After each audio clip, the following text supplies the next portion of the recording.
Introduction.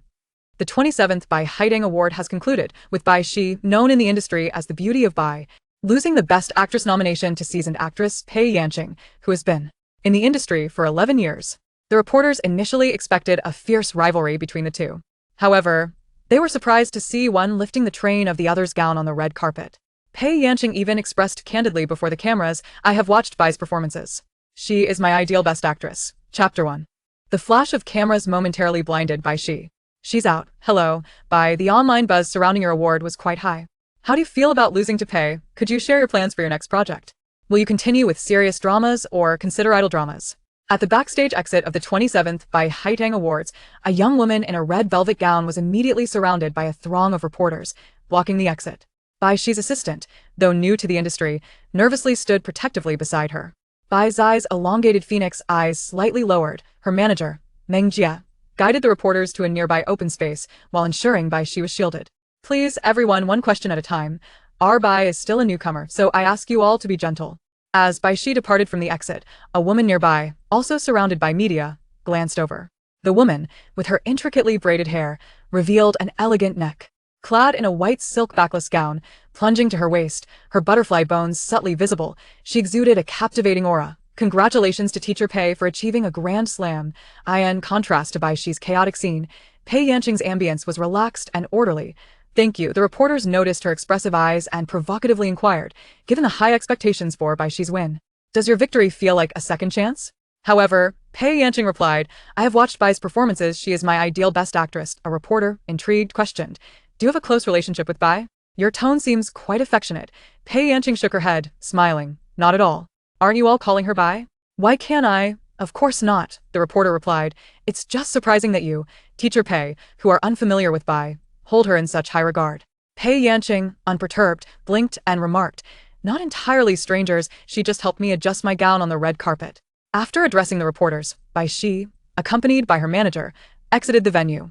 Her assistant draped a silk shawl over her shoulders as Bai Xi delicately gathered it with her slender hands, glancing up at the dazzling lights backstage. Under the bright illumination, her eyes appeared a light amber hue. Quick-witted photographers captured the moment, with others hastily following suit. Having debuted for less than half a year, Bai Xi had already become a darling of fashion magazines. Her faultless visage, rich with narrative, left photographers unable to find a flaw, regardless of angle. The following day, the captivating photograph circulated online. Bai Xi stood at the red carpet exit, her neck gracefully arched, the spotlight illuminating her delicate features, skin translucent like petals, evoking an indescribable sensation: loneliness, yearning, defiance. Innocent netizens offered countless interpretations of her profile. An entertainment industry rife with marketing and trending searches. Only Bai Xi could draw a crowd with a mere profile shot, rapidly becoming a sensation, appealing to audiences of all ages. Her assistant, scrolling through Weibo, turned to Bai Xi, who was in the makeup studio. "What were you thinking that night after the awards when you gazed at the backstage lights?" Bai Xi reminisced. "I didn't think much. There seemed to be a broken light in the corner, dimmer than the rest." The assistant nodded. "I see." Bai Xi's assistant. She had grown accustomed to the myriad interpretations of Bai Xi's every action. After all, she was widely regarded as the beauty of Bai. In a time when global standards of beauty have diminished, the presence of strikingly beautiful individuals has become rare. Bai Xi emerged at this moment, filling that void, tall, over 170 centimeters, with an exquisite bone structure, a cinematic visage, and enchanting eyes. Her debut was serendipitous. She was a student at a university, and during her senior internship last year, she was approached by someone claiming to be an assistant director of a certain production. After considering for 3 days, she agreed to audition for the role. Subsequently, she was recognized by the director and cast as the lead.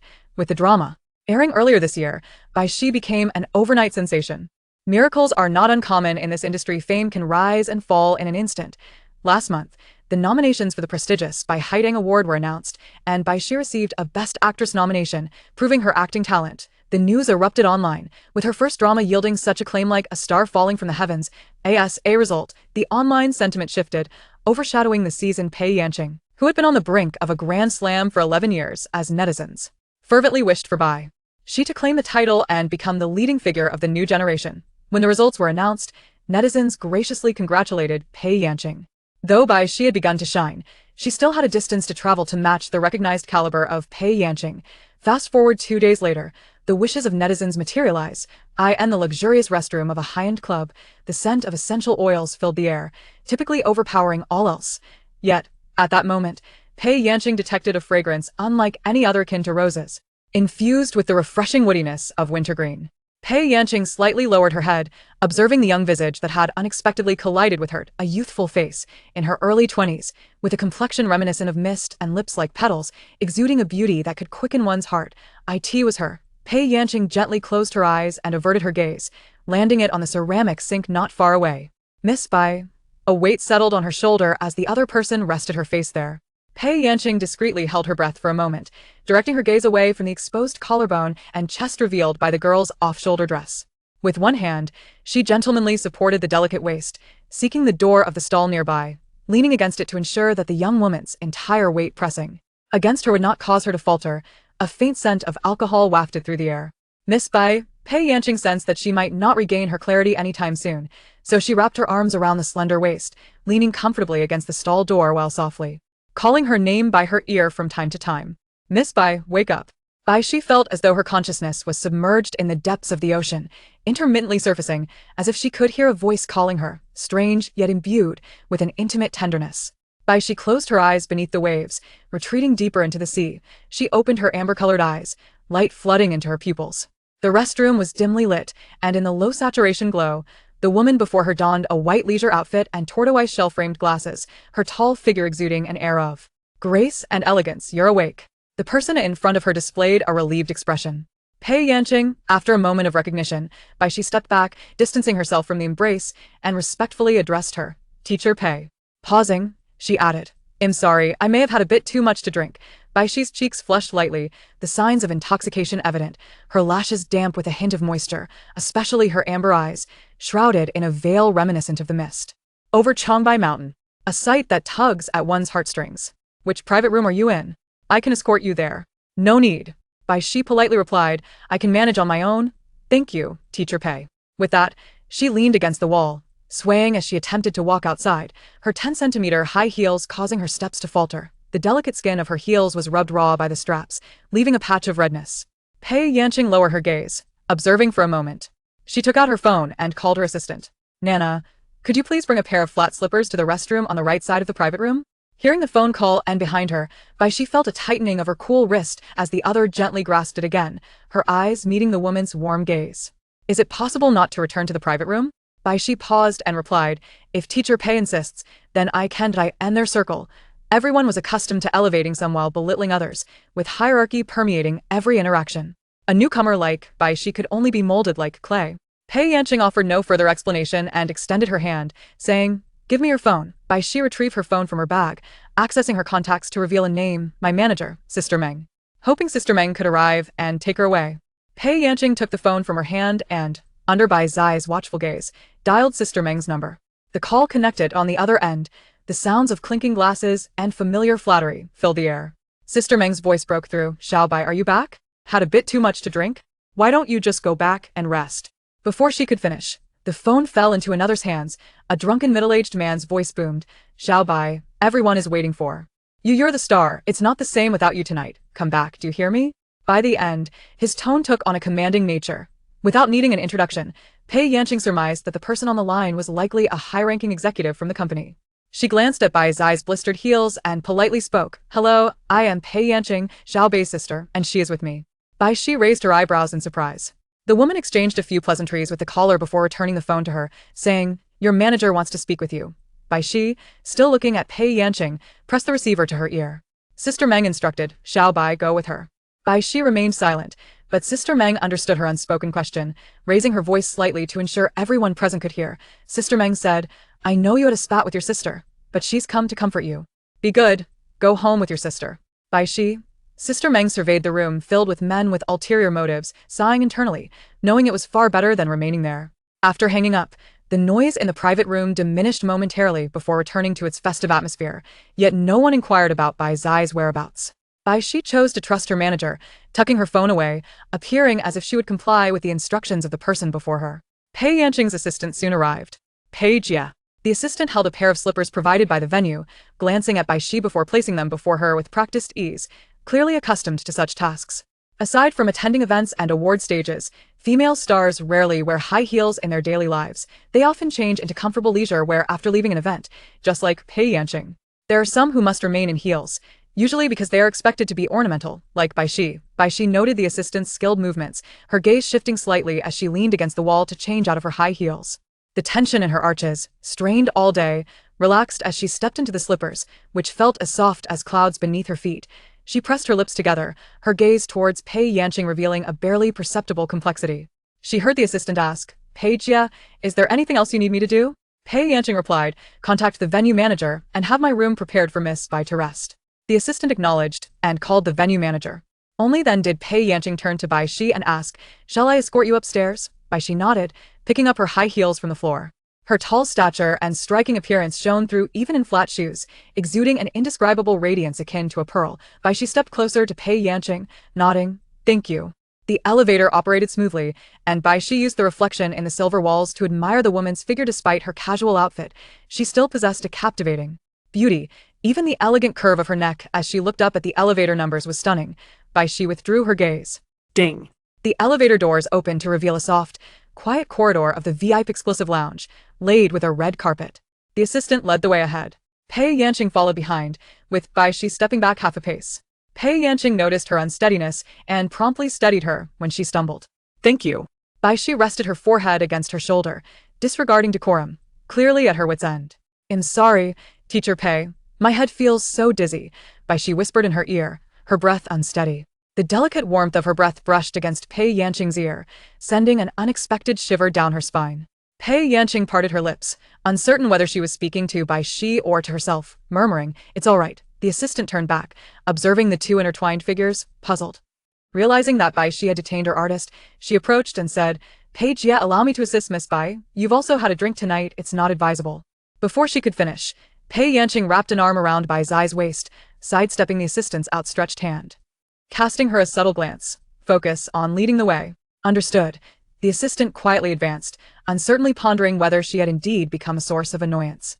After years of following Sister Pei, this was the first time she felt such a sentiment. Upon opening the door to the room, the assistant cautiously gauged Pei Yanqing's expression and ventured, "Shall I take my leave now?" "Sister Pei, I can tell them that you are unaccustomed to alcohol and need to rest, if that is agreeable." Pei Yanqing nodded. "All right then." The assistant finally grasped her intent and, acquiescing, closed the door behind her with haste, exclaiming, "Good night, Sister Pei." Pei Yanqing couldn't help but smile. That moment, a soft sound broke the silence, and the woman looked down to see the small inebriate once again losing consciousness in her embrace. Chapter 2. Pei Yanqing shook her head and smiled again, her gaze surveying the familiar opulence of the luxurious suite. With a slight lowering of her eyes, she assisted the inebriated Bai Xi into the adjacent bedroom. Bai Xi's tolerance for alcohol was rather average, now, in a deeper state of intoxication. She appeared even more dazed than before in the bathroom. Her long eyelashes were tightly closed, concealing her amber-hued, clear eyes. Fortunately, as is customary for most actresses, Bai Xi maintained a fitness regimen. The distance from the living room to the secondary bedroom was merely a corridor. Pei Yanqing supported Bai Xi, pausing at the end of the hallway adorned with a sunflower painting, freeing one hand to twist the doorknob. Once she had settled Bai Xi comfortably, Pei Yanqing exhaled a breath of relief and glanced back at the slumbering girl as she exited the room. The young woman lay on the bed, the blanket pulled up to her waist, her pale arms resting outside the covers, her face resembling a delicate lotus, her cheeks flushed, murmuring indistinctly in her dreams. Pei Yanqing lingered at the doorway for a moment before departing. She left the door ajar, wishing to remain alert should any needs arise within. Returning to her own room, Pei Yanqing retrieved 2 bottles of water. She opened one and drank nearly half in one go, then poured the other into a glass. Carrying it towards Bai Xi's room, perched at the bedside, she observed Bai Xi closely and discovered that the effects of alcohol had manifested not just on her face, but throughout her entire body. Her skin glowing with a delicate pink hue, her shoulders and neck melded into one rosy expanse, her arms no less affected. The paler her skin, the more pronounced the flush appeared. Were it not for Pei Yanqing's restraint, having not touched her at all, one might have thought otherwise. Pei Yanqing dismissed such absurd notions and proceeded to check Bai Xi's temperature meticulously, employing a damp cloth and tending to her hands.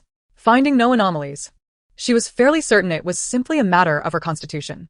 Placing the glass of water on the bedside table, she watched the girl in a daze. Bai Xi had debuted not long ago, having only starred in a historical drama, Snowy Domain of the Southern Mountains, as the chieftain's daughter, Luo Xiangjin, meaning the wise celestial maiden. Initially deemed an unlikely subject with a limited audience, a slew of obstacles vanished the moment Bai Xi graced the screen. The young heroine, clad in riding attire, galloped across the grasslands, splashing through water against the distant horizon, silver droplets sparkling around her, accompanied by the resounding beat of drums. The camera zoomed in as the young heroine turned back towards the rising sun, her fair skin and raven hair contrasting against her vividly amber eyes, reminiscent of glazed porcelain. With her spirited steed, the vast prairie, and jeweled adornments, the red-clad maiden wielding a curved dagger captured the hearts of countless viewers, ensnaring them in her charm from which they could never escape. Snowy Domain of the Southern Mountains subsequently soared in popularity, with director and screenwriter Lu Mu drawing upon years of field research in the Southwest, weaving together history and folklore into this legendary narrative. From a princess, Yanqing endured the deaths of her father, the chieftain, and her brother, navigating through treachery and rivalry, ultimately maturing into a formidable leader who guided her tribe towards prosperity. Historically, protagonists have often been male. However, Bai Xi's portrayal of Yanqing served as a subplot within the series, representing the rise and fall of a tribe. Yet, rather than merely being a decorative element among the green foliage, she shone like a brilliant pearl, outshining all others.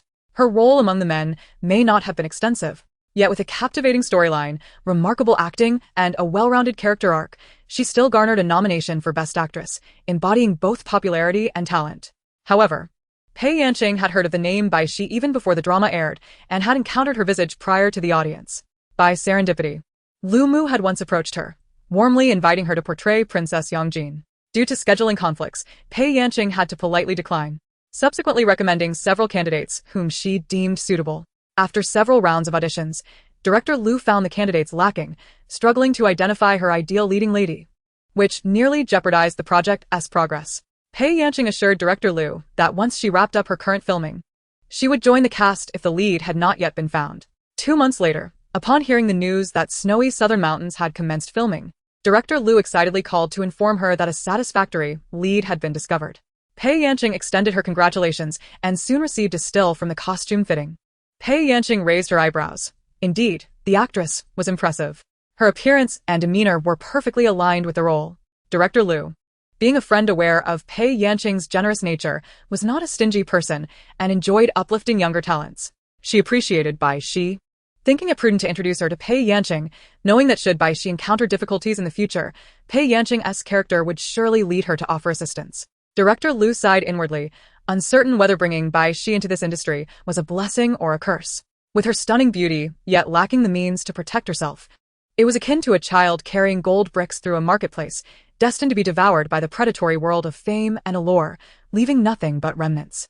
Director Lu herself was unable to provide much support, thus, she turned her attention to Pei Yanqing. Lu Mu, what do you think of this young lady? On-set stills. After finishing work and returning to her hotel, Pei Yanqing opened the large image. The girl, adorned in exotic attire, had a complexion so delicate it appeared poreless, resembling petals, causing Pei Yanqing to momentarily forget to set down her cup. Pei Yanqing, a celestial maiden descends. Lu Mu, I agree, she is breathtaking. I could easily lose myself in her beauty, on set every day. Pei Yanqing slowly brought the cup to her lips, seemingly absent-mindedly nibbling on the rim before saving the image. Half a month later, Lu Mu, we have struck gold. Her talent is extraordinary. She shines with even the slightest spark. Encountering such an actress is a blessing for us. Pei Yanqing smiled, lazily reclining on the couch in the film set's lounge. Pei Yanqing, let us not be too obvious, Director Lu.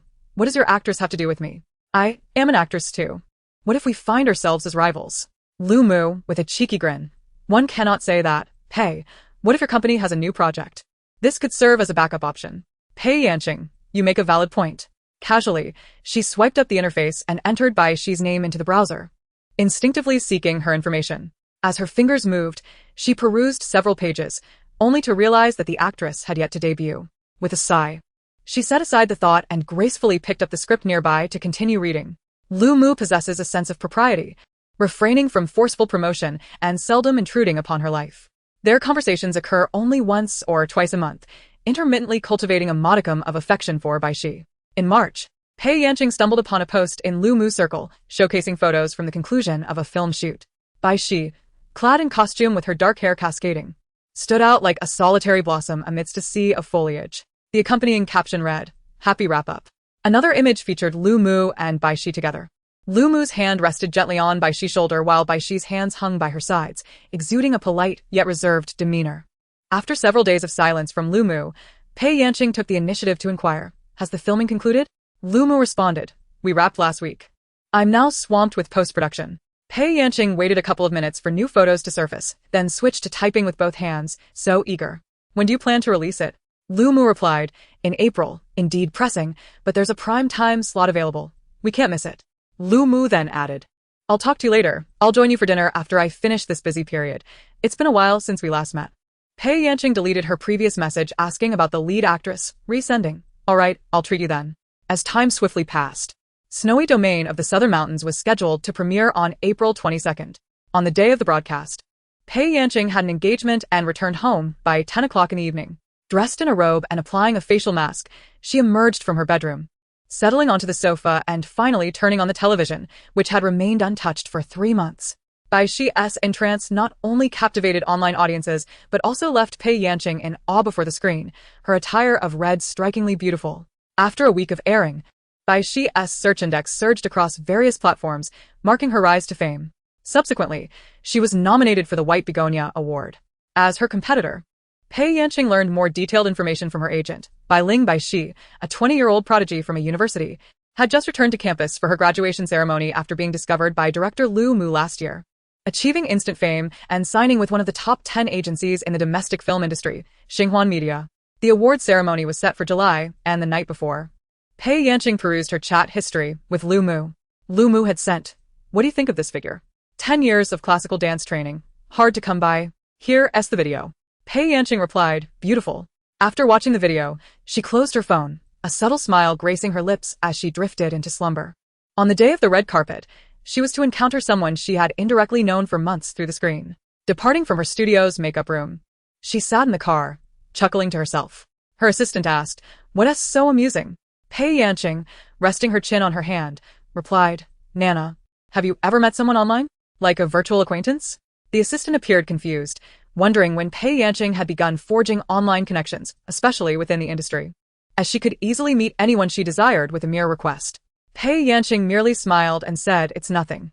It is quite a coincidence that on that day, she wore a dress with an elongated hem. As she ascended, she distinctly felt her steps were amiss, likely having stepped upon it." Pei Yanqing raised her hand to cover her chest, about to bend down, when suddenly a figure appeared in her line of sight. The other person leaned in, pulling the hem of her skirt from beneath her foot, and straightened up with a slight nod of acknowledgement. Bai Xi donned a wine-red, spaghetti-strapped, velvet mermaid gown, her collarbone and chest gleaming like jade beneath the delicate straps, radiantly fair. In contrast to the current trend of juvenile aesthetics within the industry, she was undeniably captivating, outshining all the newcomers. Before she could express her gratitude, the other individual turned to leave, treating her merely as an ordinary colleague within the circle.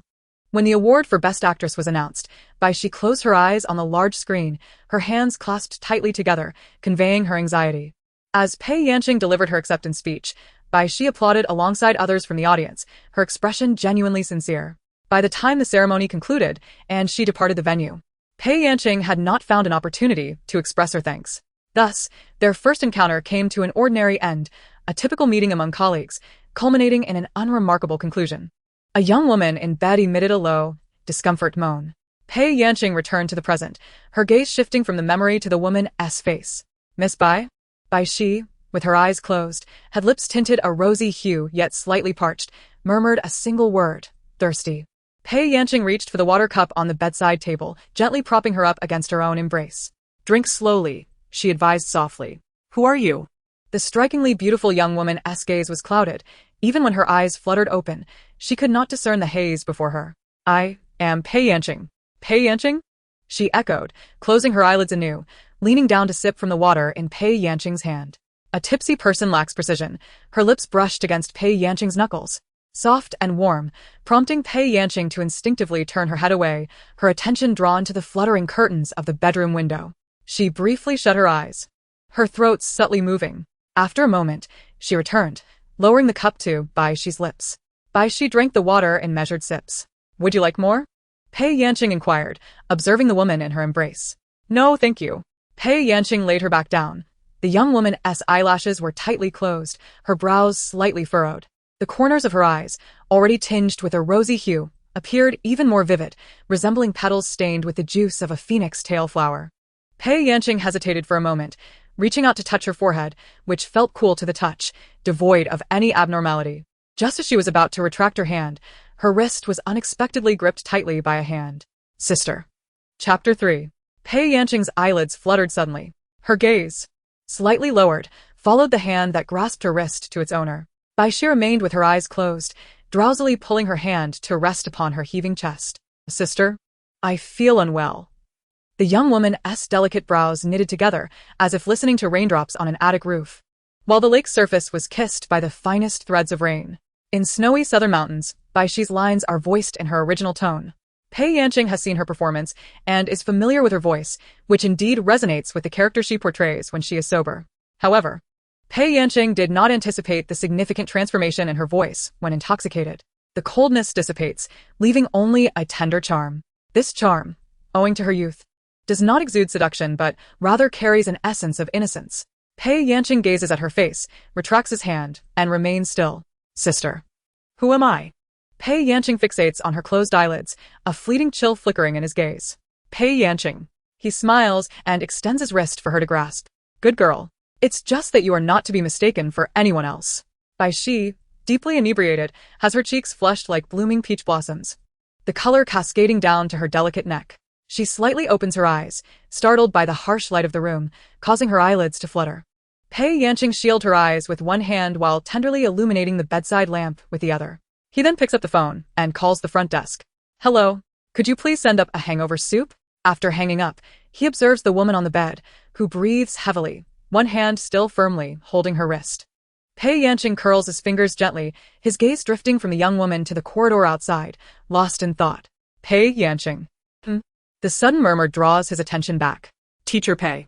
Accompanying the change in address is the sudden slackening of her grip on his wrist. Pei Yanqing discreetly glances at his empty wrist before assisting her to sit up. Bai Xi shakes her heavy head, the double vision lingering and filled with Pei Yanqing, prompting her to shake her head again, her flushed face paling in an instant. Pei Yanqing quickly realizes that she is inexperienced with intoxication. He gently steadies her head and advises softly, don't sway. You'll feel nauseous if you do. Thank you for the reminder, Teacher Pei. Unable to see, Bai Xi can only nod in acknowledgement of his voice. I ordered you a hangover soup. Thank you. Bai Xi's voice, neither high nor low, neither warm nor cold, possesses a pleasant timbre, although her emotions remain muted. Then Miss Bai should rest.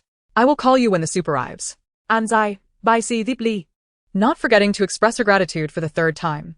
Pei Yanqing rises from the edge of the bed and retreats to the door, grasping the doorknob, his eyelids lifting calmly as he glances back into the room. Bai Xi leans against the headboard, eyes closed in repose, no longer looking at him. Pei Yanqing gently closes the door. With a soft click, Bai Xi's eyelashes subtly tremble. Pei Yanqing settles in the living room, turns on the television, and instinctively types Bai Xi's name into the search bar of a video streaming app. He glances back to ensure no one is approaching before confidently pressing the confirm button. Bai Xi's debut was meteoric, and following her role in snowy southern mountains, she engaged in a series of interviews and advertisements, while also participating in the filming of a supporting role. Pei Yanqing perused the available materials, finding nothing particularly novel, and thus revisited the film edits featuring Bai Xi. The soft illumination in the living room cast shadows across the woman's face, revealing a contemplative expression. The hotel delivered a hangover soup, prompting Pei Yanqing to turn off the television and knock on the door of the guest room. Miss Bai, the hangover soup has arrived. With a creak, the door opened to reveal a tall, young woman clad in a pearl-white bathrobe that cascaded to her calves. She slightly tilted her head, her lashes lowered, and the hallway light accentuated her striking features. Behind her hung a large painting of sunflowers, their vibrancy harmoniously blending with an air of cool detachment, reminiscent of roses glistening with morning dew, both dazzling and alluring. Pei Yanqing was momentarily rendered speechless. Bai Xi, with her bathrobe meticulously tied at the waist, glided before her like a celestial being. Suddenly, Pei Yanqing recalled the video Lu Mu had sent her. Years of classical dance training had not been in vain. Bai Xi's poise and grace were impeccable. Thank you, Teacher Pei. Pei Yanqing replied succinctly, her tone neutral. Go drink your soup. As Bai Xi passed her by, predictably, she did not glance back. Pei Yanqing followed a few steps behind, casting a final glance at the sunflower painting, only to find it considerably dulled, returning to its unremarkable state. While Bai Xi sipped her soup, Pei Yanqing busied herself with her phone, seemingly engaged in a conversation. Just as Bai Xi set down her bowl, Pei Yanqing placed her phone on the coffee table. Expecting the woman to speak, Bai Xi sat upright, her hands resting patiently on her knees, but after a moment of waiting, Pei Yanqing remained silent. Teacher Pei? Pei Yanqing acknowledged, but the conversation ended there. The silence lingered long enough for Bai Xi to wonder if Pei Yanqing was merely lost in thought, responding without intending to engage her. However, Pei Yanqing was a senior in the industry, someone beyond Bai Xi's reach. A little neglect was nothing to be concerned about. In her few months in the industry, Bai Xi had witnessed too many instances that surpassed her imagination. Pei Yanqing's gaze returned to her. You. Bai Xi listen at Den TV. Is your management contract with Xinhuan? Pei Yanqing rubbed her thumb against her knuckles, shifting her position on the sofa as if making casual conversation. Yes, Teacher Pei, Bai Xi replied respectfully, albeit somewhat puzzled. This was an open secret easily discovered online, yet she wondered why Pei Yanqing was inquiring. Typically, newcomers at Xinhuan sign contracts for a minimum of 5 years. After a moment's thought, Bai Xi confirmed, yes. However, given your circumstances, Xinhuan likely signed you for 7 years. They won't let you go easily. Bai Xi nearly betrayed her surprise, her long lashes shielding her eyes as she calmly regarded the woman opposite her. Are they treating you well? Pei Yanqing inquired. That question ventured into personal territory. Sister Meng is very kind to me, Bai Xi replied, pressing her lips together. Evasion of the core issue is a flaw easily detected by the naive youth. This implies that, aside from Agent Meng, others have not treated her well. Or perhaps have ulterior motives. The prevalence of beautiful women and unattractive men in the industry does not stem from a scarcity of beauty. Rather, it is the result of few rising to prominence. Firstly, individuals of extraordinary beauty, akin to those who dazzled 2 decades ago, are challenging to manage. As their exceptional allure introduces significant unpredictability, the power dynamics have long since shifted. Secondly, in the entertainment realm, beauty itself becomes a form of prey. The more exquisite the appearance, the more vulnerable one becomes. For a young actress like Bai Xi, who lacks connections and resources, achieving stardom overnight is a rarity. It is not merely a matter of being exceptional, but of facing insurmountable odds. The amalgamation of striking beauty and innate talent has led to her being dubbed the Purple Star online, a title not devoid of exaggeration. However, in Pei Yanqing's eyes, this is both her fortune and her greatest misfortune. This industry has never been one where mere beauty and luck suffice. If beauty goes unnoticed, luck will inevitably be crushed by overwhelming influence. For someone like Bai Xi who stands alone without support, she is akin to fish on a platter, at the mercy of others. Lu Mu's elaborate attempts to establish a presence before her stem from a profound understanding of the unspoken rules of this industry. Once Bai Xi enters this world, countless eyes will covet her, and numerous hands will grasp at her limbs until she is wholly consumed. A mere agent from Xinhuan Films, Meng Shangyue is but an ant attempting to shake a tree in the face of vast underlying rules. Tonight. Her insistence on taking Bai Xi along is a testament to her inability to protect her. She seeks to leverage her influence, but such a tremor can only resonate temporarily, unable to sustain itself over time. Moreover, as she rightly surmises, the situation facing Bai Xi has become exceedingly dire. How long can she endure?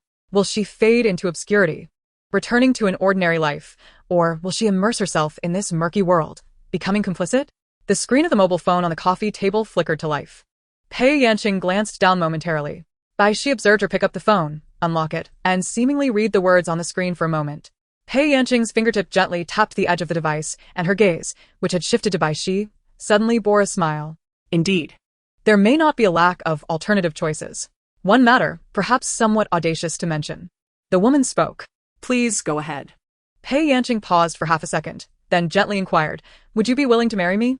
Bai Xi's typically serene expression flickered with disbelief. I beg your pardon, Ms. Pei, could you please repeat that? I did not quite catch it, she replied politely. Pei Yanqing looked at her intently and articulated each word deliberately. Miss Bai, would you be willing to marry me? Chapter 4. Pei Yanqing's mother, Pei Chun, is a legendary actress in the contemporary Chinese film industry. In the late 20th century, spanning the 1980s and 1990s, the artistic scene flourished like never before, with female stars from both sides of the Taiwan Strait and Hong Kong competing for prominence. In this golden era, Pei Chun emerged as a standout, having garnered every domestic accolade available before the age of 28, earning her the title of the Thousand-Faced Empress. Subsequently, she married into a prominent Hong Kong family, but soon divorced, raising her daughter alone. Unlike many retired actresses, Pei Chun remained an active force in the film industry.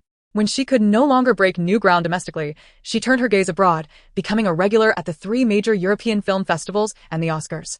With her own company and like-minded agents, she carved out her own niche, unstoppable in her pursuit of success. Pei Yanqing made her debut at the tender age of 15, coinciding with her mother Pei Chun's Oscar triumph. Consequently, she was affectionately dubbed Pei Fairy, despite having yet to release any works of her own. This was a testament to the admiration audiences held for her mother. With such a renowned figure as a parent, it was inevitable that Pei Yanqing would be compared to Pei Chun, a common plight shared by many offspring of global superstars, such as Monica Bellucci's daughter. The previous generation, having achieved fame through extraordinary talent and a mature, evocative presence, casts a long shadow that the next generation often struggles to escape. Pei Yanqing, however, chose a distinct path. While Pei Chun exuded beauty and dominance, Pei Yanqing presented a refined and ethereal visage, earning her the endearing title of National White Moonlight. Her features were even more delicately sculpted than her mother's, with a remarkable versatility that also inherited her mother's acting prowess. After making her mark in film, she seamlessly transitioned into television, thriving in both realms and amassing a collection of iconic roles that have become nostalgic memories for a generation. Today, she has forged an entirely different trajectory from Pei Chun, and media references no longer prefix her name with Pei Chun's daughter. She is now the youngest recipient of a Grand Slam of Acting Awards, one of the few actors to achieve accolades in both cinema and television. Having established herself as a formidable force within the industry, a coveted figure that many aspire to emulate. After Pei Yanqing departed, Bai Xi collected the business cards from the coffee table and called her assistant to arrange for a car to pick her up at the club's entrance. During this time, she also reached out to her agent, Meng Xianyue. The evening's gathering quickly disbanded in the absence of Bai Xi, the evening's most sought-after guest. When Meng Xianyue answered, she inquired, "Xiao Bai, where are you?" "I'm still at the club," Bai Xi replied, pausing before adding, "in Pei Yanqing's resting area. Please provide me with the room number. I will come find you." Upon entering the room, Meng Xianyue scrutinized Bai Xi closely, her demeanor clearly revealing a lack of tension. "It seems you've encountered a benefactor during this outing," Meng Xianyue remarked. Bai Xi's confusion, stemming from the previous phone call, only deepened. "Sister Meng, do you have any connection with Pei Yanqing?" "None," Meng Xianyue chuckled. "I hardly qualify." "So, you still feel comfortable letting me associate with her?" Yes. "What kind of person is Pei Yanqing?" Before entering the entertainment industry, Bai Xi was already a household name, known primarily to the general audience as an actress with a remarkable performance and a charming demeanor. However, what was her standing within the industry? Bai Xi seemed entirely oblivious. Meng Xianyue inquired, "I was actually meaning to ask you, do you have any acquaintance with her?" Bai Xi shook her head. Meng Xianyue feigned astonishment. "And yet she chose to take you under her wing? Do you think she is engaging in charity?" Bai Xi responded with confusion. Meng Xianyue shifted her tone, laughing heartily. "Isn't it a coincidence? She indeed has a charitable disposition." Bai Xi remained silent. Yes, Meng Xianyue continued, Settling onto the sofa and inviting Bai Xi to join her. In summary, she is a genuinely kind person. As Pei Chun's daughter, Pei Yanqing navigated the industry with such influence that few dared to oppose her. Even without her current stature, her beauty and figure would attract many suitors willing to pursue her ardently. Yet, after 11 years in the industry, Pei Yanqing maintained an impeccable reputation, free from any scandals.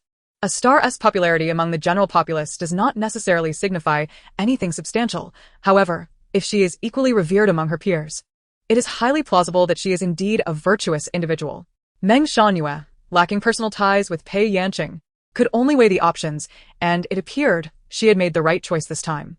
Naturally, she had ulterior motives. Pei Yanqing was renowned for her kindness. Should she perceive Bai Xi as vulnerable amidst the lurking dangers, she might extend her benevolent hand to assist her, thus providing Bai Xi with an opportunity to extricate herself from her current predicament. Once freed from temporary adversity, Bai Xi could seize the chance to soar to great heights. Meng Xianyue clung to a flicker of hope, asking, "What did she say to you?" Bai Xi ate the soup leader die. Fixating on the glass of water atop the coffee table. "Not much. She merely advised me to drink less."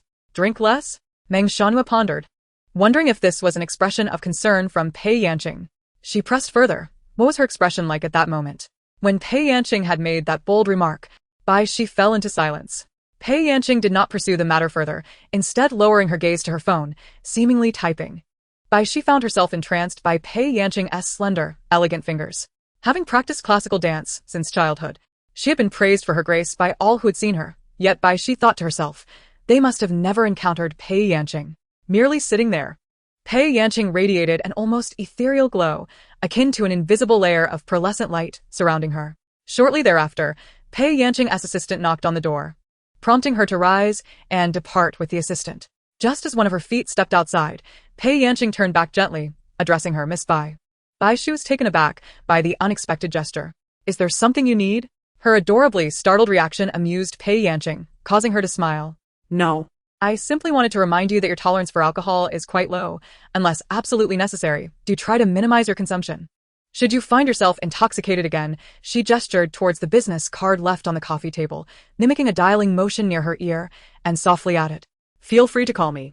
Good night. Bai Xi withdrew from her memories, concealing her final words. After a brief pause, she pondered. Her expression was quite normal, showing no signs of change. She remained gentle throughout the entire evening. Meng Shangyue, slightly disheartened, perked up and inquired, did she leave your contact information? That's something we can discuss. Yes, Bai Xi replied, flipping over a business card that lay on the coffee table. Meng Shangyue picked it up, examining it for a moment before exclaiming, this appears to be her personal card. There's no company title, just her name and a string of phone numbers. And the design is surprisingly simple. Elated, Meng Shangyue clasped her hands together, declaring, tonight has yielded some results. If you establish a good rapport with her, we may very well have a new opportunity.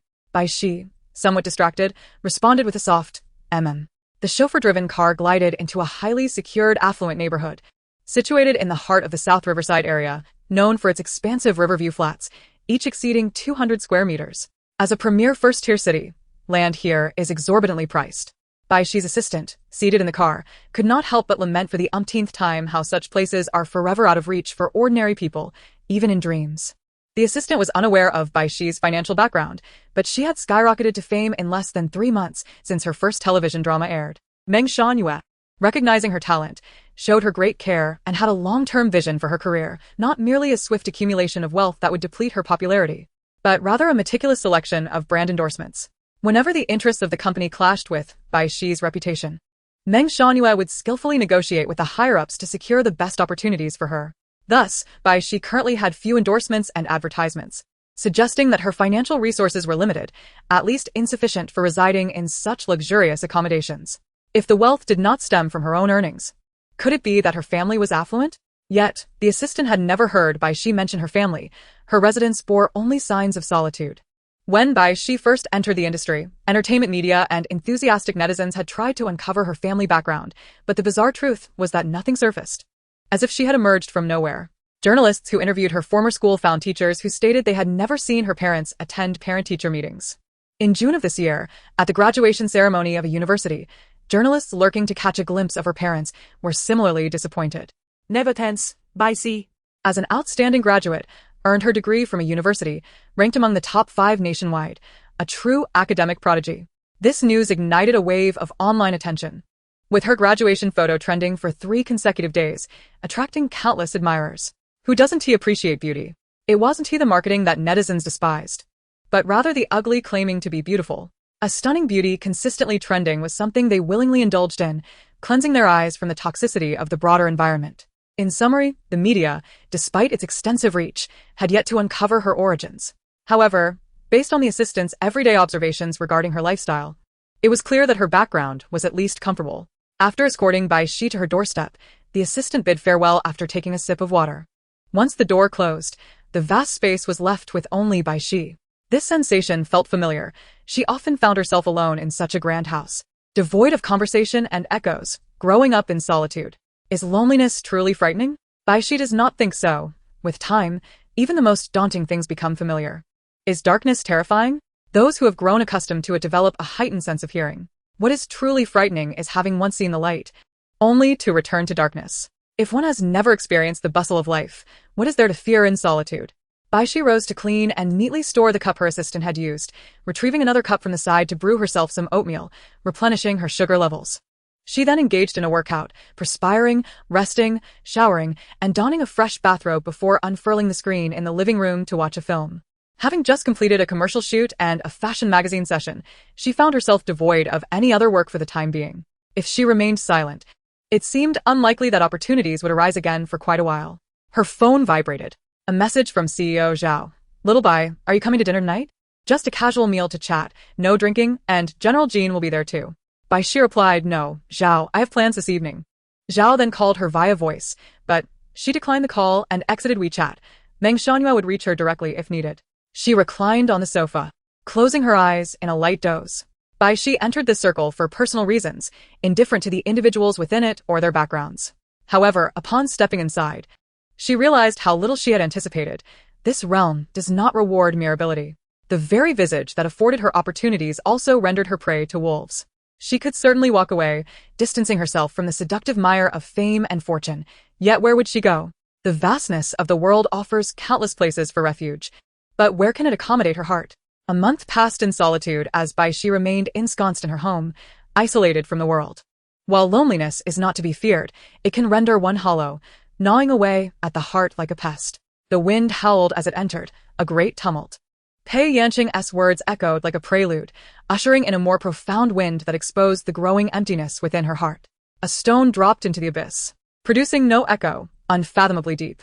Would you marry me? Someone caught that stone. Her motives were inconsequential. For now, Bai Xi resolved to place that stone with her. She wished the wind to cease, even if only for a fleeting moment. Bai Xi dialed Pei Yanqing's number. After a brief pause, Miss Bai, good evening. Good evening. Bai Xi lowered her long lashes and said, I have made up my mind. I am willing to marry you. Chapter 5. Much later, Bai Xi would come to realize that along with the stone, she had also fallen, and Pei Yanqing had caught her too. After a brief silence, she heard a gentle response from the other end. All right. Bai Xi set the bottle of red wine on her bedside table, her face beginning to flush with an unusual warmth. May I meet you? Now? Yes, now. Pei Yanqing fell silent for a moment, then, without a hint of hesitation, said, Give me the address. I shall head over now.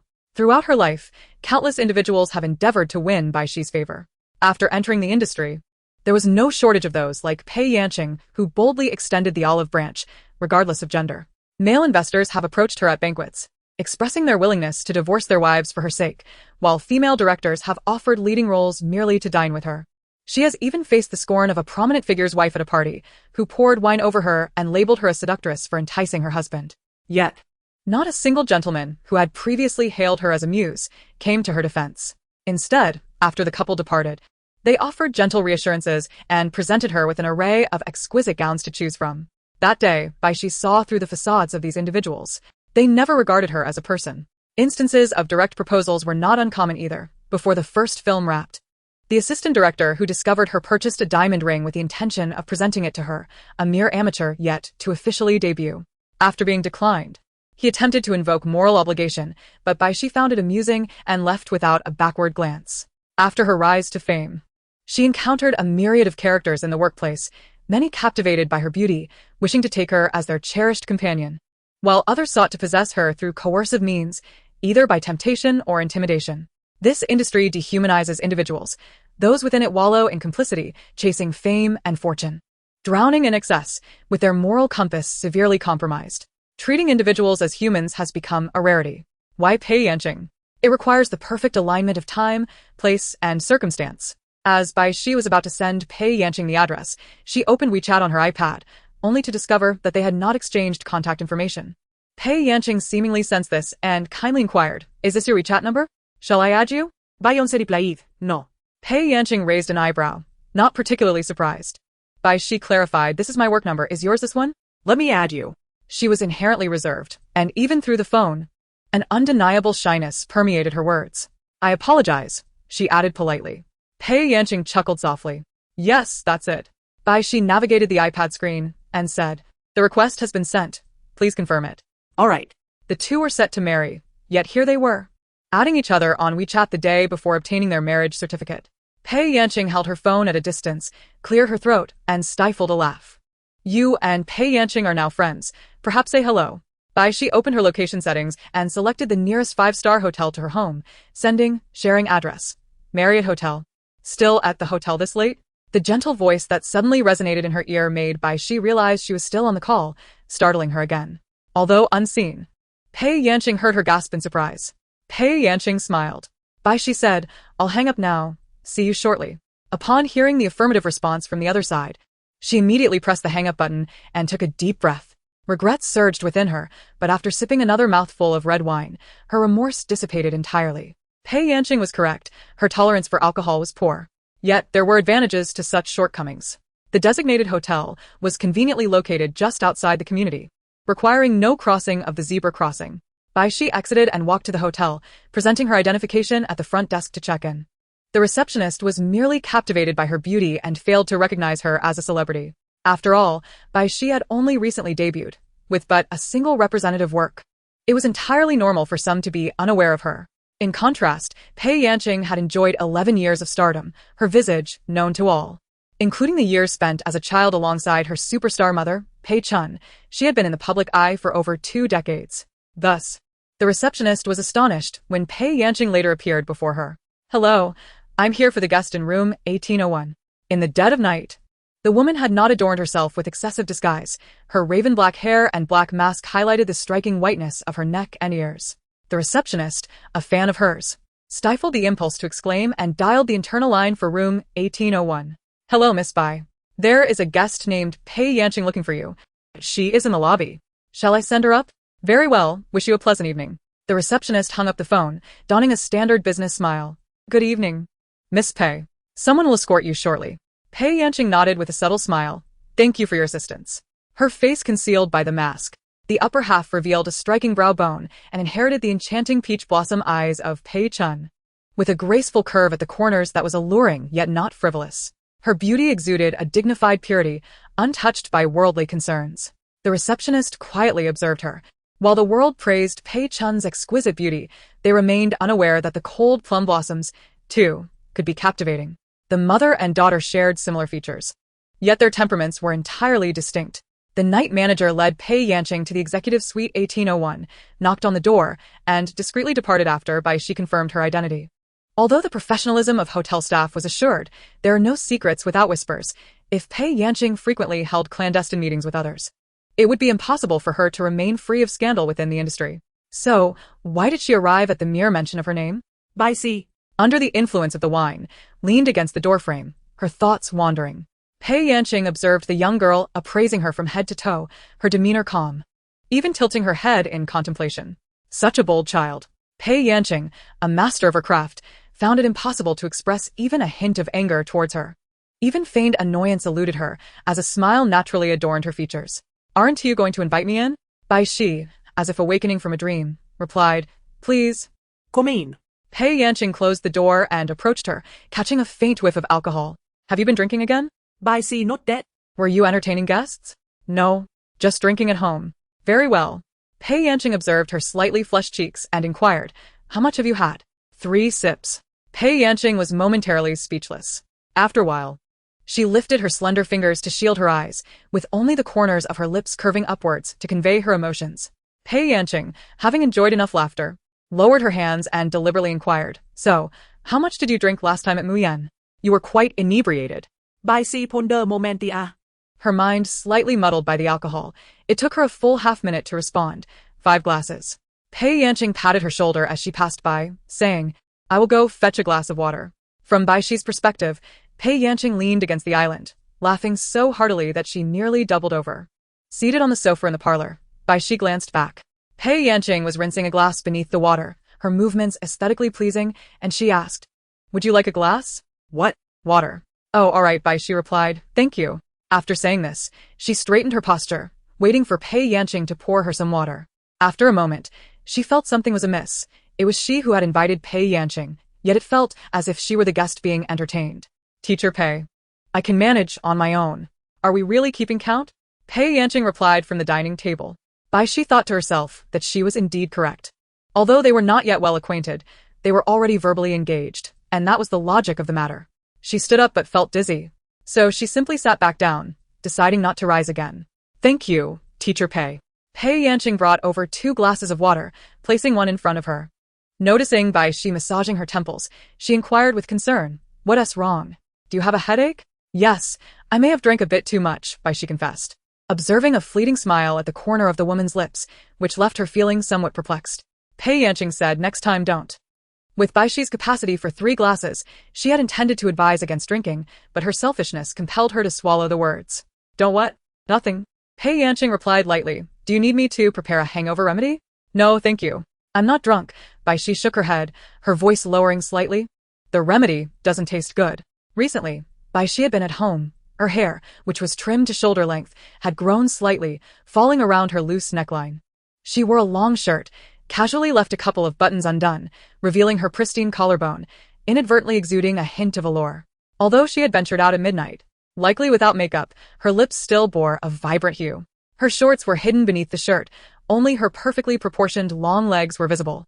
When one's gaze was fully concentrated on her face, it became evident how remarkably youthful she appeared, with a complexion like a peach blossom and lips red as cherries. At merely 20 years of age, she couldn't help but feel a sense of discomfort. Pei Yanqing, feeling somewhat uneasy, lowered her gaze and took a sip from her glass. Observing her actions, Bai Xi mimicked her, finishing her glass of water before announcing her intention to retire for the night. Pei Yanqing responded, Are you calling me over at this late hour just to watch you sleep?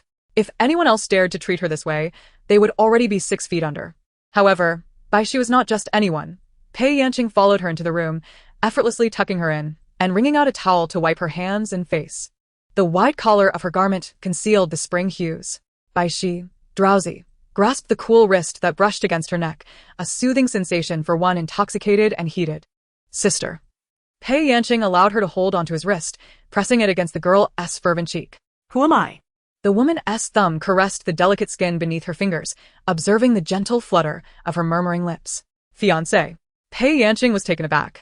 A hint of a suspicious blush crept onto the woman's typically composed face, her red lips slightly bitten.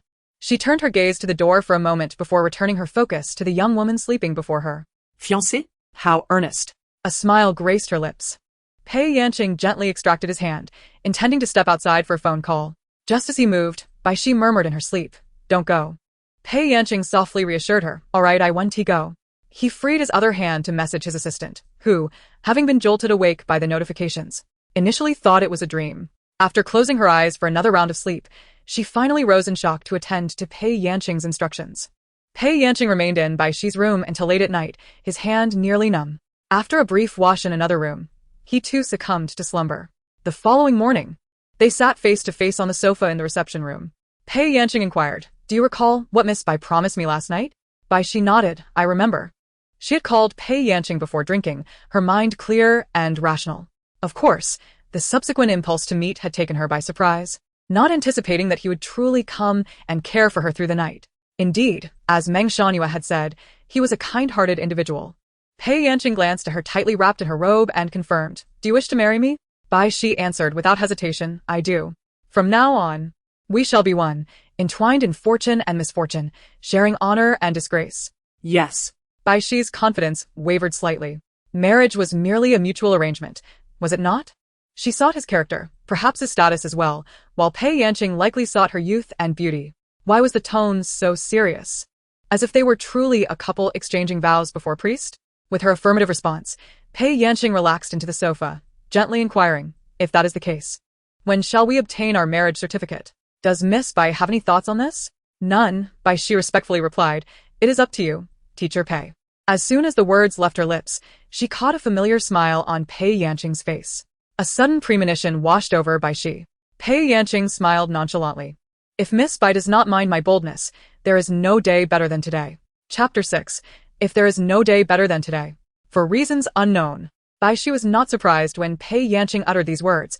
Perhaps it was due to their first meeting, where he had been unexpectedly forthright, significantly raising her threshold for acceptance. Having already sought the marriage license, what significance does it hold? Bai Xi expressed no dissent, and if given the opportunity, she would prefer matters to progress expeditiously. Yet, as she glanced at her phone screen, it read 8 in the morning. For one as affluent as Pei Yanqing, one would presume that the proceedings of matrimony would not be so hastily concluded. Did she not fear that Bai Xi might be intentionally ensnaring her? Should Miss Pei consider a prenuptial agreement? Bai Xi's demeanor was courteous, laced with a subtle hint of caution, as if Pei Yanqing were a sheltered heiress, and she, out of goodwill, was advising her not to place undue trust in a stranger. It was earnest and endearing, further solidifying Pei Yanqing's conviction in her decision. Though Pei Yanqing had enjoyed a privileged upbringing, she was no delicate flower sheltered from the world. Moreover, she had debuted at the age of 15. While being the daughter of Pei Chun afforded her some protection from the usual tribulations faced by artists, her father never overly interfered in her career. Over the past 11 years, she had ascended through her own efforts. She had endured her share of hardships and had witnessed the murky depths of the entertainment industry and the so-called upper echelons of society, perhaps even more than some self-proclaimed seasoned veterans. Miss Bai has certainly done her homework? Pei Yanqing teased in response. Bai Xi felt a faint blush creep to her ears. No, I merely read online that one should contemplate matters more thoroughly before marriage, to avoid complications later. You are quite correct, Pei Yanqing replied earnestly, alleviating Bai Xi's embarrassment with her serious demeanor. Thank you for the reminder. Not at all, Bai Xi responded sincerely. Pei Yanqing pressed her lips together, seemingly on the verge of laughter, yet restraining herself. After a moment, she turned her head away, excusing herself to approach the window and call her assistant. Nana, have you completed the tasks I assigned you? The lawyer is scheduled for 9:30 this morning at the notary's office. I have prepared everything you requested. Should I bring them up now? Pei Yanqing glanced back at Bai Xi, who sat on the sofa, timidly sipping water from her cup, and suddenly hoped to see more unexpected expressions on her face. Bring them up, she instructed. Understood, Sister Pei. Nana, having obtained permission from the front desk, enter the elevator carrying 2 fragrant paper bags and traverse the administrative corridor, pausing before door 1801, suppressing her eager, gossip-laden smile. Anyone would struggle to conceal their expression upon hearing that their approachable boss, who had long been single, suddenly announced her intention to marry. She had been speculating all morning. Was it a man or a woman, handsome or plain, perhaps an actor from a previous collaboration? The visual intercom displayed Nana's composed face. Sister Pei, I have arrived. Pei Yanqing opened the door. Nana, seemingly casual yet possessing keen insight, scanned the delicate figure on the sofa.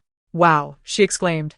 After so many years of being reserved, Sister Pei has finally found her spark. Congratulations. Draped in her robe, Bai Xi remained oblivious to the misunderstanding surrounding her. Upon encountering Wen Na, she greeted her amiably, Sister Na. After a brief pause, she continued, Thank you for the slippers from last time. Wen Na's eyes sparkled with delight. So well-mannered, she remarked. Yet, with her exquisite features and bright, clear gaze, she possessed an air of maturity that dispelled any notion of childlikeness. When she looked at you earnestly, your heart would invariably quicken. Pei Jie, ever perceptive, recognized the allure of such a woman, who wouldn't wish to marry her. Although Wen Na was a few years her senior, she refrained from addressing her as sister and instead stated, It was Pei Jie who instructed me. You should thank her instead. My surname is Wen, pronounced as Wen, and you may simply call me Na. Hello, Nana. Greetings, Miss Bai. However, noticing the narrowed eyes of Pei Yanqing nearby, Wen Na quickly swallowed her more intimate greeting. Pei Yanqing approached with a graceful stride, naturally taking a seat beside Bai Xi, leaving a space of one person between them. Bai Xi's delicate, pale fingers peeked from the sleeves of her robe, curling slightly in response to the sudden proximity of a fragrant presence, yet she did not retreat. She endeavored to acclimate herself to the woman's scent, committing it to memory, allowing herself to grow accustomed to it. Unless unforeseen circumstances arose, they would soon share a bed, side by side. Bai Xi inhaled, discerning the fragrance enveloping Pei Yanqing. Having previously attended various social gatherings, where the air was thick with extravagant perfumes, she found the cacophony of scents overwhelming, her heightened olfactory senses making her uneasy. She would soon need to slip into the hallway for fresh air. In contrast, Pei Yanqing's fragrance was subtle and cool, reminiscent of snow upon the branches of blooming plum trees. Snow, in itself, is devoid of scent. However, stepping into a plum grove and delicately bending a branch to inhale, one could detect the ethereal aroma of snow. When Na retrieved 2 pristine kipeos and matching shoes from her paper bag, one in frosty hues, the other in an ink wash style, both adorned with exquisite hand embroidery and elegantly crafted frog buttons, neatly placed on a tea table draped in soft velvet. Bai Xi? Pei Yanqing spoke softly. These are the garments I prepared for obtaining our marriage certificate. Would you like to try them on? If they do not fit, I can have them altered and delivered this afternoon. The astonishment on Bai Xi's face, stripped of her usual composure, was evident. Pei Yanqing continued, The lawyer has been engaged, and the notary has been scheduled. We will notarize in the morning and collect the certificate in the afternoon. Does this arrangement suit you, Miss Bai? After a prolonged silence, she gathered her scattered thoughts from her impromptu departure from home, her tone gradually softening as she replied, That works. Shall we try on the dress? Pei Yanqing inquired with a smile. Very well. Bai Xi gestured towards the ink-washed qipao, and upon receiving Pei Yanqing's nod, she gracefully gathered it in her arms and retreated to the room. Pei Yanqing observed the finer details. Both kipeos had been custom-made by her mother, a labor-intensive and costly endeavor. Most would hesitate to even touch such garments, and when Na had donned gloves while handling them, Pei Yanqing did not believe Bai Xi ought to treat them with undue reverence, yet the nonchalance with which she regarded these exquisite creations was striking. Either she is oblivious to the concept of money, or she is simply accustomed to it. From her attire, Pei Yanqing could infer that her material conditions were not lacking. However, beyond that, she found it difficult to ascertain further details. She possessed the connections and channels to investigate, and at worst, she could request assistance from her mother, who could trace back Bai Xi's ancestry without difficulty. Nevertheless, she preferred a gradual approach, desiring to understand her on her own terms. 10 minutes later, the sound of Bai Xi's door opening reached her ears. Pei Yanqing turned to look. Bai Xi, still clad in the same garments from the previous night and cradling that qipao in her arms, announced, "I tried it on. It fits perfectly, no alterations needed." Pei Yanqing had intended to create a stunning impression, but when Na, observing Bai Xi in her oversized attire, was taken aback. It was essential to note that this qipao was tailored specifically for Pei Yanqing, designed according to her figure at the age of 25. Not during her teenage years when development was still underway. Bai Xi, despite her youth, had already blossomed so. When Na's eyes inadvertently swept over Bai Xi's curves obscured by her clothing. How fortunate Pei Jia was. Pei Yanqing, feeling a wave of discomfort, averted her gaze. Clearly having thought of the same thing as when Na. Typically, she focused on Bai Xi's facial features, occasionally assessing her posture and demeanor. Sometimes even critiquing her as if she were a performance teacher. However, she had never truly paid attention to the specifics. After all, who would casually observe such details when she had no ulterior motives? Clearing her throat, she said, "Nana, please." Understanding her cue, when Na donned her gloves again and stepped forward to collect the garments, Pei Yanqing continued, "Let us each retrieve our proofs of assets and meet at the notary office. For the sake of confidentiality, what do you think, Miss Bai Xi?" Bai Xi lifted her gaze to meet hers. "Do you wish to publicly announce our marriage immediately? Or would you prefer to keep it under wraps for the time being? What is your opinion, Miss Pei? I will follow your lead." Pei Yanqing gazed at her with utmost sincerity. When Bai Xi met her inky black eyes, a string in her heart seemed to be gently plucked. Given Pei Yanqing's background, there was no need for pretense. Every word and action appeared to stem from genuine intent. For the first time, she perceived a clear and complete reflection of herself through another's gaze. "Teacher Pei," Bai Xi suddenly hesitated, followed swiftly by a wave of regret.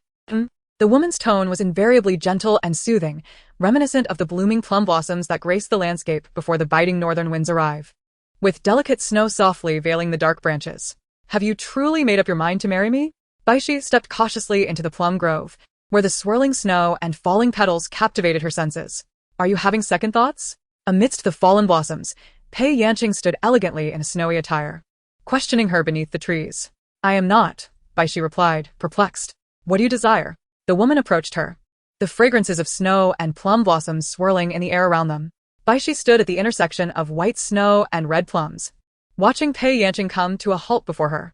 Pei Yanqing's gentle eyelids lowered as she regarded her for several seconds before softly stating, "In the midst of the flower thicket, I am too lazy to glance back, partly due to my devotion to the path and partly because of you." Regardless of whether Miss Bai Xi believed it or not, this verse encapsulated the thoughts that dwelled within my heart. When Na held her breath, afraid to make a sound. Was this a public confession? Bai Xi pondered for a moment, unable to grasp the meaning, and finally asked, "What does it mean?" Of course, she recognized that the poem was Yuan Zhen's Li Xi, the famous line being, "Once I have crossed the vast sea, I cannot regard other waters, apart from Mount Wu. All clouds are but illusions." Yet, why must she speak in riddles? Why leave others in confusion? Pei Yanqing, feeling a mix of amusement and exasperation, composed herself and declared, "I want you." Should this not be clear enough, Pei Yanqing was prepared to elaborate further. Who would have thought that, after careful contemplation, Bai Xi would respond with an astonishing query. "How do you want me?" Chapter 7. When Na had never seen such a look on her boss's face before, shock, disbelief, and then more shock. It seemed as if she doubted her own ears. When Na wondered if continuing to listen would lead to her silencing. Were the intimate secrets of her boss and the lady truly something a mere assistant should hear? She oscillated between curiosity and fear until she noticed her boss's ears had turned a light shade of red. Though faint, it was quite rare, considering her 4 years of experience working with Pei Yanqing. Aside from the occasional needs of acting on set, she had never seen her blush for anyone. Not to mention, she rarely displayed any significant emotional shifts. Pei Yanqing was gentle, approachable, and her amiable demeanor stemmed largely from her excellent upbringing. Over the years, Wen Na had witnessed many who sought to exploit her kindness, but Pei Yanqing remained unfazed, politely rejecting each advance. Even those who attempted to manipulate her by feigning drunkenness or portraying themselves as victims found Pei Yanqing quick to intervene, resolving matters with grace and garnering their gratitude in the end. Thus, throughout her years in the industry, she had remained unscathed by scandal, seemingly disinterested in romance and offering no opportunities for anyone to draw near. Pei Yanqing showed no inclination towards either gender, leading Wen Na to believe she might be asexual. Now, however, the situation had taken a turn. Wen Na instinctively dismissed this characterization, reminding herself that her boss was merely 26, still in the bloom of youth. Nah. You should step outside, came the directive. Promptly obeying the command, Wen Na exited the suddenly heated hotel suite, retreating to the corridor. How do you want me? Bai Xi inquired once more. Pei Yanqing felt a subtle constriction in her throat, the air feeling increasingly stifling, which was soon followed by a thirst. She lifted a cup from the coffee table to sip water, averting her gaze. Bai Xi's voice continued to echo in her ears. Do you wish for me to earn money for you? But I am already under contract. If what you seek is my company, to share a bed with you, then you are indeed making a poor investment. Pei Yanqing's thoughts had been flitting about restlessly, struggling to suppress various inappropriate notions. But Bai Xi's blunt remark about sharing a bed snapped her back to reality. The blush on Pei Yanqing's delicate ears began to spread. The administrative suite is bathed in ample light, thanks to its expansive floor-to-ceiling windows. She sits on a sofa, positioned to face the light, with the sun casting a warm glow upon her, rendering her ears akin to radiant red jade. Bai Xi remains oblivious to this detail. Pei Yanqing gently inhales twice and inquires, do you understand what it means to sleep with me? Bai Xi not. What does it mean? The woman presses. Finally, Bai Xi reveals a hint of the youthful innocence befitting her age, murmuring it means to engage in intimacy? Engage in intimacy in what way? Pei Yanqing teases, reclaiming a modicum of confidence and ease in her presence. Bai Xi stammers, vaguely articulating a word associated with love. Pei Yanqing takes a sip of water, allowing a moment of contemplation before asking once more, aren't you afraid? Bai Xi shakes her head. Do you have prior experience? Bai Xi shakes her head again. Then how is it that you're so bold? Pei Yanqing's voice lowers almost imperceptibly, as if she too is beginning to falter. Bai Xi raises her gaze to meet hers, her eyes clear and pure, reminiscent of smooth pebbles polished by stream water. I am not particularly bold. Oh. Bai Xi locks her gaze with Pei Yanqing's. Perhaps it is because it is you, hence I am unafraid. Pei Yanqing tilts her cup, realizing she has drained it completely. Clearing her throat, she rises with composure to refill her glass. Balancing the cup in one hand, she steadies herself against the countertop, while Bai Xi remarks from behind her. Also, I tried on your qipao and deceived you. It is somewhat loose around my chest. Pei Yanqing chokes in surprise. Does she truly comprehend the implications of her words? Bai Xi is acutely aware. Moreover, she is quite forthright. Your figure surpasses mine, so if we were to share a bed, it would be I who stands to gain. The water overflows from the brim of the cup. Pei Laosher, the water is spilling, Bai Xi warns. Pei Yanqing hastily shuts off the water dispenser, leaning against the counter to steady her breath and calm her racing heart. She senses that continuing this topic may lead to her own defeat, yet Bai Xi remains unabashed, though a hint of mischief lingers in her heart. Pei Yanqing consumes a full glass of water and returns with another, taking her seat once more. She shifts the conversation. Did you just imply that I am making a poor investment? Indeed, Bai Xi replies. Marrying you undoubtedly benefits me. However, I cannot offer you any economic value. If it is merely for my physical presence, we are only engaging in an equal exchange. And you may even have the upper hand. Pei Yanqing dismisses the latter part of her statement from her mind, raising an eyebrow in retort. You claim you cannot provide me with economic value? Correct. Do you understand the concept of marital property? Bai Xi's expression falters momentarily. Pei Yanqing continues, once we are married, I am entitled to half of all your earnings. I wager you will achieve great success. Bai Xi bows her head in contemplation, seemingly swayed by her words. This indeed presents a viable approach. Although she cannot sign a contract with her company, she can still generate income for her. However, it soon dawns on her the implications of this realization. May I not be entitled to half of your income after marriage? You earn significantly more than I do. Children are not easily deceived. This arrangement may actually be advantageous. It protects me from potential losses. Pei Yanqing smirked and coaxed her. Is it not permissible for me to desire a life of ease without exertion? That is acceptable, Bai Xi replied. The more Pei Yanqing spoke, the more his mood elevated. As he languidly declared, I simply wish to enjoy the fruits of your labor at home. Is that so unreasonable? Bai Xi paused momentarily, then nodded earnestly. Indeed. If I were to benefit from Pei Yanqing's influence in the future, it would be only right for me to support him. Yet, did Pei Yanqing truly need to provide for himself? With her wealth, combined with that of her mother and father's families, she could comfortably live for generations without want. Perhaps, the allure of his support lay in its novelty, representing a fresh source of income. Pei Yanqing adopted a serious demeanor and inquired, Miss Bai, do you harbor any further doubts? If not, shall we proceed with the notarization? I have none, she replied. However, you have yet to address my earlier question. Do you wish to make our union public immediately, allowing everyone to know that you are my wife? Or shall we keep it a secret for the time being, maintaining our concealed marriage? Without much hesitation, Bai Xi chose, let us keep it confidential for now. She desired to navigate this journey independently first and observe how far she could progress. After all, her entrance into this world was not fueled by a dream of becoming an actress, nor did she wish to prove anything to anyone. Pei Yanqing assented. Miss Bai, I have a question that may be somewhat audacious. In a familiar manner, Pei Yanqing responded with interest. Ask away. Bai Xi queried, if I continue to ignore certain individuals, and some wish to possess me, could I be subjected to abduction? Pei Yanqing chuckled softly. Although many scandals emerged each year within the industry, including legal troubles, public abduction of female stars was unheard of. Observing Bai Xi's serious expression, as if she genuinely worried, he softened his tone and reassured her, do not fret. If anything arises, call me. Have you set up Quick Dial? Bai Xi nodded but refrained from retrieving her phone. Her expression did not reflect relief. Everything remained unchanged. And her reaction to the previous question seemed outside the realm of normalcy. A flicker of unease crossed Pei Yanqing's mind. Seeing her deep in thought on the sofa, Bai Xi broke the silence. Miss Pei, shall we proceed to notarization? Pei Yanqing rose and agreed, summoning her assistant via WeChat. Nana, please take Bai Xi's qipao for alterations. Reduce the bust size slightly, but do not make drastic changes, just a minor adjustment. As Nana's scrutinizing gaze was about to settle on Bai Xi, her phone vibrated again. Pei Yanqing interjected, do not stare. Nana replied, understood. Ah, so even Sister Pei can feel jealousy, Nana mused.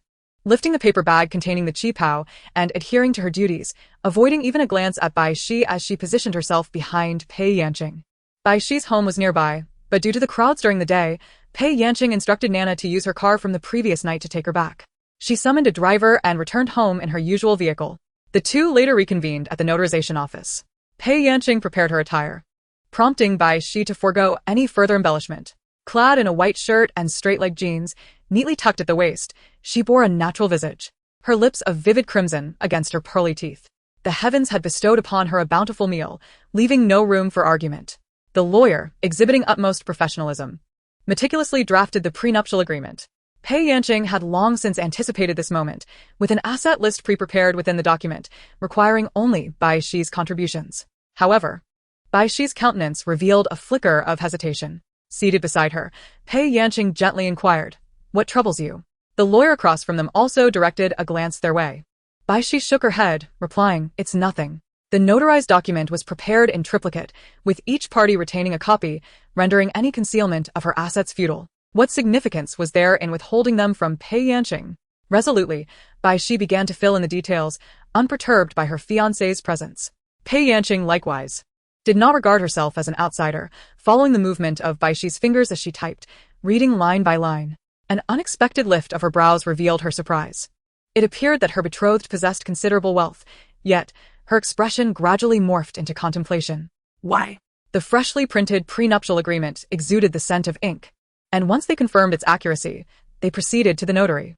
As Bai Xi assured the notary of the agreement's authenticity stemming from her true intentions, a profound sense of reality regarding her impending marriage washed over her. It felt overwhelmingly swift, from the proposal to acceptance, to notarization and registration. After today, she would be living alongside another. That person would become her closest companion in this world. Even though their union was devoid of any emotional foundation, merely serving mutual needs, she would finally possess her own haven. Here, she could anchor her dreams, finding refuge from the tempest, no longer adrift in the vast ocean. I do, Bai Xi declared. The notary responded, pardon? You need only affirm your answer, the notary continued. Bai Xi felt a rush of warmth to her ears, whispering, yes. Could you please speak a bit louder? The notary prompted, embarrassed and unable to meet the gaze of the woman beside her. Bai Xi raised her voice to a normal volume. Yes. Pei Yanqing pinched her palm to suppress an exuberant grin. Upon exiting the notary's office, she glanced at her wristwatch and, with a gentle smile, remarked, Miss Bai, it seems you are rather eager. The Civil Affairs Bureau has yet to close. Shall we proceed there to obtain our marriage certificate? Chapter 8. Pei Yanqing yearned to witness the blush return to her face, a sight she had never seen in all their time together. In the narrative of snowy southern mountains, due to limitations in the portrayal of Yang Jin's arc, Bai Xi had scarcely engaged in romantic subplots, save for an inconsequential childhood friend. As she ascended to the role of tribe leader, any semblance of youthful affection faded entirely. In truth, director Lu Mu had endeavored to prompt Bai Xi to convey the sweetness of romance. No need for overt displays of affection with her childhood companion, merely capturing the glimmering gaze of one enamored. Yet, despite numerous attempts, Bai Xi found herself incapable.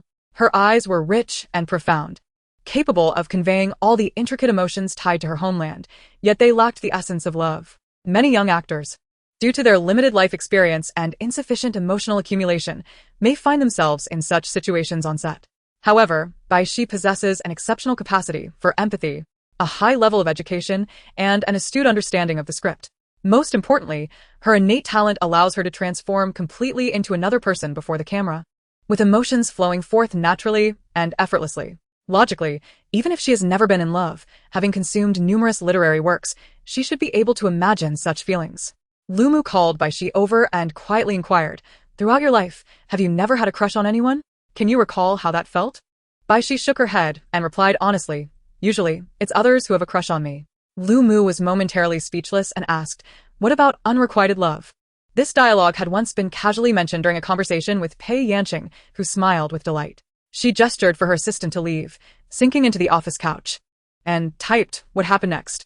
Lu Mu replied, I tried a couple more times, but they didn't pass, so I gave up. Lu Mu continued, She's still a child. We can't expect perfection, can we? Not everyone is like you. She's a promising talent, but she has a few minor flaws. Given my limited time, if you two collaborate in the future, do guide her a bit. Pei Yanqing had not anticipated that before their collaboration, she would already be taking Bai Xi home. Regrettably, even if they were to become legal partners today, her fiancé still harbored no romantic feelings for her. Shall we go and register our marriage now? In response to her teasing, Bai Xi, having regained her composure, predictably refrained from displaying any bashful reaction. Is the qipao altered? Bai Xi asked. Not yet. Then shall we register like this? Bai Xi glanced at Pei Yanqing's attire. She was always impeccably dressed. Her elegant long dress complemented by a tailored blazer draped over her shoulders and white strappy sandals that could easily grace the silver screen. That's not out of the question. I personally don't mind, but I wonder how she feels about my appearance. Do you think I should put on some makeup? Bai Xi politely inquired. Pei Yanqing paused for a moment before responding with a casual smile. I'm just joking. It's too late to go now. Let's have lunch first. Together? Bai Xi appeared quite surprised. If Miss Bai is not accustomed to it, we can dine separately. Then let us dine separately, Bai Xi nodded. Wen Na, who was nearby, could hardly bear to witness this. What a cold-hearted Miss Bai. I bet Sister Pei regrets saying that. They arranged a time and place to meet in the afternoon, perhaps the same hotel? Bai Xi suggested. All right, I'll send a car to take you back. Thank you. The two parted ways, once more. Pei Yanqing sat in the Alpha limousine, checking her reflection in the mirror, and plaintively asked her assistant, Na, have I aged and lost my charm? Na quickly retorted, nonsense. Out with such thoughts. Pei Yanqing couldn't help but laugh, putting away her compact, and sighed. She truly has a heart of stone. When Na cleverly responded, Isn't it just right for you, this iron tree, to bloom? Pei Yanqing let out a soft chuckle, her eyelashes fluttering as she cast a sidelong glance, her gaze playfully reproachful, which softened the chill of her expression, leaving one feeling utterly enchanted. When Na instinctively brushed her arm, now covered in goosebumps. When she looked back, Pei Yanqing had already composed herself, preparing to close her eyes and rest. Her voice calm as she said, Call me when we arrive at the dining place. Understood. When Na replied, quietly absorbed in her phone, occasionally glancing at the serene profile of Pei Yanqing with her eyes closed. In truth, when Pei Yanqing slept, she bore a striking resemblance to her mother, sharing at least 70% of her features, though her facial contours appeared more relaxed and gentle. Should she adopt the same expression as Pei Chun, she could easily be mistaken for the younger version of her mother. However, in the public eye, she would undoubtedly pale in comparison to the persona of Pei Chun, enhanced by the filters of time. Thus, Pei Yanqing diligently endeavored to distinguish herself from Pei Chun in every aspect, including her acting style, performances, and even her everyday attire and demeanor. This instinct had ingrained itself deeply within her subconscious. Upon sensing any deviation, she would instinctively adjust, even at the expense of suppressing her true nature. When Na paused her phone activity, suddenly contemplating, having such a superstar mother must indeed place immense pressure on Pei Jia. If she were mediocre, others might say she squandered her mother's genes. If she excelled, they would accuse her of mere imitation, claiming she could never surpass Pei Chun, who remained the more captivating figure. She would forever bear the halo of being Pei Chun's daughter, living perpetually in her shadow. Thus, in her quest to become Pei Yanqing, to be herself, she simultaneously relinquished a part of her identity. The chauffeur-driven vehicle came to a steady halt. Pei Jia, we've arrived, when Na softly reminded her. Pei Yanqing opened her eyes, donned the jacket when Na handed her, and gracefully bent to exit the car, her heels barely making a sound as they touched the red carpet welcoming guests at the hotel entrance. When Na followed, closely behind, the tailor-made qipao was delivered by a dedicated team just in time for lunch. Pei Yanqing had her makeup done and changed vehicles, heading to the hotel where Bai Xi was staying, instructing her styling team and photographer to follow in another car. As Bai Xi opened the door, he was startled by a throng of people in the corridor, maneuvering small suitcases alongside larger ones. Pei Yanqing introduced, "These are my studio's makeup artist and stylist."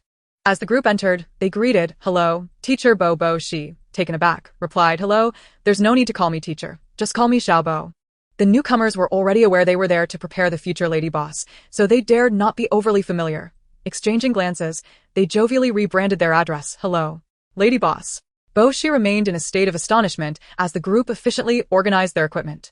Still processing the situation, Pei Yanqing approached him and gently remarked, "We are pressed for time today. Let us allow them to make adjustments next time." Bai Xi could only nod in agreement. Wearing the qipao would not disrupt her look, so the studio team provided Bai Xi with a complete makeup and hairstyling service. In the well-lit dressing mirror, the face of the young woman gradually became exquisite and radiant. Bai Xi carried the finished qipao into the master bedroom. Pei Yanqing had already changed into her attire while applying her makeup, seated on the sofa, awaiting the moment with an inexplicable sense of nervousness. She instructed Wen Na to pour her a glass of water, her fingers anxiously gripping her knuckles. Suddenly, the sound of a door creaking echoed beside her as Bai Xi emerged from the master bedroom, adorned in an ink-washed qipao. The sight rendered the woman breathless. Bai Xi, youthful and vibrant, had been styled by an experienced team that eschewed conventional updos, opting instead for a flowing hairstyle that complemented her temperament. Her ebony hair, divided into two sections, cascaded elegantly, one side brushing against her chest while the other rested gracefully over her shoulder, adorned with round, lustrous pearls that exuded purity and natural beauty. The qipao, accentuating her curves, was a testament to femininity. The expansive ink-wash patterns artfully softened its allure, emphasizing the garment's exquisite tailoring. Bai Xi's figure was tall and graceful, her gaze reminiscent of a gentle drizzle, akin to a stroke of rich ink reflected from a boat in a water town. As the landscapes merged and reformed, Pei Yanqing felt as though her eyes were following the ink across paper, capturing the haunting silhouette of a woman she could not forget. Her hand, still holding the glass of water, froze midair. When Na, momentarily taken aback, leaned in to gently remind her, "Sister Pei." As the ink dissipated on the rice paper, Pei Yanqing instinctively wished to grasp that fleeting figure, yet the mist upon the water cleared, revealing the young woman from the boat standing before her in reality. A sudden flutter of her heart ensued when Na took the glass from Pei Yanqing's trembling hand, and she felt as if awakening from a dream. Rising, she approached Bai Xi, her gaze earnest as she took in her beauty once more. "This could be better," she said, lifting her hand to adjust Bai Xi's pipa button on the qipao, stepping back to observe. "There, it suits you perfectly." Tangzu, Bai Xi diplit gadasioli. Nodding in return, "You look beautiful as well." The elegance of a neatly styled updo would still complement the qipao best, exposing the graceful curve of a woman's neck. The icy-hued qipao, nearly plain, was challenging to wear, yet Bai Xi carried it with poise. It was uncertain whether the qipao enhanced her beauty or if she elevated the garment into something more refined and enchanting. Bai Xi dit ge Pei Yanqing. Seemingly dissatisfied with such simple praise. "You are the most beautiful woman I have ever encountered," she eventually confessed, her lips pursed in contemplation. Pei Yanqing's brows lifted slightly, a hint of joy flickering in her eyes. Bai Xi appeared troubled, struggling to articulate an insincere compliment, and finally added, "One of the most beautiful." Pei Yanqing found herself amused by Bai Xi's candidness, the joy she had tried to suppress now shining through her smile, her eyes twinkling. Then, where do I rank in your esteem? May I inquire? Third, Bai Xi replied. Pei Yanqing's curiosity piqued further. And the first two? Bai Xi answered straightforwardly. One is myself. A laugh escaped Wen Na as she hurriedly covered her mouth, while the styling team from the studio stifled their chuckles, their shoulders shaking with mirth. Pei Yanqing found herself at a loss for words, feeling a touch of embarrassment at the conversation's turn. All she desired at that moment was to gently pinch the ear of the enchanting Bai Xi. Pei Yanqing suppressed her impulses and turned to the studio staff, saying, "You may leave for now. I have matters to attend to with Xiao Bai." The group chuckled as they pushed the makeup cases out of the room, leaving only Wen Na, the photographer, and his assistant behind. The photographer was a regular at the studio, and Pei Yanqing had summoned him to capture their wedding photos. Since this was a once-in-a-lifetime event, she wished for it to be nothing less than perfect. As they exited the room, Pei Yanqing walked ahead, while Bai Xi gazed at her figure, elegantly draped in a qipao, her silhouette swaying gracefully, evoking an inexplicable sense of awe. Bai Xi thought to herself that she wished to retract her earlier statement. In her heart, Pei Yanqing now held the second place, standing alongside her. The morning's notarization had already allowed Bai Xi to experience the nerves and excitement of marriage, and when it came time to receive the marriage certificate, her emotions were surprisingly subdued. However, during the photo shoot, as they stood shoulder to shoulder, gazing at the camera, Bai Xi felt an unfamiliar tension from the close proximity. The warmth of Pei Yanqing's body seeped through the delicate fabric, leaving her feeling somewhat frozen. Click. The photo with its vibrant red background was printed, and the marriage registrar stamped it before handing over 2 pristine red booklets. Congratulations on your marriage. May you enjoy a harmonious union for 100 years. Chapter 9. Pei Yanqing accepted the red booklet and opened it before her eyes. On the striking red backdrop of their wedding photo, the elegant and gentle woman in a frosted qipao sat beside her slightly reserved young wife, who maintained a poised posture, yet wore a subtle smile. To the left, it read, Certifying person, Pei Yanqing. Registration date, August 25th, 2020. At the bottom was the spouse's information. Name, Bai Xi. The characters of Bai Xi's name lingered in Pei Yanqing's mind as she gently traced the letters with her thumb, glancing back and forth several times, concealing the flicker of uncertainty in her gaze behind her long lashes. Bai Xi also reviewed the marriage certificate, verified her ID number, and decisively closed it, tucking it away in her bag. Wen Na stood behind them, observing their distinctly contrasting reactions. Sister Pei, don't be too enamored. Both women secured their marriage certificates, donned masks and hats, and exited the Civil Affairs Bureau. This time, there were no separate vehicles arranged. They both climbed into Pei Yanqing's car, which smoothly merged into the flow of traffic, while Bai Xi refrained from inquiring about their destination. The soundproofed back seat was tranquil. Pei Yanqing studied Bai Xi's profile and initiated the conversation. Miss Bai. Bai Xi, who had been resting her eyes, opened them without any trace of drowsiness and politely turned her head. Is there something you need, Miss Pei? Pei Yanqing spoke gently. We are now married, and both parties take this seriously. Don't you find it rather formal to still address each other this way? Bai Xi blinked, puzzled by the assertion of mutual seriousness. The surge of hormones had arrived swiftly and departed just as quickly. Surely, the morning's notarization had been the pinnacle of earnestness for both of them. Given Pei Yanqing's substantial wealth, it would be a significant loss if she were to be taken advantage of. Pei Yanqing inquired, Would you mind if I refer to you by a different name? Bai Xi remarked, You can just call me Xiao Bai. Pei Yanqing, unfazed, responded, All right, Xiao Xi. Bai Xi cast a skeptical glance at the woman, pondering why, at the age of 26, her hearing was already so poor. Nonetheless, any form of address would suffice, provided it did not border on excessive intimacy. Terms like baby, darling, or dearest were out of the question. However, if Pei insisted, Bai Xi bore no objections. After all, a mere title would not evoke different sentiments within her due to the meanings ascribed by society. Bai Xi's tacit acceptance signified her agreement. Pei Yanqing felt a twinge of regret for not choosing a more endearing appellation, and she resolved to take her time. Bai Xi and Pei Yanqing exchanged a tranquil gaze for 3 seconds, confirming that there were no further words from Pei, before Bai Xi turned her face toward the car window, gazing through the tinted glass at the receding streets. A faint beam of sunlight filtered through, enough to enhance the hue of her complexion significantly. The effect of light upon each individual varies. Bai Xi resembled a precious jade bathed in moonlight. Pei Yanqing observed the illuminated profile of her face. Miss Bai, may I ask a rather bold question? Do you possess mixed heritage? Bai Xi turned her face, seemingly having not heard clearly. Your eye color is quite rare. Pei Yanqing pointed to her own eyes. Typically, Asian individuals have brown irises, herself included. Some possess strikingly beautiful and luminous eyes that evoke an amber-like allure, yet that is merely an optical illusion created by light reflecting within. Bai Xi, backlit, had light-colored irises, with the center revealing a rare golden hue. Pei Yanqing's heart skipped a beat as she gazed into her eyes. Those eyes were a natural asset during performances. In the latter half of snowy southern mountains, as she assumed the role of a tribal leader, her gaze resembled that of a snow wolf, effortlessly captivating. In earlier scenes, she could embody the cunning and spirited demeanor of a cat-like young girl. Of course, Pei Yanqing would not solely rely on eye color for her judgment. Bai Xi's appearance epitomized Eastern beauty, adhering to the classical standards of proportion, with a delicate chin and fluid facial contours. While traditional aesthetics emphasized rounded and harmonious features, Bai Xi's facial structure was more refined and dimensional than most classical beauties in the entertainment industry, with deeper contours around her eyes and brows. Is Miss Bai of mixed heritage? Pei Yanqing inquired, once more. Bai Xi's reaction surprised her. Initially taken aback, she paused for several seconds before responding. I do not know. I apologize, Miss Pei. Do not know? What sort of answer is that? Pei Yanqing furrowed her brow. Unless one were entirely unaware of their parentage, how could they not answer such a question? Either Bai Xi was deliberately concealing something, and if so, what was the necessity for such secrecy?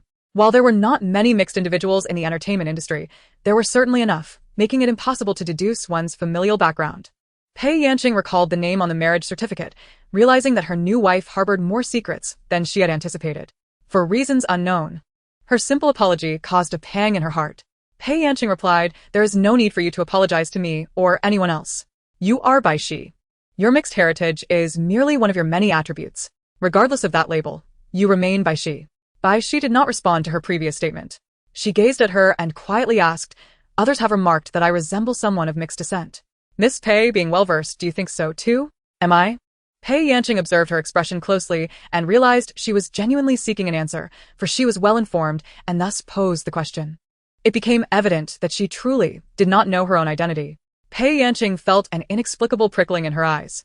After uttering a somewhat intrusive remark, she slowly brought her hand closer to Bai Xi's face. Bai Xi watched her movements without resistance until a gentle tickling sensation brushed her brow. Aside from acting, it was the first time someone had touched her face.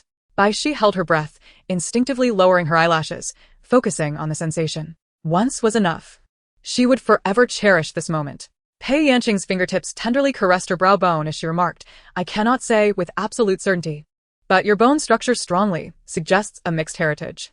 Bai Xi, with her eyes closed, inquired, then next time, if someone asks me again? Did no journalist ask you during the previous interview? How did you respond? I ignored them. Haha. Pei Yanqing chuckled, then quickly cleared her throat to restrain herself, saying, next time, if anyone inquires about your mixed heritage, simply say yes. Bai Xi opened her eyes, somewhat puzzled. What if I am not, and someone exposes the truth? How could they possibly expose you? Pei Yanqing was taken aback and then, with utmost seriousness, replied, am I not your closest confidant? If a reporter were to ask me, I would affirm your mixed heritage. As long as we are united in our response, they would merely be spreading rumors. Bai Xi let out a light laugh. Pei Yanqing, captivated by her smile, felt a warmth in her heart. However, Bai Xi's smile was fleeting, like a blossom that quickly withers. After a moment, she seemed to sigh softly and said, Miss Pei, you are a good person. Pei Yanqing responded, such words should not be uttered lightly. Feeling a hint of anxiety, she maintained a calm demeanor and replied, I am your wife, after all. Upon uttering this, her heart raced, and she took a sip of water to mask the intensity of her heartbeat. Indeed, Bai Xi nodded, seemingly contemplating for a moment before asking, does Miss Pei not require any stipulations for our arrangement? Stipulations? Yes. In the few novels Bai Xi had read, marriages like theirs typically involved a contract outlining the responsibilities and obligations of each party, despite lacking legal efficacy. However, from the moment Pei Yanqing first proposed marriage until now, she had never mentioned what Bai Xi was expected to do or refrain from doing after their union. This marriage seemed to benefit her more. One does not reap rewards without effort. If Pei Yanqing had any requests, as long as they were reasonable, she would certainly comply. Since you mentioned women being slow to act, Bai Xi sat attentively, listening intently. I have only one request, Pei Yanqing stated, treat me as your wife. Bai Xi pondered deeply and responded with an objective candor, Miss Pei, this poses a bit of a challenge for me. If I struggle to make friends, how could I possibly fulfill the role of a wife? No worries, take your time. This is my first marriage as well. I know you've shown me your household registration, indicating your marital status as single. Bai Xi questioned the source of Miss Pei's amusement, perplexed by her laughter. Pei Yanqing had initially restrained herself, but upon Bai Xi's inquiry, she could not help but cover her eyes with her hand, leaning back to chuckle for a while before straightening up. Is this how you speak regularly? Always leading to unexpected conclusions? I seldom engage in lengthy conversations with others. Am I the first? Aside from Sister Meng Shangyue, her manager. Bai Xi added, however, we've hardly been in touch over the past month. She has been preoccupied with some work matters on my behalf. Pei Yanqing was well aware of her recent circumstances, yet now is not the time for such dreary discussions. Propping her chin thoughtfully, she inquired with genuine interest, Miss Bai, are you not curious why I chose to marry you? In her heart, Bai Xi mused, is it not for the allure of my soft life? Oh, perhaps it is my beauty that captivates. Yet she sensed that voicing this might provoke Pei Yanqing's laughter. Thus she refrained and followed up with, why? Because you are adorable. It is the first time someone has called me adorable. What do others say about you? Pei Yanqing asked, intrigued. Beautiful, possessing great charm. Miss Pei, why do you laugh again? I find your observations quite astute. Pei Yanqing gave her a thumbs up. The driver, Old Lin, had been the family chauffeur since Pei Yanqing's elementary school days, witnessing her transformation from a carefree girl to a poised young woman, embodying grace and propriety at every turn, with nary a fault to be found, except for the rare moments in front of Pei Chun. He had never seen her smile so joyfully. Yet, it must be said, Miss Bai often uttered surprising remarks, leaving him cautious, wary of losing focus and veering off course. Pei Yanqing endeavored to suppress the visibility of her amusement and, adopting a more serious demeanor, asked, have you considered where we will reside after our marriage, Miss Bai? Bai Xi's eyes subtly brightened. Of course, we shall live together. Bai Xi feigned politeness. No, what do you think, Miss Pei? She thought to herself, given Pei Yanqing's boldness, she would likely suggest they move in together immediately. Bai Xi awaited her audacious proposal, while Pei Yanqing, understanding her intent, chose not to take the initiative. I will follow your lead, the woman replied with a smile. A prolonged silence enveloped them. Bai Xi raised her gaze to meet the depth of the woman's bright eyes, gently biting her lower lip, and asked, when shall I move in with you? Chapter 10. Now. It was only after Pei Yanqing uttered this phrase that Bai Xi realized the vehicle had come to a stop, though she could not recall when this had occurred. The ride had been so quiet, with their continuous conversation, that even the driver, obeying Pei Yanqing's instructions, refrained from interrupting. Bai Xi gazed at the familiar streetscape, her residence, the Ruinshi mansion, visible in the distance. Bai Xi. A few days ago, she would have undoubtedly displayed a look of shock. However, after undergoing training with Pei Yanqing, she had come to believe that anything could transpire in her presence.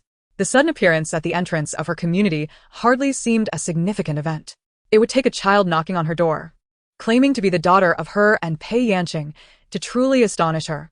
Pei Yanqing had meticulously planned this moment prior to their marriage registration, yearning to witness a look of surprise, or even astonishment, on Bai Xi's face, which would bring her immense joy. Yet, Bai Xi was destined to tread an unconventional path. She accepted the reality with remarkable composure. Bai Xi remarked, all right, then let us drive in. I'll gather my things. Pei Yanqing, from her limited understanding of Bai Xi, sensed that her entry into the industry and her subsequent development had been quite organic. When a director discovered her, she embraced acting. When an agency approached her, she chose the largest one and signed a contract within 3 days. Faced with pressure from a prominent figure in the industry, she resolutely declined any social engagements, ignored her messages, and chose to languish at home, exhibiting a carefree disregard for her own future. However, she was not the type to simply acquiesce. If she wished, with just a slight concession, countless individuals would be eager to support her, and the obstacles in her career would swiftly dissipate.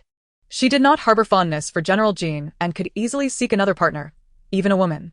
It was rumored that the female CEO of Tianhe Film and Television was willing to exchange a leading role in her company's production for a dinner with her. Yet Bai Xi declined. That individual, whom Pei Yanqing had encountered while collaborating on a film project, had maintained a private rapport, although not as glamorous as a star. She was well composed, disciplined, and possessed a figure far superior to that of the portly male investors. Bai Xi rejected all such offers. Hence, it was predicated on her willingness. If she did not desire it, no one could compel her. Aside from her fondness, Pei Yanqing harbored an insatiable curiosity about Bai Xi. She longed to learn about her life experiences over the past 20 years and what had led her to make her choices. The former inquiry felt overly intrusive, and Pei Yanqing was aware that she could not obtain the answers she sought regarding the latter. Thus, she refrained from asking. A silver sedan came to a halt downstairs.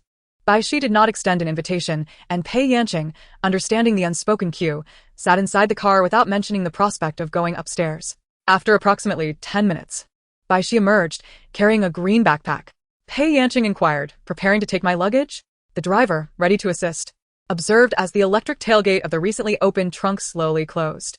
Bai Xi entered the car, placed her backpack beside her, and stated, "All right, let us go."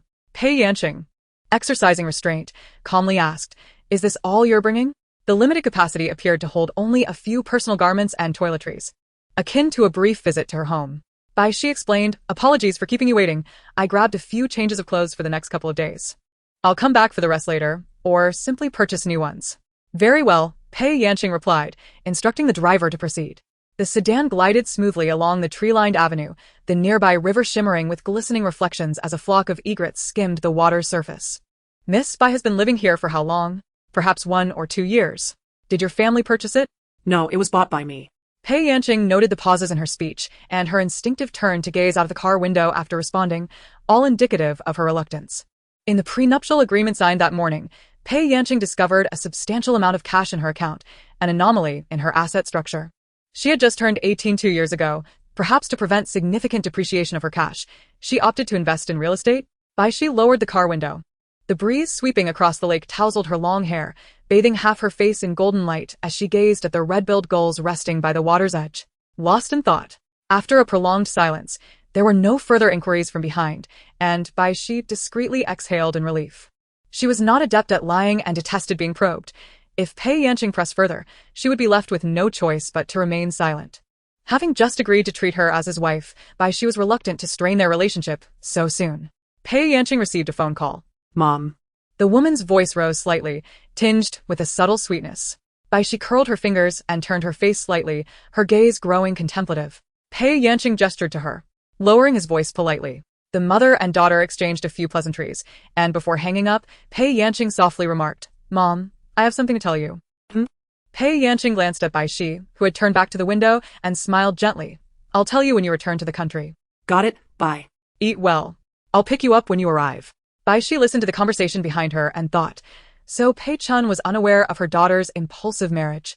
She closed the car window and sat up straight. Although she hadn't asked, Pei Yanqing still explained tenderly, "That was my mom calling. She's filming abroad, and will soon wrap up." Bai Xi mused that he hadn't even introduced her to his mother, suggesting that he didn't take this marriage seriously, making such an explanation unnecessary. Out of courtesy, she responded, Bai Xi was truly not skilled at deception. Her expressions and body language betrayed her. Some people may silence their lips, yet their eyes still convey unspoken words. From her bewildered gaze, Pei Yanqing could only decipher 2 unyielding lines. "Why are you telling me this? Aren't we merely in a contractual relationship?" Pei Yanqing had always been adored by others, accustomed to being cherished without needing to plead for it. After that, silence enveloped them both until the driver announced their arrival. Coming around to open the door on Pei Yanqing's side, fresh air flooded the car interior, alleviating the nearly suffocating atmosphere. Pei Yanqing inhaled deeply and bent down to exit the vehicle. Bai Xi followed suit, clutching her green backpack. Compared to Pei Yanqing's torment, she felt considerably more at ease, only just now realizing her own tension. She was about to cohabit with someone. A person she had encountered merely twice had inexplicably led her into the realm of matrimony. What if he was not the paragon of virtue as rumored, or if he were, yet possessed peculiar preferences in the bedroom, or had insatiable desires? She was still utterly inexperienced. Bai Xi felt a slight dizziness as she ascended in the elevator. "Are you all right?" "It's nothing," she replied, steadying herself against the sleek metallic wall of the elevator and shaking her head. Ding. The elevator doors opened to reveal a private foyer, where Pei Yanqing retrieved a brand new pair of slippers from the shoe cabinet for her. Bai Xi discreetly observed the open cabinet. The novels often suggested that one could discern a homeowner's solitary status from the foyer. Yet, all she could see were numerous pairs of women's shoes. However, with same-sex marriage now legalized, does it truly matter whether one is male or female in matters of love? She silently averted her gaze. "This shall be our home. Shall we take a look?" Pei Yanqing unlocked the fingerprint door but did not open it immediately, instead gesturing for Bai Xi to step forward, bestowing upon her a sense of ceremony. Anzai, Bai Xi approaching. The double front doors were somewhat heavy. She exerted herself to pull them open. The moment she lifted the curtain of her gaze, a resplendent sunset bathed the living room, with the sofa and carpet resembling the hues of the orange twilight. The view from the floor-to-ceiling windows was unobstructed, stretching out to the distant city, where twinkling neon lights flickered at its edge. One by one, the lights illuminated, akin to stars on a canvas. Bai Xi's immediate thought was that this house was likely more expensive than her own. The layout of the house was quite similar. Pei Yanqing, aware of her familiarity, provided no further introduction. Instead, she approached Bai Xi and said, "I just ordered takeout. Would you like to rest for a moment while I show you your room?" "My room?" Bai Xi followed Pei Yanqing, her lashes concealing her confusion. Were they not to share a room? Pei Yanqing was grateful she had retained a guest room for unforeseen circumstances and had arranged for the maid to replace the bedding with a fresh set in a cheerful clover color. The entire room was immaculate, with Bai Xi's figurine displayed on the table in a showcase. Pei Yanqing walked to the desk, pushed the figurine further back, attempting to obscure it with books, then turned to Bai Xi, who was inspecting a wardrobe. "Is there anything else you need? I can have someone fetch it." "No. It's already quite lovely," Bai Xi replied, opening her bag to reveal a pitifully sparse change of clothes and a nightgown, along with a travel-sized skincare set and an electric toothbrush. Who would believe this was not a short trip? Unable to contain herself, Pei Yanqing spoke, "Miss Bai." Bai Xi rummaged through the bottom of her backpack, extracting a half-used tube of toothpaste. Holding it up, she looked at Pei Yanqing. Pei Yanqing paused, inhaling deeply. "It's nothing." She managed to maintain a perfect smile, adding, "You should rest. I'll wait outside for the takeout." What else could she say? Wish her a happy time, perhaps? Pei Yanqing sat on the sofa, pulling out the marriage certificate from her bag to steady her nerves. She exhaled deeply. Indeed, she was married, not merely renting out the guest room as if it were a hotel. Afterward, Pei Yanqing gazed at the tightly closed door of the guest room, a gentle smile gracing her lips. How adorable she was. The mere thought that she was now her wife made her seem even more charming. In the guest room, Bai Xi hung her meager belongings in the wardrobe and placed her toiletries in the bathroom. This room was usually uninhabited, and the sink appeared particularly desolate with its emptiness. Bai Xi observed it for a moment, a barely perceptible grimace crossing her lips. After dinner and a workout, they each retreated to their rooms to bathe as the moon rose high in the sky. Passing through the corridor, Bai Xi glanced at the open door of Pei Yanqing's room, where warm light spilled out, hinting at a life well lived. As Pei Yanqing emerged from the bathroom, drying her hair, she pondered whether to bid her little wife good night. However, the sight that greeted her in the middle of the room startled her. The quilt was raised, and Bai Xi lay on her bed, clad in refreshing attire. Thus, Pei Yanqing turned back towards the bathroom. Through the bathroom mirror, she could only catch a glimpse of the bed's foot in the center of the room, seemingly neat yet subtly creased, as if concealing someone. She thought to herself that perhaps she had indulged in thoughts of Bai Xi a bit too much while bathing, leading to this surreal daydream. A mere illusion. Pei Yanqing turned on the faucet, the cool water enveloping her slender fingers, gradually extinguishing her fantasies. Then, she lowered her gaze to retie her bathrobe, re-entering the bedroom. The warm light filled the room, casting a pearlescent glow over the young woman lying on the bed. She wore the light rose-colored camisole nightgown she had brought, her arms and shoulders exposed, and the slight tilt of her head accentuated her collarbone beautifully. The posture remained unchanged. It was not a dream. Her snow-white skin contrasted with the delicate straps, creating an alluring atmosphere despite her modesty. Pei Yanqing restrained the impulse to swallow hard and approached slowly, lifting her hand under Bai Xi's gaze. She tugged at the quilt, covering her shoulders with a thin blanket, ensuring warmth below her chin. The pads of her fingers inadvertently brushed against the girl's cool skin, generating a slight warmth. "Be careful not to catch cold," the woman cautioned softly. Though her words did not align with her heart, Bai Xi slowly blinked her amber eyes, watching her in silence. Pei Yanqing diverted her gaze from Bai Xi's eyes, feigning interest in the water cup on the bedside, and inquired, "What brings you here? Do you not need me to come over?" Bai Xi's retort was direct and unembellished. Pei Yanqing found herself speechless. To say she needed her would imply a predatory instinct. To deny it would be hypocritical. How could she respond? Pei Yanqing opened her mouth, her lips moving silently, yet words eluded her for a long while. Before Bai Xi arrived, she had already prepared an excuse, declaring with a facade of grandeur, "Today, in the car, you asked me to regard you as my wife. I am merely fulfilling the duties of a spouse." "What duties?" Pei Yanqing's gaze became fixated, as if the glass of water before him were an extraordinary archaeological relic. It was indeed that. Bai Xi Muset? Feeling a tad nervous and not quite performing to her potential. Which one? It turned out to be that one. Pei Yanqing, returning from the ambiguous atmosphere, redirected his attention to Bai Xi's youthful and beautiful visage. Their eyes met, hers exhibiting a calmness tinged with an almost imperceptible evasion. Her acting prowess, worthy of a newcomer nominated for Best Actress upon debut, was evident. That fleeting moment of avoidance nearly deceived even Pei Yanqing. Yet it did not.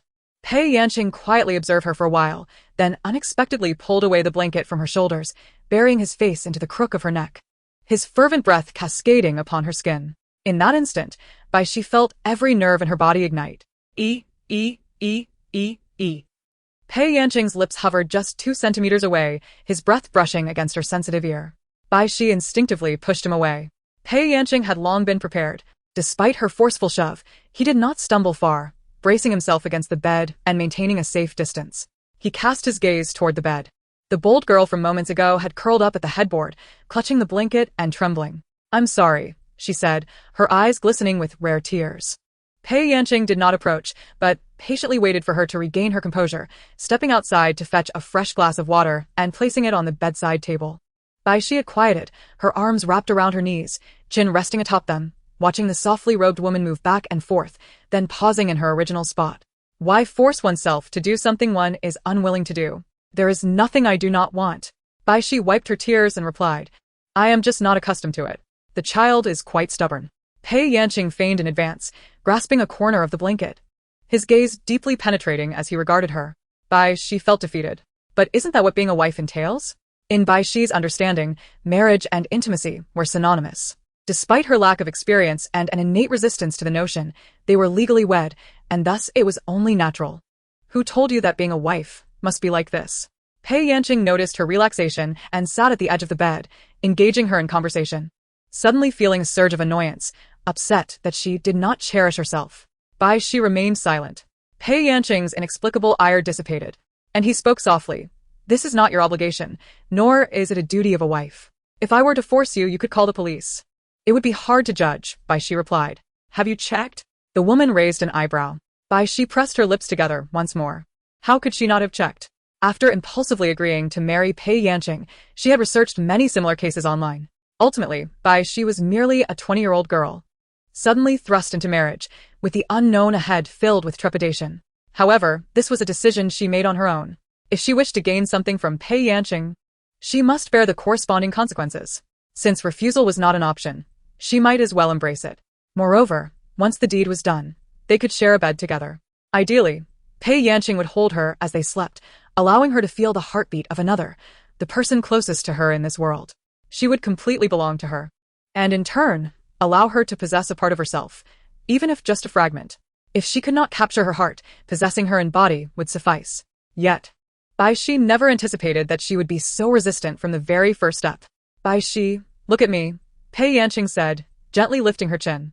Her face was so petite, cradled in her hands like a precious piece of porcelain, beautiful but fragile. Gradually, Bai Xi's gaze focused on the woman's face, now so close that she could discern her exquisite features. "Listen carefully, no one should ever compel you to do something against your will. If anyone dares to bully you, I will protect you." Bai Xi's eyes appeared hazy, as if shrouded in mist. She shifted her gaze into the depths of the woman's dark pupils. "But what if it were you? If I were to bully you? I am a public figure. Even if the law cannot touch me, exposing me online could still bring me crashing down. You are my wife. You hold my fate in your hands." Bai Xi found it difficult to accept the logic in her words. Even if Pei Yanqing truly mistreated her, exposing her online would not guarantee public support. Setting aside Pei Yanqing's years of cultivated reputation and popularity, the power behind her could easily silence all media. Bai Xi could suffer 1,000 wounds. Yet her adversary might not even lose a hair. Though she doubted her words, it did not diminish her belief in the sincerity behind them. If she intended to bully her, she would not have let her off so easily moments ago. If you worry that others will not believe what you say, or that no one will hear you, then strive to become as famous as I am. Then, no one will dare to bully you, not even me." Pei Yanqing jested lightly. "Then, why did you marry me? Did I not say?" "Because you are adorable." Pei Yanqing paused to reiterate her earlier compliments. "Beautiful, charming." Bai Xi felt a tinge of embarrassment. "And, I wish to enjoy your indulgence." Pei Yanqing winked, teasingly asking, "So, am I allowed to indulge?" Bai Xi lo get? Her spirit lifted by Pei Yanqing's playful demeanor. "Yes," she replied, her voice clear and resolute. "All right, time to return to your room and sleep," Pei Yanqing said. releasing her chin and gently patting her through the covers. Do you have any engagements tomorrow? Bai Xi, reluctant to leave, felt an even stronger desire to remain with Pei Yanqing after their recent exchange. After all, she had promised not to overwhelm her. And her last shred of hesitation had vanished. Yes, Bai Xi replied, returning to her room with a heavy heart. Good night, Pei Yanqing called from the doorway. Good night, Miss Pei. Miss Pei, you truly are a... She was about to utter a classic line when Pei Yanqing, wishing to avoid being labeled the nice guy, promptly interjected, shall we negotiate? Can you rephrase that compliment? Rephrase it? Compliments should indeed reflect the opinion of the one being complimented. Simply say you are truly beautiful. All right, Miss Pei. You are indeed stunning. Bai Xi possesses a pair of exceptionally captivating eyes. When she gazes at someone, it feels as though the entire world is encapsulated in her singular, intense gaze, stirring one's heart profoundly. Pei Yanqing found herself ensnared in that gaze, her heartstrings vibrating with emotion. Good night. She clasped her hands behind her back, gripping her knuckles. Good night. Bai Xi closed the door gently. Pei Yanqing stood at the threshold of the second bedroom, inhaling deeply. On the other side of the door, Bai Xi leaned against it, slowly biting her lower lip. Later, she quietly opened the door, glancing towards the master bedroom, where the corridor was shrouded in darkness, devoid of any light. It seemed Pei Yanqing had already fallen asleep. Their plan to share the night together had faltered. A barely audible sigh echoed in the room. Bai Xi lay in her bed, tossing and turning. She was unfamiliar with the bed, yet she pondered why, despite being married, the distance between her and Pei Yanqing was not as intimate as she had envisioned. Pei Yanqing was rather too gentlemanly. Even if they could not be intimate, she could still embrace and kiss her. With her eyes closed, Bai Xi reminisced about their brief interaction before sleep in her room. Pei Yanqing had tucked her in, then suddenly pulled the covers away, breathing softly against her neck. That evening, while Pei Yanqing was exercising on the treadmill, Bai Xi sat on the living room sofa, wearing headphones at the lowest volume, watching a few short videos for a quick study session. None of the people in those videos could compare to Pei Yanqing. The sounds of Pei Yanqing's breaths were quite pleasant. With such thoughts, Bai Xi drifted into a light slumber. Unbeknownst to Pei Yanqing, who would one day receive such a compliment, her biological clock awoke her promptly. She silenced the alarm that was set to ring in 5 minutes and, as usual, got up to freshen up. Waves of memories from the past 2 days cascaded through her mind, and as she held her electric toothbrush, her hand paused. The woman in the mirror bore a faint smile in her eyes. She stepped out of her room. The second bedroom remained silent. Pei Yanqing tiptoed into the kitchen, beginning to prepare breakfast, familiar fare, yet for two. The sound of the range had drowned out the footsteps outside. Just as she lowered the noodles into the pot, a soft, warm body pressed against her from behind. That person, hesitant and unfamiliar, wrapped their arms around her waist. Chapter 12. Bai Xi dream. It had been a long time since she last dreamt. Young people of her age rarely experience a complete absence of dreams. They are often filled with aspirations, fantasies, disappointments, and hidden thoughts. Yet, Bai Xi was devoid of such. Her life unfolded in segments, continually veering unexpectedly, much to her own surprise. Only at the onset of such turning points did she find herself dreaming. Time and again, she was submerged beneath the sea. Time and again grasping onto driftwood amidst the vast waters, finding flickers of hope in the depths of despair. She was momentarily swept ashore by the tumultuous waves, her feet and the pristine white of her dress still submerged in the sea. Bai Xi tilted her head, coughing and expelling the salt water from her stomach, her face resting upon the gravel as she dragged her heavy legs to rise, step by step, onto the deserted island. Upon opening her eyes, she beheld the unfamiliar ceiling above her. In less than a minute, she calmly accepted all the memories from the night before, then descended to wash up. The secondary bedroom was smaller than the one she had previously occupied, but how much space does one truly need for solitary activities? The buzzing of the electric toothbrush reverberated throughout the bathroom as Bai Xi lifted her lashes, gazing at her reflection in the mirror, her expression vacant and devoid of emotion. Meng Shanhua had not contacted her, and today she remained without work. Exiting the bedroom, she traversed the hallway into the living room, where a vase of yellow roses adorned the coffee table, fresh and delicate.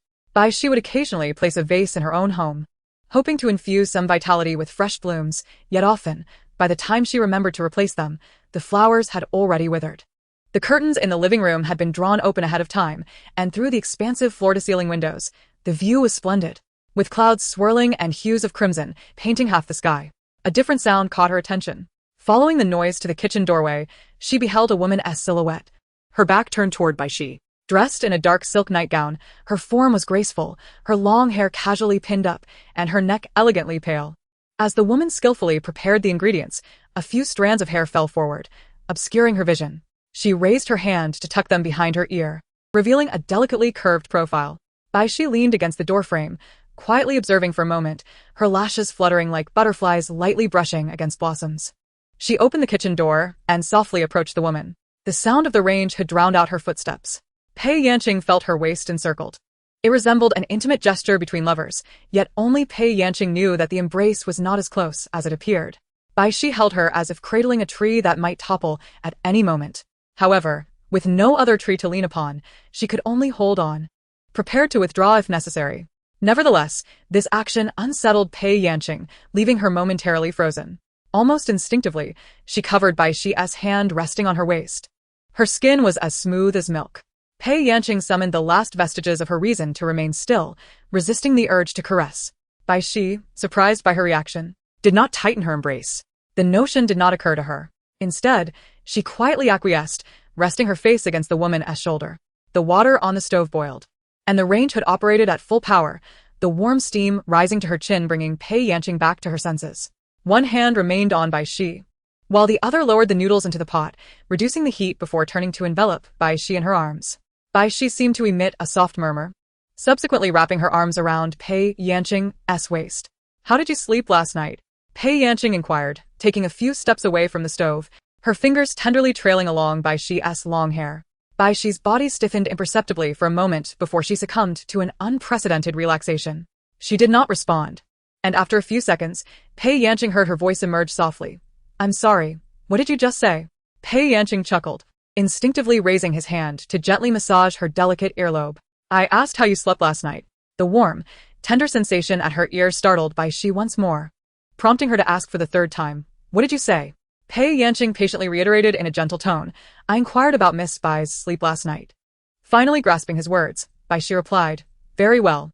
The morning's intimacy had brightened her mood, and she added, "The bed was quite soft, though a tad chilly." "Was the air conditioning set too low?" he asked. "No, that's not it." "Then what is it?" Bai Xi felt embarrassed to admit that it was because he hadn't kept her company while she slept. After a hesitant pause, she replied, "I tend to kick off the covers." "I see." Pei Yanqing contemplated for a moment before gently suggesting, "Would you mind if I came to your room tonight?" "Come to my room to sleep?" Bai Xi struggled to contain her delight. Pei Yanqing, unable to see her expression, worried about being too forward and clarified, "Please don't misunderstand. I merely want to check if you've kicked off the covers. If so, I can cover you again." Bai Xi pouted, slightly annoyed, instinctively tightening her grip, inadvertently drawing them closer in intimacy. Both were clad in sleepwear, the cool, silky fabric clinging to their bodies, nearly losing its purpose, allowing the contours of a woman's form to be distinctly felt. Suddenly, Pei Yanqing let out a low hum beside her ear. Bai Xi's expression froze momentarily. The sound resembled the soft sigh she had released into her own neck the previous night, albeit much more alluring. Bewildered, she blinked. Pei Yanqing quickly distanced himself, turning away to conceal his instinctive reaction. With his back to Bai Xi, his ears flushed red, he stammered, "You." Bai Xi that ponde, who? Utterly confused, Pei Yanqing instructed, "Please turn off the stove, I'll go change." With that, he hurriedly departed, as if fleeing the scene. Bai Xi turned off the stove and remained alone in the kitchen, deep in thought. Primarily, she pondered one question: why had Pei Yanqing reacted that way just now? After a long while of fruitless contemplation, she decided to sit at the dining table and wait. Not long after, Pei Yanqing emerged, claiming he had changed clothes. But he still wore the same outfit, just more fitted. Being a woman herself, Bai Xi could easily discern that she had seen him return in undergarments. She gazed at his figure with innocent eyes. Pei Yanqing's face flushed crimson as he averted his gaze from his youthful crush, heading back to the kitchen to complete the remaining tasks, casually closing the door behind him. From his last glance, Bai Xi sensed a hint of rejection and wisely refrained from following him inside. On the table, 2 bowls of beef noodles had appeared. The thinly sliced beef, with its delicate texture, was immersed in a rich broth that had been stored in the refrigerator, while the resilient noodles soaked up the savory liquid, inciting an appetite. Bai Xi paused after taking a bite. "What's wrong? Is it not to your liking?" Pei Yanqing inquired, her tone seemingly calm but laced with an imperceptible tension. "Not at all," Bai Xi replied, lowering her head once more. She scooped a spoonful of soup, blew on it gently, and brought it to her lips. Her movements nearly soundless. It's delicious. Thank you, Miss Pei. Throughout the exchange, her head remained bowed, and as Pei Yanqing looked across the table, she noticed the girl's long, thick eyelashes glistening with unshed tears. Pei Yanqing felt a pang in her heart. I'm glad you like it. I'll cook you something else next time. Miss Pei, Bai Xi said, you shouldn't be so kind to me. We are legally married partners. It is only natural for me to treat you well. Bai Xi chuckled self-deprecatingly. What in this world is natural? Parents and siblings are not guaranteed. How can a marriage contract be? Who set such rules? I fear you might regret this in the future. Bai Xi lifted her eyelids, her eyes devoid of tears, replaced instead by a chilling detachment. She was a person devoid of warmth, having never been sowed with the seeds of affection. Without seeds, how could one expect them to sprout? When her light-colored eyes focused intently on Pei Yanqing, it could evoke a sense of deep affection, yet at times like this, they resembled ancient amber, emanating an inorganic coldness. Pei Yanqing halted her grip on the chopsticks. The two shared a moment of silent eye contact before slowly smiling. Even if I were to regret it, that would be my concern. Miss Bai need not worry. Bai Xi opened her mouth to retort, her lips moving, but ultimately, she said, I hope Miss Pei remembers what you said today. Of course, Pei Yanqing replied. The food is getting cold, please eat. After the meal, Bai Xi instinctively began to clear the dishes. Pei Yanqing did not stop her and stepped outside to make a phone call. When Bai Xi emerged from the kitchen, she appeared unchanged, innocent and harmless, as if the cold exchanges at the dining table had been but a figment of imagination. Yet Pei Yanqing understood that was not the case. That was perhaps the truest version of her, at least a part of her. However, it did not imply that the persona she presented before Pei Yanqing was false. Few could deceive Pei Yanqing with their acting skills, and, at least the current Bai Xi was not among them. I called your manager. Shall we set a time to meet tomorrow? Bai Xi looked over, surprised. Weren't we supposed to keep our marriage a secret? Even if we were not married, I would still assist you, Pei Yanqing suggested, her expression unchanging. Didn't your manager say that I am your sister? Let us refer to each other as siblings for now. Bai Xi hesitated. That makes sense, but something feels off. I'll change my clothes and head out. You can ponder this for the entire day and give me your answer tonight. Changing clothes again? Bai Xi blurted out. Pei Yanqing was evidently transported back to the kitchen of that morning, where their unexpectedly close proximity had stirred a tide of emotions within them. She reached the age of 26, not out of a desire for simplicity, but rather out of a preference for quality over quantity. She harbored all the necessary desires, and in the solitude of the night, her thoughts would wander freely. The woman cast her a complex glance before turning to enter the room. Bai Xi remarked from behind, I know what you were thinking while in the kitchen. Pei Yanqing halted her steps. Bai Xi continued unabashedly, you have physiological needs. There is no need to shy away from me. I can assist you. How dare she? Pei Yanqing felt an immense relief that her back was turned, for otherwise, Bai Xi would have witnessed her flushed cheeks. The woman replied calmly, I have told you not to force yourself into doing anything against your will. Silence lingered behind her for some time. Pei Yanqing exhaled, the warmth on her cheeks gradually dissipating. The child was far too bold. Just as she stepped through the doorway, Bai Xi calmly but resolutely spoke, What if I were willing?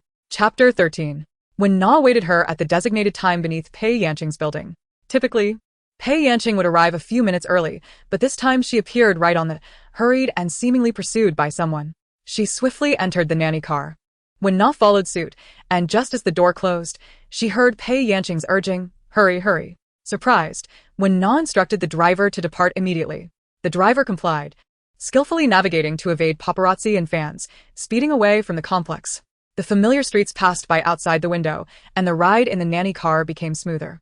Pei Yanqing unscrewed a bottle of water and drank several gulps, the icy liquid soothing her throat, and her rapid breathing gradually normalized. She capped the bottle and took a deep breath, her mind replaying the scene from moments before. What if I were willing? Pei Yanqing seldom found herself at a loss for words, yet Bai Xi's unpredictable nature often left her mind in a fog. However, amidst this mental haze, her body reacted instinctively. Her face flushed, her heart raced, and an overwhelming desire surged within her, leaving her parched. Had Bai Xi proceeded to embrace her following that statement, she would have found it exceedingly difficult to refrain from kissing her. Time and again, this was an inescapable cycle. Thus, Pei Yanqing fled. She retreated to her room, sitting on the edge of the bed to regain her composure for a considerable time, too timid to respond. Employing the same method, she escaped out of her home. While behind her, Bai Xi sat on the sofa, seemingly uttering something, but Pei Yanqing dared not listen closely, fearing it might be earth-shattering. She clumsily ducked into the nanny car, a first in her life. Taking out her phone, she opened WeChat, only to find her pinned chat window devoid of messages. The last conversation with Bai Xi lingered on their arrangement to check into the hotel for their marriage certificate at noon, and scrolling up revealed only a few formal exchanges. Pei Yanqing felt a twinge of discomfort in her heart and typed, "I'm off to work now. Enjoy your time at home. Remember to eat lunch. And let me know if you need anything." She pondered for a moment, replacing having something to do with being free. Otherwise, she ought not to expect any messages from Bai Xi that day, as there was little to occupy her at home. "Message me when you're free." Bai Xi stood before the bedroom window, gazing downwards, even as the silver nanny van had long since disappeared from her line of sight. The phone on the bedside table vibrated twice in succession. Bai Xi unlocked the screen, her eyes momentarily startled, warming with an unacknowledged tenderness. "All right." Another message from Pei Yanqing arrived. "You can move anything at home without asking me." Bai Xi pulled out a chair, seated herself at the desk in the secondary bedroom, and intently typed on the screen. "All right." Just as she awaited new messages, Pei Yanqing added, "I'll busy myself for now. I'll talk to you later." The fleeting spark ignited and her heart dissipated, and Bai Xi slowly rested her face on the table, typing softly to the side. "All right." Pei Yanqing observed her 3 identical replies on the screen, his brows knitting into an attractive frown. "Sister Pei." Pei Yanqing acknowledged her, setting the phone aside for the moment as he took the iPad from Wenna's hands. The iPad displayed Bai Xi's Weibo homepage.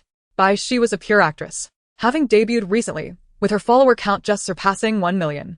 Meng Shanhua protected her, and her own character contributed to her infrequent engagement in roles outside of acting, making her sporadic public appearances understandable. After more than a month of absence, her readership had plummeted to a gold V status. Actress Bai Xi V joined the cast of Yanyan Chuan, hoping to learn new things on set. There was no accompanying image, nor any playful expressions.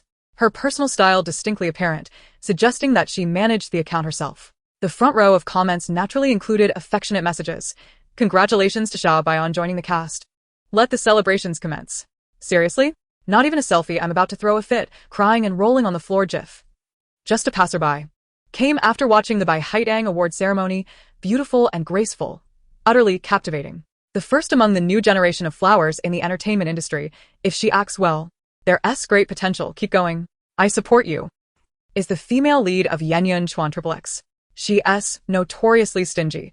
I hope she doesn't deliberately overshadow our Bai beauty, lest she steal her spotlight. To be honest, sister, she should play the lead.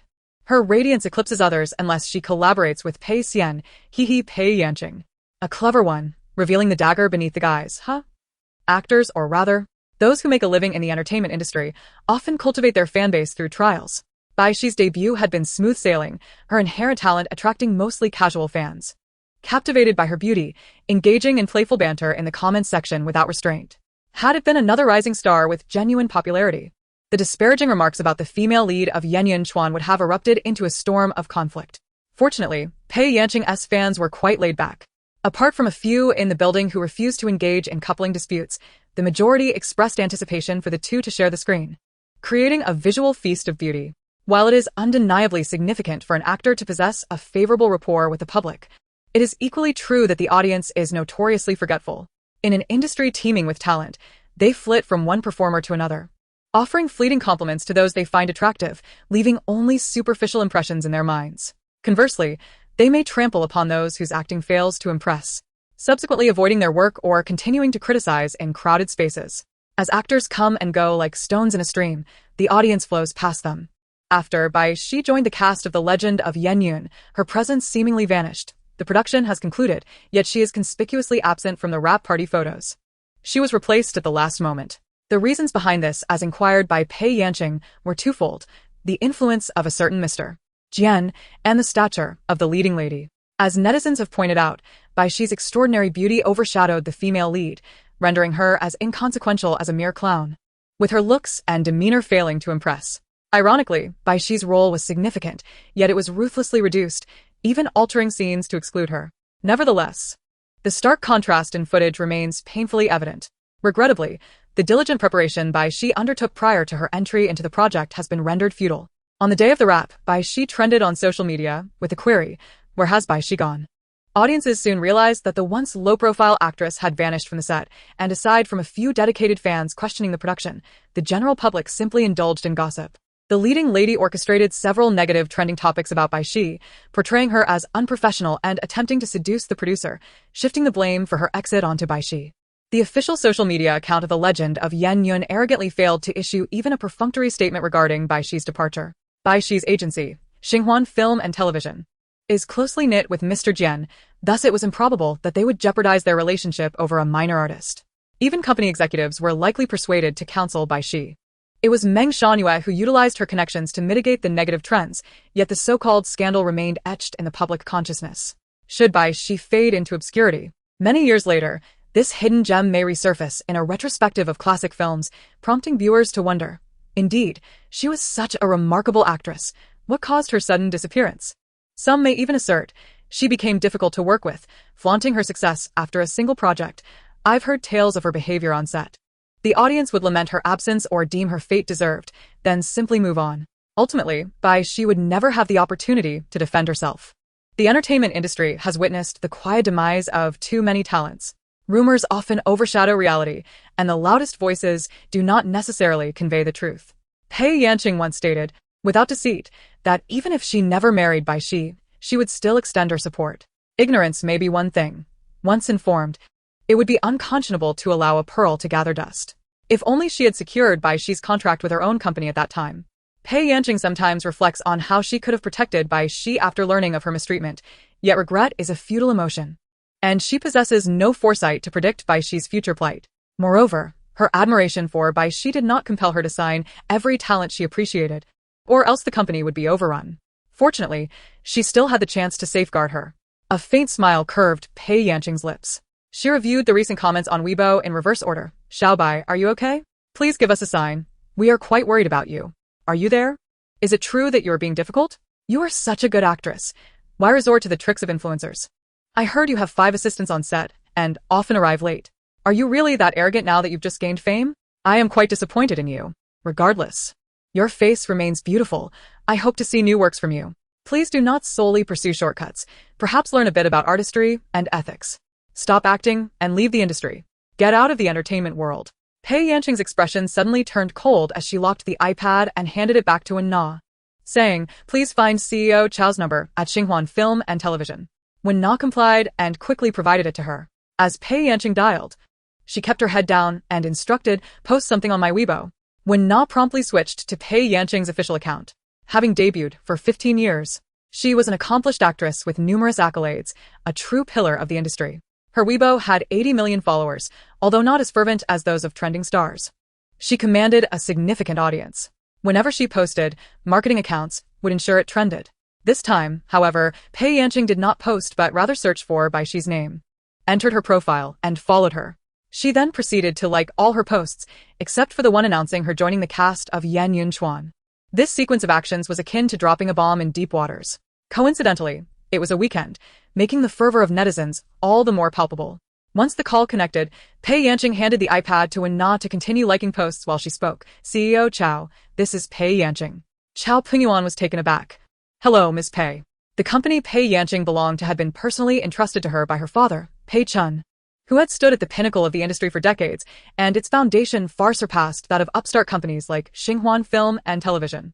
Pei Yanqing lowered her long lashes, gazing at her elegantly slender fingers, her tone imbued with a politeness that belied her calm exterior. Xiao Gao. I have a sister named Bai Xi.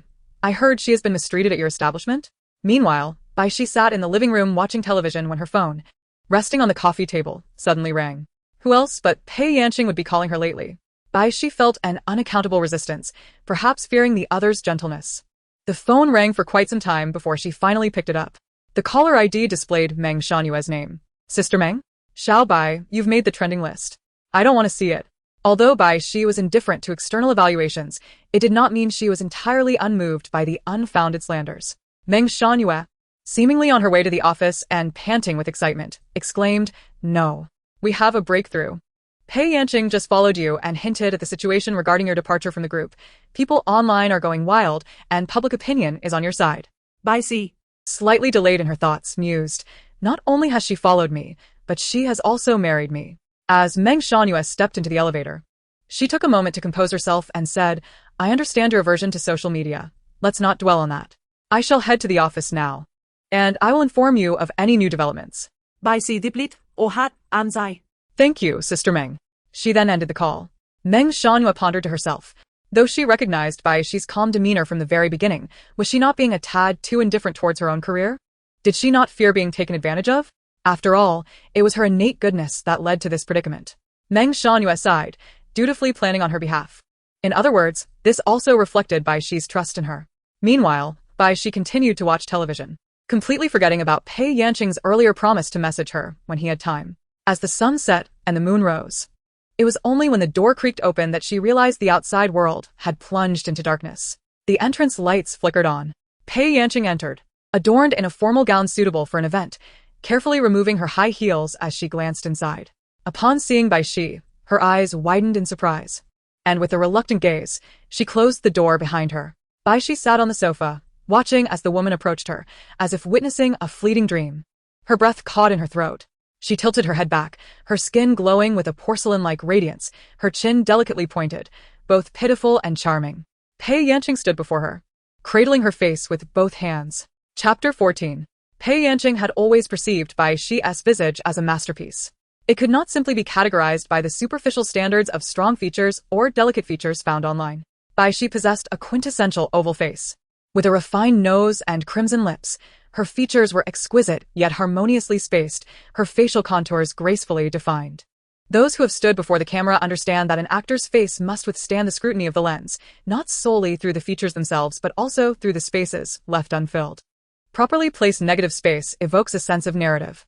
The most exceptional actors, even if their beauty is not striking, possess an ability that compels one to decipher the stories etched upon their faces. Bai Xi embodied both qualities. This was a face blessed by the creator, a visage that graced the stage of a talented performer. In this moment, devoid of makeup, her natural beauty shone through. Cheeks tinged with a delicate blush reminiscent of flower petals, lips naturally red without adornment. Any additional hue would only pale in comparison to her radiance. Pei Yanqing studied her face, akin to an artisan examining a 2,000-year-old porcelain artifact unearthed from the earth. There was a hint of familiarity in her brow and eyes. The woman gently cupped Bai Xi's face as Bai Xi raised her chin, allowing it to rest in the warmth of Pei Yanqing's palms. The tender brush of Bai Xi's cheek against Pei Yanqing's hand evoked memories of a playful puppy from her childhood at her grandmother's home. Redirecting her focus from the allure of beauty, she leaned down, resting her forehead against Bai Xi's. When individuals are unwell, it is common to measure temperature by touching foreheads, especially with children. Most people harbor fond childhood memories of their mothers checking their foreheads when they were sick. This gesture inherently conveys warmth and affection. Bai Xi slowly closed her eyes, their noses almost touching, breaths mingling softly in the intimate space between them. Pei Yanqing certainly did not believe she was soliciting a kiss. However, his gaze could not stray from her lips, so he closed his eyes, a contented smile gracing the corners of his mouth.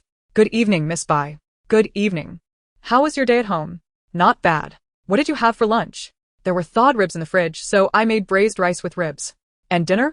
I had the leftovers from lunch. The two engaged in a casual exchange of trivialities until Bai Xi took the initiative to leave.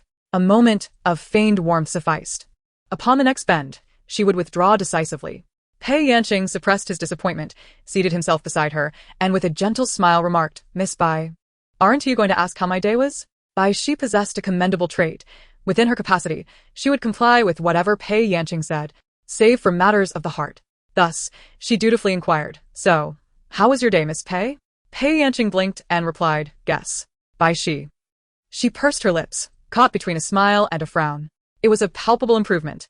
Pei Yanqing refrained from exposing her, instead offering, This morning, I shot a magazine cover. I had lunch and rested in the car while touching up my makeup. In the afternoon, I attended a commercial event and stood for several hours. Bai Xi was attentively listening when suddenly, Pei Yanqing's tone shifted, her voice becoming a melodious, gentle whisper as she playfully complained, I'm tired. Bai Xi's upper body stiffened, her throat instinctively moving. Pei Yanqing rested her chin on her shoulder, her gaze fixed on the young woman's ear. The earlobe was delicate, the skin translucent and fair. From the side, one could observe the subtle rise and fall of her throat, yet her ear remained unresponsive. Pei Yanqing inexplicably recalled Bai Xi's words before she left. I wonder if she would be the same when we were entwined in passion. Instincts belong to the body, while the soul belongs to the mind. Yet, if we were tangled in sweat, would her heart not race as well? Pei Yanqing quelled the surging thoughts and gently tucked a stray hair behind Bai Xi's ear, softly asking, "Why don't you ask me?" "Ask what?" Bai Xi's voice remained monotone. "Your manager should have called you." Pei Yanqing's fingers, still entwined in her hair, continued to speak softly by her ear. Bai Xi recalled the events of the day, suddenly realizing, "Is it about Weibo?" "Thank you, Miss Pei. Did you check Weibo?" No. Bai Xi, rarely at a loss, did not let it show. What seemed absurd to others was anticipated by her. Pei Yanqing provocatively remarked, "So you left me hanging all day? Now everyone online is saying I'm the only one invested, and the insults are quite harsh." Bai Xi fell silent. "I'll follow you on Weibo right away." Pei Yanqing gently grasped her wrist, saying slowly, "No rush.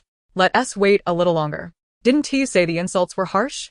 "I was teasing you," Pei Yanqing replied with a smile, her lips curving delightfully. Bai Xi bit her lower lip, her fingers twitching slightly as if she intended to do something, but ultimately the arc of her raised hand was negligible. She seemed a bit irritated. Pei Yanqing gently raised an eyebrow. "I shall not tease you any longer. I will prepare some food. Is there anything else you would like?" "No. Thank you, Miss Pei." Pei Yanqing paused in her steps towards the kitchen, glancing back at her. Unsatisfied with the manner of address, she momentarily refrained from insisting on a change, thus letting it slide. Bai Xi descended from the sofa and proceeded to the treadmill on the balcony for her workout. At 8 in the evening, during the peak traffic hours, Pei Yanqing's earlier actions had fermented on trending topics and were now being discussed across various gossip and entertainment forums. Title: Rational Discussion. Is there more to BX's withdrawal from Yan Yunchuan? 1L. Doesn't Pei Xian's furious outburst today indicate something? She was undoubtedly coerced into withdrawing. 2L. By whom? Dan Yufei? 3L. Who else but her? Everyone in the entertainment industry knows that the so-called queen of the popular girls, Tan Yufei, is as petty as they come, unable to stand the presence of genuine beauty. There were previous reports about BX's scenes being cut. With Tan Yufei's looks, could she tolerate having BX in the same production? For L, as a non-fan, BX's beauty far eclipses Tan Yufei's. 5L. Objective and correct. 16L. Isn't anyone investigating the relationship between Pei Xian and BX? Why has she suddenly taken a stand for BX? 17L.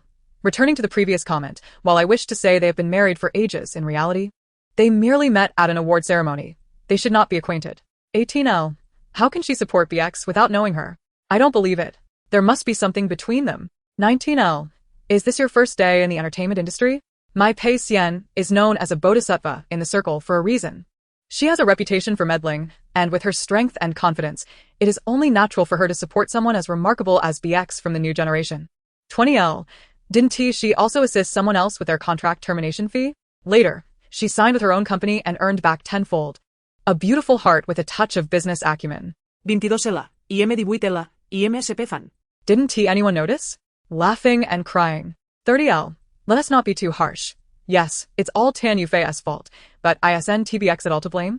Acting like a diva. Seducing producers. There's solid evidence against her.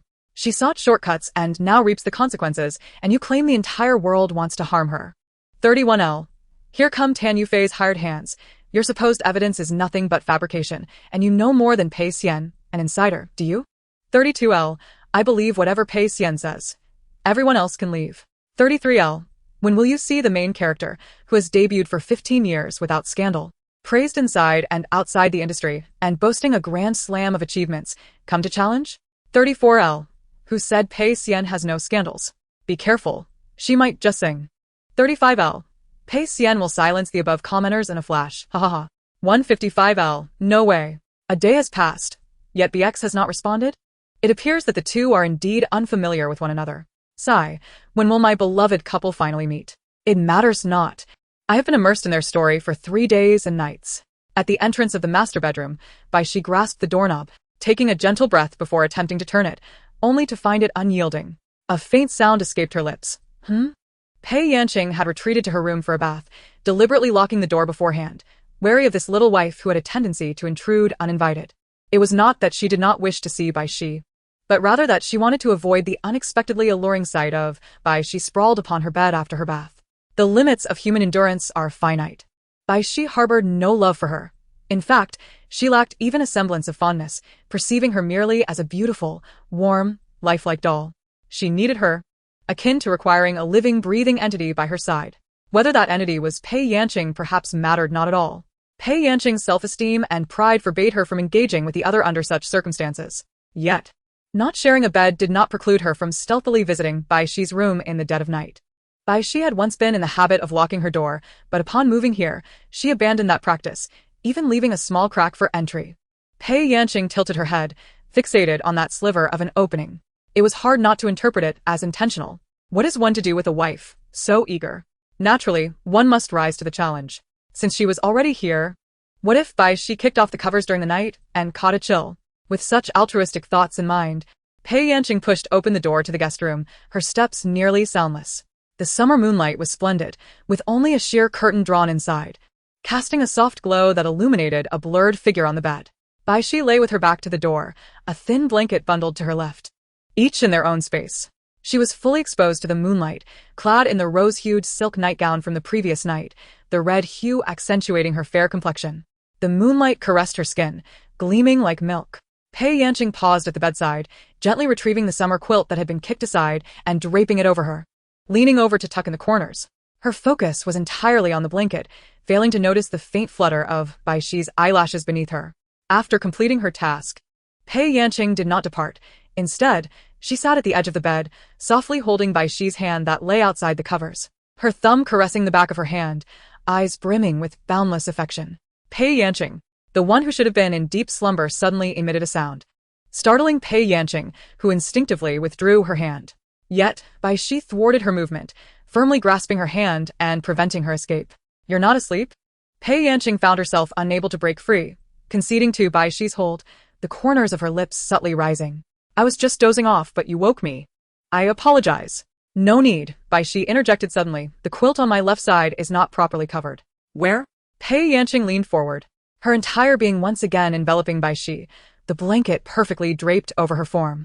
Just as the woman was about to speak, a soft arm coiled around her waist, pulling her down until she found herself pressed against Bai Xi's distinctly curved body through the thin quilt.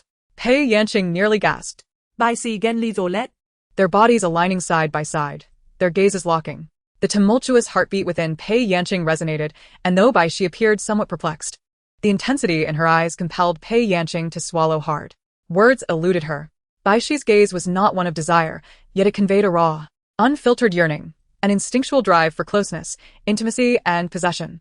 Their features magnified in her vision, suddenly descending to the top of Bai Xi's head. A damp sensation brushed her neck, causing Pei Yanqing to soften, succumbing entirely to Bai Xi's embrace. Chapter 15. The coolness against her neck, the strands of hair tickling her skin, ignited an indescribable comfort intertwined with an explosive thrill. Pei Yanqing could not help but arch her elegant neck, leaning closer to Bai Xi's lips. Her hand that had rested on Bai Xi's waist now gripping her back tightly. The rationality she had before entering the room shattered like ancient stars, leaving her immersed in a heightened sensory experience. Who in this world could resist the affectionate advances of their beloved? Bai Xi had not committed any egregious act. She merely held Pei Yanqing close, kissing her gently, clumsily, yet enough to leave Pei Yanqing dizzy and breathless. Moonlight cascaded through the window, and suddenly, a breeze stirred the sheer curtains. Bai Xi, positioned on the outside, lifted her head to feel the wind behind her, then pulled the blanket over both of them. Lowering her head once more, her soft lips brushed against the back of Pei Yanqing's ear. Pei Yanqing whispered softly, her breath restrained and barely audible, yet laced with a subtle tremor. What was there to restrain in breath, unless it were tinged with a different hue? Pei Yanqing, experiencing intimacy for the first time, found her theoretical knowledge not much superior to Bai Xi's. She remained the one reclining, unable to take the initiative. Bai Xi, while kissing her, found herself in a quandary. She had only glanced at the tutorial once, though she had a good memory. The practical application proved vastly different. Pei Yanqing, lost in desire, gently pressed her hand against Bai Xi's nape, drawing her closer, when Bai Xi suddenly halted. She lifted her hand to remove Pei Yanqing's hand from her eyes, letting a light pour in and slightly disorienting the woman. "Miss Pei, I am not very skilled. Could you perhaps teach me?"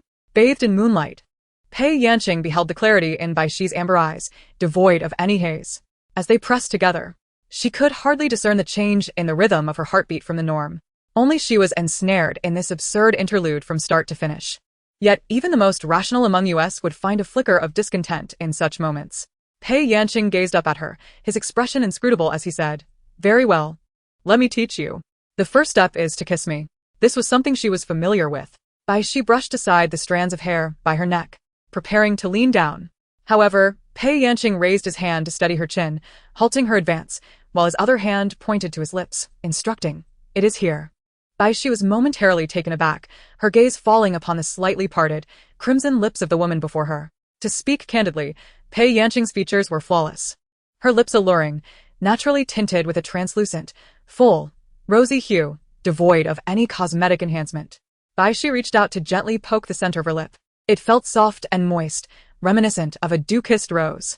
She stared unblinkingly for a few seconds, then closed her eyes and leaned in to kiss. Yet, contrary to her expectations of a jelly-like sensation, Pei Yanqing's palm met her, intercepting the kiss. That emotionless kiss, devoid of affection or sentiment, landed in the palm of her hand. Nevertheless, the feather-like touch still sent ripples of surprise through the woman's heart.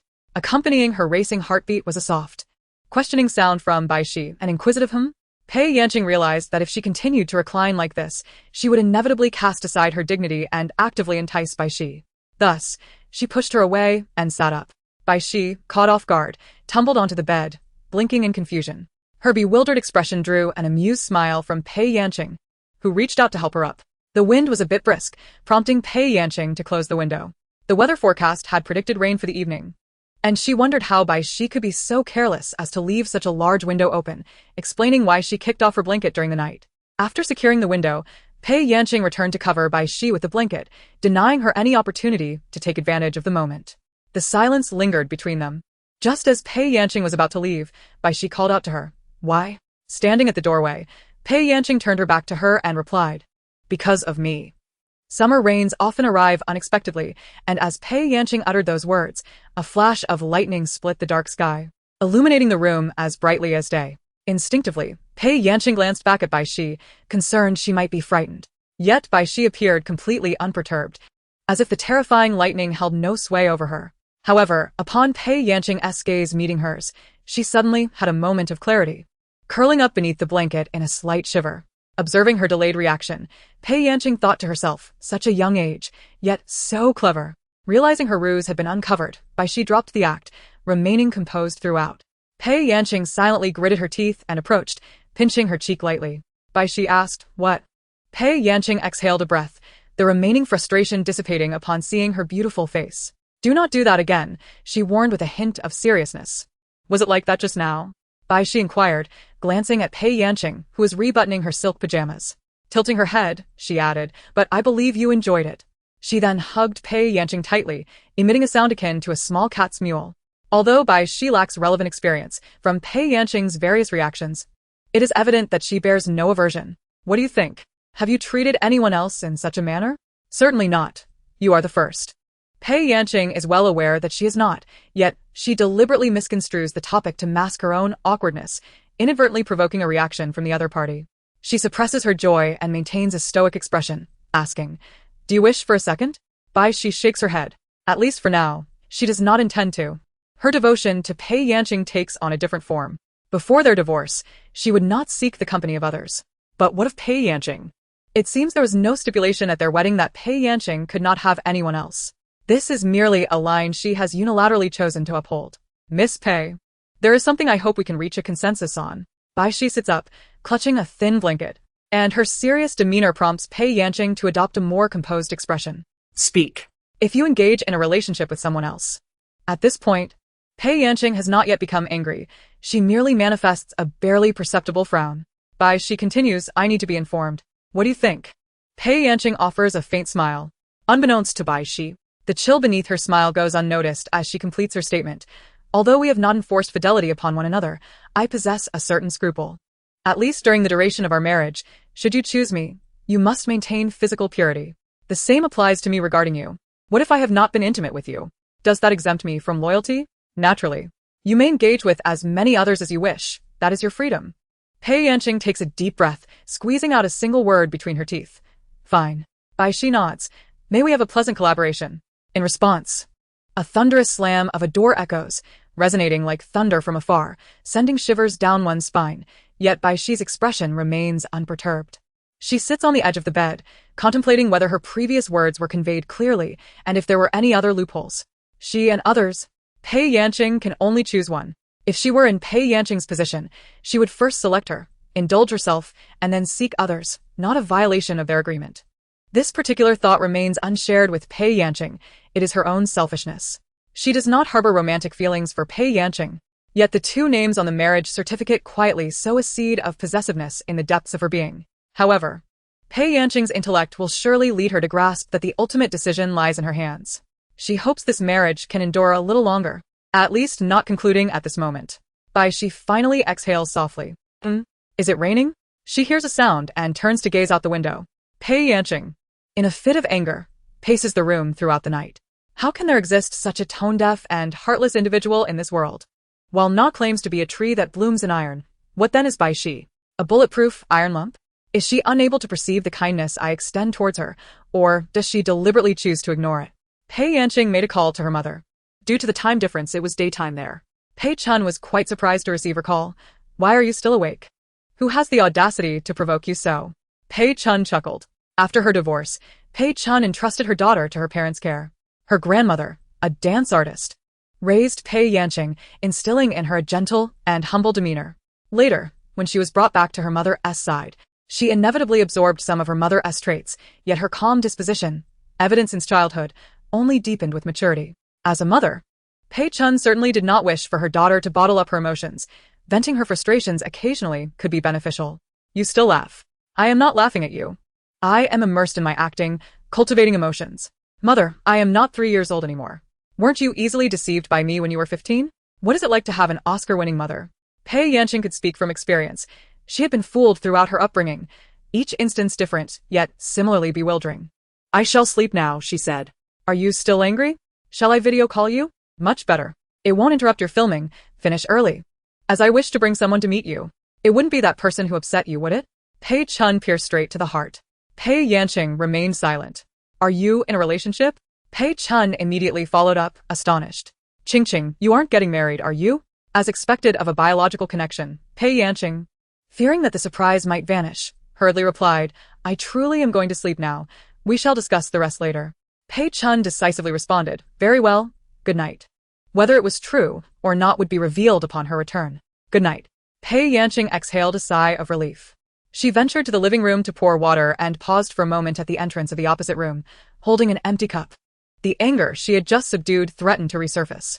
Pei Yanqing turned to leave. The rain poured heavily, enveloping the city in mist. Water streaked down the high-rise glass windows, and the sound of rain became the perfect lullaby. Bai Xi experienced an undisturbed night. A drop of rain fell from the eaves onto the bluestone, while Pei Yanqing, dressed in light sportswear and wearing headphones, jogged along the tree-lined path in the morning. The clamor of the mundane world had yet to disturb the sleeping city. The chirping of birds and the freshness of the earth greeted her, creating an ambience akin to a forest. After sweating profusely and feeling rejuvenated, Pei Yanqing returned home to shower. Bai Xi had just risen, emerging from the guest room. They unexpectedly encountered each other face to face. The atmosphere seemed to linger for 2 seconds. Bai Xi, maintaining composure, greeted, Good morning, Miss Pei. Pei Yanqing replied coolly, Good morning. She endeavored to forget the previous unpleasantness. Yet Bai Xi provocatively remarked, Did Miss Pei agree to last night's proposition? Pei Yanqing, turning slowly to face her, remained silent for a long moment, a subtle smile emerging at the corners of her lips. Miss Bai, you are overthinking. I am asexual and possess no desires in that regard. Bai Xi has never been particularly expressive. It is rare to discern her thoughts through her countenance. Yet, in this moment, she exhibited an uncommon display of surprise. Pei Yanqing observed the clarity in her eyes, which unmistakably conveyed, Is that true? I cannot believe it. With a performance worthy of a grand slam, Pei Yanqing met her gaze with serene composure. Bai Xi, still somewhat naive, felt her certainty waver. Are you truly? She inquired, her brow furrowing. Absolutely, Pei Yanqing replied, her eyebrows remaining unperturbed. However, Bai Xi, reflecting on the previous night, leaned towards her initial judgment once more. If I say so, do you understand me better than I understand myself? With no prior experience, Bai Xi could only interpret this as her expressing a desire, irrespective of whether she truly wanted it. Bai Xi sincerely apologized. I am sorry, I do not know. Please forgive my presumptuousness, Miss Pei. Pei Yanqing nodded lightly. It is of no consequence. Does Miss Bai have any other matters to discuss? No, that will be all. Please, Miss Pei. Pei Yanqing entered the room and closed the door behind her. She leaned against the door, stifling any sound as she took several deep breaths, eventually breaking into an involuntary smile. Thus was the experience of engaging in a battle of wits. She had always been amiable, maintaining a facade of grace and humility even when her heart harbored discontent. It was the principle by which she navigated through life. Fortunately, her lineage was well known, and although her demeanor was gentle, she was not easily bullied. Were it anyone else, they might have long been trampled upon, having been provoked time and again. Pei Chun had advised her to refrain from restraint, asserting that as her mother, she could speak her mind without fear of reproach. Why wear a mask of pretense? Yet, Pei Yanqing had never confided in her that it was precisely because Pei Chun was so unequivocal in her affections and aversions that she felt compelled to remain ambiguous. Once a mask is worn for too long, it becomes affixed to the face, and she was not entirely like Pei Chun. She was more mature for her age, uncompetitive, and certainly not one to indulge in verbal sparring. Bai Xi was an exception. As the ancient said, the 7 emotions and 6 desires arise from love, and desire is what makes one human. Bai Xi ignited her desire for verbal engagement. Although Pei Yanqing momentarily, in anger, labeled herself as frigid, rendering Bai Xi speechless, it did not signify a lack of contemplation on her part. For her, it was a dual-purpose strategy. First, it was essential to dismantle the other's absurd assumptions. Any notion of engaging with others outside was utterly unfathomable. Secondly, for reasons unbeknownst to her, Bai Xi was preoccupied with thoughts of their physical intimacy, whether it was an embrace or a sudden advance. If this continued, she would either succumb to her confusion or repeatedly halt, ultimately transforming into someone truly frigid, regretting it too late. This way, Bai Xi would certainly refrain from any inappropriate actions toward her. Her logic was sound, and for any rational person, it should have ended there. Yet, Bai Xi's thoughts could not be gauged by ordinary reasoning.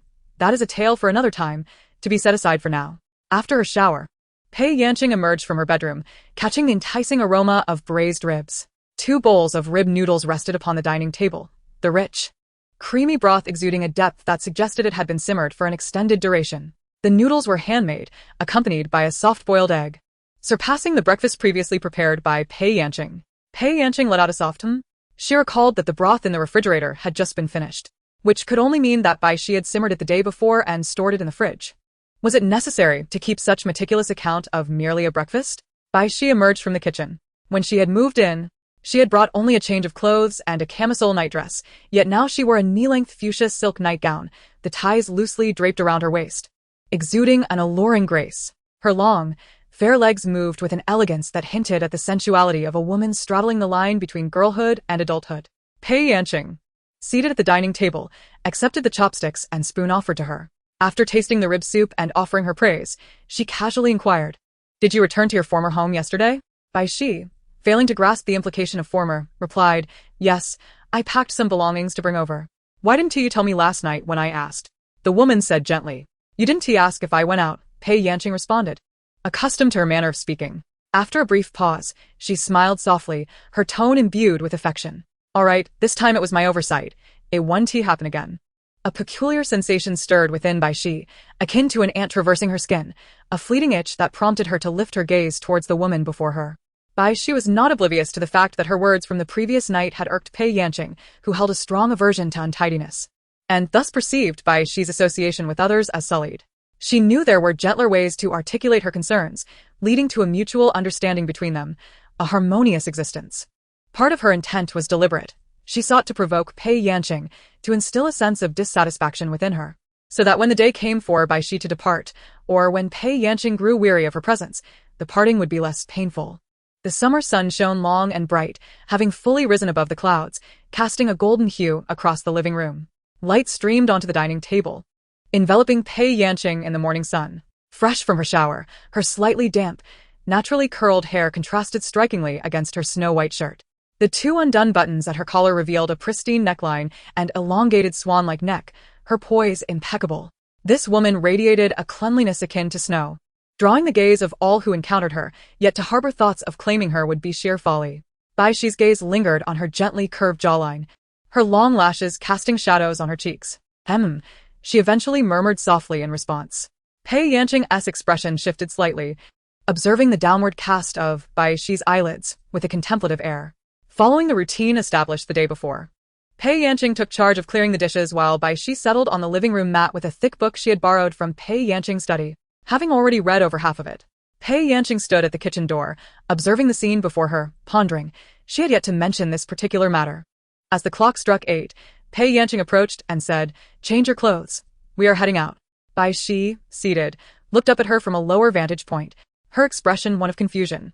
"Where are we going?" "I have an appointment with your agent. Aren't you coming with me?" Bai Xi recalled that Pei Yanqing had mentioned this just the previous morning. Although her ambition had waned, she still felt compelled to fulfill her responsibilities. "Please wait. I'll go change." Bai Xi pushed herself up with one hand, her loose neckline slipping to one side, exposing a smooth shoulder. Delicate, as if it could shatter with a touch. As she rose halfway, her waist was suddenly embraced by Pei Yanqing, who had reached out to support her, deftly adjusting her collar to conceal the ample spring bloom of her chest. "Thank you," Bai Xi said casually. "You're welcome," Pei Yanqing replied, her voice slightly lowered, her gaze inscrutable. The door to the secondary bedroom clicked shut. Alone on the sofa, Pei Yanqing lifted a cup from the coffee table to sip water. Why did it seem that after declaring herself frigid, Bai Xi had become even more uninhibited in her presence? Surely not? A shiver ran down Pei Yanqing's spine. Her intuition soon proved accurate. A silver-topped Maybach with unfamiliar plates glided into a traditional Chinese garden, coming to rest in its designated parking space. In Binshui City, where the wealthy abound, this garden belonged to a certain affluent individual. Pei Chun was friends with him and a frequent visitor. Navigating the circles of wealth often proved cumbersome. Thus Pei Yanqing, upon maturing, frequently arranged meetings here, valuing its tranquility and safety. A striking woman in a beautiful qipao, her long hair elegantly pinned with a jade hairpin, approached and said, "Ladies, please." Her demeanor was composed, and upon seeing the two walk hand in hand, she displayed no surprise, likely accustomed to grand occasions. "Thank you for your assistance," Pei Yanqing said, leading Bai Xi behind her. Bai Xi did not glance around, her gaze fixed ahead. If only her sight could reach the destination, but it seemed she merely moved forward without aim, disinterested in the future. Yet she embodied a pure, relentless spirit. As if no one could impede her progress. Pei Yanqing squeezed her hand gently. Bai Xi's eyes shifted, turning to her as if inquiring, "What is it?" As they crossed a stone bridge, Pei Yanqing remarked, "Look at that fish." Following her gaze, Bai Xi saw vibrant koi darting through the azure waters. Unable to distinguish which one was being referenced. "Which one do you mean?" Pei Yanqing paused at the bridge's edge, pointing, "That one, do you see it? It's hiding behind the stone." Bai Xi searched according to her description and soon spotted an inconspicuous gray carp behind the jade-colored stone beneath the water. "Don't be deceived by its lack of brightness compared to the other koi. It has an alternate name. Gray gold," Pei Yanqing noted. Bai Xi nodded politely, absorbing the information. As they continued forward, the woman in the qipao reappeared to guide them once again. Pei Yanqing strolled leisurely, occasionally pausing to introduce her surroundings to Bai Xi, who, in turn, found herself stopping frequently, compelled to admire the splendid scenery. The two settled into a pavilion within the garden, surrounded by vibrant blossoms and a fragrant breeze that was sweet, yet not cloying. A woman in a qipao served tea before vanishing from sight once more. Pei Yanqing poured a cup for Bai Xi and remarked, "The environment here is quite pleasant. Should you ever wish for tranquility, do come and sit for a while. I shall have your name noted." Bai Xi did not hesitate to accept. Very well. Throughout their journey, she discerned the concealed assertiveness of Pei Yanqing. Whether she remembered or not was her own affair, and whether she visited was hers to decide. After conversing for a time, Bai Xi, feeling parched, lifted the steaming cup to drink, only for Pei Yanqing to promptly interject, "Do not drink yet. Be cautious, it is hot." The hot tea merely grazed Bai Xi's lips, revealing its warmth too late. Pei Yanqing took an empty cup, exchanged it for the one in Bai Xi's hands, and poured her a cooler brew. Observing her actions, Bai Xi fell into a reverie, as if recalling something elusive yet significant. "Is Miss Pei like this with others as well?" She pondered, but ultimately refrained from voicing the question. Pei Yanqing left some tea in one cup to test its temperature, then placed the other before her. "It is ready. You may drink now." "Thank you, Miss Pei." With both hands cradling the teacup, Bai Xi brought it close to her lips, her thirst evident, yet sipped slowly. Pei Yanqing inquired, "Do you remember what we discussed in the car?" Bai Xi nodded, her crimson lips parting slightly from the cup as she replied, "Outside. We shall refer to each other as sisters." "Shall we rehearse a bit?" "How shall we rehearse?" "For instance, imagine your manager is seated here. What should you call me?" Pei Yanqing rested her chin on her hand, coaxing her gently. Bai Xi set down her teacup, her profile sweetly demure, radiating a rare bashfulness. "Sister." Chapter 17. Pei Yanqing's gaze deepened with intrigue. "Sister." Bai Xi repeated softly, lifting her face and pondering aloud. Should I add a touch more shyness? Pei Yanqing replied, no need, just act naturally. After some contemplation, Bai Xi suggested, perhaps a tad less shyness. How long have we known each other? Is our usual frequency of meetings high? I can adjust my character according to the script. Bai Xi's serious demeanor caused Pei Yanqing's temples to pulse with delight. Suddenly, the woman laughed and winked at her. Why not portray a younger sister with a clandestine affection for her sister? Your manager will eventually catch on. We could drop her a hint to tease her. Bai Xi did not refuse, simply stating, but I do not know how to act in romantic scenes. Pei Yanqing realized, as Lu Mu had mentioned Bai Xi's shortcomings in acting, that this was an opportunity to guide her. What will you do in the future? Will you not take on romantic roles? The limitations of your acting range will be quite severe. Pei Yanqing, with over a decade of acting experience, imparted her wisdom in a mentor-like manner, stating that even if one refrains from participating in romantic films, love is invariably intertwined within many dramas. Without the ability to portray such emotions, it would be akin to walking on one leg, a path that cannot be traversed. Bai Xi, eager to learn, asked, do you have any advice, Teacher Pei? Indeed, there is a method. Pei Yanqing gently caressed the rim of her teacup, raising her gaze with an air of composure, and suggested, for instance, one might consider engaging in a romantic relationship. Wouldn't there be an ideal candidate right before you? Bai Xi inquired, but, Teacher Pei, have you ever been in love? Pei Yanqing's smile faltered momentarily, her hand holding the purple clay teacup paused midair. The answer was apparent in her expression, and for some reason, Bai Xi felt an unexpected urge to laugh. Pei Yanqing took a sip of tea, evading question. I'm quite curious about how you perform in romance scenes, Bai Xi remarked, her tone unexpectedly lighthearted. Talent is abundant. There is no need for envy, Pei Yanqing replied, averting her gaze. I do envy you, Bai Xi confessed, seated in the pavilion surrounded by fallen blossoms, her smile reminiscent of the resplendent peach blossoms, rejuvenating like a barren tree in spring. Pei Yanqing discerned a vivid nuance in her words, turning her face towards Bai Xi, who was already pouring more tea. She pushed a cup towards the woman. Sister, please. True to the script's requirements, her address was quite ordinary, yet it carried an intimate familiarity. She perceived it as the bond between close sisters, akin to the pre-written script from the drunken night at the club. She would argue with Pei Yanqing, who would come to soothe her and take her home. Pei Yanqing was momentarily lost in thought. The term of endearment seemed to ensnare her like an intricate web, enveloping her completely, leaving no space for escape, and her breath felt as though it were that of a stranded fish. Her hand, hidden behind her back, pressed her thumb firmly against her fingertip, allowing her to break free from the entanglement, nearly dehydrated. Very well, Pei Yanqing said, accepting the tea she poured and taking a sip. Then I shall play the role of the dignified elder sister. Since receiving Pei Yanqing's call the previous morning, Meng Shangyue had been in a dreamlike state. She had merely mentioned it in passing, yet it turned out to be true. Pei Yanqing was indeed her sister. However, that night at the hotel, when she asked Bai Xi if they shared any bond, Bai Xi had clearly shaken her head. No bond, merely blood relation, is it? Quite secretive. It was no wonder she could not uncover any information about Bai Xi's parents. They were, after all, half-sisters. Meng Shangyue was plagued with questions, unable to sleep. Yet Pei Yanqing had specifically instructed her not to inquire about Bai Xi, suggesting they discuss matters face-to-face. Whether or not she is a biological sister remains unclear, but it is evident that she dotes on her. Under the guidance of a woman in a qipao, Meng Shangyue meandered through the garden for a good while before arriving at a pavilion adorned with sweeping eaves, where she spotted two familiar figures. The two were savoring tea, one poised, the other gentle, exhibiting a resemblance akin to that of sisters. Pei Yanqing gestured, please have a seat, and then addressed the woman in the qipao, Xian, you may serve the dishes now.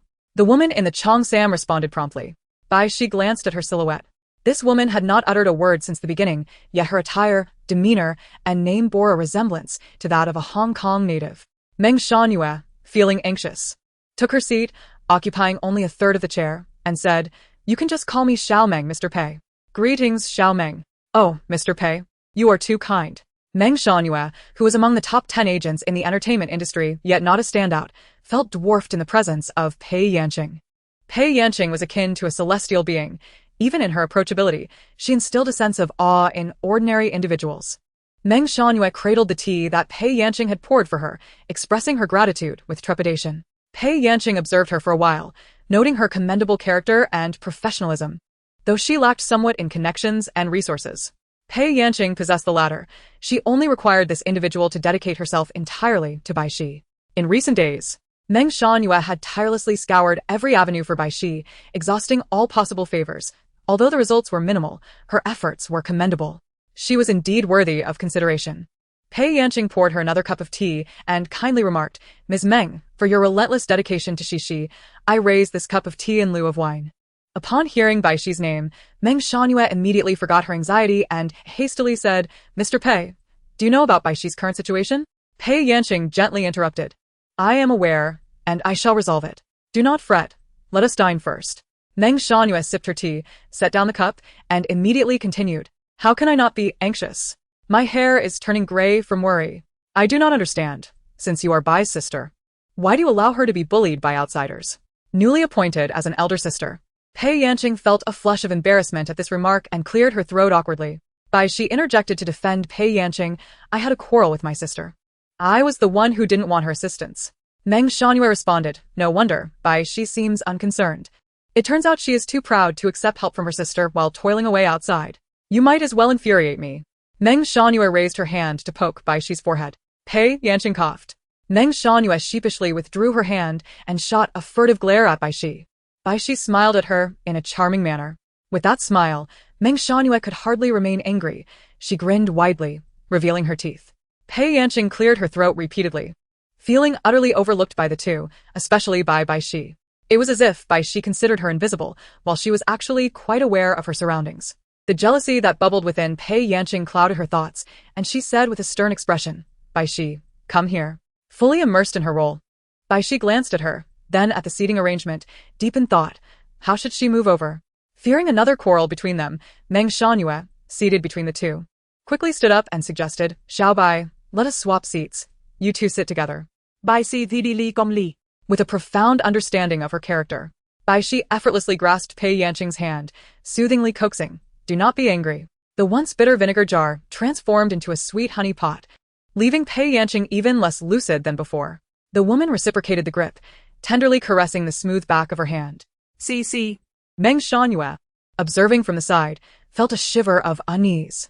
Pei Yanqing, captivated by Bai Xi's unwavering gaze and heartfelt call, could not help but wonder if they were in a romantic entanglement. Meng Shangyue, with her teacup trembling in hand, felt the tea within slosh precariously. Good heavens! What spectacle had she just witnessed? Bai Xi tilted her head slightly, instinctively sensing something amiss. Cut. Pei Yanqing? Meng Shangyue. Bai Xi cast Pei Yanqing a subtle glance, inscribing the letters NG in her palm. Pei Yanqing. After a moment, she found herself unable to contain a smile. Releasing Bai Xi's hand, they settled back into their roles as sisters. Meng Shangyue, having witnessed the unfolding drama, felt her pupils tremble and quietly pondered whether she had unwittingly become a part of their performance. The woman in the chi pao brought in the dishes, offering a rich variety of flavors that included all 8 culinary traditions, culminating in a dish of roasted suckling pig. Upon discovering a momentous secret, Meng Shangyue buried herself in her meal, no longer daring to inquire further. Pei Yanqing busied herself serving Bai Xi, their intimate exchanges occasionally reaching Meng Shangyue's ears. She had come to realize that her very existence was to facilitate their affectionate displays, thus she boldly assumed the role of an onlooker. Indeed, it was quite a sight to behold. As expected, the two grew increasingly unabashed in their flirtations. As the meal progressed, Meng Shangyue tentatively touched her stomach beneath the table and ventured, "President Pei, may I take my leave now?" Pei Yanqing deftly retrieved a tissue. Leaning closer to Bai Xi's lips, gently pressing it, though her words were directed at Meng Shangyue, her gaze remained tenderly fixed on Bai Xi. "Not yet. We haven't discussed the main matter." Meng Shangyue chuckled, a phrase lingering on the tip of her tongue. "The most important matter today to witness your affection for one another?" Pei Yanqing leisurely wiped her mouth, folding the tissue neatly to the side. "Let us talk about Xi. You may take the lead." Meng Shangyue, unaware, learned that there was no blood relation between them. Thus, she felt it inappropriate to act as Bai Xi's nominal sister. Meng Shangyue raised her head. What? Not a romantic entanglement? Then they must truly be a couple. What a significant revelation. Meng Shangyue inquired eagerly. "What do I need to do?" Pei Yanqing replied, "After today, Jean will no longer trouble Xiao Bai. You may arrange her work as usual." Meng Shangyue pondered. "Should I inform you of Xiao Bai's schedule and engagements?" Pei Yanqing, wishing to hold Bai Xi's hand but fearing another NG, refrained, instead gazing at Bai Xi with warmth. "No need, Xi will tell me." Bai Xi nodded, "Yes. I will inform my sister," her voice sweetening with affection. Chapter 18. Pei Yanqing involuntarily revealed a smile, her long lashes casting a delicate shadow, suggesting a hint of shyness. Meng Shangyue felt goosebumps rise on her arms. At this moment, she had no desire for gossip. All she wished was to escape this fervent scene, allowing the two to indulge in their passionate affair without her as an unwitting observer. The water in the pond would scald the fish if it caught fire. Bai Xi. Noticing the depth of Pei Yanqing's gaze, instinctively felt something amiss and subtly reminded her. Sister? Pei Yanqing, her eyes half closed in enjoyment, responded with a soft Meng Shangyue was nearly overwhelmed by the sweetness of the moment and quickly sought an excuse to leave, almost breaking into a run. Fearing that her absence might lead to an intimate exchange of whispers between them, as a fledgling agent with less than a decade in the industry, she had never encountered such a scene. Meng Shangyue assumed that once she departed, the two would retreat to a nearby room, lost in deep affection. Their bodies entwined in a warm embrace, but to her surprise, the atmosphere quickly cooled in her absence. Without Meng Shangyue's presence as an audience, Bai Xi instinctively distanced herself, politely stepping 3 paces away. Thank you, Miss Pei, she said. Pei Yanqing, leaning against the table, smiled and replied, Miss Bai, your performance was truly remarkable.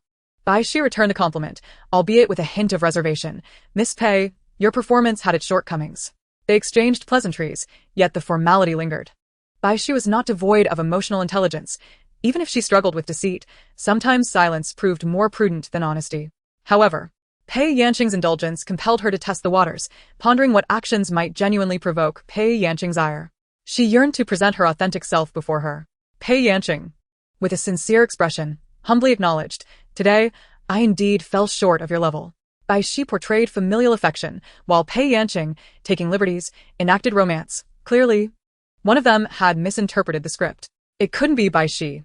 Thus, it must be herself. Bai Xi merely responded with a non-committal feeling an inexplicable warmth in her ears. She lowered her head to sip her tea, attempting to mask her discomfort. Just then, Pei Yanqing spoke again. In our interactions, there is always something to learn from my mentor. Would Miss Bai be willing to share her insights on acting? Bai Xi choked on her tea. Pei Yanqing offered her a tissue, sincerely blinking her eyes. Bai Xi wiped her lips, her throat tight, and forced a laugh. You jest, teacher Pei. How could she presume to offer guidance when Pei Yanqing had already reached the pinnacle of her career while she was still in elementary school? Why not? Pei Yanqing replied earnestly, humility invites growth, while arrogance invites downfall. There is always someone more accomplished. Experience alone cannot define one's worth. Bai Xi thought to herself. Pei Yanqing seems to have forgotten that just 2 months prior, at the Bai Haitang Awards ceremony, she had triumphed over her, cradling the prestigious Best Actress trophy. Winning once does not guarantee victory in the future. Bai Xi's eyes widened involuntarily. Although she had not spoken, Pei Yanqing seemed to read her thoughts with uncanny clarity. I seek your guidance, Miss Bai, Pei Yanqing stated, unashamedly seeking knowledge, her demeanor humble, leaving Bai Xi with no option but to accept.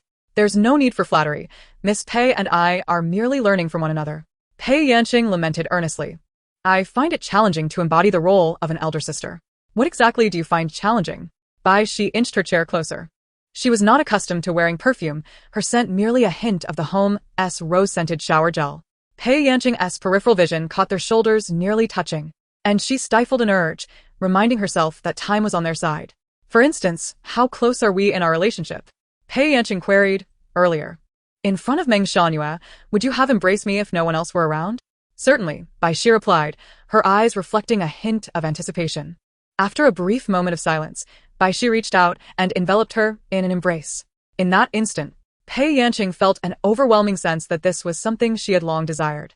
Just yesterday morning in the kitchen, she had taken the initiative to hug herself. A hug enthusiast, Pei Yanqing stifled a laugh as she reciprocated the embrace. As Bai Xi unconsciously leaned against her shoulder, Pei Yanqing tightened her grip, drawing her onto her lap. Bai Xi, though taken aback, offered only a token struggle before settling into the warmth of Pei Yanqing's embrace, her palm resting gently along Pei Yanqing's spine, taking soft breaths. Would you sit on your sister's lap like this? Yes. Would you kiss your sister? Where? Where would you like to kiss? In their seated position, Bai Xi had the advantage, her delicate skin illuminated by the light, a fine layer of soft fuzz barely perceptible. Pei Yanqing noticed Bai Xi's gaze lingering over her face, tracing from her nose to her lips, from her brows to her ears, yet deliberately avoiding her eyes. Hesitant to meet her gaze, it appeared she was not as unreserved as Pei Yanqing had imagined. The soft, moist imprint of lips upon her skin felt lighter than a kiss, yet heavier than a feather. Pei Yanqing's thoughts momentarily faltered, her heart skipping a beat. Here, Bai Xi whispered. Pei Yanqing raised her hand to caress Bai Xi's lips, who instinctively parted her own, gently biting down on Pei Yanqing's fingertip. The warmth radiated from her fingertip, causing Pei Yanqing to momentarily lose her breath. This is dangerous.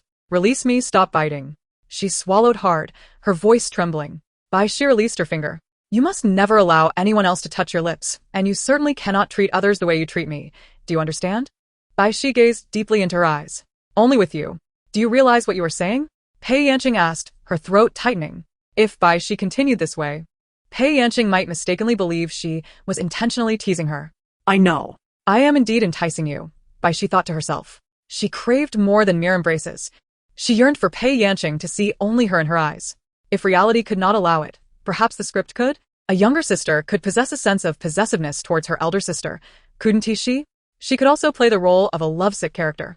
After all, they were not true sisters.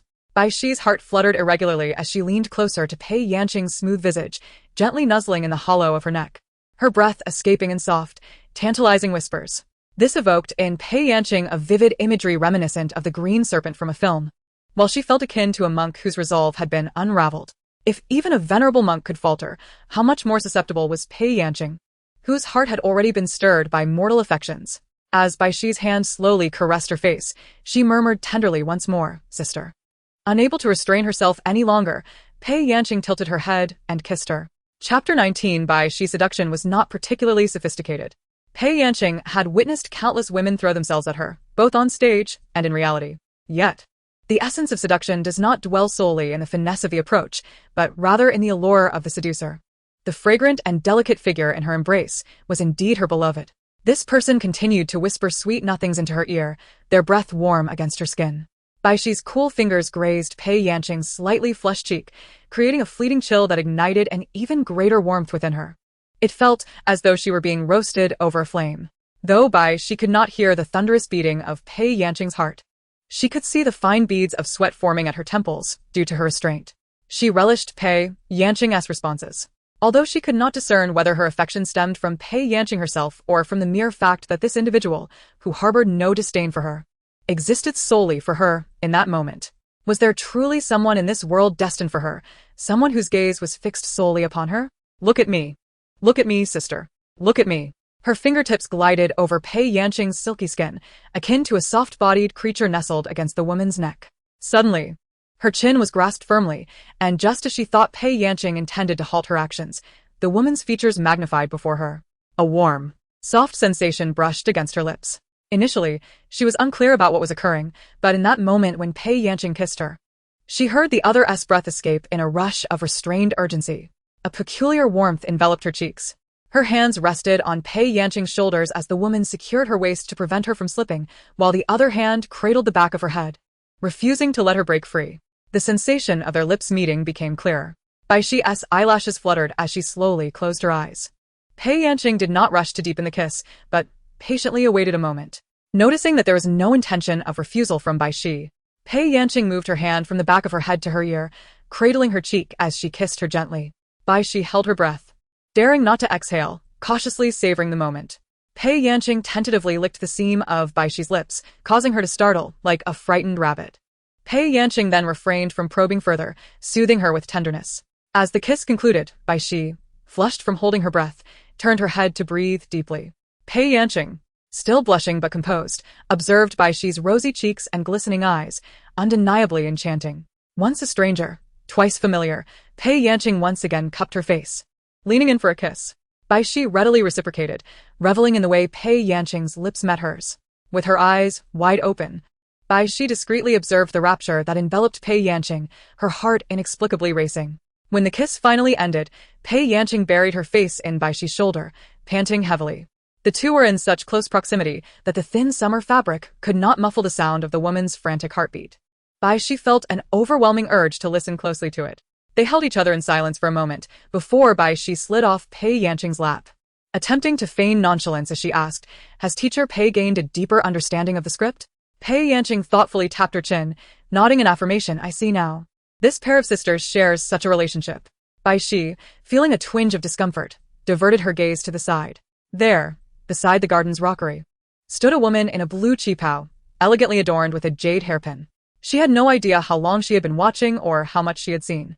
Bai Xi froze. Though generally indifferent to most matters, she was not immune to the embarrassment of being seen kissing. It was I who invited her here. Pei Yanqing, being a few years her senior, maintained a composed demeanor, revealing no hint of disturbance. Bai Xi quietly observed her poise. The woman in the qipao caught Pei Yanqing's gaze and gracefully approached. Pei Yanqing spoke coolly, "Please take Miss Bai out for a while." The woman nodded in agreement.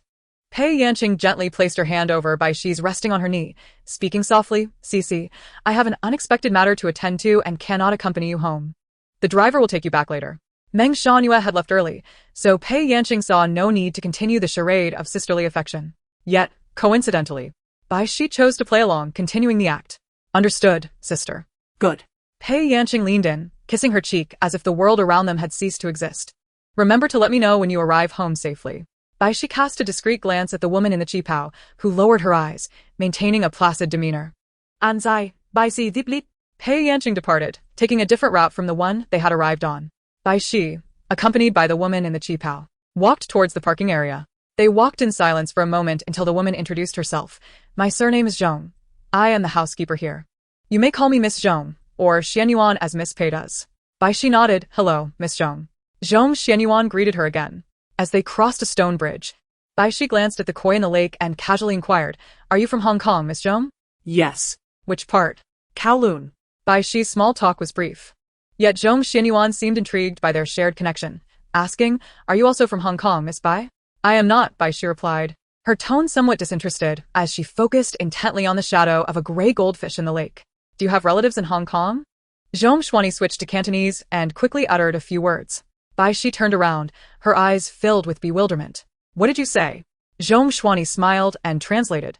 "I inquired about the name of Miss Bai's relative. I have spent considerable time in Hong Kong and might be acquainted. I assumed Miss Bai could comprehend Cantonese. My apologies for the presumption." "No." Bai Xi shook her head. "I appreciate your kindness, Miss Zhong. However, I truly have no relatives in Hong Kong. I have been away from home for too long, and in my moment of excitement, I hope you can understand." Zhong Xuani, ever courteous, sincerely apologized. "It's quite all right." Bai Xi descended the stone bridge, and the two continued along their path. Upon arrival, Zhong Xuani stood by the car, opened the rear door for Bai Xi, and after she bent to sit inside, she closed the door and signaled the driver to proceed. In the rear-view mirror, Bai Xi observed her hands neatly folded before her, watching them depart, which felt more like a gesture reserved for distinguished guests. The sedan smoothly turned, gliding over the ancient cobblestones of the garden, gradually departing. Bai Xi pinched the bridge of her nose, seemingly relieved. Pei Yanqing received a message from Zhong Xuani midway. She asked me if I was from Hong Kong. Pei Yanqing responded, "How did you reply?" Zhong Xuani replied, "I spoke the truth and even tested her. She said she was not." Pei Yanqing cautioned, "Next time, do not take the initiative." Zhong Xuani acknowledged, "Indeed. Mr. Bai is merely concerned that there may be those with ulterior motives around you." Pei Yanqing concluded, "Never mind. I shall speak to him personally another day." Pei Yanqing locked her phone and set it aside, intending to rest her eyes. Just as she closed them, she could not resist picking up her phone again, opening Bai Xi's pinned message and typing in the input box. After several edits, she ultimately set it down, reminding herself to remain patient and wait for the right moment. After handling urgent matters at the company, Pei Yanqing's assistant had just stepped to the office door when a laugh resonated from behind. Turning back, she saw Pei Yanqing, hands cradling her phone, seated at the desk, smiling more joyfully than she had during her teenage years when she won the Best Actress award. The 3 major European film festivals had all concluded this year. What other award ceremonies could possibly elate her so? Bai Xi messaged, "I've arrived home." Pei Yanqing stepped into the office of her manager, Bai Ling, who stood by the desk holding a stack of documents, seemingly about to leave. Pei Yanqing tilted her head and inquired, "Where are you off to?" Bai Ling replied, "I was just about to find you." She walked to the sofa, placed the printed A4 papers on the coffee table, and invited her to sit. She proceeded to brew tea for her. Compared to other artist studios, Pei Yanqing's relationship with Bai Ling was closer to that of a superior and subordinate rather than mere collaborators.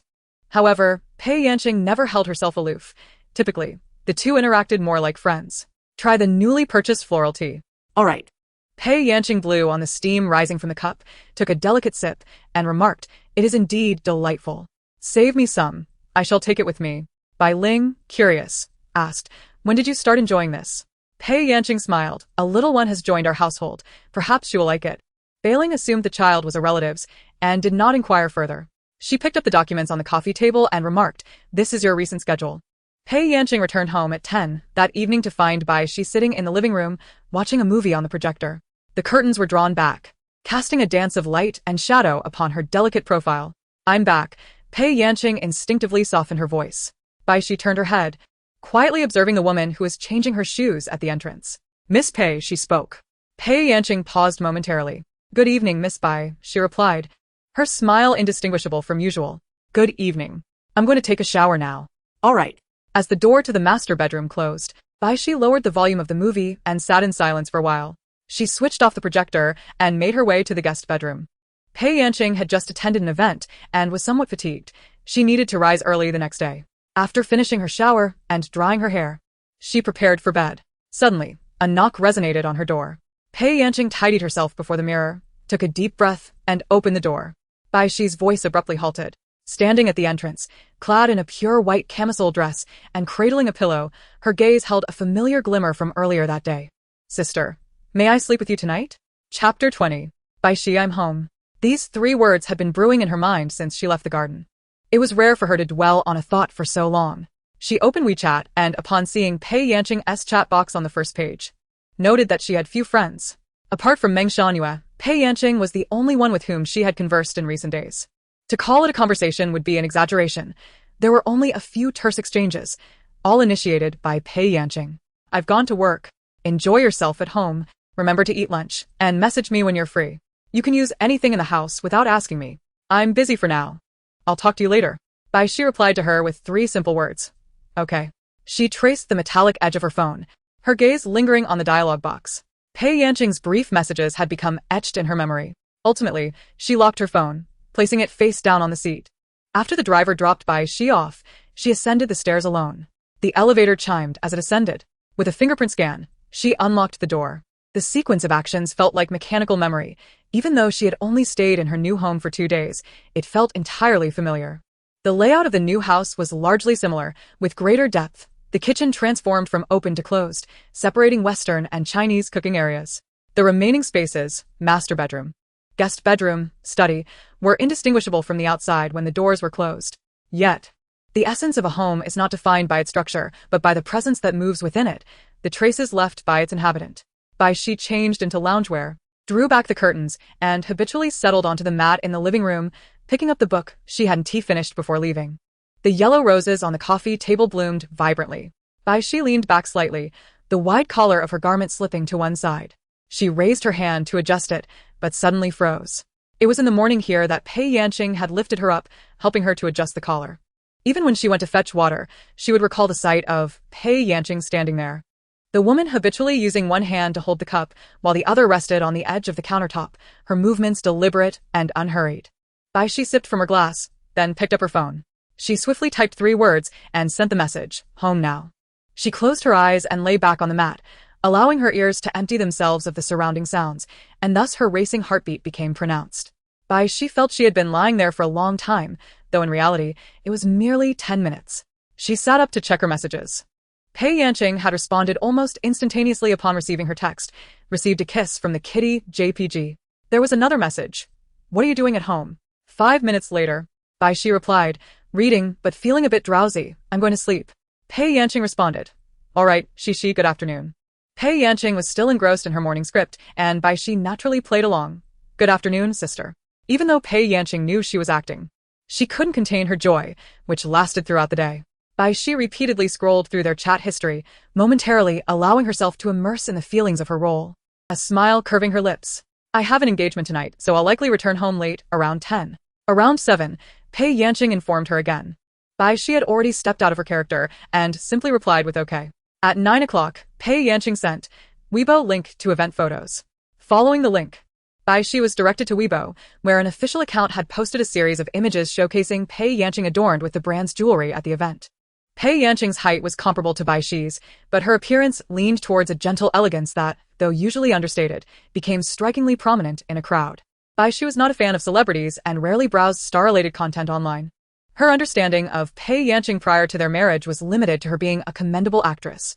as well as the large advertisements on the outer walls of commercial buildings and the luxurious showcases of brand boutiques, where Pei Yanqing would slightly tilt her head, revealing the shimmering pearls around her neck and wrist. At the commercial event, Pei Yanqing wore a long black satin gown, its delicate straps cool against her skin, while the subtly pleated hem added a touch of design, exuding an air of elegance mixed with casual grace. As she arrived at the venue, she gently lifted the hem of her dress with both hands, walking gracefully past the crowd, the flashes of cameras erupting around her. Holding a microphone, her smile radiant, she effortlessly engaged in interviews on stage. She elegantly raised her wine glass, toasting with the others, her profile captivating. Beneath this Weibo post was another featuring a group photo of all the artists attending the event. Pei Yanqing stood at the center, her skin glowing, her features exceptional. Be it her figure or beauty, she stood out remarkably, rendering those around her dim in comparison. The comments section was abuzz with excitement. Help! Is she still the same Pei Jia? Pei Xian dominates. I concur. Who dares to oppose? Sister's collarbone is breathtaking. You, Pei Xian, maintain a low profile, never marketing your beauty, yet you have never lost when sharing the screen. After all, Sister possesses both acting skills and strength. She certainly does not require such frivolous hype. Audiences have discerning eyes. The entertainment industry is a mirror that reveals the truth. Anyone who seeks to exploit beauty alongside Pei Xian will only bring shame upon themselves. The charlatans are evident. Hey, how about Bai Xi? Can she stand alongside Pei Xian? She must be the most stunning rising star in the industry, with no flaws in her features, a visibly beautiful woman. Suddenly called out, Bai Xi instinctively straightened up. Her reaction quicker than her thoughts, as she clicked on the thread. Bai Xi. Wasn't she blacklisted for being difficult? How can someone lacking in artistic integrity compare with Pei Xian? Has the person above not been online lately? The crew of Yan Yunjuan has been shameless. Pei Xian personally clarified for Bai Xi, and I was struck by their chemistry. Is there a super topic for this couple? A match made in heaven. I'm all in. Laughing to death. This must be the only couple that has yet to share the screen but is already making waves. Any fandom will only ensure my nutritional balance. Are Bai Xi's fans trying to ride on Pei Xian's coattails? They should consider if they are worthy. Go away. Bai Xi closed the Weibo interface. As the film projected in the living room approached its conclusion, she realized she hadn't absorbed a single word. She rewound to the middle, attempting to immerse herself in the film's ethereal world. The play of light and shadow depicted the protagonist's tumultuous relationships, and while Bai Xi was half engaged, her other half remained a detached observer. After Lu Mu pointed out her acting shortcomings, she had intentionally watched numerous romantic films for improvement. Bai Xi was a naturally gifted actress. Although she had shown interest in this field since childhood, she had never undergone systematic training. If you were to ask her why she could act so well, she would likely struggle to provide an answer. Once the director called action, she would seamlessly enter the world of her character. This, of course, was built upon solid preparatory work. Bai Xi would thoroughly digest the script, understanding every word and the character's behavioral logic, filling in the narrative gaps and enriching the details. In Yan Yunjuan, the secondary female character initially had a flimsy persona. Her transformation abrupt and lacking internal support, serving merely as a narrative device to heighten the protagonist's tragic romance. It was Bai Xi who advocated fiercely, communicating with the director multiple times to modify lines and performance styles without adding scenes, thereby enriching the character's portrayal. Perhaps this was one of the reasons she incurred the displeasure of the lead actress, Tan Yufei. Bai Xi had no intention of seeking the spotlight. She merely wished to be accountable for the character she portrayed. She is not particularly eloquent and seldom mentions the efforts she puts in privately during interviews. In her understanding, this dedication is a fundamental quality that every actor must possess and therefore hardly worth mentioning. Even Meng Shangyue initially believed her talent was purely innate, only to later discover that the diligence she exerts behind the scenes far exceeds that of the average person. In snowy southern mountains, there are numerous equestrian scenes, and before joining the cast, Bai Xi had no foundational skills. However, by the end of filming, she had become quite adept at horseback riding, even executing intricate maneuvers with grace, the hardships of which are beyond imagination. Compared to the current entertainment industry, her demeanor resembles that of the old-school actors from over 2 decades ago, a time when the stars shone brightly. She possesses a strong work ethic, is unafraid of hardship, and is deeply committed to honing her craft. Yet, Bai Xi is uncertain whether her lack of romantic experience is the reason for her emotional detachment, or if it is simply her nature. While she can easily imagine familial love, the concept of romantic love remains elusive to her. She cannot fathom the sensation of butterflies fluttering in her stomach. What she cannot comprehend, she cannot empathize with. During the day, She deliberately sought out an early romance film starring Pei Yanqing. The character she portrayed, upon encountering her beloved, seemed as if all the stars had fallen into the lake. Her gaze transformed entirely. At that time, Pei Yanqing was merely 18, even younger than Bai Xi now, yet her performance was layered and nuanced, masterfully depicting the complexities of unrequited love. Having never experienced romance, did she ever harbor a crush on someone? Who might she have secretly admired? Bai Xi found herself inexplicably pondering this question before switching to another film. It felt peculiar to watch someone she had seen earlier in the day perform on screen. She concocted a casual excuse to convince herself and continued watching Roman Holiday. She had a late-night engagement, likely returning home around 10 o'clock. This piece of information anchored her wandering thoughts, like a mooring line securing a drifting vessel to the harbor. As the hour approached 10, Bai Xi found it increasingly difficult to concentrate. She stood up 3 times to refill her glass, gazed at the night view from the living room's floor-to-ceiling windows for several minutes, and walked briskly on the treadmill. At 9:50, she returned to the sofa, switched to a comedy film, and focused on steadying her breath as she waited. The anticipation of having someone to wait for stirred an unusual feeling within her, a tranquil undercurrent bubbling beneath the surface. At 9:58, the sound of the fingerprint lock disengaging resonated clearly in her ears, causing Bai Xi to tighten her grip on the delicate fabric of the blanket at her waist. "I'm back," the woman spoke softly. Bai Xi turned her head, striving to maintain an expression of calm. "Miss Pei." The woman paused at the entrance, bending down to change her shoes, and smiled. "Good evening, Miss Bai." "Good evening," Bai Xi replied, barely suppressing the urge to press her lips together. This was the distance she desired, yet suddenly, it no longer felt sufficient. Especially after the intimacy they shared during the day, she longed to be the sister in the script, unabashedly seeking affection from her elder sister. "I'm going to take a shower." All right. Pei Yanqing turned and entered the bedroom, adorned in a black satin mermaid gown. The delicate straps barely concealed the elegant curve of her back, while the fishbone pleats accentuated her sensual silhouette. Her slender calves moved gracefully, leaving a trail of subtle fragrance in the air. As her figure vanished behind the door of the master bedroom, Bai Xi tightened her grip on the blanket. She switched off the projector and followed her sister inside. After a refreshing shower, she applied rose-scented body lotion and donned a pure white camisole. Clutching a pillow, she knocked on Pei Yanqing's door. "Sister, may I sleep with you tonight?" Pei Yanqing was momentarily taken aback by the enchanting scene before her, instinctively swallowing hard. After a brief silence, she resolved not to dance on the precipice of temptation. After all, she was not truly frigid. The closeness of 2 lonely souls sharing a bed could easily lead to unforeseen consequences. "Did we not agree to sleep separately?" Pei Yanqing replied gently. "I will cover you with a blanket." "But, sister." Bai Xi bit her lip and stepped forward to embrace her, causing the pillow to tumble to the floor. In her nightwear, Pei Yanqing found herself pressed closely against Bai Xi once more, a familiar shiver spreading from their point of contact. At that critical moment, Pei Yanqing struggled to suppress the sound she felt rising within her. Bai Xi whispered softly in her ear, "I want to sleep with you, sister." Pei Yanqing's body tingled, her hands instinctively raised but hesitant to touch her. "Please let go of me." Bai Xi tightened her embrace, even beginning to nuzzle against her neck, murmuring her name. "Sister? Sister." Bai Xi. Pei Yanqing gasped, her breath unsteady. If this continued, even the most composed would find it difficult to resist. "Sister is getting angry. Let go now, and we can talk calmly." Even in the script, the younger sister obeyed the elder, for love breeds fear. Bai Xi released her hold, looking up timidly. Pei Yanqing's heart softened instantly. She picked up the fallen pillow and gently advised, "You are grown now. You shouldn't cling to your sister for sleep anymore. Do you understand?" "But we used to sleep together," Bai Xi countered, introducing a new precedent. Pei Yanqing, quick to respond, replied coolly, "That was in our childhood. Which sisters in their 20s still share a bed? So what?" Pei Yanqing was momentarily rendered speechless. Seizing the opportunity, Bai Xi slipped past her into the room, swiftly pulling back the covers to nestle into Pei Yanqing's warm bed. Realizing what had happened, Pei Yanqing hurried after her. "You." Bai Xi pressed her advantage.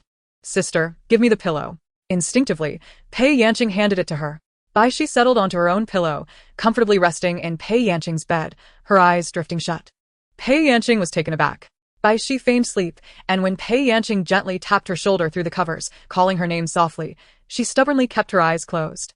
Pei Yanqing sighed, "You may sleep here, but we must establish some ground rules." Bai Xi, with the blanket slipping to her neck, looked up with her amber eyes sparkling. "What are the 3 rules?" "Firstly, this is a one-time arrangement for tonight. Secondly, you mustn't cling to me as you did earlier. but rather sleep soundly.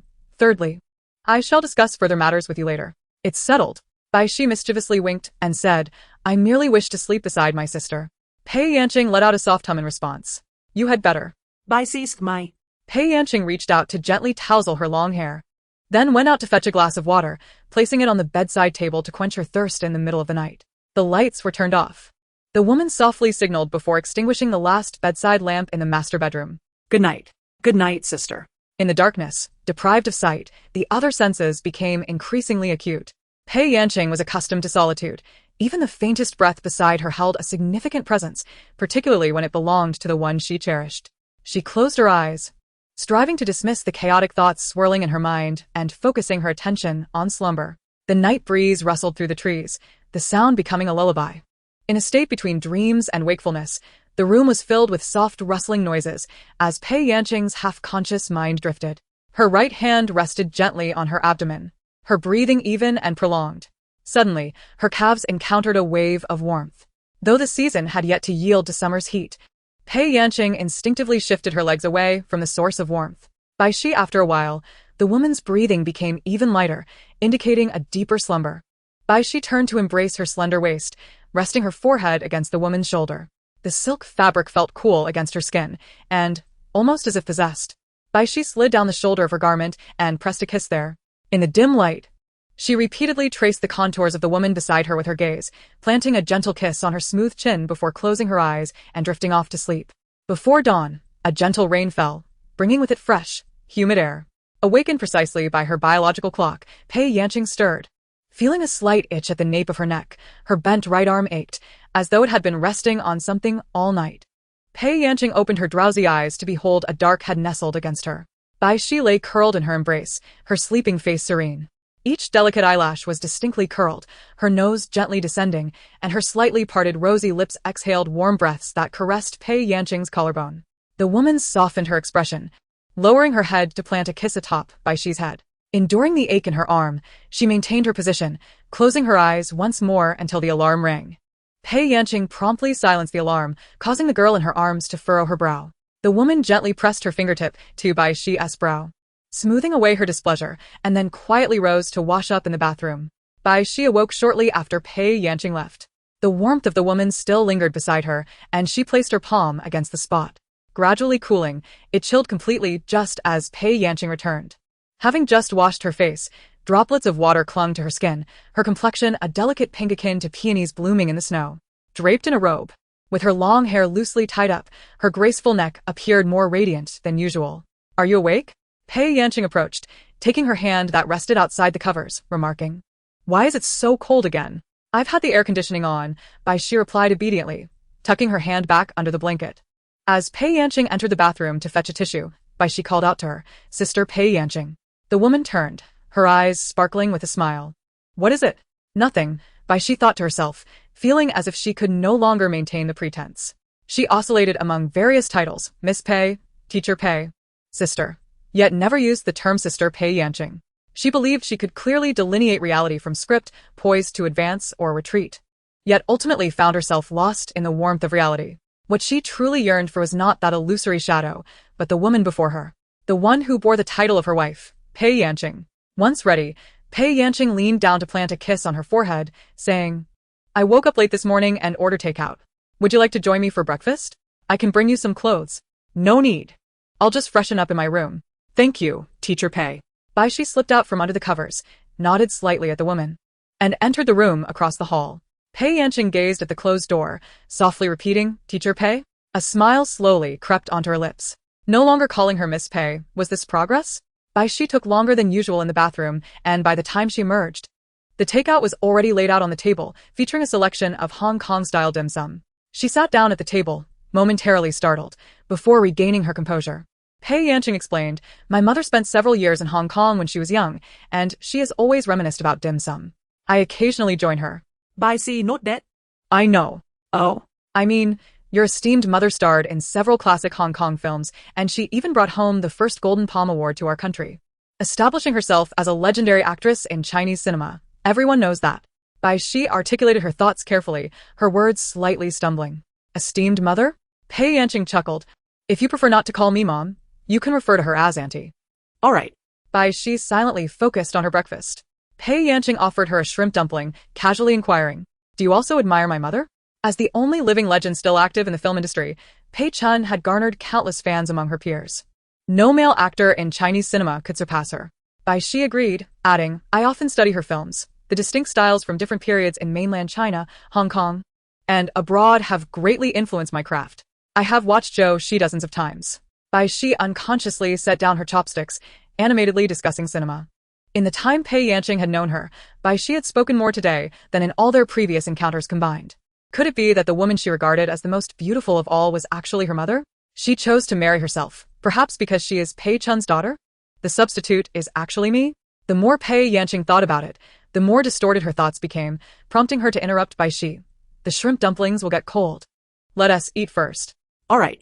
The woman lowered her head, poking at the steamed chicken feet in her bowl, feigning casualness as she asked, "You don't have feelings for my mother beyond that of a fan, do you?" Bai Xi looked up, bewildered. "What?" Pei Yanqing cleared her throat and earnestly posed the question. Essentially, she meant to ask if he did not wish to pursue a romantic relationship with her mother, nor had he entered the entertainment industry for her sake. Bai Xi seemed to have heard something utterly absurd, his eyes widening in surprise. Ahem. Pei Yanqing hurriedly stood up and moved to the other side, patting his back while repeatedly apologizing. Bai Xi had choked on a shrimp dumpling, coughing and turning crimson, one hand gripping Pei Yanqing's arm tightly. The blue veins on the back of his hand subtly visible, extending to the contours of his forearm. Pei Yanqing found himself momentarily distracted by the sight of his long, strong hand, feeling a twinge of shame. Once Bai Xi finally recovered, his eyes were slightly red, leaning against Pei Yanqing's embrace. Pei Yanqing brought him a cup of water with one hand. "I was the one who overstepped, but could you answer me honestly? About whether you want to date your mother?" "Yes." Bai Xi paused and replied, "She is 3 years older than me." Pei Yanqing insisted on extracting an answer. "So?" For the first time, Bai Xi felt a stark contrast between the Pei Yanqing before him and the image she had in her mind of her older sister. The poised and composed figure she had envisioned. She couldn't help but entertain a rare impulse to tease him, deliberately remaining silent for a while. Pei Yanqing's heart skipped a beat. "So you really?" "It's fake." Bai Xi laughed genuinely for the first time, saying, "I don't like those much older than me." "More than 6 years?" Pei Yanqing inquired, noting that their age difference was precisely 6 years. His gaze remained fixed on her, unwavering. The woman's eyes were not fervent. They exuded warmth, yet that warmth carried a potent binding force, akin to a soft net that, once ensnared, offered no escape. Bai Xi found herself ensconced in his embrace, entrapped in his gaze, gradually realizing she could not break free. She averted her eyes from the woman, avoiding her gaze, yet the tightness in her heart remained. Pei Yanqing leaned in close to her ear, whispering, "Shishi." Bai Xi felt as if she were submerged in a hot spring, enveloped by mist, which concealed her figure. Only that gentle call pierced through the haze, sending ripples across the surface of the water, softening her heart in tandem. She clung tightly to herself, responding to that voice from outside. "I don't know." Footsteps echoed by the pool, and through the mist, a woman's silhouette gradually became clearer. See. "No." Bai Xi shut her eyes. "Don't come any closer." Pei Yanqing released her, fresh air replacing the fragrance of snow and plum blossoms that had filled her senses. As her heart began to calm from its frantic beating, Bai Xi opened her eyes. Pei Yanqing sat across from her, as if everything that had transpired moments ago were merely a dream. Bai Xi gazed at her hand, the warmth of a woman's arm seemingly lingering in her palm. Half a glass of water remained beside her, along with the tissue that Pei Yanqing had used to wipe away the tears she had coughed up. It was not a dream. "Soon. I must head to the office. Meng Shanyu should call you today to arrange new work." "All right, I've finished eating. Take your time." "I'll go change my clothes," she replied.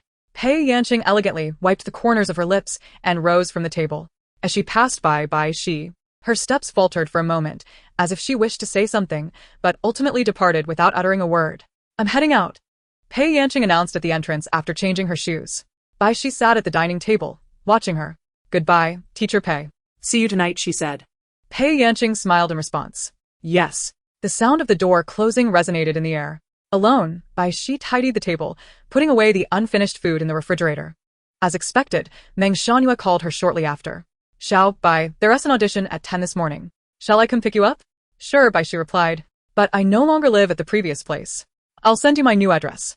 Meng Shanyue's mind raced with thoughts, some serious, others rather frivolous. Bai Xi sent her the new address via WeChat, and Meng Xianyue quickly searched online for housing prices, discovering that it was more expensive than Bai Xi's former neighborhood, leading her to conclude that it was indeed Pei Yanqing's residence. It seemed they had truly reconciled. The chauffeur-driven car parked downstairs, and the young assistant curiously glanced around while Meng Xianyue focused on her phone, handling work matters. Bai, the assistant inquired as she approached. Is this your new place? Bai Xi replied nonchalantly. It's just temporary. I might have to move back soon. Is it rented? Something like that, she said. Upon entering the car, Bai Xi nodded at Meng Xianyue. Sister Meng. Here. How did you rest last night? Meng Xianyue thought to herself that given the commotion between them yesterday, it was unlikely Bai Xi had gotten out of bed easily. Bai Xi, oblivious to the underlying meaning, answered honestly, pretty well. Pei Yanqing's embrace made her feel secure. Today. Bai Xi wore a white shirt dress, the collar fastened snugly, further validating Meng Xianyue's assessment. She cleared her throat and remarked, that's good. The chauffeur-driven vehicle started smoothly. Enveloped in silence, Meng Xianyue handed her the audition script she had just received, saying, please memorize the lines as soon as possible. Bai Xi glanced at the character description. How coincidental. The role was that of the female lead in a contemporary idol drama. As she continued reading the lines, the first segment depicted the initial encounter between the lead couple, brimming with romantic atmosphere. The second segment involved a quarrel between the leads, which, despite the argument, still exuded sweetness. Bai Xi clenched the script tightly. The audition process was a complete mess. Bai Xi felt like a mere tool reciting lines devoid of emotion. Relation clumsy technique. Yet surprisingly, the audition yielded unexpectedly smooth results. The news of President Jian's prior ban on Bai Xi was known to some in the industry. But later, when President Jian suddenly ceased hostilities, word spread quickly among those in the know. Bai Xi must have secured a more formidable backing, and given her exceptional qualities. Even though her audition performance starkly contrasted with her role in snowy southern mountains, her visage and the buzz surrounding her could undoubtedly ensure the new drama's triumphant debut. Selecting her as the lead not only serves her interests, but also offers a favor to the influential individuals behind her. Why not seize such an opportunity? The director promptly decided on Bai Xi. However, she expressed the need to ponder over the offer. The studio representative cheerfully remarked, of course. Take your time to consider, and feel free to call us. Meng Xianyue had never witnessed such an audition and could only attribute the success to the enigmatic Pei Yanqing.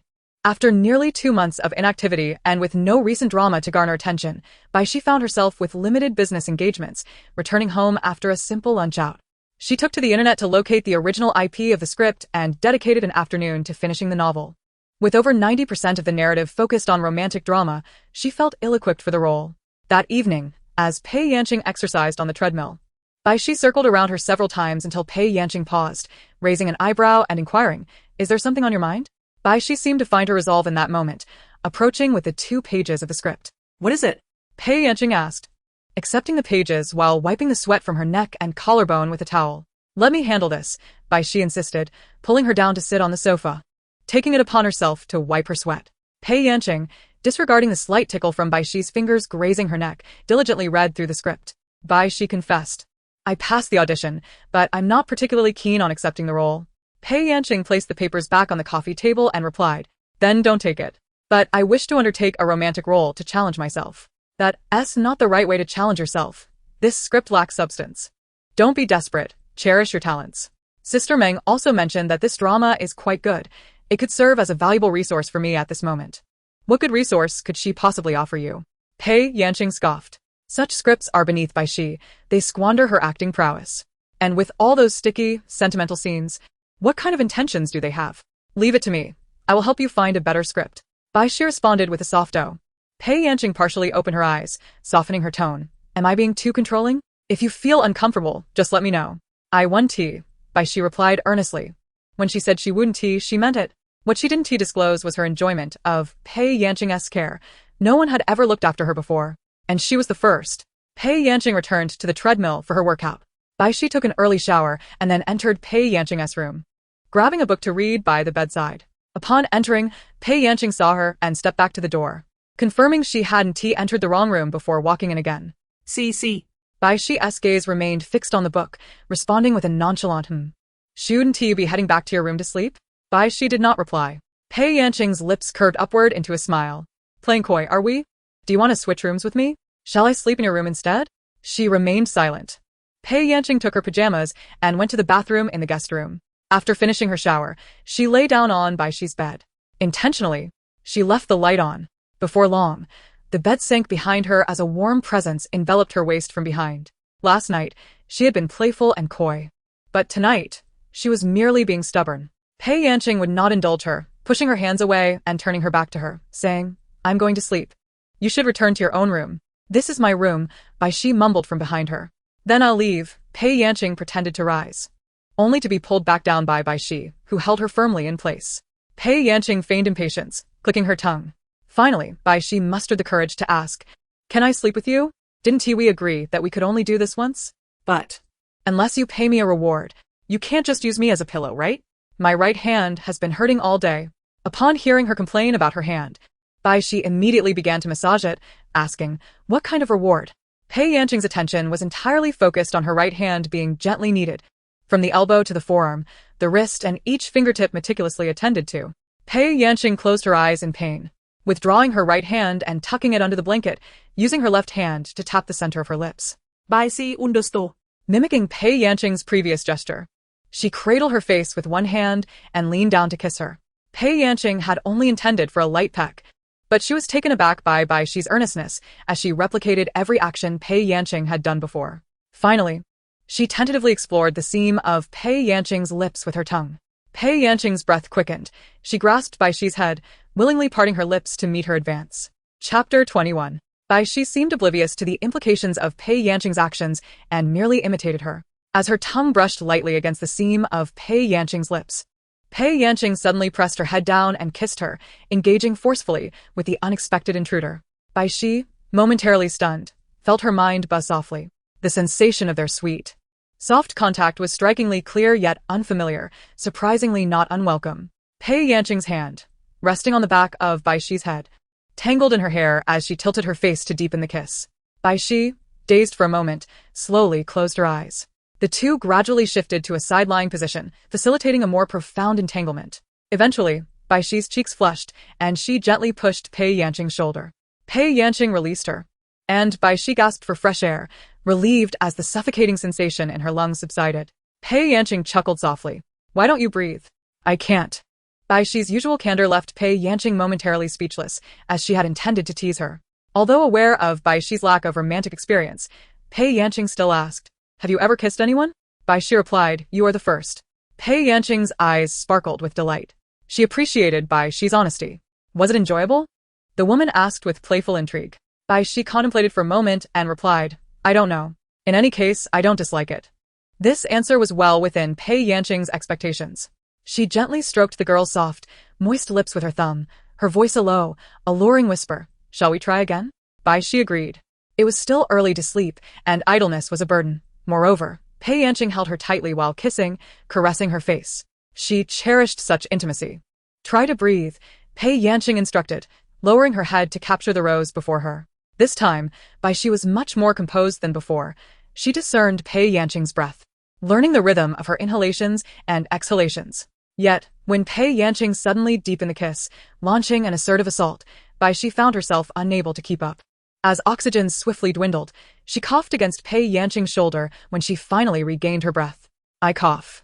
Pei Yanqing wiped her lips and reached across her to fetch the water cup from the bedside table. "Drink some water."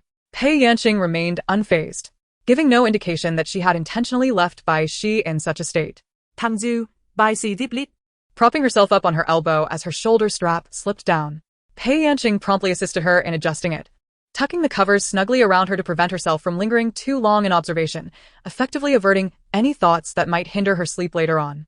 Bai Xi noted her actions, swallowed the water in her cup, and expressed her gratitude once more. Thus, she confirmed that Pei Yanqing was indeed indifferent to intimacy. Not deceiving herself, Bai Xi felt a sense of relief wash over her. Why does it seem like Bai Xi has completely relaxed? Pei Yanqing mused.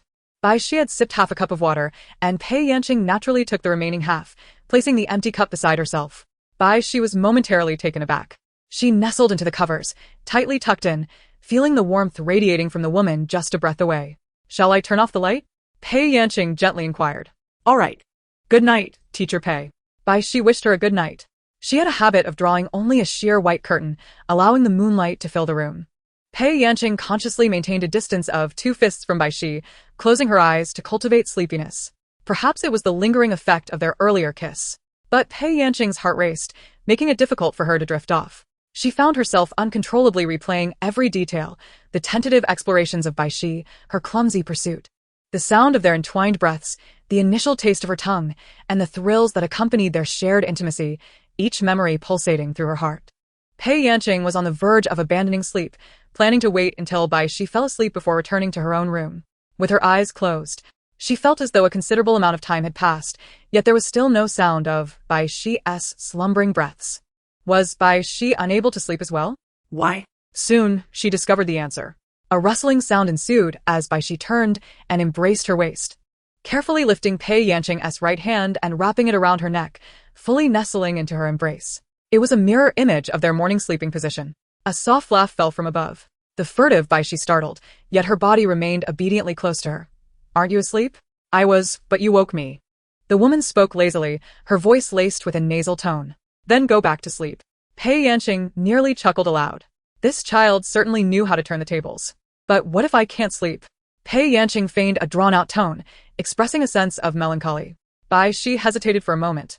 Her hands that were encircling her waist slid upwards, awkwardly patting the area on her shoulder near her back. Are you giving me a back rub? Pei Yanqing inquired. Leaning closer to her face, illuminated by the moonlight, observing her slightly flustered expression, the child's emotions at night were far more vibrant than during the day. Bai Xi's voice trailed off, avoiding her gaze. But I'm no longer a child. Back rubs 1T help me. I apologize for waking you. How can you fall asleep then? The earnest apology from Bai Xi left Pei Yanqing, who had been intent on teasing her, feeling somewhat embarrassed. Just as she was about to speak the truth, Bai Xi interjected. Shall we kiss again? Pei Yanqing swallowed hard. Just moments ago, with the lights on, she could see her fingers clearly. The tension was palpable, and it would be all too easy to succumb. Yet, she found herself unable to refuse. All right. She managed to speak the words in a steady tone, but Bai Xi's upward motion to kiss her halted with her hesitation. But what? Pei Yanqing asked. You need to move a little, she said. Bai Xi looked puzzled. Move how? Pei Yanqing's eyes darkened, and without a word, she inserted her right index finger into the girl's mouth, teasingly playing with it at a leisurely pace. Like this, do you understand? Bai Xi seemed to grasp it only partially. When we kiss later, move your tongue a bit, as if you're chasing my finger. Pei Yanqing stepped back, and Bai Xi immediately sought to wrap around her, her lips tightly sealed, gazing up at her with a questioning look. Yes, just like that. The warmth enveloped her finger, and Pei Yanqing's voice became slightly husky. With the lesson concluded, she withdrew her finger, wiping it on a tissue, taking a couple of deep breaths whereby she could not see if she reacted this way merely during the teaching phase. She certainly wouldn't need to sleep tonight when the real moment arrived. Teacher Pei, are you ready? Ready. The peculiar dialogue between the two bore no semblance of awkwardness. During the third kiss, it was Pei Yanqing who could no longer hold back. Bai Xi's innocent and proactive response pursued her tongue, cornering her like a hunter with its prey. Though she wielded a potent weapon, she was unable to retaliate, left with no choice but to surrender. Pei Yanqing's hands, encircling Bai Xi's waist, crumpled the fabric of her nightgown, her knuckles prominent. It was she who first pushed Bai Xi away, her heart racing as if it might explode. Retreating to the edge of the bed, breathless, she exclaimed, "That's enough." Bai Xi tilted her head, perplexed. Pei Yanqing slipped on her shoes and, in a low voice, said, "I'll return to my room for a moment." Bai Xi stood to follow her. "I'll be back shortly," the woman assured. Bai Xi obediently lay back down and said, "Then please return swiftly." Pei Yanqing, averse to meeting her gaze, hastened to the door and exited. Bai Xi took a tissue from the bedside to dry the moisture from her lips, pondering. Just moments ago, Pei Yanqing had emitted that sound again. Her body still warm against Bai Xi's. Did she desire it or not? Was she indifferent or not? Bai Xi could not discern the answer. After waiting several minutes without Pei Yanqing's return, she threw off the covers and ventured to the adjacent room in search of her. The master bedroom door was firmly shut. Bai Xi knocked lightly, but there was no response. "Teacher Pei, are you there? Teacher Pei?" A sliver of light seeped through the gap at the bottom of the door, suggesting someone was inside, yet there were no footsteps. Perhaps she had simply not heard. Bai Xi decided to wait outside. Approximately 10 minutes later, Pei Yanqing emerged from the room, her body shrouded in steam. "Did you take a shower?" It might have been Bai Xi's imagination, but the soft sound of her response seemed to resonate closely, imbued with a languid allure that tingled at the heart. Pei Yanqing appeared somewhat different from earlier. The skin exposed beyond her bathrobe glowed with a delicate pink, reminiscent of peach blossoms after a gentle spring breeze, especially accentuated at the corners of her eyes. The crimson hue at the edges of her eyes resembled ink soaked with peach blossoms, diffusing around her gaze. Yet it did not appear as if she had been crying. There was an indescribable beauty that Bai Xi could not articulate. "Shall we return to the room to sleep?" Pei Yanqing took Bai Xi's cool hand with a remarkably cheerful expression. "All right," Bai Xi acquiesced, following her back. Pei Yanqing did not wait for her to settle. She embraced Bai Xi and kissed the top of her head before swiftly drifting off to sleep. Images of the doorway flashed repeatedly in Bai Xi's mind. Pei Yanqing's flushed eyes, her languid voice that hinted at brief satisfaction, and an inexplicable impulse that stirred within. The sense of snow and plum blossoms wafted into her senses. She was enveloped in fragrance. Bai Xi's throat subtly moved, her fingertips parting the neckline of Pei Yanqing's nightgown. As if possessed, she pressed her lips against it.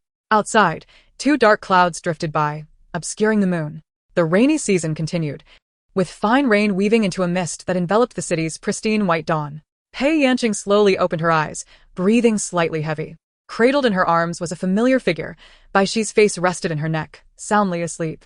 Pei Yanqing's long legs, tangled beneath the covers, felt awkwardly bent. A strange warmth creeping up her ears and gradually spreading to her cheeks, causing her to bite her lip. How could she have dreamt such shameful dreams before sleeping last night? One hand covered her eyes, unable to face herself. "Teacher Pei?" Bai Xi, unbeknownst to her, had awakened.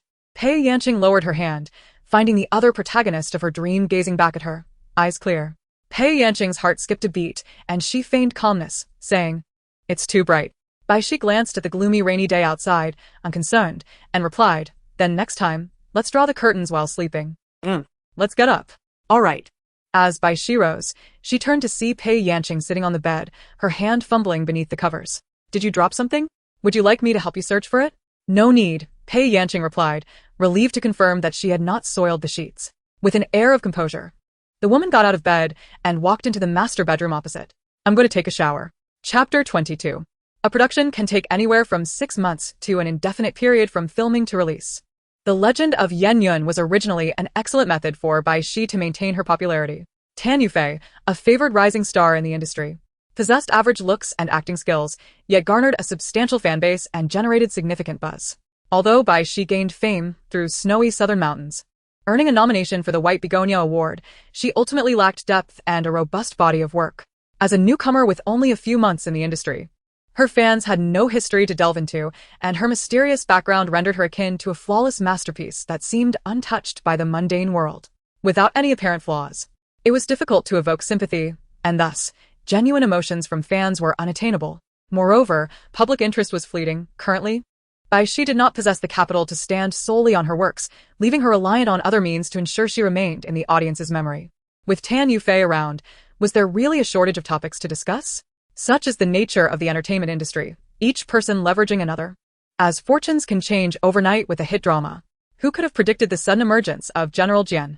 Bai Xi withdrew from the legend of Yen Yun, and all her film contracts and schedules came to a halt, shattering Meng Xianyue's plans for her.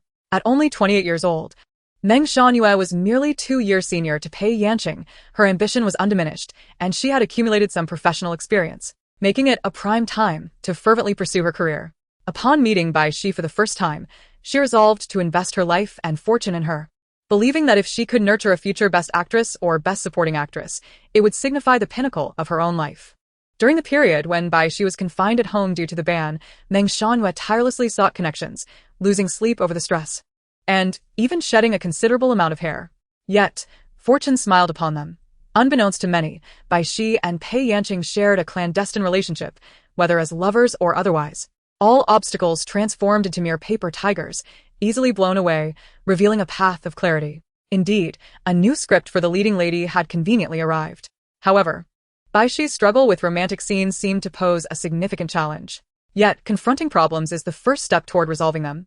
And the most pressing matter at hand was to join the production without delay, as time was of the essence. The following day, Bai Xi called Meng Xianyue to inform her of her decision regarding the audition for the modern romance film they had discussed. "Sister Meng, after careful consideration and consulting with my sister, I've decided not to accept this film.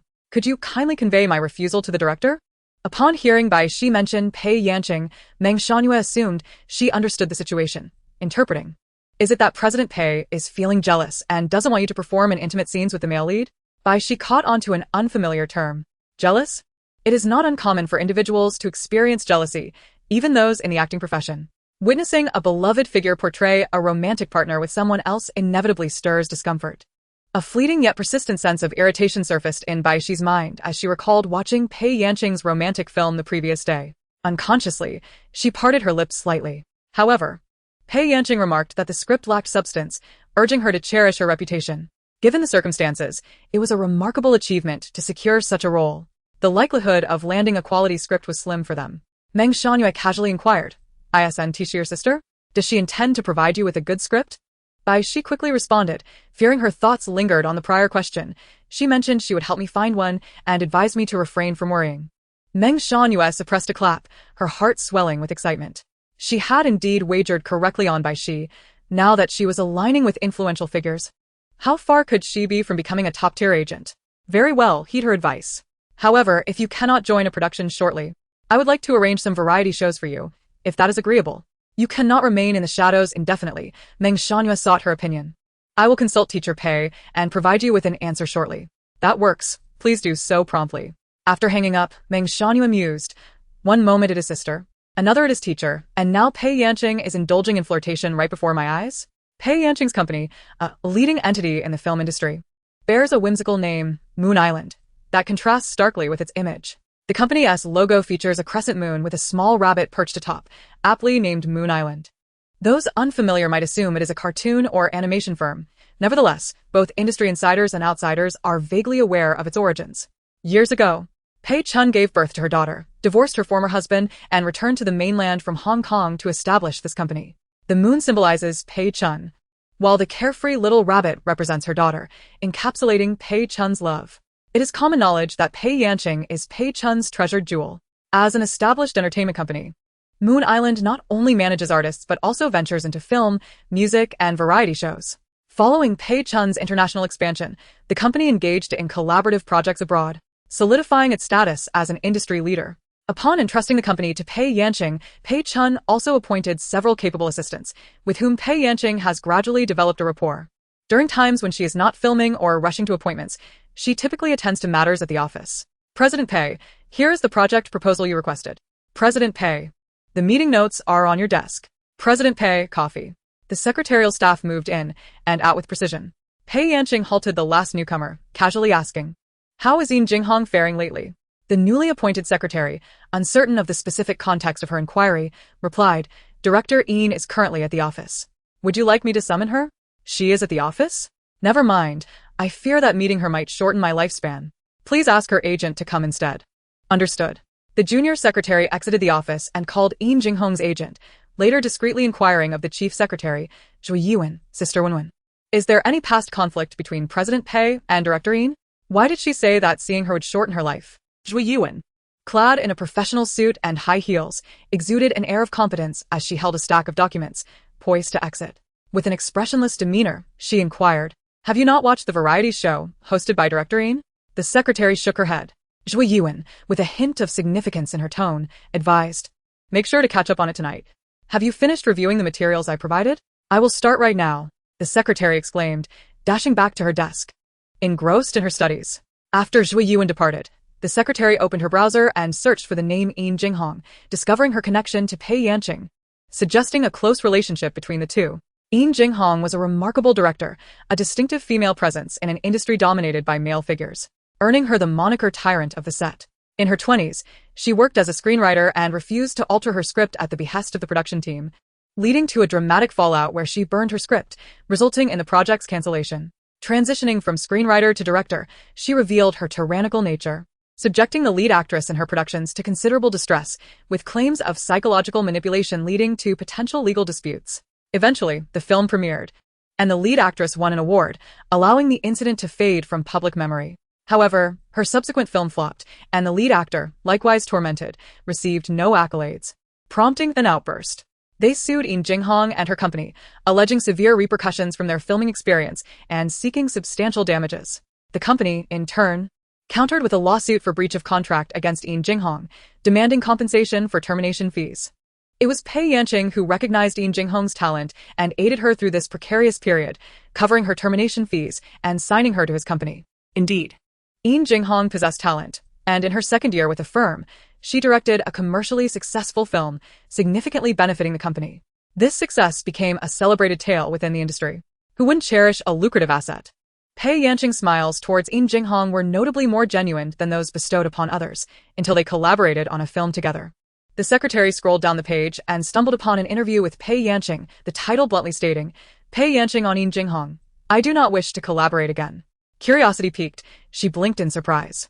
Pei Yanqing, renowned for her amiable disposition, what could have prompted her to utter such words regarding the formidable director? In the video, the 23-year-old Pei Yanqing sat on a couch, visibly resisting the mention of Yin Jinghong's name while maintaining basic politeness. Director Yin is an exceptionally talented filmmaker, but her directing style sometimes proves intolerable. On her sets, one might question their worth as an actor. It instills a sense of inadequacy. Of course, she is the director and entitled to her vision. If you were to ask me if I would continue collaborating with her, my answer would be no. However, for newcomers, working with director Yin presents a remarkable opportunity, albeit one that requires mental preparation. As the interview concluded, the sound of footsteps echoed nearby. The secretary looked up to see Wei Jia, Yin Jinghong's agent, arrive. After a deep breath, she knocked on Pei Yanqing's office door and entered. Pei Yanqing closed the planning document for a certain television series before her and rose to sit on the spacious sofa by the floor-to-ceiling window, directing her gaze toward Sister Wei, who stood nervously in her 40s. Please sit, she beckoned. Sister Wei hesitantly took a seat. President Pei, she addressed her. Pei Yanqing offered a gentle reassurance. There is no need to be anxious. I am merely inquiring about her recent circumstances. Sister Wei stammered. Well, it's not too bad. However, during a variety show, the director unexpectedly drenched the popular young actress in mud, leaving her in a state of disarray. Weeping like a rain-soaked pear blossom and threatening to withdraw from the competition. She continued, furthermore, a male actor was made to endure the scorching heat of 40 degrees while standing in the middle of the street, resulting in heatstroke and him being rushed to the hospital. Pei Yanqing listened intently, a smile gracing her lips. Sister Wei, observing the depth of that smile, felt a flutter of anxiety in her chest, wondering if her next step would lead to her dismissal. Yet, she was innocent. Who could possibly reign in Yin Jinghong? At that moment, a young secretary entered with 2 cups of tea. Sister Wei took a sip to soothe her parched throat and cautiously continued, currently, including Director Yin, all of our company's official accounts have been inundated by an army of fans clamoring for her replacement. However, she quickly shifted her stance, attempting to provide a counterpoint. According to public opinion online, Director Yin has actually garnered a significant number of casual fans through the program. Some are supportive of her. They argue that those who have never struggled are overly delicate. In the past, actors often faced fractures while filming, and it was considered commonplace. Pei Yanqing smiled subtly, feeling a twinge of pain in her side. Sister Wei added, the conflict has escalated. The feedback from the production team indicates that Director Yin has brought tremendous popularity to their variety show, and they are quite satisfied. They hope she will disregard the online remarks and continue her participation. When has she ever cared? Pei Yanqing replied coolly. Indeed, Sister Wei, as her manager, lowered her head, sensing a tinge of guilt. I understand your difficulties. Assigning you to manage Yin Jinghong has placed immense pressure on you. I appreciate your hard work over the years. President Pei, Sister Wei exclaimed in surprise, raising her head. This month, I will allocate an additional performance bonus, Pei Yanqing declared. Sister Wei's face lit up with joy. Thank you, President Pei. Just then, her phone buzzed insistently. Excuse me, I need to take this call, Pei Yanqing said, noticing the incoming call and stepping aside. Sister Wei listened quietly. She, what's wrong? The woman's voice was as soft as water. This was the first time Bai Xi had actively called her. After deliberating for a long moment, Bai Xi, feeling less nervous upon hearing Pei Yanqing's voice, asked, Teacher Pei, Sister Meng has asked me to participate in a variety show for exposure. I wanted to seek your opinion. Why would you seek my opinion? Pei Yanqing feigned confusion, her inquiry sincere. Bai Xi opened her mouth, stammering, because... Suddenly, a flash of inspiration struck her. I have only one condition. Treat me as your wife. Bai Xi blurted out, because you are my wife. Pei Yanqing felt a slight dizziness and reached out to steady herself against the glass of the floor-to-ceiling window. Chapter 23. Wei Jia observed discreetly from the side, noting the unsteady sway of Pei Yanqing's figure after she answered a phone call. Could it be that there was a significant issue at the company? Wei Jia felt a jolt of concern. Pei Yanqing's body tingled with numbness as one shoulder leaned gently against the glass wall of the towering building. She licked her parched lips and said slowly, Please repeat that. Bai Xi replied, Did you not hear me clearly? Pei Yanqing's voice lowered. Indeed, I did not catch that. Bai Xi continued, you've been in the industry longer than I have and have more experience, so I wanted to seek your opinion. The woman chuckled softly, regaining a semblance of composure that came with age. She switched the phone to her other hand, her tone light and playful. You certainly did not phrase it like that earlier. Bai Xi teased, but you said you didn't hear me clearly, didn't you? Pei Yanqing felt momentarily speechless. Bai Xi added, stop joking, I need to give Sister Meng a response soon. Pei Yanqing felt a strange discomfort, despite being pleased to hear herself addressed as sister. It left her feeling somewhat choked. Who, indeed, was the elder sister? Pei Yanqing, seldom prone to throwing a tantrum, asked, can we play when we get home? She? Play what? Bai Xi miwood, okish? Instinctively, she raised a finger to touch her lips. Earlier that morning, Pei Yanqing had bestowed upon her a kiss, dubbed a goodbye kiss, which was less intense than last night's fervor, more like a fleeting touch, a dragonfly skimming the water surface, sending ripples outward. After leaving home, Bai Xi found herself momentarily lost in thought about that kiss. It seemed she might have developed a fondness for Pei Yanqing's kisses.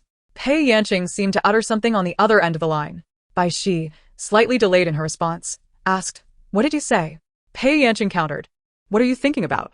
Bai Xi opened her mouth, instinctively swallowing the words thinking of you, and instead replied, I was contemplating whether to accept a variety show offer. Go ahead, but don't let Meng Shanyu handle it. I happen to have an opportunity here, and someone will contact her later. All right. Pei Yanqing replied. Aren't you going to ask what show it is? Does she trust you so easily? Bai Xi found it curious. Won't you tell me when you come back tonight? While such a statement might come off as somewhat presumptuous from another, it felt entirely natural and expected when spoken by Bai Xi.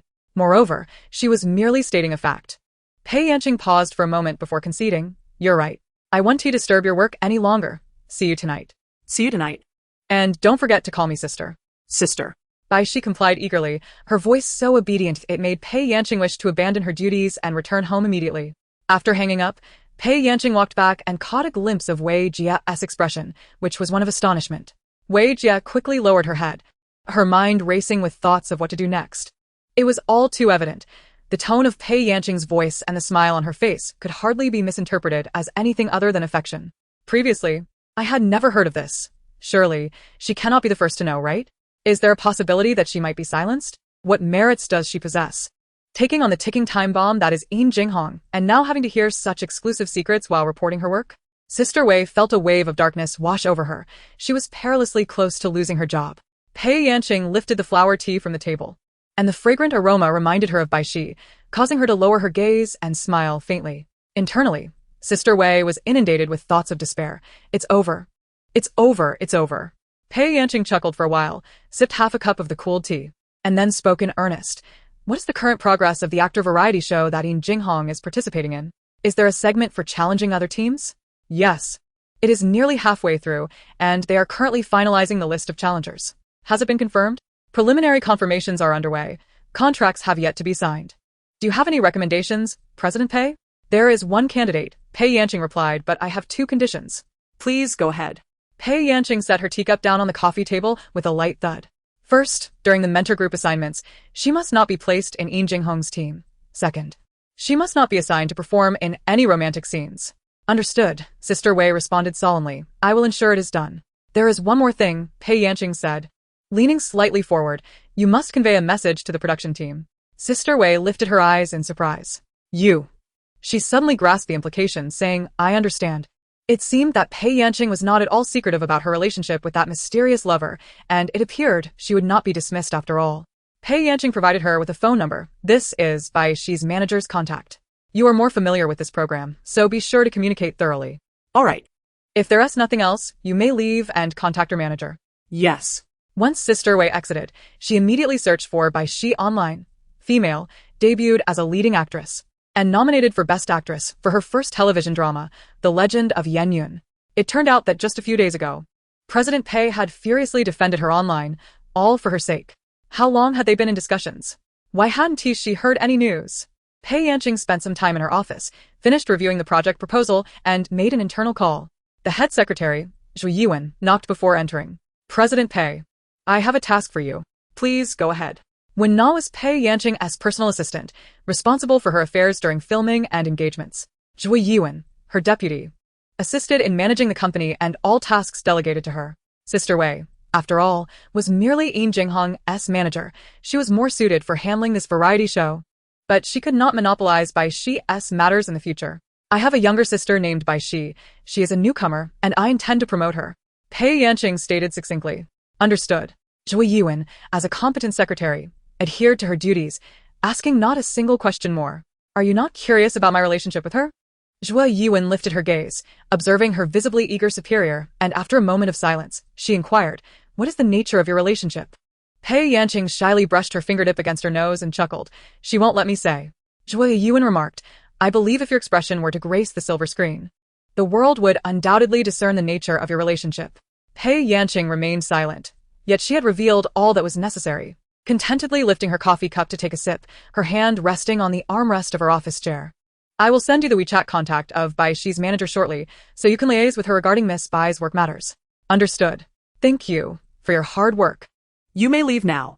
Zhuo Yuan complied, taking a couple of steps back before turning to exit, closing the door behind her. Moment latte. The newly appointed secretary entered with a fresh cup of hot coffee. Pretend It's a Serious Title is a competitive variety show spearheaded by XX Satellite TV and crafted by a premier team of creators. The program has now aired its third season, abbreviated as Perform 3. The inaugural season, as the first to take the plunge, reaped the rewards, prompting various video platforms to hastily replicate the format, thus siphoning off considerable viewership. The second season, however, was met with lukewarm reception, while the third season's release was fraught with challenges, nearly facing cancellation. In desperation, the production team opted for the controversial Yin Jinghong as a mentor this season. Yin Jinghong is currently preoccupied with her new film, having exhausted the avenues of mischief within the industry. Established actors, secure in their careers, are disinclined to endure indignities on her set, and those lacking in skill do not meet her standards. Following her previous collaboration with Pei Yanqing on one of her films, Yin Jinghong has been yearning for another opportunity, believing the new script's role to be perfectly suited for Pei. Yet, Pei Yanqing has resolutely refused to even meet her, declaring that should she dare approach her office again, security would be instructed to eject her from the building. As the owner, Yin Jinghong, regardless of her audacity, must temper her behavior. With neither of the lead roles secured, Yin Jinghong, adopting a grasping at straws mentality, reluctantly agreed to participate in Perform 3. The production team had heard of her distinctive personality and pursued her for the show's potential buzz. However, they were taken aback by her unyielding demeanor in front of the camera, which had already brought several participants to tears. Halfway through the program, viewership ratings surged, nearing those of Perform 1, prompting the production team to publicly apologize on Weibo while secretly reveling in their success. Is the production team resorting to any means necessary for ratings? Yin Jinghong should be removed from Perform 3. Let me see who is in a hurry. Oh. It's the wasteful Jiang family, who cried publicly after a mere splash of water. To be fair, that segment Jiang performed later was quite remarkable. It might be the pinnacle of their acting career. Director Yin has her merits. Yet directing shouldn't involve humiliation. I heard the water thrown was from a sewer. No wonder Jiang was in such distress. What young girl could withstand that? Rumor has it, the stench lingered for days. Jiang Xiaohua has postponed several engagements because of this. How pitiful. Yin Jinghong is not only suspected of insults but also of abuse. She kept people suspended for a day without food or drink, causing the male actors to cry out for their mothers. One day without a meal won't lead to starvation. Why must you insist on playing a role when director Yin could portray you authentically? I eagerly anticipate director Yin's reformation of the entertainment industry.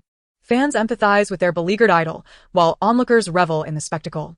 The entertainment realm is rife with individuals of questionable merit who command exorbitant salaries, making it an opportune moment for Yin Jinghong to unleash his frustrations upon them. The upcoming episode features a competitive showcase. Typically, such variety show competitions invite formidable talents as guests, and just 2 days before the official airing, the official Weibo account for Yan 3 released a momentous teaser. In addition to the already circulated list online, there was an unexpected addition, Bai Xi.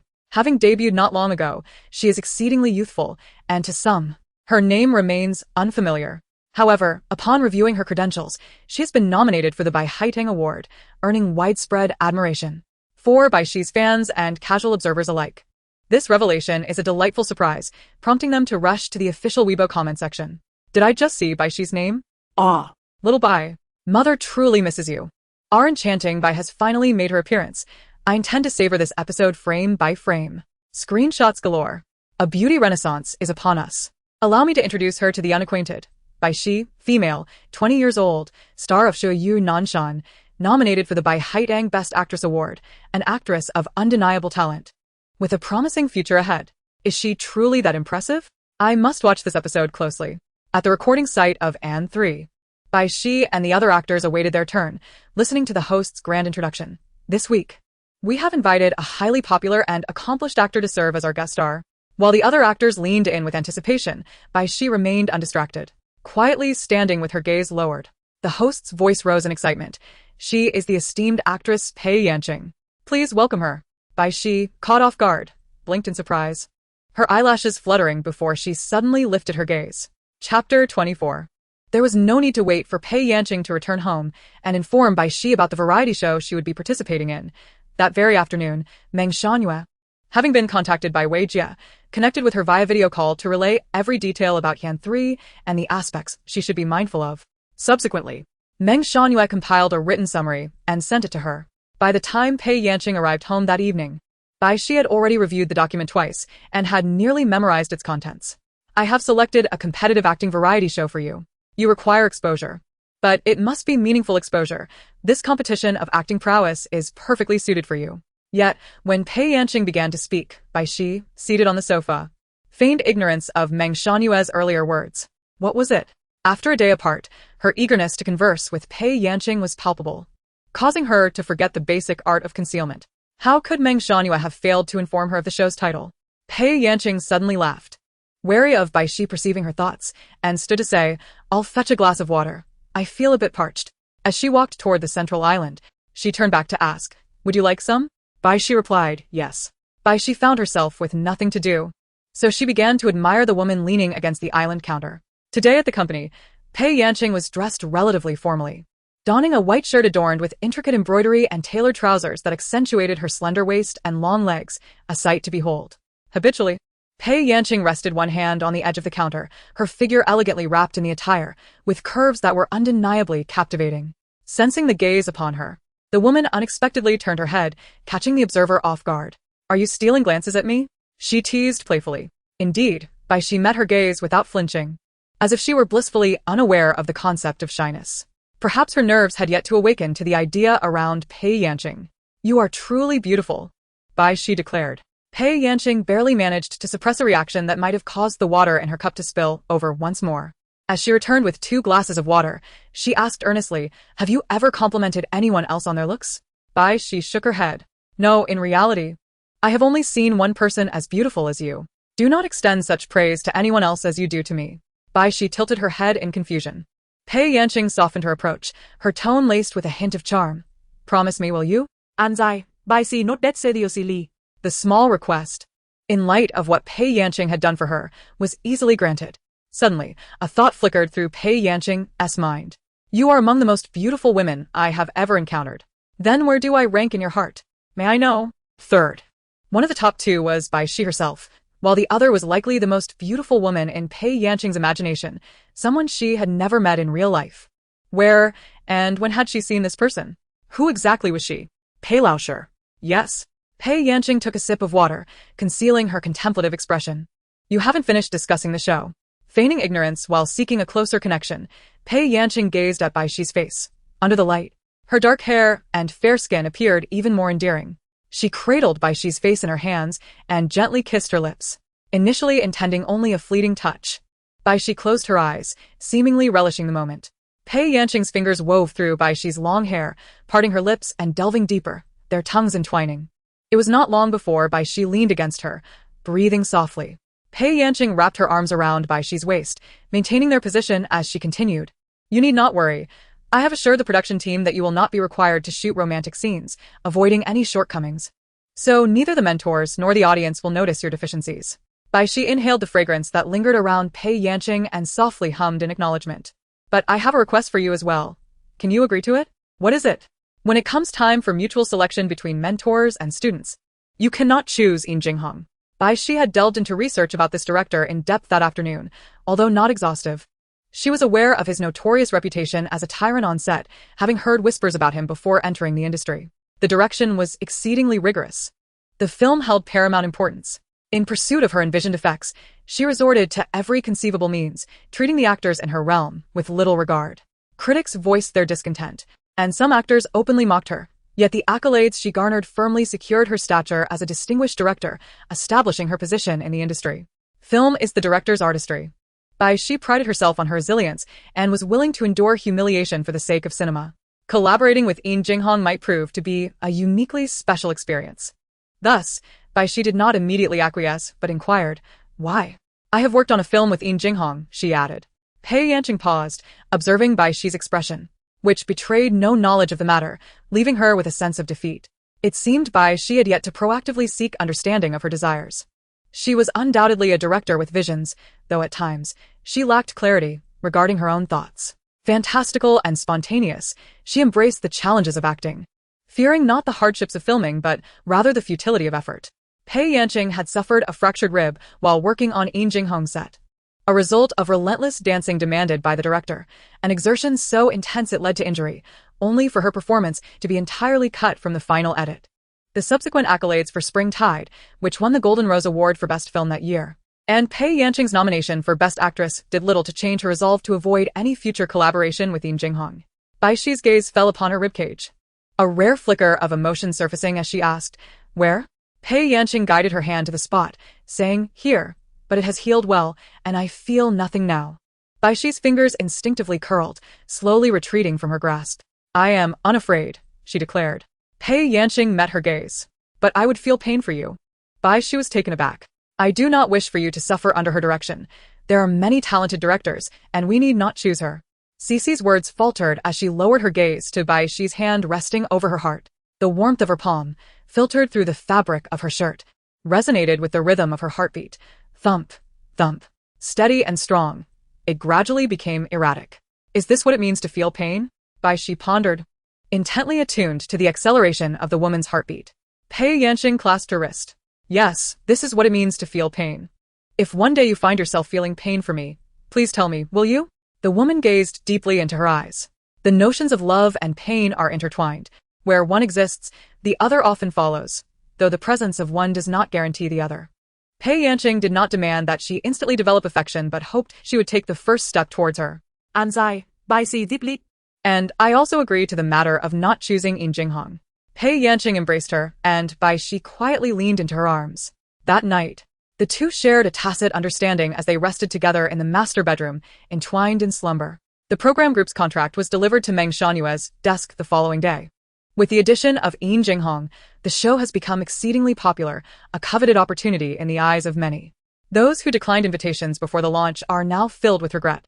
According to Meng Xianyue, numerous artist teams have self-recommended for this competition, and she wishes to promote Bai Xi, yet lacks the connections to do so. Bai Xi's status has not yet reached the level of being a guest in such a competition. However, she now finds herself in the company conference room, accompanied by legal counsel, meeting with the directors of the show. It is they who have extended an olive branch to her. Is this the sensation of clinging to the powerful, of being uplifted by an artist? Meng Xianyue maintains her composure, signing the contract with tranquility and returning to her office in exuberance. Knock, knock, knock. Meng Xianyue halts her half-finished tango, asking in a serious tone, "Who is it?" "Manager Meng, President Tao is looking for you." President Tao is the executive who pressured Bai Xi to return during a phone call in a private room at the club. Meng Xianyue tidies herself and replies, "I will be there shortly." President Tao's intentions are clear. Cease Meng's interference, allow Bai Xi's resources to flourish, and ascertain who is behind it all. Meng Xianyue is no fool. She anticipated this, maintaining a light-hearted demeanor, stating that even if she knew, she would be oblivious. Even if Pei Yanqing is attracted to Bai Xi's beauty, at least she has resources and is gentle and considerate, far better than President Tao, who is solely focused on using her to please others.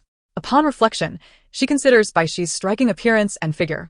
It is difficult to determine who truly benefits from their association. Returning to her small office, she soon receives notice that she is to move to a larger office.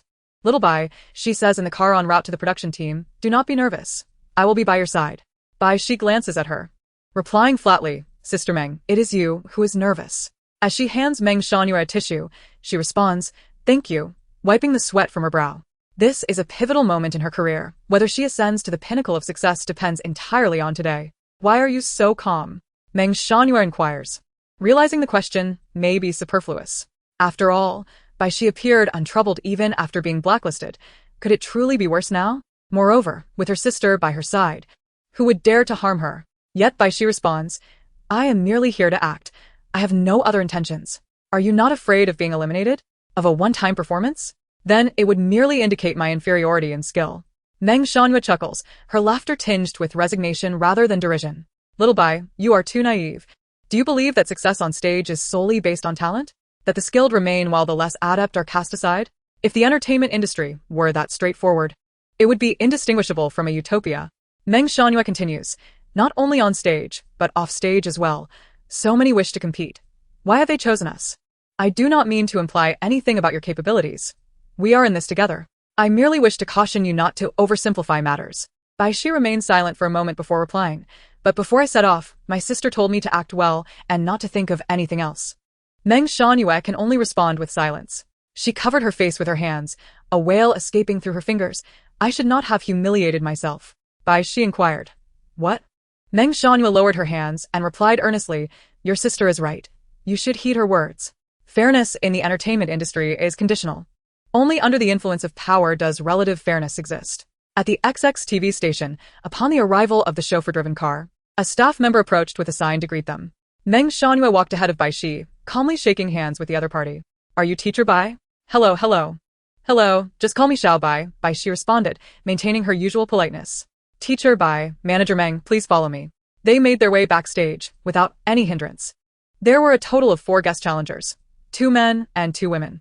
Aside from Bai Xi, there was a middle-aged male actor whose face seemed vaguely familiar. Bai Xi had seen him on television during her childhood. After exchanging introductions, they each took their respective seats. With all 4 guests present, Bai Xi, who was not fond of socializing, remained motionless while the other 3 began to converse amongst themselves. Meng Shanhua stayed by her side, not pressuring her to engage. Several times, the staff inquired if Teacher Bai needed anything, offering to fetch drinks or assist in any way, their attentiveness evident. The format of the challenge match was as follows. The 16 contestants remaining on stage would be divided into 4 groups, while the guest challengers would form their own group to film a segment. If the guest challengers ranked last, all would be deemed unsuccessful. Advancing 1 rank would replace an original contestant, with the 4th place challenger succeeding alone, the 3rd place 2, and so forth. If the guest challengers secured 1st place, all 4 would advance. Thus, Bai Xi would not encounter Yin Jinghong in the first round. The play was directed by an external director hired by the production team, working tirelessly over 3 days. In addition to the filming, the crew recorded material for the entertainment show. A week later, the challenge match officially commenced. On the morning of her departure to record the program, Pei Yanqing practiced yoga on her mat, her body stretching gracefully, her torso supple, resembling a willow. Though she had not formally trained in dance, her proficiency rivaled that of Bai Xi, a seasoned classical dancer of many years. Bai Xi waited by the entrance for a while Pei Yanqing maintained her swan pose, utterly still. Bai Xi returned and crouched beside her. Pei Yanqing turned her neck, meeting her gaze, and asked, "What's wrong?"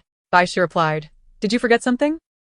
The woman shifted her leg to the other side, her body following suit, and from an angle where Bai Xi could not see, a slight smile appeared on her lips. "What did I forget?" Bai Xi moved to the other side, and Pei Yanqing's face returned to its calm demeanor. "Forget it," Bai Xi said, "I'm leaving." Pei Yanqing's expression shifted slightly. "Wait a moment." She called out to Bai Xi's departing figure, and the speed with which Bai Xi turned made her realize she had fallen into the trap. A game of desire and restraint, is it? Pei Yanqing smiled. "Come here." Bai Xi complied with her wishes, obediently crouching down to align her gaze with hers.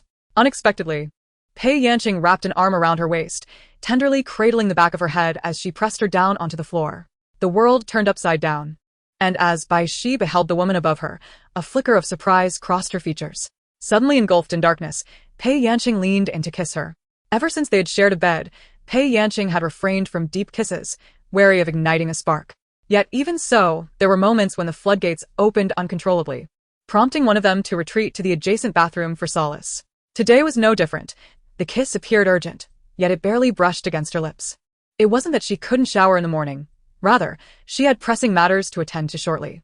Bai Xi had to leave as soon as she arrived. However, after Bai Xi playfully teased her, Pei Yanqing, unable to contain her frustration, traced her lips to the delicate curve of her ear, gently flicking her tongue. Bai Xi instinctively curled her fingers, gripping the fabric of her shoulder. Sometimes, the body's responses are more candid than the heart. Pei Yanqing released her and sat up, while Bai Xi remained on the floor, her limbs feeling weak. CC. After a moment, Bai Xi replied, I'm fine. She pushed herself up, resting her hand on the floor. I'm heading out. Pei Yanqing bid her farewell at the entrance, planting another kiss on her lips, adjusting her collar, and gently saying, See you later. Bai Xi responded, see you later. Little did she know, Pei Yanqing's later referred not to the evening but to the recording studio 2 hours hence. Our special guest today. She is the actress Pei Yanqing. Please welcome. Bai Xi was taken aback, her eyelashes fluttering as she suddenly looked up. The surrounding actors erupted in cheers. Clearly a number of them were her fans. The audience was in an uproar, screams resonating through the air, elevating the atmosphere to a crescendo.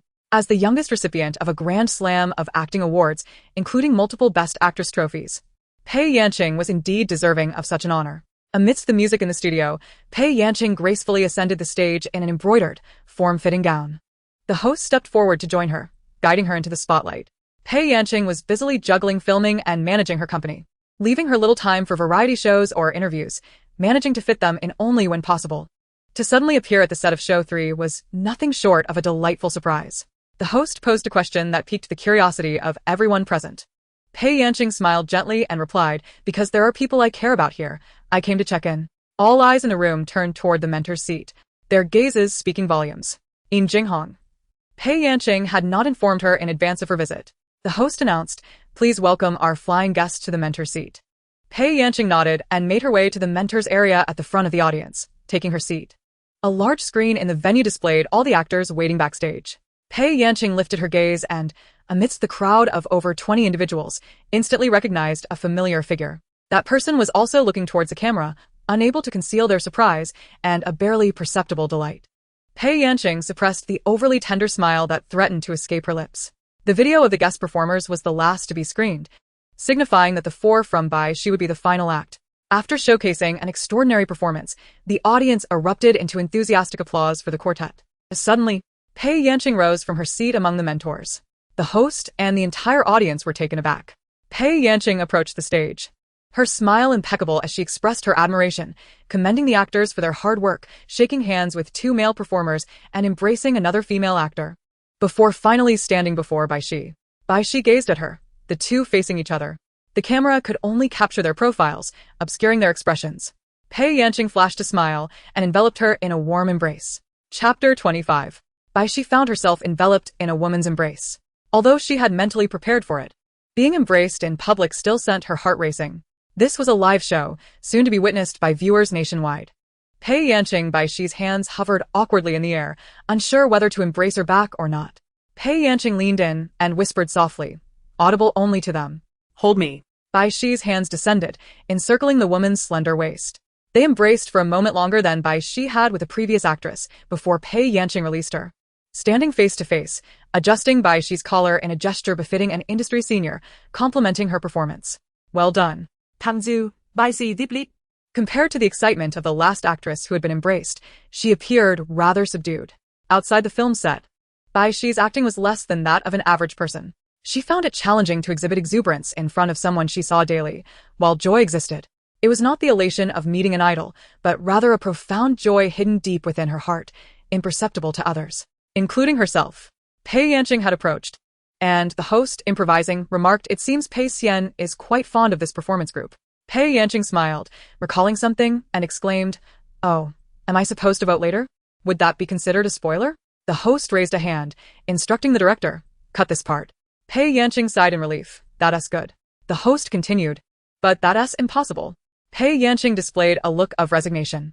The host added, This is Pei Xian's first time at our show, Act 3. And her presence has greatly illuminated the venue. No one will mind, right?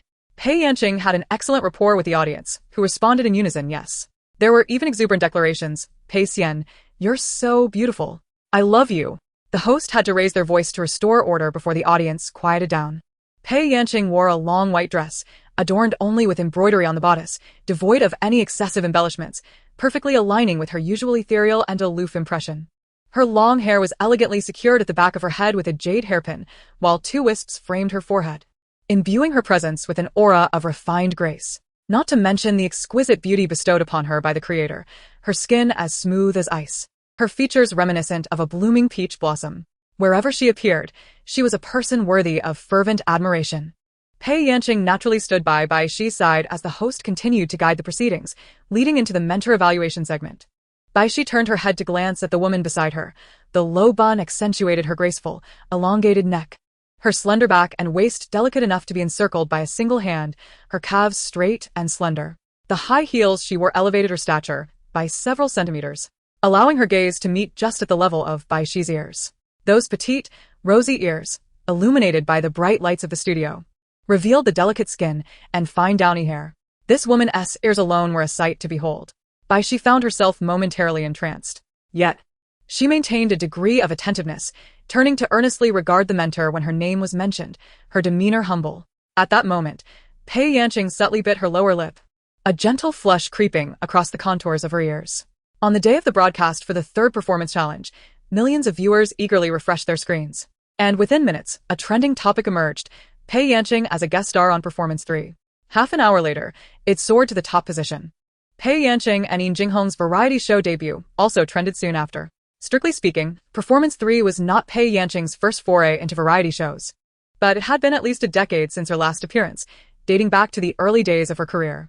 The brief video, lasting only a few minutes, had been replayed by netizens countless times over the years, birthing numerous popular memes. Despite Pei Yanqing's overly serious demeanor, which did not lend itself easily to the variety show format, her years of acting and the audience's affection for her roles ensured that she was widely adored, regardless of her endeavors. The viewership ratings monitored backstage for Performance 3 surged to unprecedented heights, drawing a vast audience to the latest episode. Pei Xian, I have arrived. I can't believe I'm seeing Pei Xian on a variety show. What year is this? I apologize for my previous criticisms of Yin Jinghong. Had she not stirred things up, how could Pei Xian have descended to our realm? Director Yin, please bring her back for more episodes. Let us conjure magic. More episodes. More episodes. Pei Xian, XSWL, how could anyone rush from the mentor's seat to the stage like that? My wife is a bit inexperienced on her first variety show. I hope everyone finds it amusing. By the way, that actress named Bai Xi is quite attractive, and her acting is commendable. Two actresses in a soul-switching scenario. And yet Pei Xian actively gives a hug. Just to interject, is there a ship for Yin Jinghong and Pei Yanqing? A chaotic yet alluring pairing.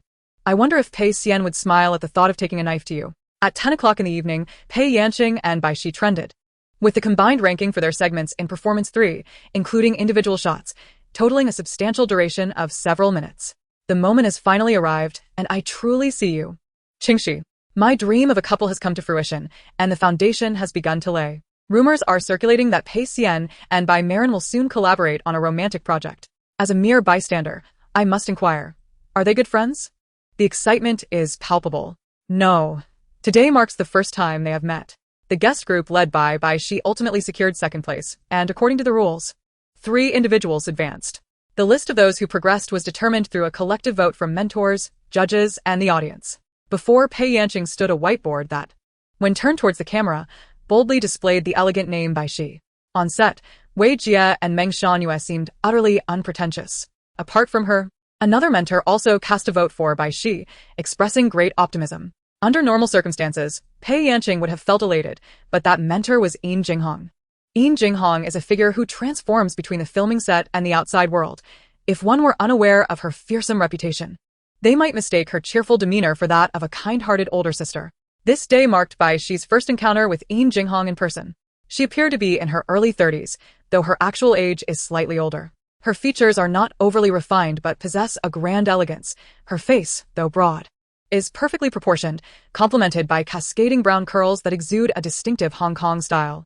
Dressed in a loose shirt and jeans, she languidly leaned against the mentor's seat, her gestures radiating an alluring charm. Like the mist on the river, the rain among the clouds, and flowers seen through fog, there exists an elusive quality about her. Yin Jinghong's ability to attract a multitude of admirers is undoubtedly linked to her own inherent allure. She looked sincerely at Bai Xi on stage and expressed her hope for a chance to collaborate. Alarm bells rang in Pei Yanqing's mind. As the recording drew to a close and the new trainees were grouped, Yin Jinghong indeed selected Bai Xi. Facing her, Bai Xi offered a slight bow and apologized, then turned to choose another mentor. Confidence radiated from Yin Jinghong, who had just praised Bai Xi profusely. This was the first time she had admired an actress so genuinely during the program, albeit with ulterior motives. Bai Xi, clearly a newcomer, showcased commendable acting skills. and Jinghong was eager to give her a try. Pei Yanqing felt a wave of relief. Bai Xi advanced and successfully avoided Jinghong, cautiously stepping into the next round. The recording for the day concluded, and the mentors were applauded for their hard work. Bai Xi expressed her gratitude to the staff as she returned the microphone. The staff smiled warmly in response. Meng Shangyue quickly stepped onto the stage, protectively guiding her like a hen with her chick. Bai Xi glanced towards the mentor's seat, noting that Pei Yanqing, being a prominent figure, had already been escorted away by the production team to avoid the crowd. You must be starving after a long day of filming. Let me treat you to dinner tonight? Thank you, Meng Jia. As the two emerged from the broadcasting building, Bai Xi received a WeChat message. Pei Yanqing, shall we have dinner together? Bai Xi lifted her gaze to Meng Shangyue and said, Sister Meng, I can't join you for dinner tonight. Meng Shangyue replied, Shall I have someone take you to her? After glancing at her phone again, Bai Xi responded, No need. My sister said she would send someone to pick me up. Meng Shangyue sighed. Why must you indulge in this dog food? Nevertheless, she dutifully accompanied Bai Xi to the roadside. Before long, a silver-topped Maybach came to a halt before them. Meng Shangyue stood at the periphery, concealing Bai Xi from view as she escorted her into the car. The door swung open to reveal Pei Yanqing inside, wearing sunglasses. The distinctive lower half of her face allowed Meng Shangyue to recognize her instantly. She almost pushed Bai Xi into her embrace and swiftly closed the door. The driver smoothly started the car, gradually departing from the broadcasting center. Pei Yanqing lowered her gaze to her young lover nestled in her arms, her voice unusually taut. See. Bai Xi, taken by surprise by Meng Shanyue's push, found her face buried in an exceptionally soft place, the woman's breath rising and falling, her fragrance engulfing Bai Xi's senses. It was hard to discern whether it was the scent of her body or something else, but it was undeniably alluring. Memories, long buried and forgotten, surged forth, and the night beckoned indulgence. She had once savored the source of that fragrance. Soft, tender, and smooth, it felt like holding tofu in her hands. Though it bore little flavor, it possessed an enchanting pull that beckoned one to fall. That evening, Bai Xi, a woman's voice, seemingly flustered, interrupted. Bai Xi hurriedly retracted the hand she had unwittingly propped up in front of her, her face flushing with sudden awareness. She curled her fingers, retreating the warmth of her fingertips into her palm, feeling guilty as she dared not meet Pei Yanqing's gaze. Pei Yanqing lowered her head to adjust her disheveled clothing, and after calming her heartbeat, inquired with a composed demeanor, What are you doing? Chapter 26. Bai Xi's skin was delicate, any blush vividly apparent, akin to rouge dissolving in warm water. It was rare for her ears to redden, yet this time, even her neck and cheeks flushed, resembling a crab cooked to perfection. Pei Yanqing's gaze, upon her, shimmered with an enticing glimmer, captivatingly beautiful. Pei Yanqing's knuckles subtly curved as she restrained the impulse to embrace her, continuing to probe. What do you mean? If her earlier plunge into Pei Yanqing's embrace was an accident caused by Meng Shangyue, then what if the way she placed her hand upon her and attempted to tighten her fingers to feel the details? What was going on? Pei Yanqing's heartbeat, which had just settled, threatened to surge once more. Although they were legally recognized partners, she was more than willing to engage in intimacy with Bai Xi. Yet it was still light outside, and they were in the car. Was Bai Xi being too bold? Or did she simply crave her body? Pei Yanqing bit her lip slightly, stifling the smile that threatened to spill over, and opened a bottle of ice water to cool her thoughts. Striving not to be ensnared by delightful imaginings, Bai Xi stammered, unable to articulate her response. What could she possibly say? She is utterly oblivious to her own actions. That night, and even now, she is lost in a haze of confusion, committing acts of shame under the bright light of day. Were it not for Pei Yanqing's timely intervention, she would have been unaware of how far she could descend into chaos. Was it merely a matter of obtaining a marriage certificate? Just a piece of paper that had not been inscribed as a contract.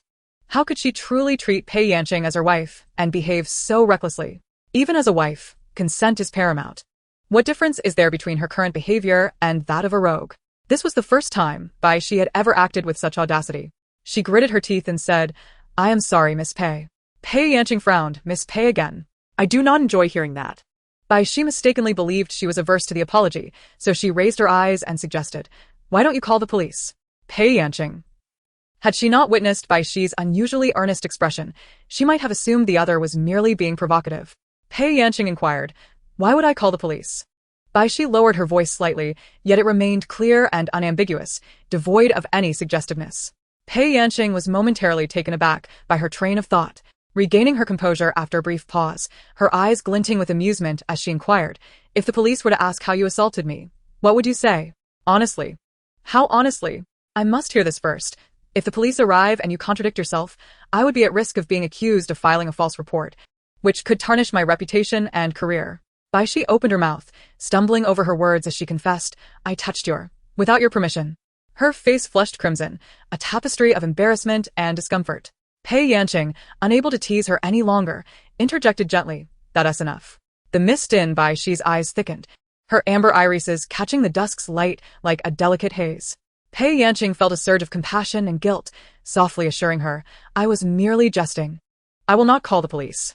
Bai Xi nodded, tears glistening at the corners of her eyes. I was wrong. Pei Yanqing quickly embraced her, apologizing. I should not have made such a joke. Bai Xi's voice trembled as she replied with a choked her nasal tone resembling a whimper, both pitiable and amusing. Pei Yanqing recognized she ought to behave, yet laughter bubbled up from her throat involuntarily. Clearing her throat, she quickly concealed her amusement. Bai Xi leaned against her shoulder, using the back of her hand to wipe away the tears at the corners of her eyes.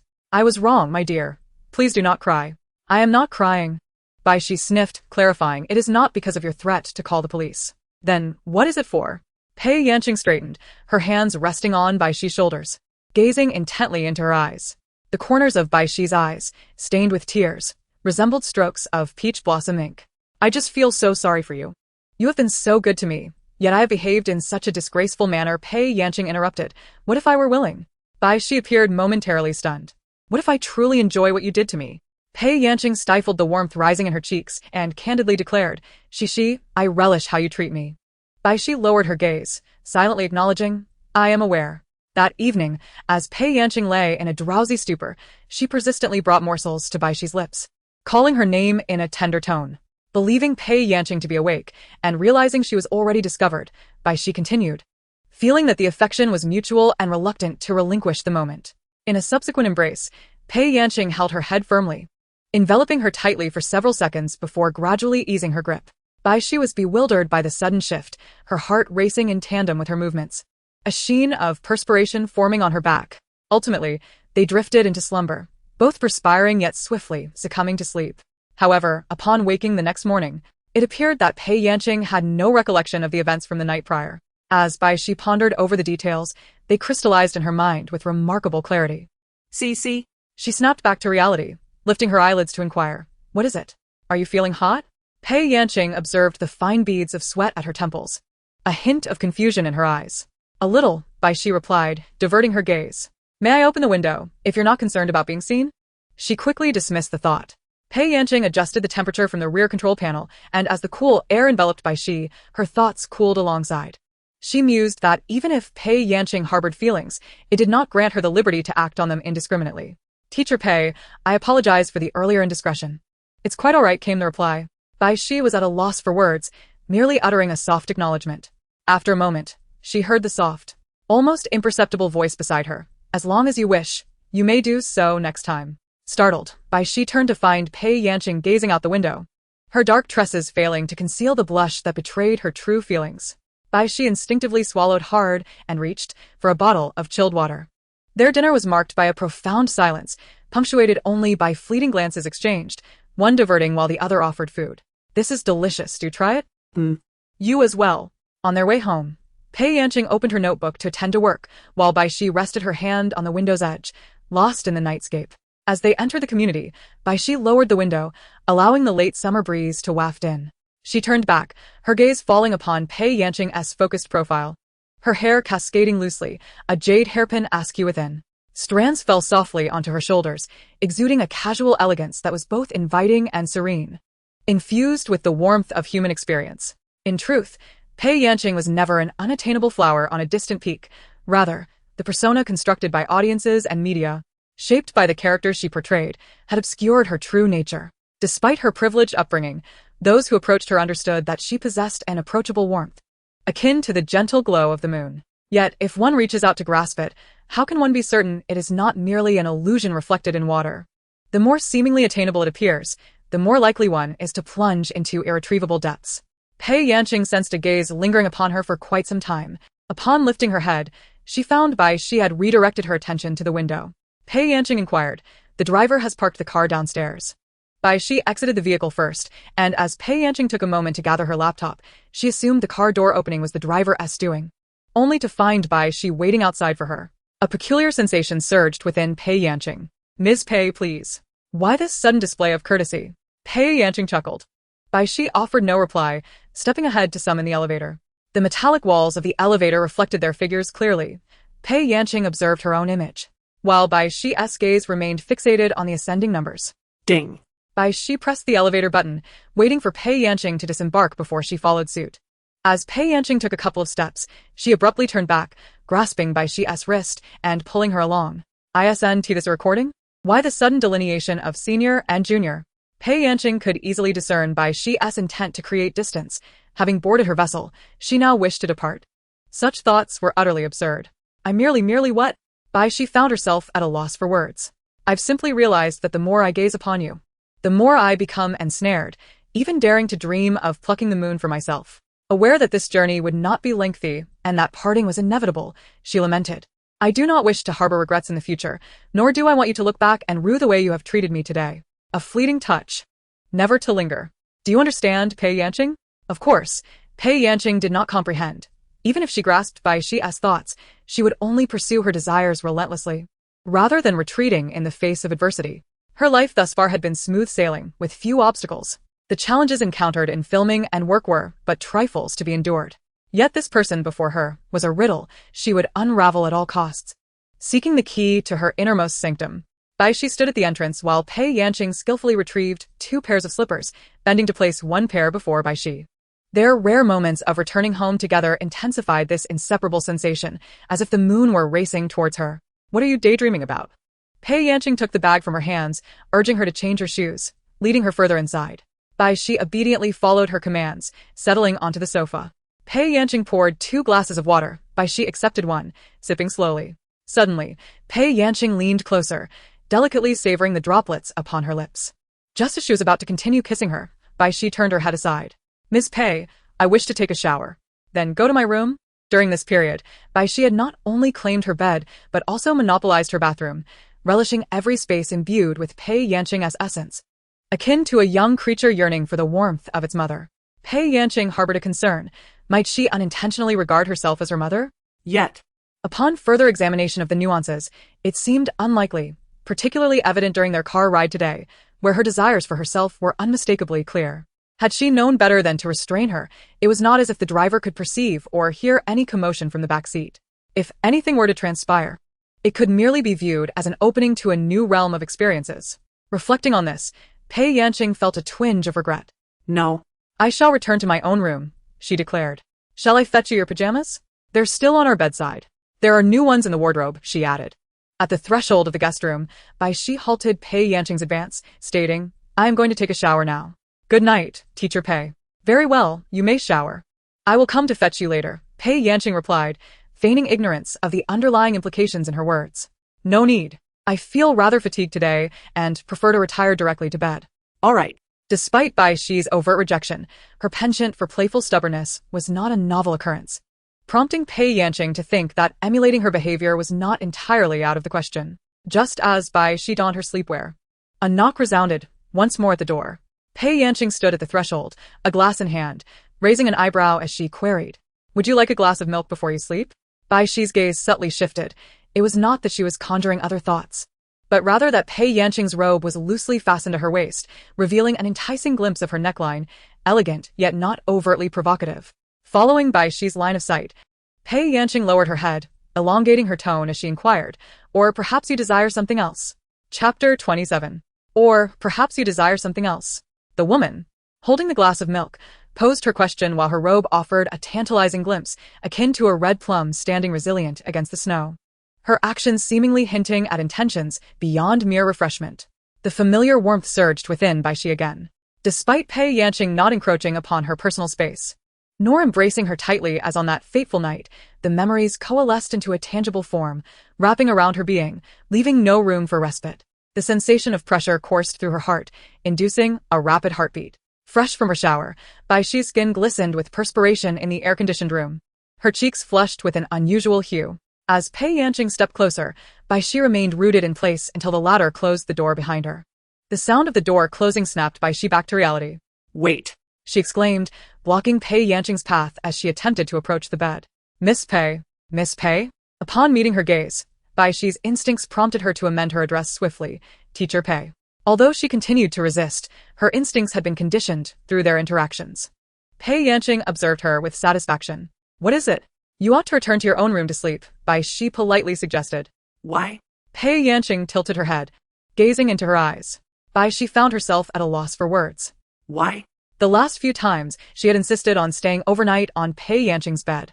Pei Yanqing had posed the same question, to which Bai Xi had conjured numerous varied excuses.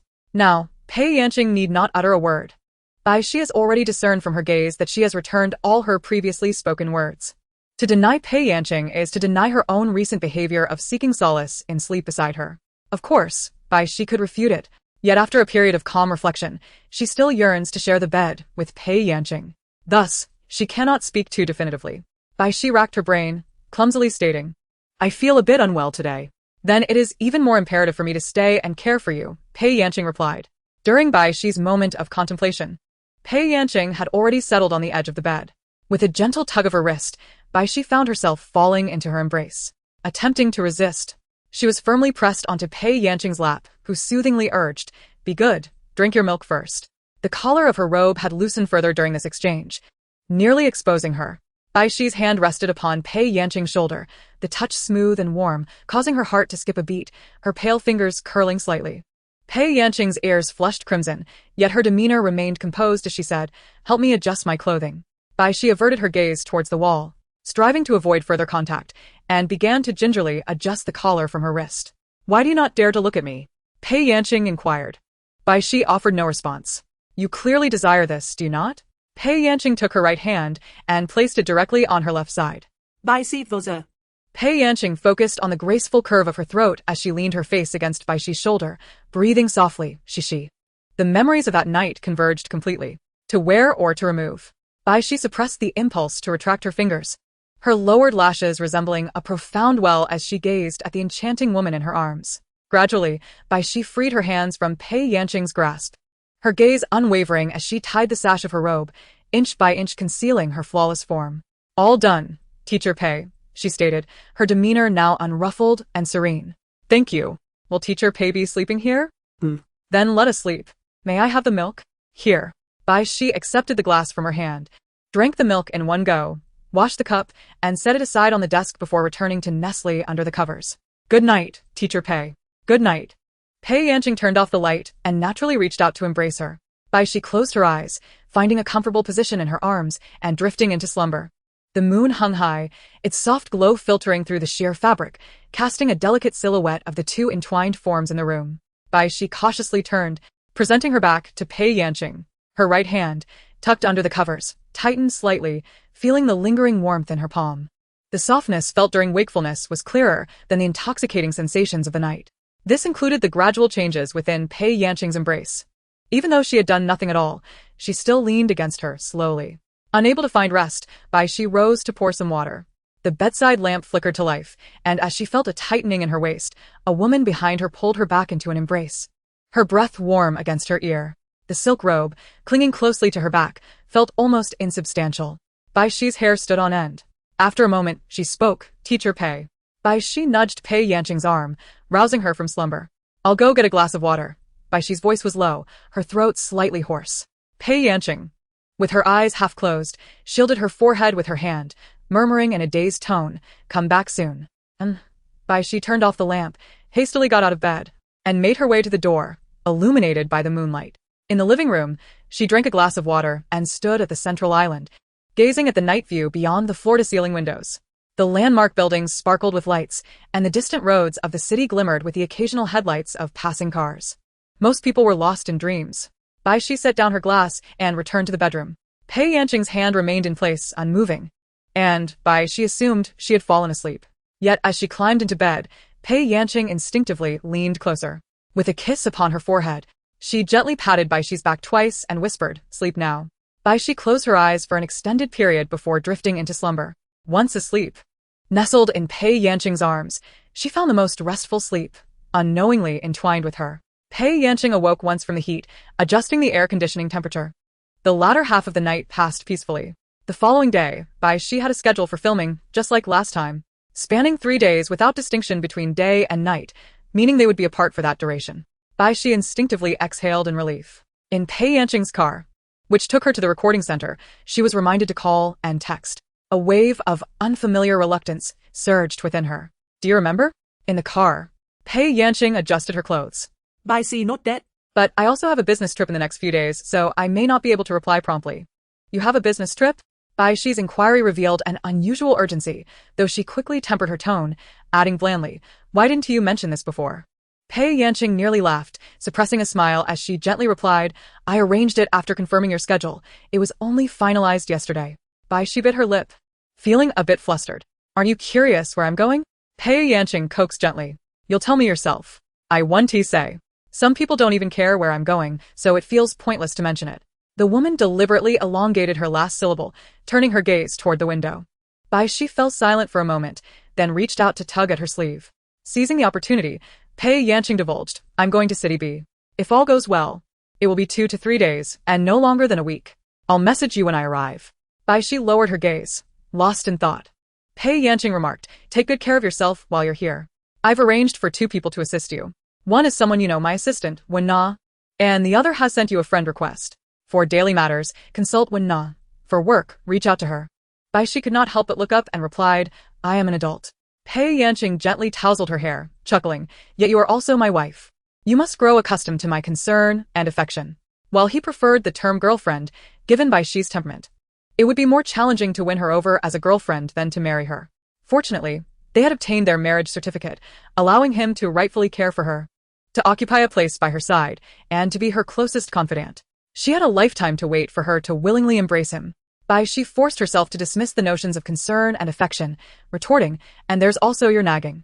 Pei Yanqing smiled softly, acknowledging, "Indeed, there is my nagging. However, you are the first and only person to ever call me nagging." Bai Xi fell silent. Pei Yanqing treated her uniquely, leaving her with no excuses to deceive herself. Lately, the thought that he might have feelings for her had begun to linger in her mind, giving rise to more vivid fantasies. But then what? Her future was solitary, devoid of another's presence, and it would remain so. If her parents and relatives could turn against her overnight, how fragile was a relationship hastily bound by a marriage certificate? One day, Pei Yanqing would undoubtedly regret it. She was cold-hearted, ungrateful, and merciless, as they all said. She would descend into hell. Half a foot already in that infernal realm, Bai Xi tilted her face upward, catching a glimpse of a gentle moonbeam watching over her, soft yet painfully bright. How she longed to embrace the moon. Yet. Bai Xi. Pei Yanqing noticed her unusual state and lifted her chin. Bai Xi's eyes held no tears, only a detached numbness. As an actress, she could exhibit a myriad of emotions effortlessly. As herself, she sometimes appeared cold, at other times charming, occasionally shy and awkward, though those moments were difficult to discern. This was the first time Pei Yanqing truly witnessed her in such a state of numbness, as if only an empty shell remained before him, the soul having long since been drained away. For whom, for what, she did not know. Pei Yanqing's heart felt submerged in water, swelling painfully, and her eyes grew heavy with sorrow. She enveloped Bai Xi in a tight embrace, gradually infusing her pale spirit with her own vibrant essence. "Pei Yanqing, regardless of the reasons, please do not come near me again." The voice echoing in her ears bore the same coldness of its owner. "Why?" "I will take you with me to hell," Bai Xi replied frostily. Upon hearing this, Pei Yanqing held her even tighter, refusing to let go, a light laugh escaping her lips. "Very well, then we shall descend into hell together." Chapter 28. In the recording studio, the actors in Bai Xi's group had yet to arrive. She sat on a corner stool, opening WeChat. The verification message read, "I am Zhui Yuan, Secretary to President Pei." Bai Xi accepted the request. Zhui Yuan messaged, "Hello, feel free to reach out if you need anything." Bai Xi politely replied that she did not require assistance for the moment, yet inexplicably found herself browsing the other's moments. She was uncertain what she sought to discover. Or perhaps she merely wished to divert her attention from the incessant thoughts of Pei Yanqing that filled her mind. By the time she realized that the individual was Pei Yanqing's secretary and that her moments might also contain references to him, it was too late to withdraw. Fortunately, Secretary Zhou was not one to share her boss's photographs on social media. Her posts were strictly professional and devoid of imagery, consisting solely of text. Bai Xi sighed in relief as she exited Zhui Yuan's moments, locked her phone, and passed it to her assistant, Tang Tian. Tang Tian, a recent graduate, had coincidentally been in the same cohort as Bai Xi, albeit from a different school. When Bai Xi debuted, Tang Tian was interning at Xinhuan Film and was assigned as her temporary assistant, seamlessly transitioning into a formal position. Just as Bai Xi picked up her script, the screen flickered to life. Noticing her lack of engagement in work, Tang Tian approached her cautiously, holding her phone. Xiao Bai, someone sent you a message. Bai Xi deeply. I'll check it later. Tang Tian nodded and began to retreat slowly. However, after a couple of steps, Bai Xi changed her mind. Give it to me. Tang Tian stepped forward. Meng Shangyue, having just returned from a social engagement, noticed Tang Tian's hesitant movements and teased. What is going on? Practicing the tango? Tang Tian lâu ghét. No, Xiao Bai is doing sit-ups. Bai Xi. Meng Shangyue looked puzzled. Bai Xi gestured to Tang Tian, who immediately clamped her mouth shut with a grin. Offering the phone, Bai Xi unlocked the screen and, as expected, found a message from the person she had anticipated. Pei Yanqing, I have arrived at the airport. Wishing you a successful recording. The message was sent 3 minutes ago. Bai Xi hesitated for a moment, then entered 2 words in the chat box. Thank you. Just before sending, she deleted the message, locked the screen again, and returned the phone to her assistant. It would appear as though she had been waiting for his message. She would respond later. Bai Xi's gaze fell slightly. Regardless of whether Pei Yanqing harbored even a sliver of affection for her, their future was bleak. She could no longer indulge herself, nor could she permit him to do so. This 3-day period was an opportunity to clear her mind and relinquish her unrealistic fantasies. Tang Tian sat beside her, and the phone in her bag vibrated intermittently. She wondered who had been so persistent in reaching out. The last person who had been so relentless with her artist had been blocked. Bai Xi's mentor for this project was named Tao, a type commonly found in the industry, a director with a couple of well-known works. He was amiable, maintaining a strict demeanor on set but speaking gently. The group of actors got along harmoniously. Bai Xi was not social, but was not reclusive either. She responded politely whenever someone engaged her. And the 4 of them mutually added each other as friends. This short film portrays a poignant familial moment, with Bai Xi playing the role of the youngest daughter. The emotions she experiences resonate with her previous portrayal of Princess Yangjin in snowy southern mountains. Despite the shift in historical context, the essence remains strikingly similar. Director Tao pointed out several nuances, leading Bai Xi's performance to attain perfection. Among the cast was a male actor with a background in social media, whose acting skills were rather mediocre and talent-limited.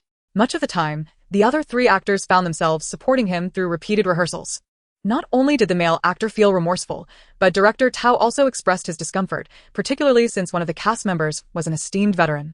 After calling for a break, director Tao remarked, "Let us take a moment. I will discuss the scene with Xiao Jiang privately." The male actor, seemingly relieved, quickly echoed the sentiment, while his assistant hurriedly provided beverages and offered apologies. As the group rested, Bai Xi engaged in conversation with the older actor before rising to head to another studio. Suddenly, someone clasped her hand from behind. Xiao Bai. Bai Xi jolted, nearly reflexively pulling away. Upon turning, she recognized her fellow cast member, Shi Ruoyu.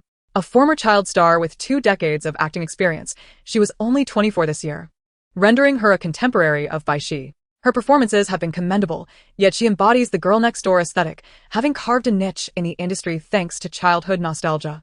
However, in recent years, opportunities have dwindled and appealing roles eluded her due to her less glamorous appearance and lack of backing, an ordeal many child stars endure during their transition. Some, unable to persist, opt to fade from the limelight and return to ordinary lives. Shi Ruoyu accepted the invitation to join Performance 3 as a means to forge new pathways. Yet, upon her arrival, she discovered an unexpected delight. "I've finally found a chance to speak with you," Shi Ruoyu exclaimed, now linking her arm with Bai Xi's. Visibly thrilled. "Xiao Bai, I'm your fan. I was so excited to hear you'd be joining the competition. I can't believe my luck in being assigned to the same group." Bai Xi attempted to withdraw, akin to an ant trying to shake a tree, but ultimately relinquished the effort. It is quite common for girls to link arms, and while she had no issues with physical contact, she merely found it a bit unusual. Yet, why was it that when Pei Yanqing kissed her for the first time, she felt no resistance whatsoever, adapting to it with remarkable ease, even initiating the flirtation herself? "Xiao Bai?" Bai Xi snapped back to the present, nodding politely in response. "Thank you." Compared to Shi Ruyu's exuberance, her reply seemed rather subdued. "You're so aloof in person. I really admire that." However, Bai Xi's appearance was not of the cold variety. The fusion of Eastern features and Western bone structure rendered her strikingly beautiful with an assertive allure, tempered by a gentle classical grace. This balance made her presence notably striking, always drawing attention at first glance. Shi Ruoyu gazed at her, momentarily taken aback, seemingly hesitant to meet her amber-hued gaze. In a soft voice, she remarked, moreover, "You are incredibly beautiful. The first time I saw you on screen, I was utterly astonished. I never anticipated that you would be even more stunning in person. Thank you." Bai Xi deeply. This was the second person she had encountered who was so remarkably familiar. The first was Pei Yanqing, who had proposed to her upon their first meeting. It seemed no one could surpass that. Why was she reminded of him again? Bai Xi instinctively shook her head. "Are you feeling unwell?" Shi Ruoyu inquired with concern. "A bit," Bai Xi admitted. "There is someone constantly racing through my mind." Shi Ruoyu's mouth fell open. Was this something she could actually hear? Had Bai Xi already trusted her to such an extent as to share such thoughts? Realizing her misunderstanding, Shi Ruoyu, deeply touched, whispered in a tone meant only for their ears, "Rest assured, I will keep your secret safe." Bai Xi was perplexed. What secret? Did she mention anything confidential? Given her past experiences with too many suitors, both male and female, and the cautionary tale of Pei Yanqing, Bai Xi felt compelled to adopt a defensive stance. Shi Ruoyu's overt enthusiasm led her to worry that it might be directed towards her personally, adding unnecessary complications. Although she had never explicitly stated it, there was an unspoken understanding between her and Pei Yanqing to remain faithful and uphold their dignity during their engagement. Shi Ruoyu held no romantic interest in her. With a sense of relief, Bai Xi maintained her politeness, replying, "Thank you." On the day of the competition's broadcast, Shi Ruoyu posted a photograph of herself with Bai Xi on Weibo, accompanied by the caption, "Success in idolizing. She thanked me 3 times that day. How adorable." Having grown up in the public eye, Shi Ruoyu was well-liked, and in recent years, despite facing a career slump, she had not attracted any notable criticism. She treated Weibo like a personal social network, a rarity in the entertainment industry. "Look at your worthlessness," a netizen commented. "Regarding my daughter developing a crush on my favorite actor," another added. "I consent to this marriage," chimed in another user. Bai Xi's fans flocked to engage, the elusive Xiao Bai, always appearing everywhere but never on her own Weibo. Congratulations to Xiao Bai on making her first good friend. Her mother is relieved. May this friendship last through the ages. Xiao Bai has few friends and is not sociable. I sincerely ask teacher Yu to take good care of her. Thank you so much. Shi Ruoyu replied to the last netizen, "We are already good friends, yay. She takes great care of me as well." On the very first day of their formal acquaintance, under Shi Ruoyu's warm enthusiasm, Bai Xi became Weibo mutual friends in her presence. Bai Xi's account was purely personal. She rarely ventured online and followed only a select few. In contrast, Shi Ruoyu was a surfing aficionado. After perusing her list of followed accounts, she suddenly exclaimed, "You haven't followed Pei Xian yet?" Bai Xi's heart skipped a beat. Hearing the name Pei Yanqing from others evokes a distinct sensation. Within a single day, Shi Ruoyu came to understand Bai Xi's character. She was straightforward and unambiguous, speaking her mind without the need for convoluted interpretations. Such honesty is a rarity in the entertainment industry, where people often engage in flattery and betrayal, spinning tales with ulterior motives. Shi Ruoyu inquired, "Do you not like her?" Bai Xi, dressed in a long-sleeved costume, kept her fingers curled at the sleeve's edge, remaining silent. Shi Ruoyu quickly added, "I apologize for my indiscretion. You need not answer that question, regardless of one's stature, especially given their lack of intimacy." Even if Bai Xi harbored disdain for Pei Yanqing, she could not divulge such sentiments. To do so would expose Bai Xi to scorn and ridicule. Shi Ruoyu, concerned that Bai Xi might be unaware of previous matters, cautiously continued, "Recently, Pei Yanqing spoke on your behalf online, indirectly dispelling rumors regarding your departure from Yan Yunchuan. Perhaps you have heard about it?" Bai Xi nodded, acknowledging, "I know." That evening, she had been at home with Pei Yanqing, intending to check on her, but Pei Yanqing had suggested they wait, and in doing so, she lost track of time. They shared a bed each night, teetering on the edge of intimacy, and Bai Xi hardly remembered such trivial matters as Weibo. How could she not follow Pei Yanqing back? After all, it was Pei Yanqing. The very name carried weight in the entertainment realm, and the mere thought of her was enough to set one's heart racing. Did they perhaps have a hidden rivalry? Reflecting on the previous day's events, it seemed Pei Yanqing had held her for quite some time, out of the camera's gaze. Could it be that they were adversaries in disguise? Alarmed, Shi Ruoyu dared not pursue the conversation further. Amidst her anxious speculations, Bai Xi had already navigated to Pei Yanqing's profile, her finger hovering over the follow-back button for a fleeting moment before she pressed it gently. The system confirmed that they were now mutual friends. Bai Xi stared at Pei Yanqing's page, fighting the urge to scroll further. Shi Ruoyu glanced over, exclaiming, "Oh." Bai Xi exited Weibo, replying nonchalantly, "I simply forgot. There's no dislike." Shi Ruoyu was momentarily taken aback, realizing that Bai Xi was responding to her earlier question about whether she liked Pei Yanqing. You don't dislike her? No dislike, Bai once affirmed. Could one truly forget such matters? Seizing the opportunity, Shi Ruoyu remarked, I've followed you too. Perhaps you could follow me back? I fear you might forget once you leave. Bai Xi did not decline, naturally adding her as a friend. Finally, she lifted her face, showing her phone, saying done. Shi Ruoyu, captivated by her charm, gazed with starry eyes, exclaiming, You're so adorable. Bai Xi un concili sa mai. The last person to call her adorable had been. Suddenly, Shi Ruoyu noticed Bai Xi's smile vanish, fading abruptly without warning, causing a jolt in her heart. Did I say something wrong? No, Bai once replied. Bai Xi gently traced the edge of her phone, her tone gradually becoming distant. It's my own issue. You need not concern yourself with me. Are you troubled? Bai Xi remained silent. Is it related to the person who constantly occupies your thoughts? Bai Xi suddenly turned her gaze towards her. Shi Ruoyu said, I have a suggestion. She discerned Bai Xi's eagerness to listen in her eyes and continued, Do not perceive this individual as a real person. Envision them as a mere figment of your imagination. Capture your current emotions and sensations, and you can employ them during your next performance. Bai Xi opened her mouth, hesitating before asking, Do you enjoy acting so much? Shi Ruoyu rested her hands on the steps behind her, tilting her face upwards. Indeed. As long as there are roles to play, I shall continue to perform, even if it is for an inconspicuous character. She turned to Bai Xi and inquired, Surely you enjoy it too? It cannot be otherwise. Your acting skills are so remarkable that it would break my heart if you claimed otherwise.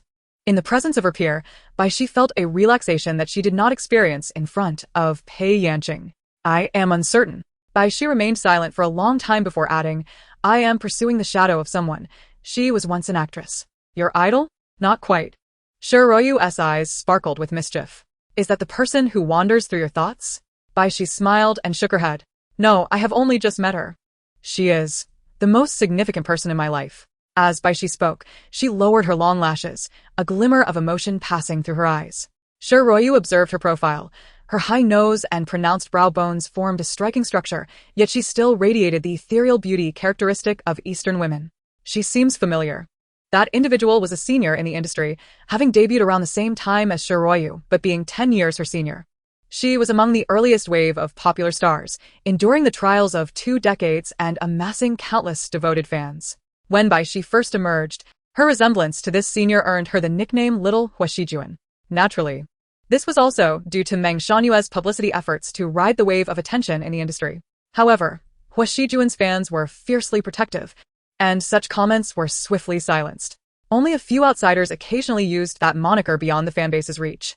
Shi Ruoyu had indeed encountered Huashijuan in person.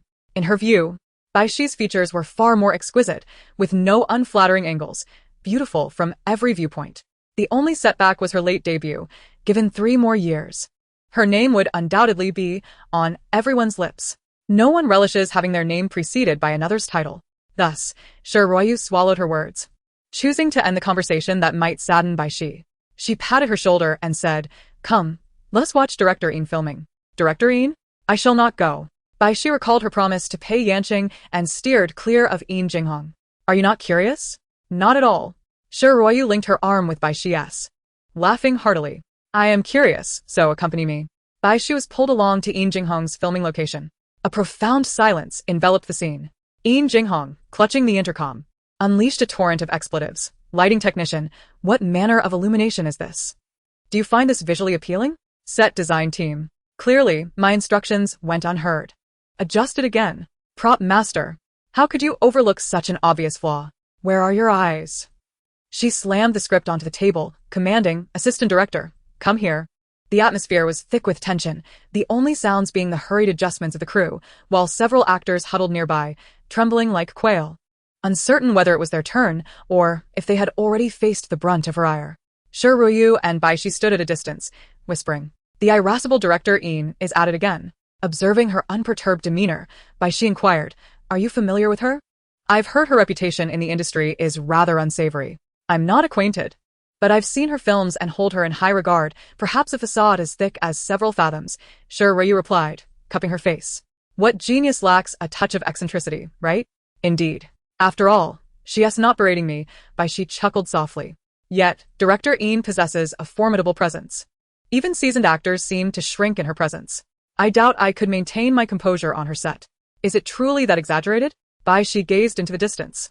Yin Jinghong sat behind the monitor, her brow furrowed, her intercom still in hand, exuding an aura of authority as she reprimanded the assistant director, who dared not lift his gaze, truly a tyrant.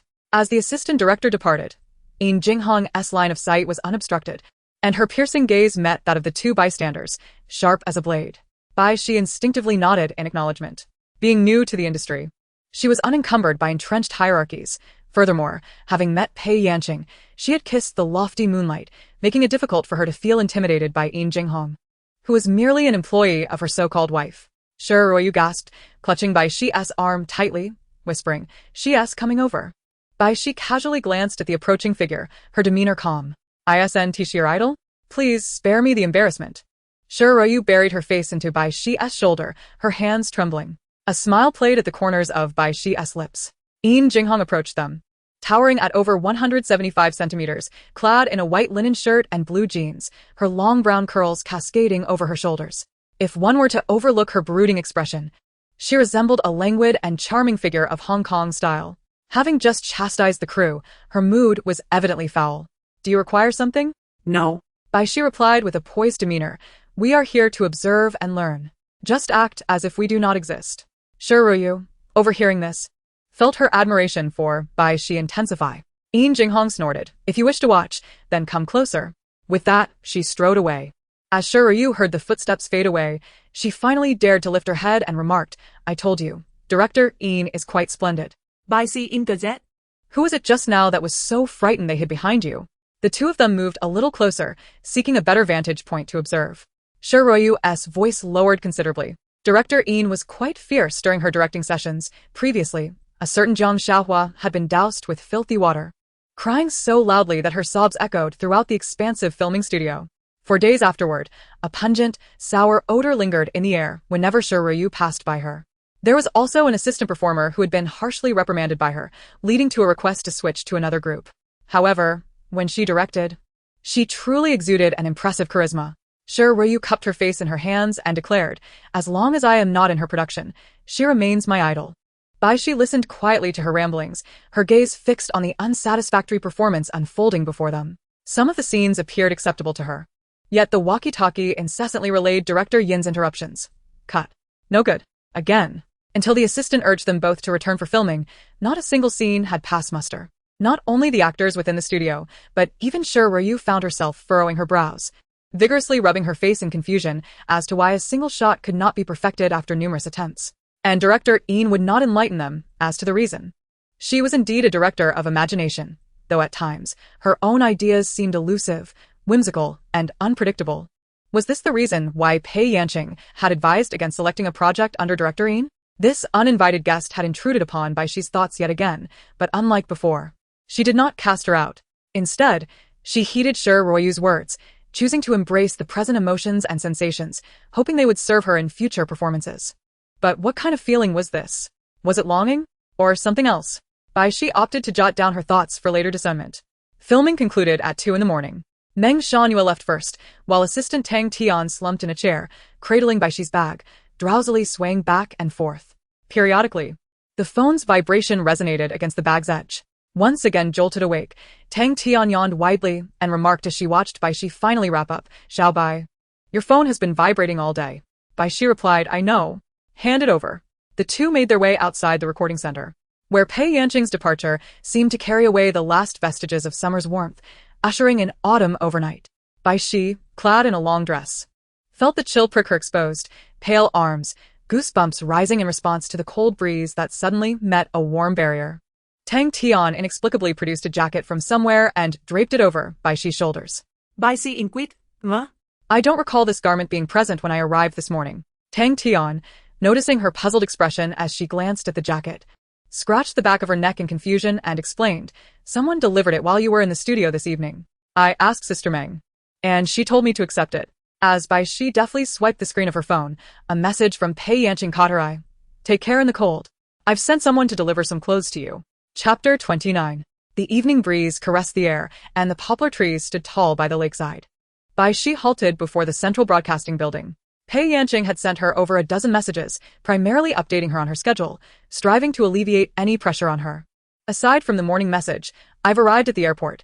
Wishing you a successful recording," Bai Xi had only responded during her midday break, leaving the rest unread until now. Takeoff, accompanied by an image. Safely landed. I slept the entire flight and feel refreshed, paired with another picture. Preparing for work. The tea at this company is delightful. I'll bring some back for you. Did you enjoy the floral tea from last time? Each accompanied by an image. Immersing Bai Xi in the experience. The last message, sent around 8 in the evening, instructed someone to deliver her coat and reminded her to keep warm. As she read through each one in the chilly wind, she first replied to the 8 o'clock message. "I've finished work and put on the coat. Thank you." However, upon rereading her response, it felt excessively formal, more distant than that of a stranger. Especially after Pei Yanqing had offered to accompany her through hell that very morning, though Bai Xi had dismissed it lightly. She felt a sense of regret for engaging in too much conversation. Yet, Pei Yanqing's significance in her mind was undeniably unique.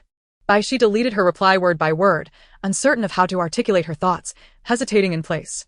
Her assistant, Tang Tian, shivered in the autumn breeze beside her, offering no intimate companion to deliver her coat. "Xiao Bai," she finally spoke, suggesting, "Shall we return to the car and deliberate there?" Bai Xi lifted her gaze to her, a spark of inspiration igniting in her mind, followed by a gentle bite of her lower lip. Tang Tian, puzzled, inquired, "What do you need help with? Could you do me a favor?" Bai Xi asked. "What favor?" "Help me take a photo." She opened her camera, handed her phone to Tang Tian, and stepped forward, emphasizing, "Just capture my silhouette. Should I consider the composition?" "Not necessary. Just shoot casually. The more ordinary, the better." Understanding dawned on Tang Tian as she peered at the camera, adjusting the focus. Before the brightly lit building, a young woman donned in a white dress and an oversized lake blue blazer stood, the cold breeze stirring her skirt and long, dark hair, merging her into the night. Bai Xi stood at the bottom of the steps, waiting for her assistant, who soon descended, phone in hand. "Is this acceptable?" Tang Tian asked, showing the photo. Bai Xi frowned slightly. "Isn't it a bit too?" Tang Tian interrupted. "I swear it was just a casual shot. With your looks, even in a burlap sack, you'd still shine. It's nearly impossible to take an ordinary picture." Anzai, Bai Xi còn xét. No longer dwelling on the photo's details as she sent it to Pei Yanqing.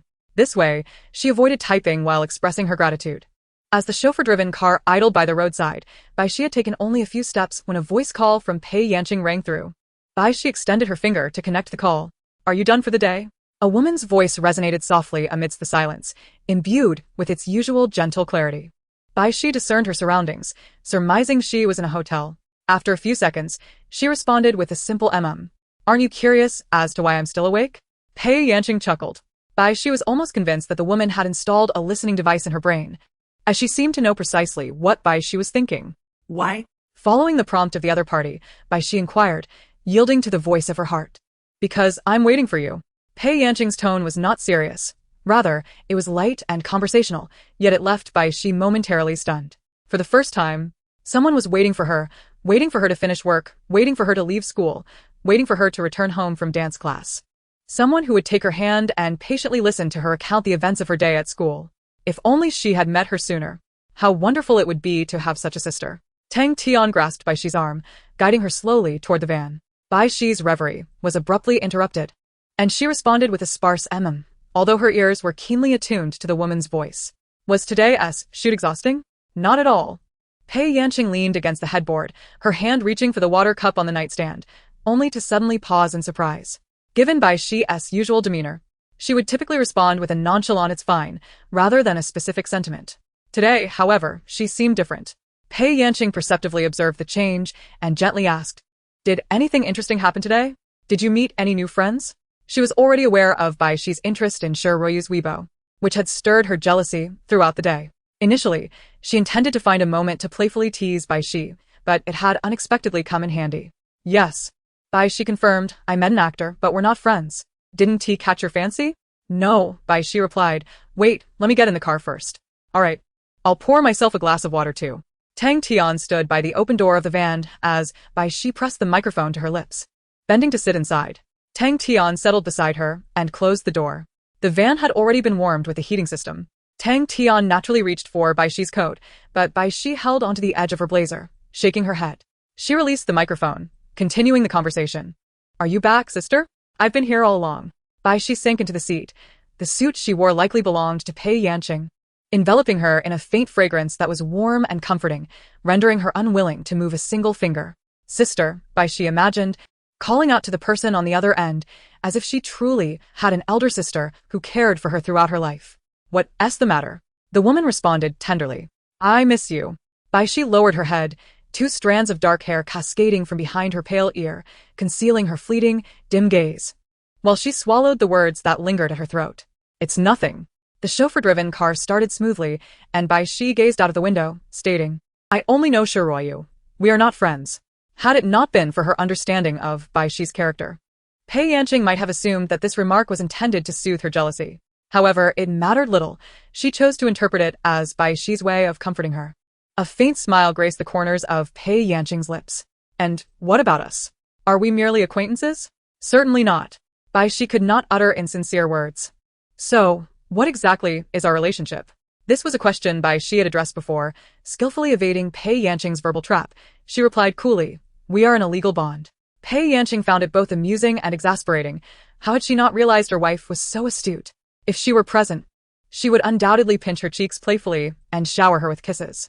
Pei Yanqing maintained her playful demeanor, asking, what do you think I am thinking about right now? What? Kissing you. The breath on the other end of the line abruptly shortened. A blush spread around Bai Xi's ears, blooming like pale pink ink.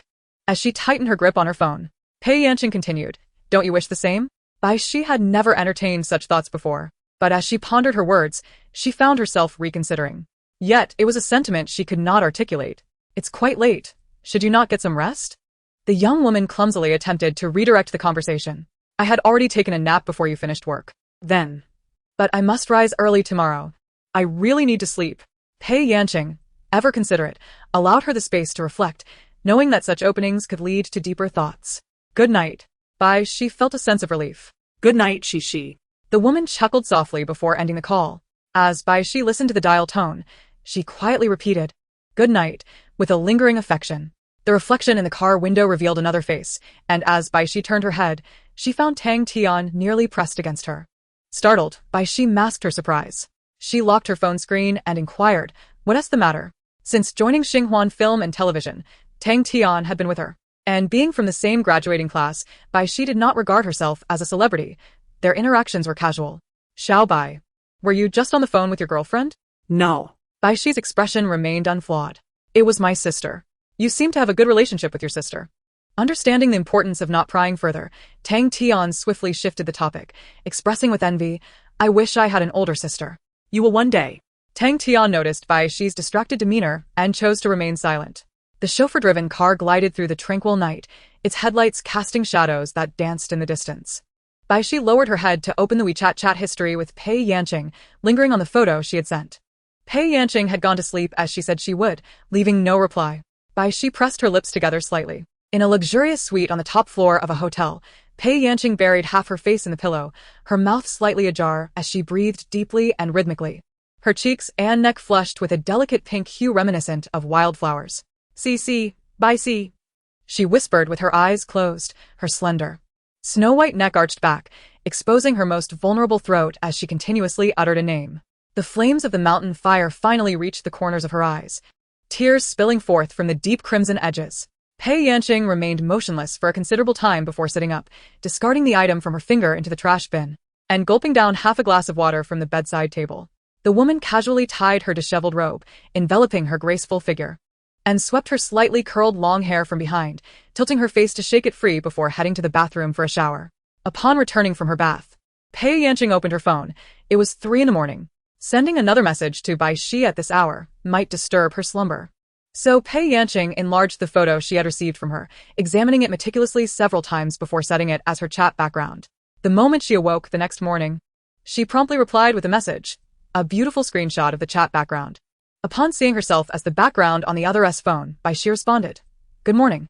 She got up to freshen up in the bathroom, lifting her gaze only to catch a glimpse of a faintly unfamiliar smile on the lips of the young woman in the mirror. As Bai Xi entered the kitchen, she inexplicably opened the top cabinet and retrieved a jar of floral tea that Pei Yanqing had procured from her agent, specifically brought back for her to taste. That day, Bai Xi took a tea bag with her as she left. The Performance 3 program featured Pei Yanqing's eyeliner, with daily updates on the filming progress sent directly to her phone. She juggled work while meticulously managing her time with Bai Xi, seizing every moment to rest. Grateful that they could engage in meaningful conversations after the nightly wrap. Time swiftly passed, and it was the final day of filming. Ryu had arrived early at the studio, and upon spotting Bai Xi approaching, she rushed over, asking, "Did you bring it?" She had thoroughly enjoyed the floral tea Bai Xi had shared the previous day, which suited her tastes perfectly, and could not stop thinking about it. She insisted that Bai Xi remember to bring some for her today. Bai Xi, with an unflinching demeanor, replied, "I forgot. My apologies." Ryu immediately deflated like a punctured balloon but quickly regained her spirits. "No worries. Next time will do." "Next time won't suffice." Bai Xi, uncharacteristically feeling a pang of guilt, added, "It's just that I don't have much left at home either. If you really want to drink it, I can ask my family where they bought it." "Great, please do ask." "Sure." Bai Xi subtly averted her gaze. The Performance 3 production team had invested heavily, creating a nearly 10,000 square foot studio where the sets were arranged such that they could not see each other. From afar, Bai Xi could hear an unusual clamor, escalating with each wave. Ryu's assistant returned with news, and Ryu excitedly tugged Bai Xi toward the source of the sound. "Hurry, let us go." Bai Xi, engrossed in her script, had no time to join the revelry and withdrew her hand. "You go ahead. I'll pass." Ryu insisted. "Trust me, you'll regret not going this time." Bai Xi remained indifferent. Ryu stamped her foot, unable to contain her excitement any longer. "Pei Yanqing has come to visit." Bai Xi was taken aback. "Whose visit is she making?" "Naturally, it is to director Yin, as her descent to participate in the show is solely to keep a close watch on him." The corners of Bai Xi's lips twitched involuntarily as she cleared her throat. "So that's how it is. There's no time to waste. Let us hurry to director Yin's side, and with a bit of luck, we might even capture a photograph together." With her heart set on idolizing her star, Ryu failed to notice Bai Xi's unease and pulled her forward. Bai Xi followed her through the throng of people and arrived at Yin Jinghong's filming location. The area was bustling with crew members, and it took considerable effort for the two to squeeze in. Pei Yanqing sat beside the monitor, intently observing her directorial work without a hint of distraction. Yin Jinghong felt a headache coming on. "Mr. Pei, is this your first day meeting me?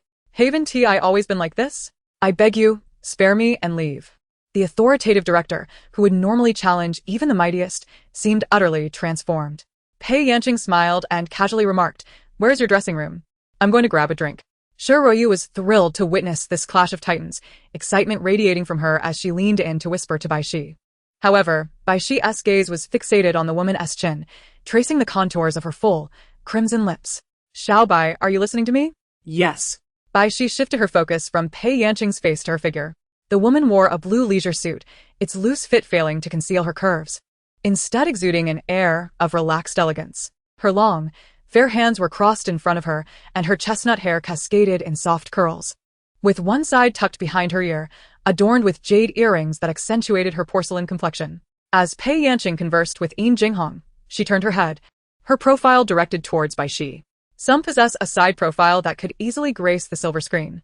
The casual posture of the woman was nonetheless poised, her lips curved in a smile that hinted at a playful charm, instilling an irresistible urge to explore her complex allure.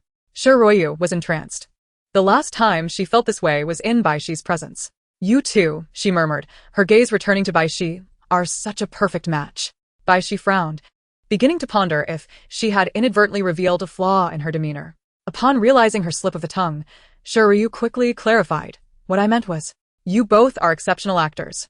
Bai Xi thought, let her believe it, but even if it were to be exposed, it would merely be a matter of public knowledge. They are legally registered, causing no harm or disruption to others' lives. Yet, she couldn't help but wonder how Pei Yanqing felt about this. Hadn't she hinted at wanting to go public before? Ryu studied Bai Xi's striking features for a moment longer and sighed, "Xiao Bai, you should pursue a career in film. A face as harmonious and storied as yours deserves to shine on the big screen. Capturing every detail and nuance, being confined to the small screen is a disservice." Bai Xi shot her a glance, her expression unusually relaxed, and retorted, "Why don't you pursue a career in film?" Ryu chuckled softly, a smile gracing her lips. The reason for her amusement was clear. She simply lacked the stature to reach the cinematic threshold. Although the distinction between television dramas and films has blurred in recent years, with many rising stars venturing into the film industry, the insiders are well aware of the underlying truths. To say that the acting methodologies of film and television are vastly different would be an understatement. In the current entertainment landscape, Few fresh faces can withstand the meticulous scrutiny of the cinematic lens, revealing flaws and imperfections from every conceivable angle. Hua Shijuan, who bears a slight resemblance to Bai Xi, has emerged as one of the most successful actresses among the post-85 generation.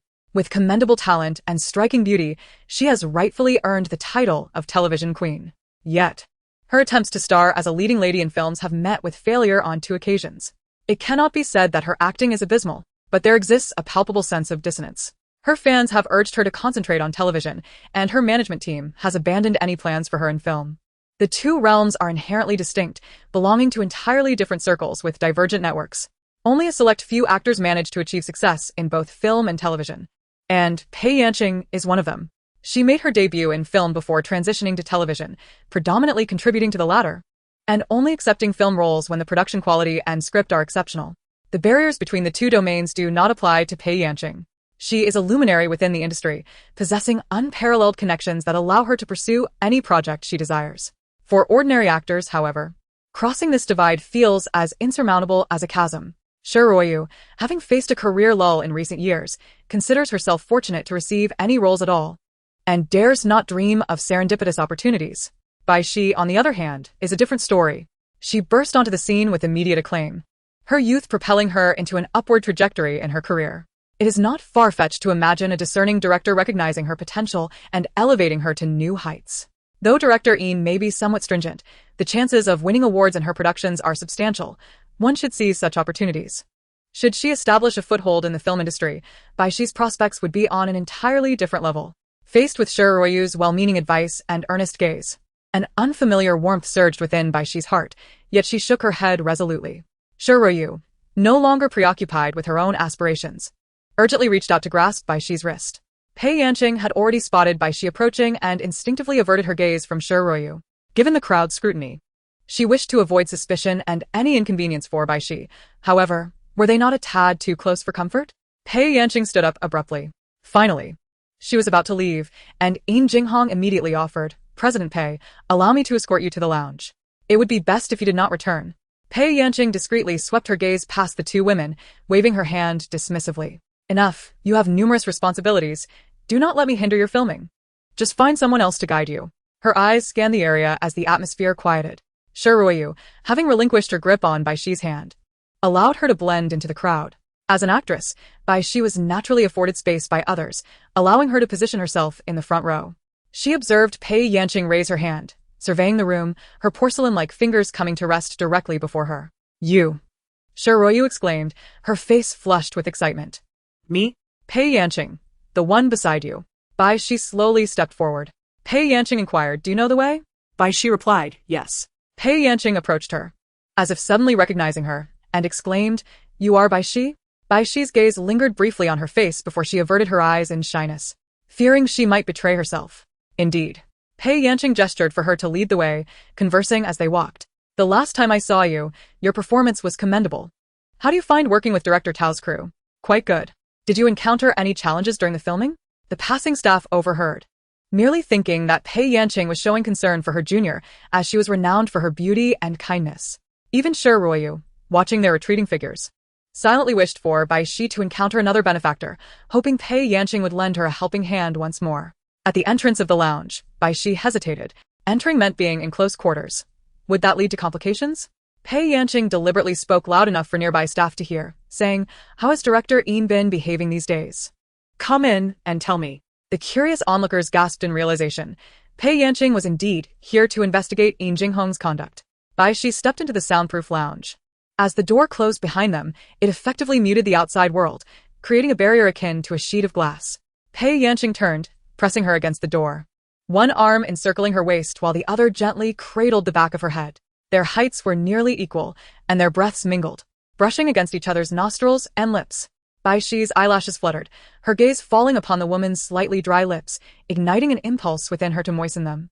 Pei Yanqing initially intended to kiss her immediately, but upon noticing the slight swallow in Bai Xi's throat, she tempered her urgency. Embracing the girl's waist, Pei Yanqing slowly settled onto the sofa in the lounge, taking Bai Xi's delicate hand in hers, cradling it with tender affection. The familiar scent emanating from Pei Yanqing was soothing, a blend of snow and plum fragrances intertwined with the essence of wild roses. The longer Bai Xi inhaled this scent, the more her heart felt ensnared, tightly bound, making it difficult to relish the embrace. She tilted her head upward, gazing at the elegant curve of Pei Yanqing's jawline, leading to her luscious crimson lips. Weren't you here for water? Why are you neither drinking the proper water nor the water she offered? There's no rush. We can discuss it later, Pei Yanqing murmured lazily, kissing the young woman's temple and whispering in her ear. Bai Xi curled her fingers, biting her lips slightly. She felt anxious. It was all Pei Yanqing's fault. 2 nights ago, she insisted on expressing her desire to kiss her, stirring Bai Xi's longing.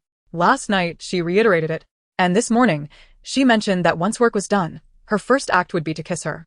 Now. Her phone contained messages from a few hours before her flight. Today is sunny. I really want to kiss you. What a tease. Her words merely empty promises. She remained oblivious to the fact that her inner thoughts had strayed far from her initial expectations.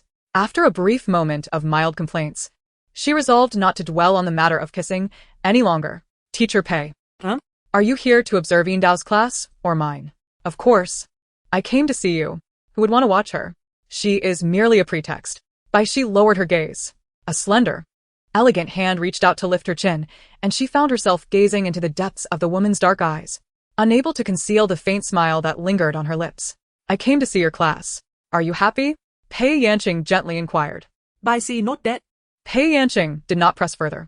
That's good enough. She embraced the young woman once more, her fingers intertwining with the cool, silken strands of hair at her back, caressing them softly. Bai Xi rested her head on Pei Yanqing's shoulder, a sense of calm enveloping her, though an inexplicable ache tugged at her nose. She tilted her face upward, concealing her moment of vulnerability. The two remained in their embrace for what felt like an eternity. Finally, Pei Yanqing turned her head and lightly pressed a kiss to Bai Xi's cheek, a mere brush of lips. Bai Xi thought she had forgotten about this. Yet Pei Yanqing continued. The kisses followed the tip of her nose, her chin, and even a gentle nibble on her soft flesh. It was not painful, but it was evidently not a conclusion. Rather, it seemed to be a prelude to a more fervent and direct kiss. Bai Xi closed her eyes, her heart beating slowly, yet distinctly. Pei Yanqing observed the delicate flutter of her lashes as she succumbed to the moment, unable to suppress a smile. Pei Yanqing leaned in, her lips grazing the corners of Bai Xi's mouth, a fleeting touch, lighter than a dragonfly's kiss. Bai Xi opened her eyes, for the first time, openly revealing the expression of unfulfilled desire. Her amber gaze locked onto Pei Yanqing, reminiscent of a wolf pup in the snow, baring its nascent teeth, eyeing its prey. Pei Yanqing chuckled softly, tousling Bai Xi's silky hair, and explained, She, it's not that I don't want to kiss you. I fear that I won't be able to stop. Bai Xi tilted her head in confusion. Pei Yanqing swallowed hard, diverting her gaze for a moment before returning to her with a gentle tone. We've been in here long enough. Others might grow suspicious. You wouldn't want me to only give you one kiss, would you? Bai Xi did not contest the logic of her latter statement. Pei Yanqing had unbuttoned 2 of her shirt's collar buttons, yet she still felt a constricting sense of being trapped. She loosened an imaginary tie, her breaths growing heavier. Please pour me a glass of water. Bai Xi was taken aback by the hoarseness of her voice, instinctively retrieving a bottle of cold water from the fridge. Good girl. Pei Yanqing patted her head, only to discover that Bai Xi had already twisted off the cap. It was not an extraordinary action, however. As she watched Bai Xi perform this simple task, Pei Yanqing instinctively glanced at her hands. Bai Xi possessed hands that were equally as exquisite as her face, smooth and refined, with distinct knuckles. Pei Yanqing shielded her eyes, holding the cold water in her palm, and said, Let's go. She rose and opened the door to the break room, and the cacophony of the photography studio enveloped them. Both individuals unconsciously furrowed their brows. Bai Xi returned to her filming location. Outside the studio, twilight descended, while Pei Yanqing remained with the production team for dinner, brazenly conducting a tour of the studio under the guise of a flying guest, indulging in personal pleasures. At 8 o'clock in the evening, Pei Yanqing bid farewell to the chief director and entered the Alpha Nanny car parked outside the television center. Half an hour later, a business Maybach with an unfamiliar license plate halted at the roadside. An hour later, Bai Xi finished her work. Her steps down the stairs bore a different urgency than usual, causing Tang Tian to fall behind, calling out for her to wait. Meng Shangyue gazed vacantly at the moon above. Tonight's display of affection was truly overwhelming. She called out to Tang Tian from afar, Don't chase her. She won't be leaving with us. Tang Tian turned back, puzzled. Meng Shangyue approached her, and Bai Xi had already opened the car door, swiftly disappearing inside. Tang Tian's eyes widened in astonishment, her mouth agape. She. Meng Shangyue gently closed her chin, saying, "Her sister has come to pick her up." Tang Tian replied, "Oh, and what about us, who have no sisters?" Meng Shangyue shrugged, "Each to their own home, each to their own mother." Tang Tian Z Ponde.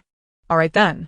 Inside the back seat of the sedan, as Bai Xi opened the door, a slender hand with well-defined knuckles pulled her inside. Her back pressed firmly against the seat, and before she could discern the face before her, darkness enveloped her as Pei Yanqing's fervent kiss descended upon her.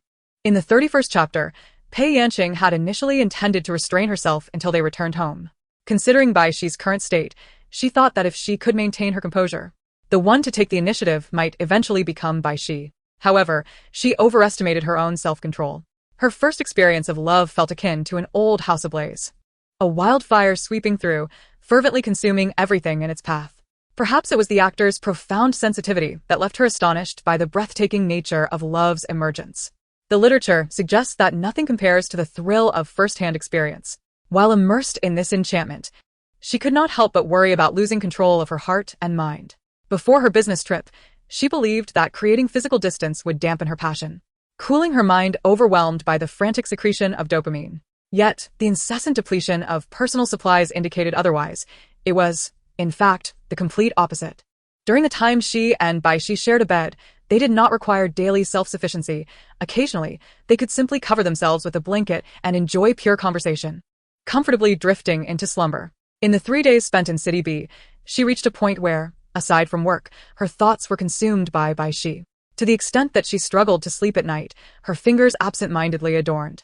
Only after expending an excessive amount of energy could she find rest. Since their marriage, the frequency of their intimacy had surpassed the total of the preceding 26 years. Pei Yanqing's previously scant self-sufficiency also encompassed self-exploration. She prided herself on being a person of few desires, but unexpectedly, upon encountering water, she truly embodied the saying of once having traversed the vast ocean. While touring the studio, she sought various excuses to pass by Bai Xi's filming set, her mind filled with images of her passionately kissing Bai Xi in front of the monitor.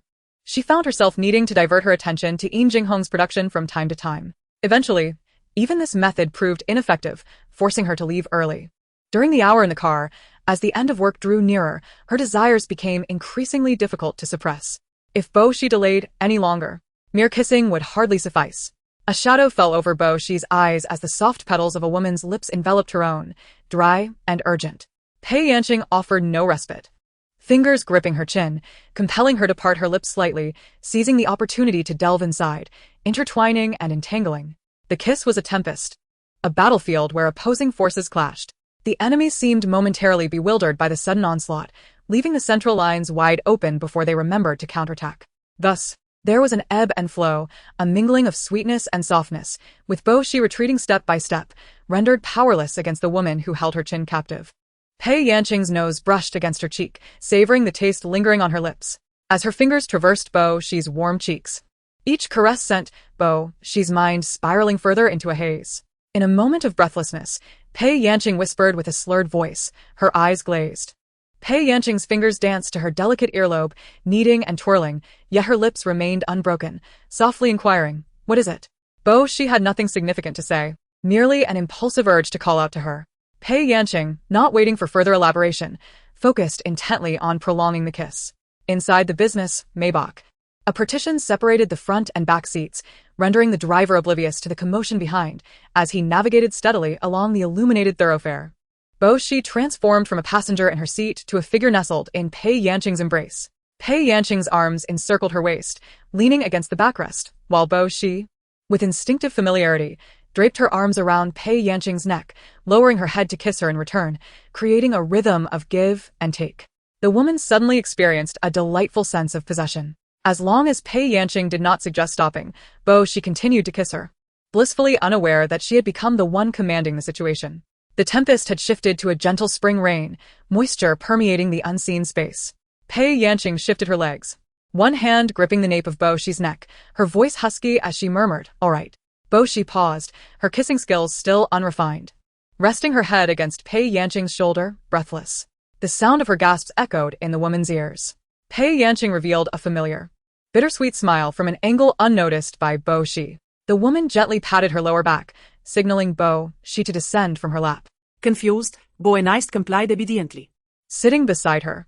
Her cheeks flushed, lips still adorned with the remnants of Pei Yanqing's recent endeavors, appearing particularly enchanting. This adorable demeanor stirred Pei Yanqing's impulses once more. However, to continue kissing would risk losing control, so Pei Yanqing reined in her desires, tucking Bai Xi's stray locks behind her ear, her gaze unwaveringly fixed on her beautiful, delicate face. See. Come here and give your sister a hug. Bai Xi nestled into her embrace, akin to a small creature finding its warm nest, looking up at her with sparkling eyes, blissfully unaware of just how endearing she appeared. Pei Yanqing's eyes darkened slightly as she leaned in to kiss her once more. The car sped past under the silvery moonlight. The door swung open and Pei Yanqing, who had just indulged in an embrace with Bai Xi in the elevator, half supported and half carried her to the sofa, continuing their reckless abandon. Her hands and lips ventured into territories previously unexplored. The living room remained unlit, illuminated only by a gentle cascade of moonlight that spilled onto the carpet. Pei Yanqing's cascading hair brushed against her skin like a flowing stream, eliciting a slight ticklish sensation. Bai Xi lowered her gaze, catching a glimpse of the back of the woman's head, and, guided by the moonlight, reached out to caress her cheek, tucking her long hair behind her ear. Pei Yanqing looked up and bestowed upon her a smile, planting a kiss upon her eyes. The coolness of the air contrasted with the warmth of their lips. Bai Xi let out a barely audible sigh. Though silent, Pei Yanqing discerned her subtle breath. What's wrong? Bai Xi shook her head. Pei Yanqing adjusted her disheveled clothing, withdrew her hand, and gently said, if you're not ready, we can talk about it another time. It's perfectly fine. Bai Xi did not deny it. Yet her thoughts betrayed her. From the moment they registered their marriage, she had prepared herself for the eventuality of this very moment. Although on the first night she had thrown herself into Pei Yanqing's embrace, Pei Yanqing had playfully frightened her, revealing her reservations about intimacy with a stranger.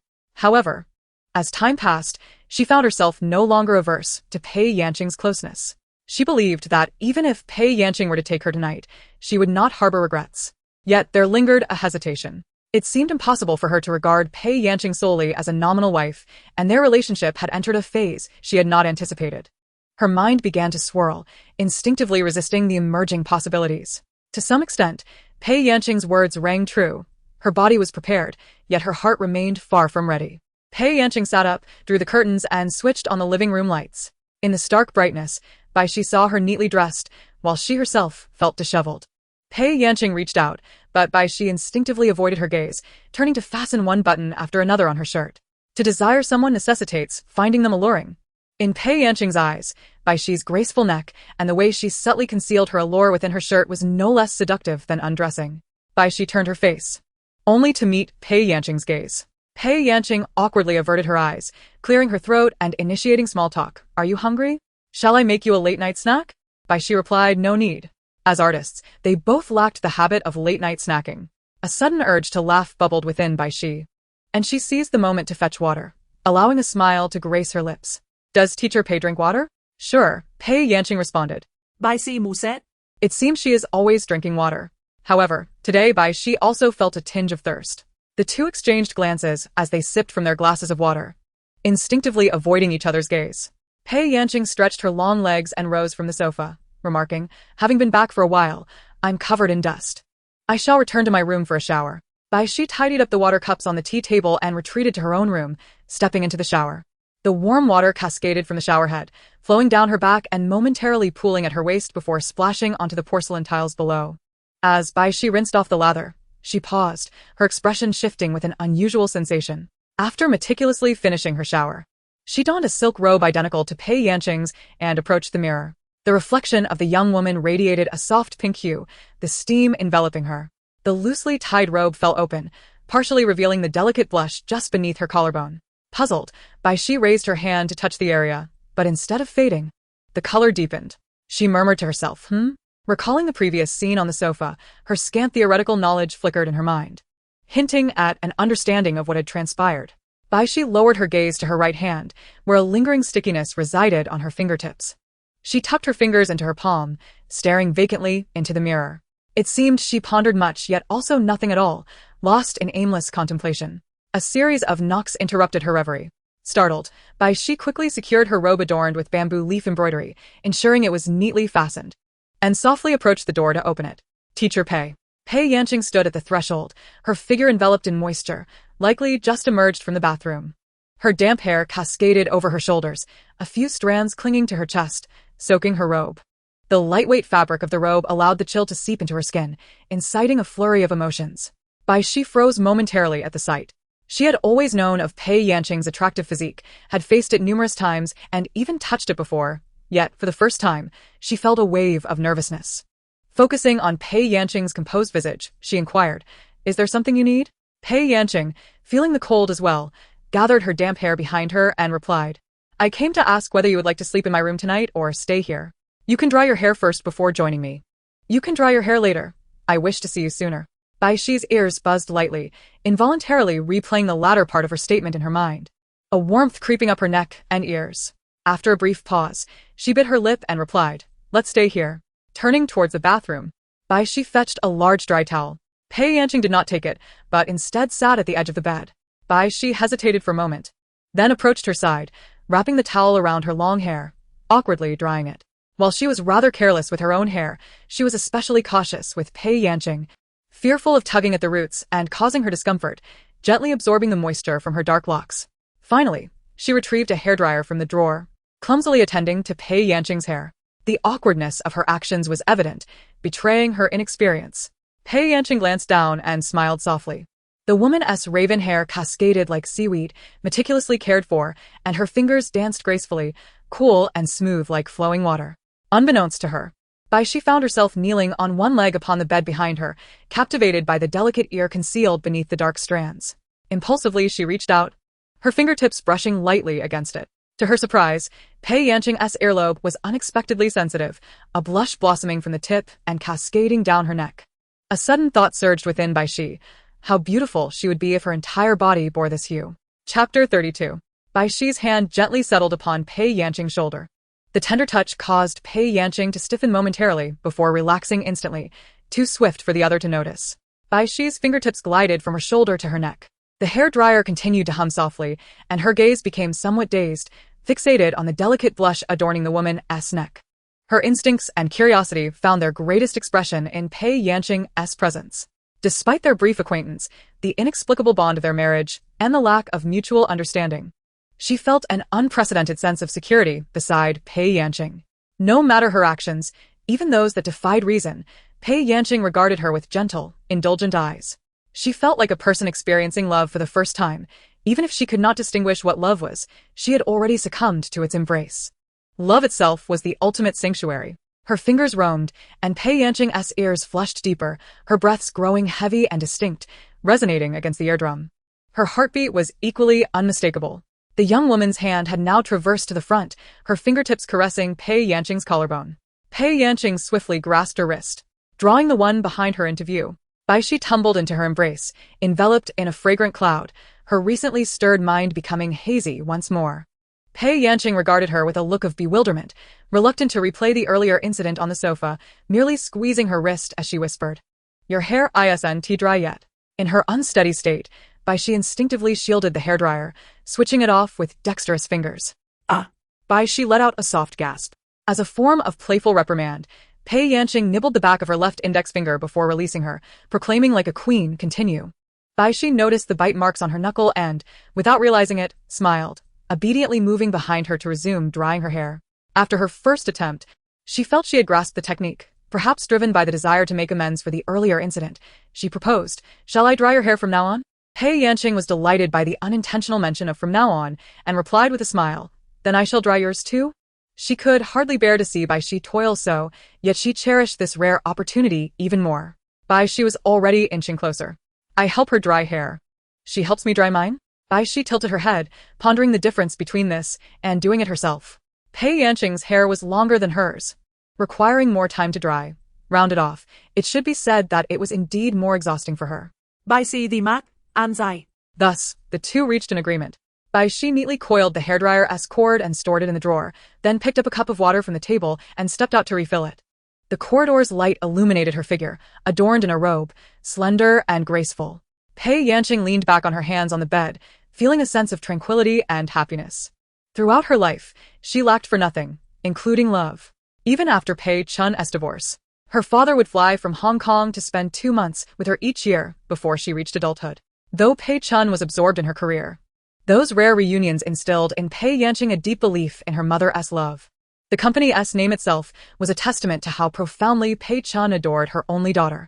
Furthermore, her grandparents, having only Pei Chun as their child, naturally doted on their granddaughter. Love is not a zero-sum game. When one person's love increases, another's does not diminish. Love begets more love, an endless flow.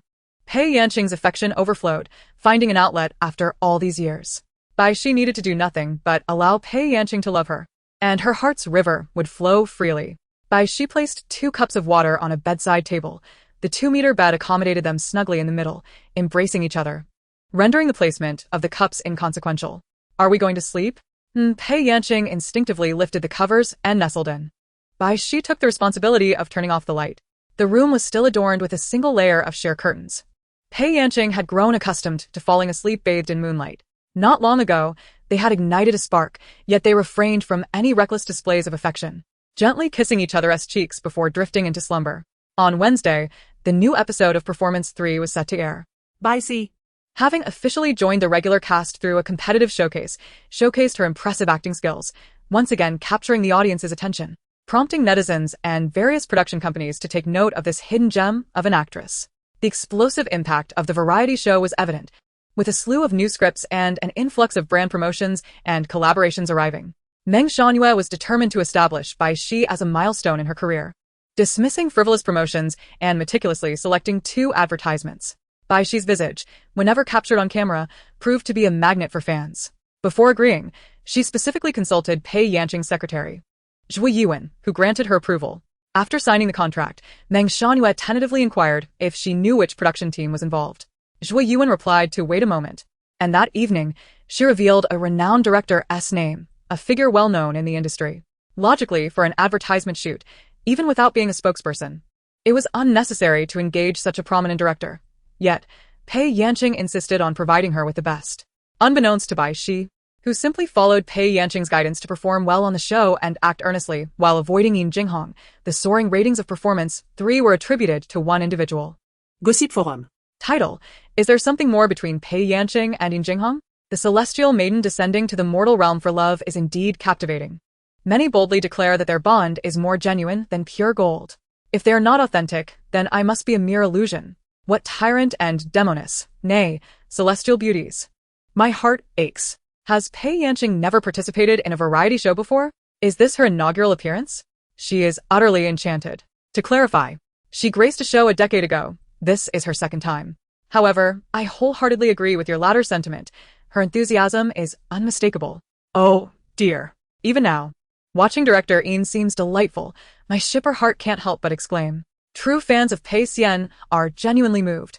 Never did I imagine she would consecutively appear as a guest on 2 episodes. This is love, pure and profound. Did you catch the insider revelations? It was said that during the recording, Pei Yanqing visited director Yin on set. She returned from a business trip and immediately rushed to the studio. How can one not adore this? Even the passing ants would take a moment to savor this. Greetings. I just awoke from a daze. Where are these 2 in their journey? They are on the verge of a wedding feast. Don't faint again. Or you might miss the celebration of their child's first month. This is the 3rd consecutive episode. Is Pei Xian planning to become a regular on Performance 3? Who can deny the magnificent power of love? What a tall building this is, scaling it seems almost unbelievable. When did they become a couple? Was it during the filming of Spring Tide? I recall Pei Yanqing stating in an interview that she did not wish to collaborate with director Yin again, which hardly seems insincere. Does not the absence of future collaborations indicate a desire to avoid suspicion? Is this not genuine? I fail to perceive any chemistry between them. Throughout the show, they hardly exchanged glances, seemingly traversing parallel paths. Thus, it appears they harbor secrets. Did none of you notice the way Pei Yanqing gazes at Bai Xi?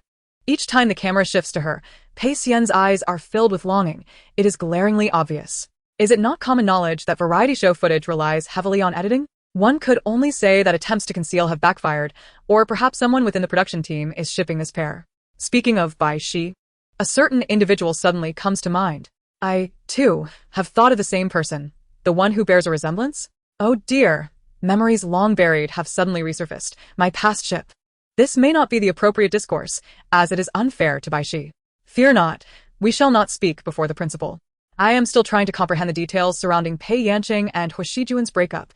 Who truly knows how it transpired? In 2020, how can there still be unfounded rumors?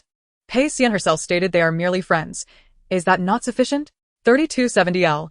However, Huoxygen did not express it that way. She even shed tears before the camera, which makes me doubt her authenticity. 3280L. Pei Xian's gaze towards BX clearly reveals lingering feelings. Is there a chance for her reconciliation with Huoxygen? 3300L. The case has been solved. Could Pei Xian's sudden defense of BX have something to do with that? 3356L. If I cannot possess you, then acquiring your substitute will suffice.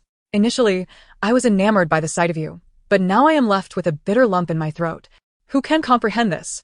3499L. Is this never-ending? Bai Xi also has fans. What has this earnest newcomer done to deserve such treatment? Speak as you wish, but do not involve her. 3721L. In truth, Bai Xi and Huoxygen are not so alike. From certain angles, there is a faint resemblance, yet head-on, they are completely dissimilar. Amidst the fervent speculation of netizens regarding their pairing, Yin Jinghong remains oblivious and steadfast. She wonders why Pei Yanqing has yet to depart. What merit does she possess to keep such a revered figure lingering on the show? Aware of her standing, Yin Jinghong recognizes that her relationship with Pei Yanqing is merely that of superior and subordinate, intertwined with some past grievances from their film collaboration, which is why Pei Yanqing likely wishes to avoid her. The trivial matters she has stirred within the production team hardly merit Pei Yanqing's attention. Hence her prolonged presence must stem from another reason. Sitting in the mentor's chair, Yin Jinghong stroked her chin. The production team is also in a quandary. Pei Yanqing's fee is exorbitant. They are exceeding their budget. After the third episode's guest recording, the production team approached Pei Yanqing's assistant, expressing a desire to converse with her. Upon entering the chief director's office, Pei Yanqing bluntly stated, "Are you suggesting I refrain from coming?" The chief director was taken aback. Observing this, Pei Yanqing smiled and continued, "I was merely jesting. I indeed will not be present next time due to a scheduling conflict." The chief director poured her a glass of water, chuckling as he lifted the teacup from the table. Pei Yanqing remarked, "I shall return the episode after next." The director nearly choked on her tea. Pei Yanqing handed her a tissue, seated herself opposite, and with a wink said, "It has been 5 years. You've shouldered the responsibility, yet you remain so easily flustered?" The chief director, surnamed Fong, previously was not in the variety show industry but had worked with Pei Yanqing, who had once saved her from a predicament, a kindness she has always remembered. She assumed Pei Yanqing had forgotten her, yet was surprised when she recalled their past with precise details. Her impression of Pei Yanqing is that of an approachable individual devoid of pretension. Director Fong took the tissue to dab her mouth, playfully retorting, "Pei, you are nearly converting the guest appearances into a permanent role. Do you find that appropriate?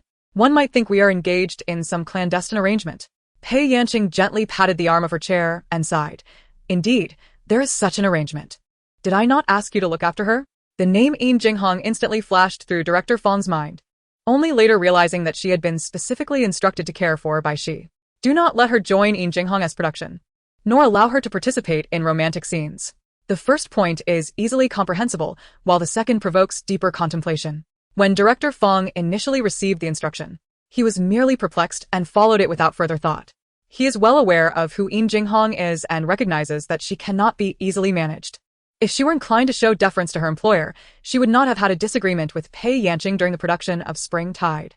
As for the rumored romance with Yin Jinghong, that is utterly preposterous. If it is not due to Yin Jinghong, could it be because of Bai Xi? The way Pei Yanqing gazes at Bai Xi from the mentor's seat clearly indicates genuine affection. She had always assumed it was mere admiration, but it now seems to be a deeper fondness. Connecting the second point to the notion of her not being allowed to film romantic scenes, a sudden epiphany struck Director Fong. He nearly stood up, exclaiming, "President Pei, Bai Xi cannot possibly be yours." Pei Yanqing placed her index finger against her crimson lips and gently shushed him. The room fell silent. Lowering her hand, she clarified, "She is my sister." Director Fong fell silent, understanding implicitly. In Chapter 33, Pei Yanqing arrived at the chief director's office, revealing an unspoken truth. Afterward, she remarked, "What I just said was meant to frighten you. I will not be returning from the next episode onward, as I fear I might take away the hard-earned profits from your sponsorship." As a phenomenon of this year, Show 3 has garnered such popularity that the advertisement segments have extended to an exhausting 3 minutes. This statement was largely tongue-in-cheek. Director Fong chuckled in response. "There is still some distance to cover." Pei Yanqing queried, "Should I continue recording?" Pei Yanqing presents as a remarkably sincere individual. Her dark eyes large and profound, exuding focus. Were she to engage in deceit, she would undoubtedly be a master of trickery. The words that emerge from her lips are irresistibly convincing. However, Director Fong's smile gradually faded. Pei Yanqing interjected, "I was joking, I truly won't be coming back." Director Fong was nearly moved to tears. "Why must you make me weep?" Pei Yanqing teased the director, who was a few years her senior. Being women and somewhat acquainted, Director Fong cast aside her facade, continuing to dab at her eyes with a tissue, and remarked, "President Pei, does your younger sister know how much you enjoy jesting?" Pei Yanqing rested her chin on her hand, replying, "I only speak the truth to her." After indulging in a dose of sweet irony, Director Fong confirmed Pei Yanqing's decision not to return, and the two arranged to dine together. Pei Yanqing's withdrawal from Show 3 was not due to the program's inability to afford her appearance fee, but rather a manifestation of her newfound whimsy. Should she persist in such behavior, her manager, Bai Ling, would surely make an appearance to set her straight. Although Pei Yanqing is the boss, she understands the importance of temperance. Not participating in variety shows has become an intrinsic part of her persona over the years. Though she has not actively sought to cultivate this image, the public perceives her as an ethereal figure, someone who ought to reside high above the mundane world. This aura contributes positively to maintaining the mystique surrounding her as an actress. Variety shows, particularly reality programs, tend to expose actors to the public eye in a manner that can be overwhelmingly revealing. The same applies to CPs. Netizens may indulge in casual discussions without harm. But once it escalates into a trend, known as an official pairing, it can adversely affect the actors involved. Unless, of course, one is intent on leveraging such pairings for personal gain, which is not the case for Pei Yanqing.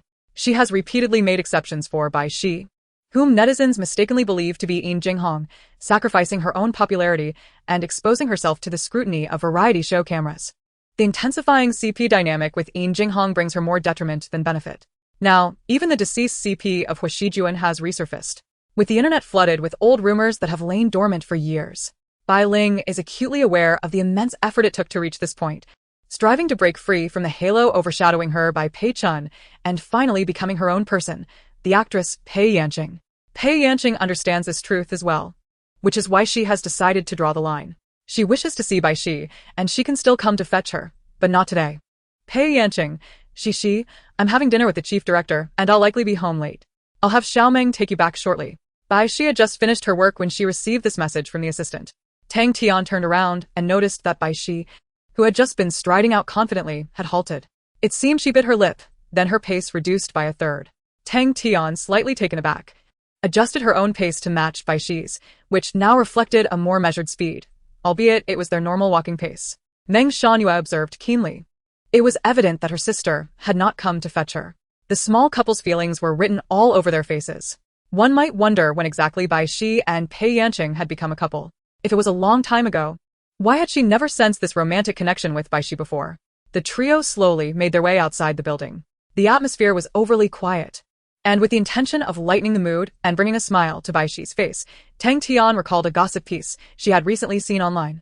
Tang Tian, Xiao Bai, have you heard that there has been a lot of talk online about Pei Xian and Yin Jinghong as a CP? Bai Yonse, no. I haven't. Tang Tian. Bai Xi genuinely did not know. She rarely browsed the internet and had been preoccupied with her script and character analysis. Her sole reason for going online was to share promotional content for variety shows, logging off within a minute and not even glancing at fan comments. However, upon hearing about Pei Yanqing's CP, she instinctively furrowed her brows and replied, she doesn't like Yin Jinghong. Don't pair them together. Pei Yanqing would surely be displeased by she thought. Tang Tian, puzzled, wondered how she knew that. She continued, then what about suddenly? Tang Tian was roughly nudged on the shoulder and stumbled sideways towards Meng Shanhua, who steadied her and said, be more careful. Tang Tian. Meng Shanhua lowered her voice and said, don't mention that matter. What matter? Huaxijuan? How did Meng know what she was about to say, without her uttering a word? Why was it off limits? Bai Xi, distracted by Pei Yanqing's absence in fetching her, was oblivious to their small exchanges and did not hear Tang Tian's unfinished sentence. The chauffeur dropped Bai Xi at the ground floor, and as she ascended the building, her gaze remained fixed on her phone. Although Pei Yanqing was dining, he took moments to message her, sharing thoughts on which dishes were delectable, expressing a desire to bring her along next time. Once the chauffeur departed from the community, only Meng Shanhua and her assistant Tang Tian remained in the vehicle. With a stern countenance, Meng Shanhua voiced, do not mention Huaxijuan in front of Bai Xi. Tang Tian, perplexed, queried, is it because she resembles Huaxijuan? Yet, when Bai Xi first debuted, she even leveraged Huaxijuan's name for publicity. She shouldn't mind. Although Pei Yanqing often came to collect Bai Xi after work, he always remained in the car, leaving Tang Tian unaware that the affectionate sister she spoke of was Pei Yanqing herself. Sharing tales of Pei Yanqing and Hu Shijuan's unresolved feelings was merely a casual exchange among peers. Meng Shanhua found herself uncertain as to why Bai Xi had not opposed this. Logically, if they had been together earlier, why would anyone want to entangle with the former rival? Perhaps Bai Xi simply wished to provoke her counterpart, though her temperament did not seem to lean towards such antics. As her thoughts spiraled, Meng Shanhua pushed them aside, warning, in any case, do not speak of Hu Shijuan in front of Bai Xi. Have you forgotten how her fans berated Bai Xi? Tang Tian empathized vehemently, exclaiming, that infuriates me. Once Bai Xi rises, we will inevitably become rivals. This is merely a precaution, you understand? Understood, replied Tang Tian. From this moment on, I shall mentally vilify her. There is no need for such extremes. I was merely jesting. Tang Tian chúc cờ. From today onward, Hu Shijuan's name shall be a forbidden zone for the three of us. Not a single word shall escape. Agreed? Agreed. Tang Tian, being new to the industry and somewhat naive, excelled in her obedience and discretion, responding to everything Meng Shanhua said, which put her at ease. That evening, Meng Shanhua returned home alone, switched on the living room lights, and began exercising on the elliptical machine, contemplating various matters. Was Bai Xi truly a substitute for Hu Shijuan? Did Bai Xi even realize she might be a stand-in? Regardless, such matters were beyond the purview of outsiders like them. The former reflects rational judgment, while the latter is purely emotional analysis. In Meng Shanhua's eyes, she believed Bai Xi to be far more beautiful than Hu Shijuan. If anyone were to be a substitute, it would be Hu Shijuan as the counterfeit.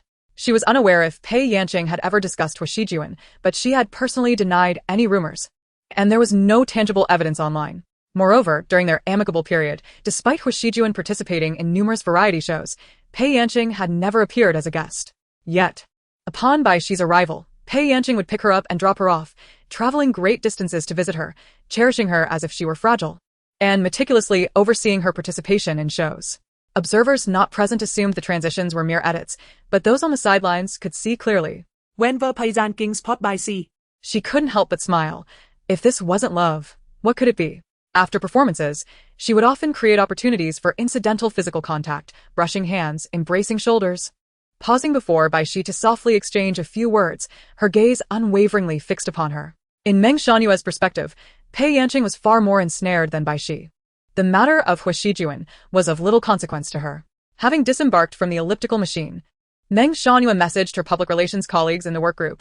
There are discussions online comparing Bai to Hu Shijuan. Let us formulate a plan to address this by tomorrow morning. It was but a matter of time before Bai Xi ascended to fame, and distancing herself from the relationship would serve a dual purpose. With the PR team of Bai Xi taking action, coupled with Pei Yanqing's withdrawal from the filming of Performance 3, within a week, the once nostalgic couple of Pei Yanqing and Hu Shijuan faded into obscurity. Soon after, the fervor surrounding the pairing of Pei Yanqing and Yin Jinghong also became a relic of the past. In the wake of this, news of Pei Yanqing joining a new production ignited trending topics. All previous pairings crumbled like paper tigers, swept away by the winds of the new drama. This exemplifies the true allure of a consummate actor. Fans from all corners extended their congratulations, eagerly anticipating her portrayal of new characters in the realm of film and television. While the fans expressed some dissatisfaction, echoing differing opinions amidst their anticipation. Why is she a supporting role? Why a villain? With her stature, why can't she land a lead role? Such inquiries require no response from Pei Yanqing. Bystanders would counter that roles, regardless of size, have their significance. And even the illustrious Pei Xian herself does not mind. Who are they to concern themselves? However, Pei Yanqing's choice of the script, despite the character being a relatively complex supporting role, also stemmed from her personal inclinations. As the recording of Bai Xi's show approached its finale, merely 3 episodes remained before the grand finale, and time was of the essence. Following the conclusion of filming, the immediate priority would undoubtedly be to join a new production. For a stunningly exceptional young actress like her, it goes without saying that 90% of the roles offered were romantic dramas, which the audience adored. It would be a tremendous loss if her captivating visage did not grace the silver screen in a heartfelt love story. During this period, Pei Yanqing had been meticulously sifting through film scripts, each one initially reviewed by her team, all of which she rejected. Her own standards for selecting scripts were not as stringent. It was as if she were on the verge of having the company's writing team tailor a script specifically for her, which indeed was already in the pipeline. However, scripts do not materialize instantaneously. The first course of action would be to film existing scripts. In the event that Bai Xi was to enter production, she would ensure her schedule allowed for her presence, perhaps even to co-star alongside her. Supporting roles typically have less screen time, with concentrated filming wrapping up in a month at most, granting her ample opportunity to plan accordingly. Bai Xi inquired, "Are you joining the production?" Pei Yanqing replied, "Yes. I'm already at the airport. Here's a photo from the waiting lounge." In the midst of shooting, Bai Xi sat in a corner, clutching her phone, silent and contemplative.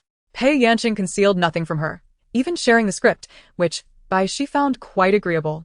Once the joining date was confirmed, Pei Yanqing promptly informed her. Yet, Bai Xi intentionally chose not to remember, for she was a person who lived in the moment. Both the future and the past were realms she deemed unworthy of contemplation. Only in this way could she attain a semblance of temporary tranquility. Before encountering Pei Yanqing, she had scarcely possessed even that flicker of hope for living in the present. She found life devoid of meaning, yet was unwilling to succumb to a senseless demise. Her transparent soul wandering between existence and oblivion. Pei Yanqing had a public engagement in the city yesterday, directly flying with the production crew. Hence the two did not share a bed that night. This morning, Pei Yanqing greeted her with a good morning, to which Bai Xi responded in kind. Both tacitly avoided mentioning the impending filming. Bai Xi deliberately chose to forget, while Pei Yanqing harbored thoughts known only to herself. This time, she had won the gamble. Bai Xi had taken the initiative to inquire. In the VIP lounge, Pei Yanqing rested her face on her hand, smiling, while asking Na beside her, who appeared to be in discomfort.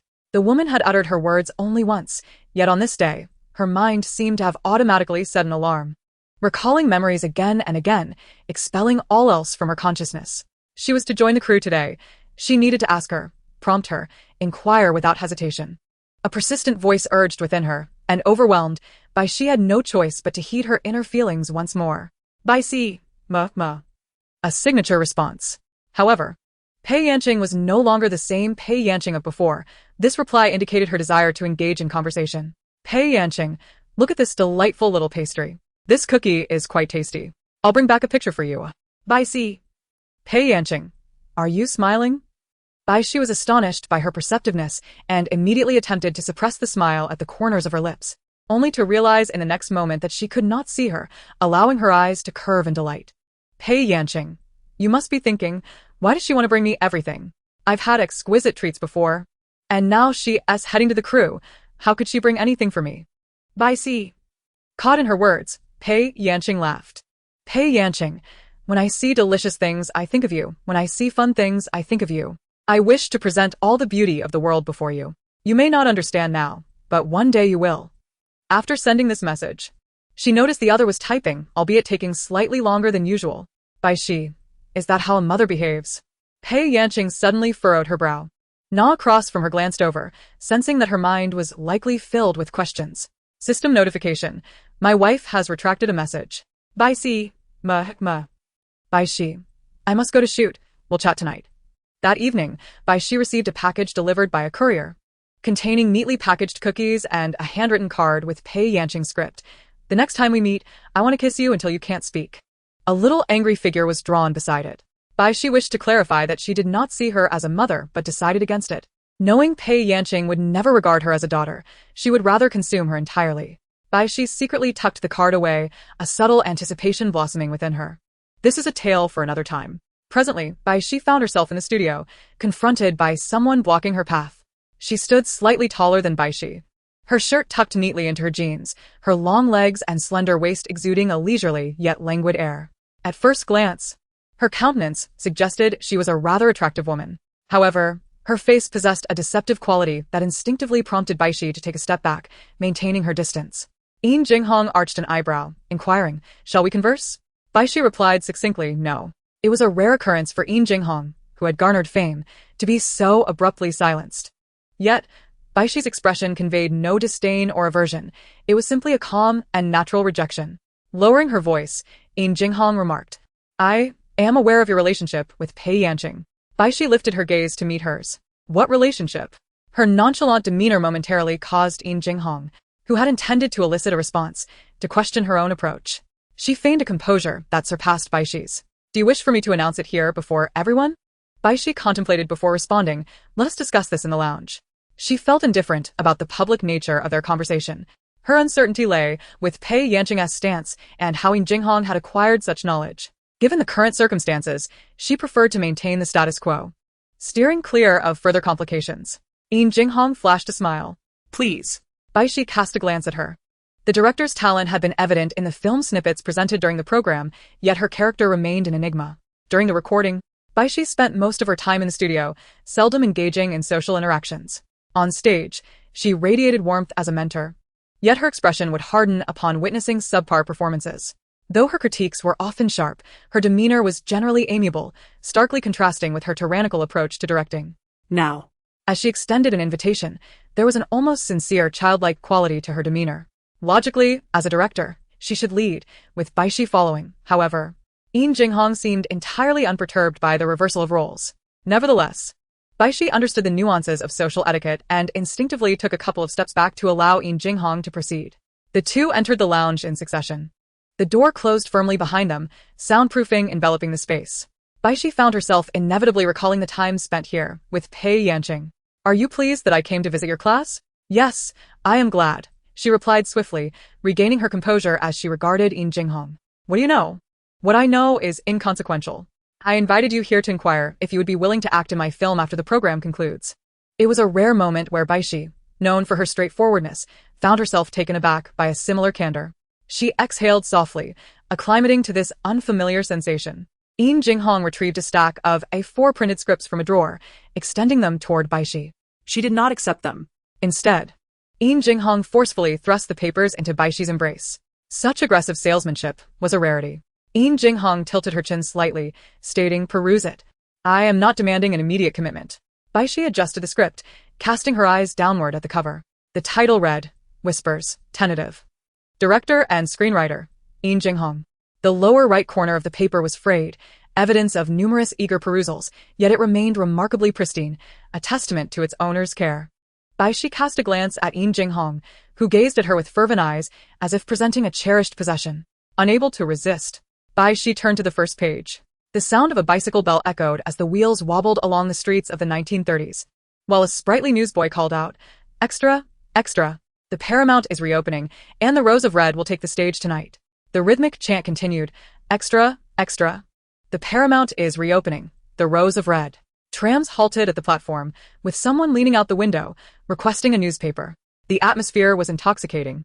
A vibrant spectacle of lights and life. At the entrance of the neon-lit Paramount Ballroom, rickshaws and cars delivered esteemed guests who strode proudly into the hall.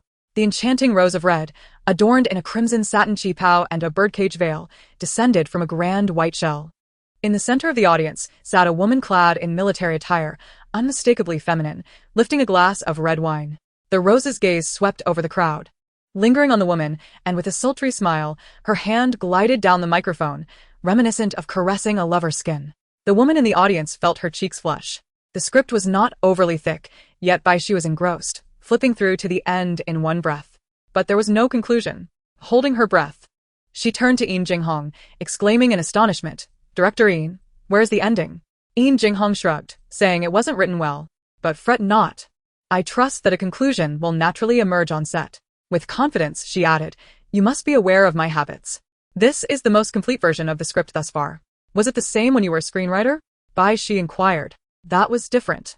I was the secondary party then, but now I hold the primary role." Bai Xi clutched the script, feeling a knot in her throat.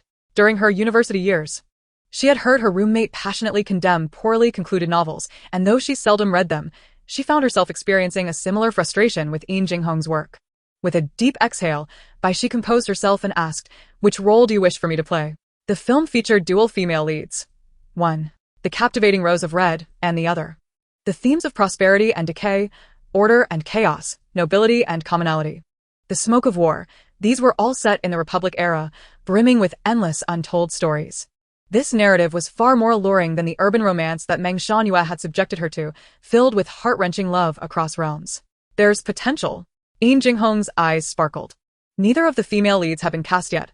Which one do you wish to portray?" Bai Xi's initial eagerness to seize the role waned as she recalled her prior promise to Pei Yanqing, and she declined, "I'm sorry." Her demeanor shifted drastically, raising suspicion in Jinghong. "Do you harbor some unspoken concerns? Has someone advised you against collaborating with me? Is it President Pei?" The perceptiveness of Yin Jinghong was indeed formidable, deducing much from just a few words. Bai Xi found herself at a loss for words. Why is President Pei so stingy? Yin Jinghong murmured, gazing at her earnestly. In any case, I believe you are exceptionally suited for my film. You are not currently engaged with any other scripts, are you? I suggest you consider this. Pei Yanqing, even as your alter ego, cannot make decisions on your behalf. Your life should be directed by you alone, without room for refusal. Yin Jinghong pressed the script into her hands and smiled gently. You need not provide an answer immediately, until the female lead is finalized. You shall always be my top choice.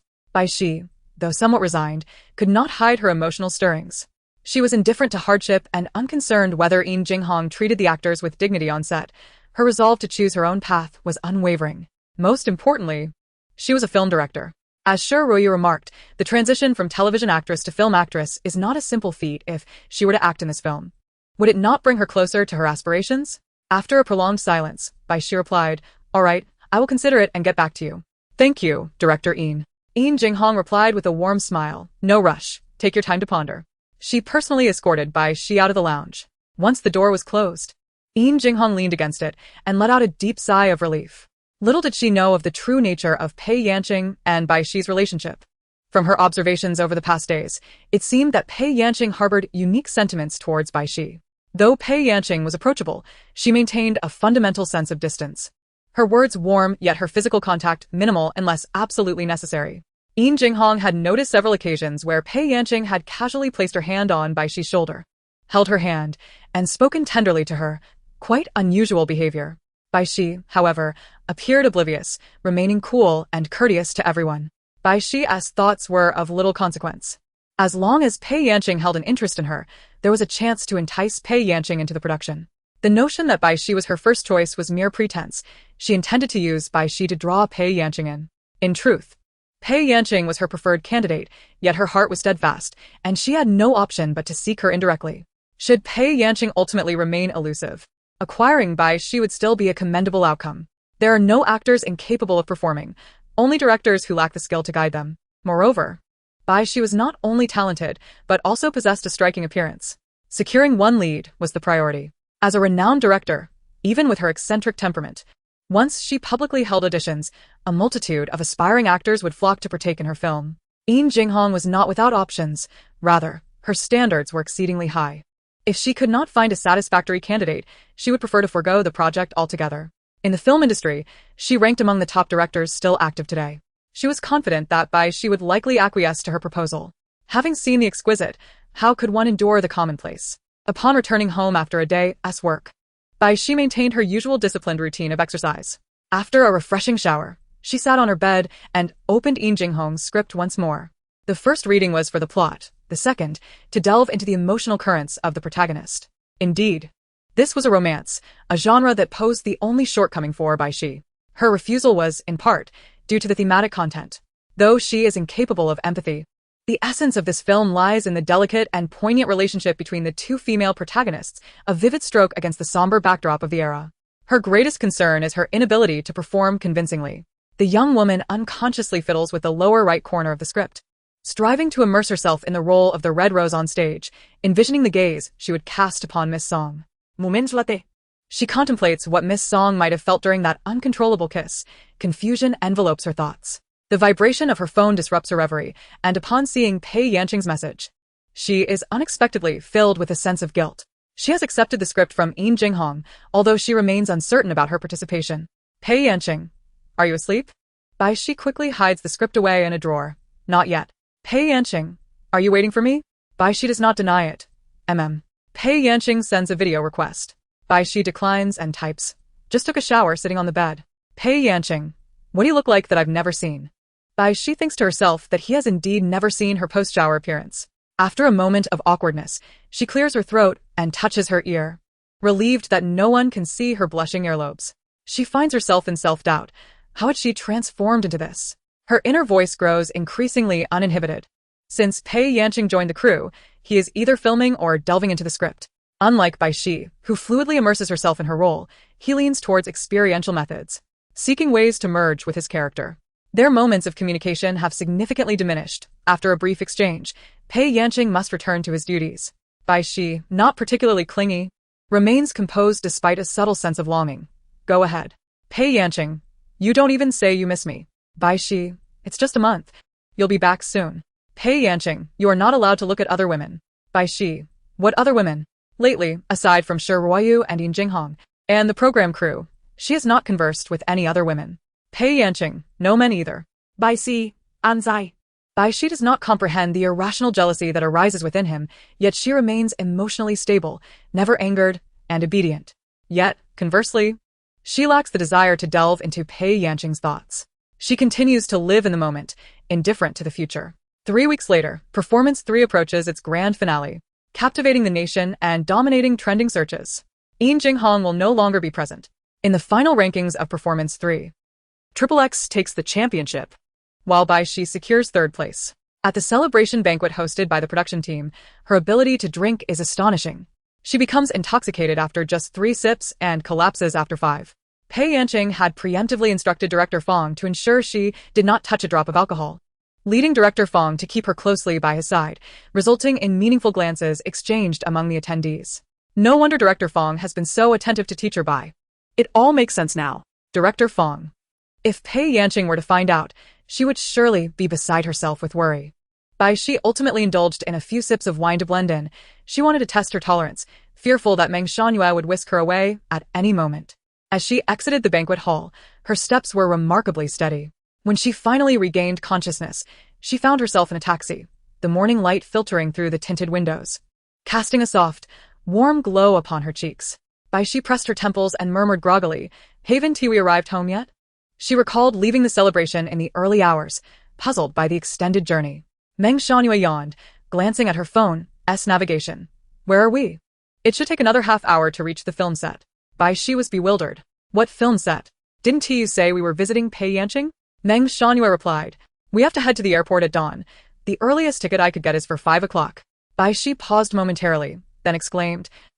Chapter 35. Bai Xi reflected on her memories from the night she got drunk. Fragmented scenes floated through her mind. On the late-night shuttle, a call came through. Pei Yanqing, concerned for her, received a reassuring message from Bai Xi, her voice betraying none of her inebriation. Not only Pei Yanqing, but even Bai Xi herself sensed nothing amiss. The absurdity began to unfold after the call ended. While resting in the back seat, Bai Xi suddenly opened her eyes and declared, "I want to go to the airport." Meng Shangyue, nearly asleep, was jolted awake and asked, "What for?" Bai Xi's eyes were wide open, clarity shining through. "I want to visit the set." Who else could she be visiting? Certainly her beautiful sister, whom she cherished dearly, as if they hadn't seen each other in ages. Meng Shangyue felt a shiver run down her spine and checked the flight information on her phone, stating, "There's only a flight at 5 in the morning. Why not go home and rest a bit? I can accompany you tomorrow." Bai Xi calmly but resolutely replied, "Let us go now." Meng Shangyue hesitated, recalling the secretary's warnings, and scrutinized Bai Xi with suspicion. Was she truly intoxicated? This behavior was quite out of character. Yet, Bai Xi's demeanor was so convincing, betraying no hint of intoxication, leading her to attribute it to the power of love. Meng Shangyue relented. "Change course, we're headed to the airport." What followed was the process of purchasing tickets, security checks, a lengthy wait, check-in, landing, and finally, boarding a taxi to the film set.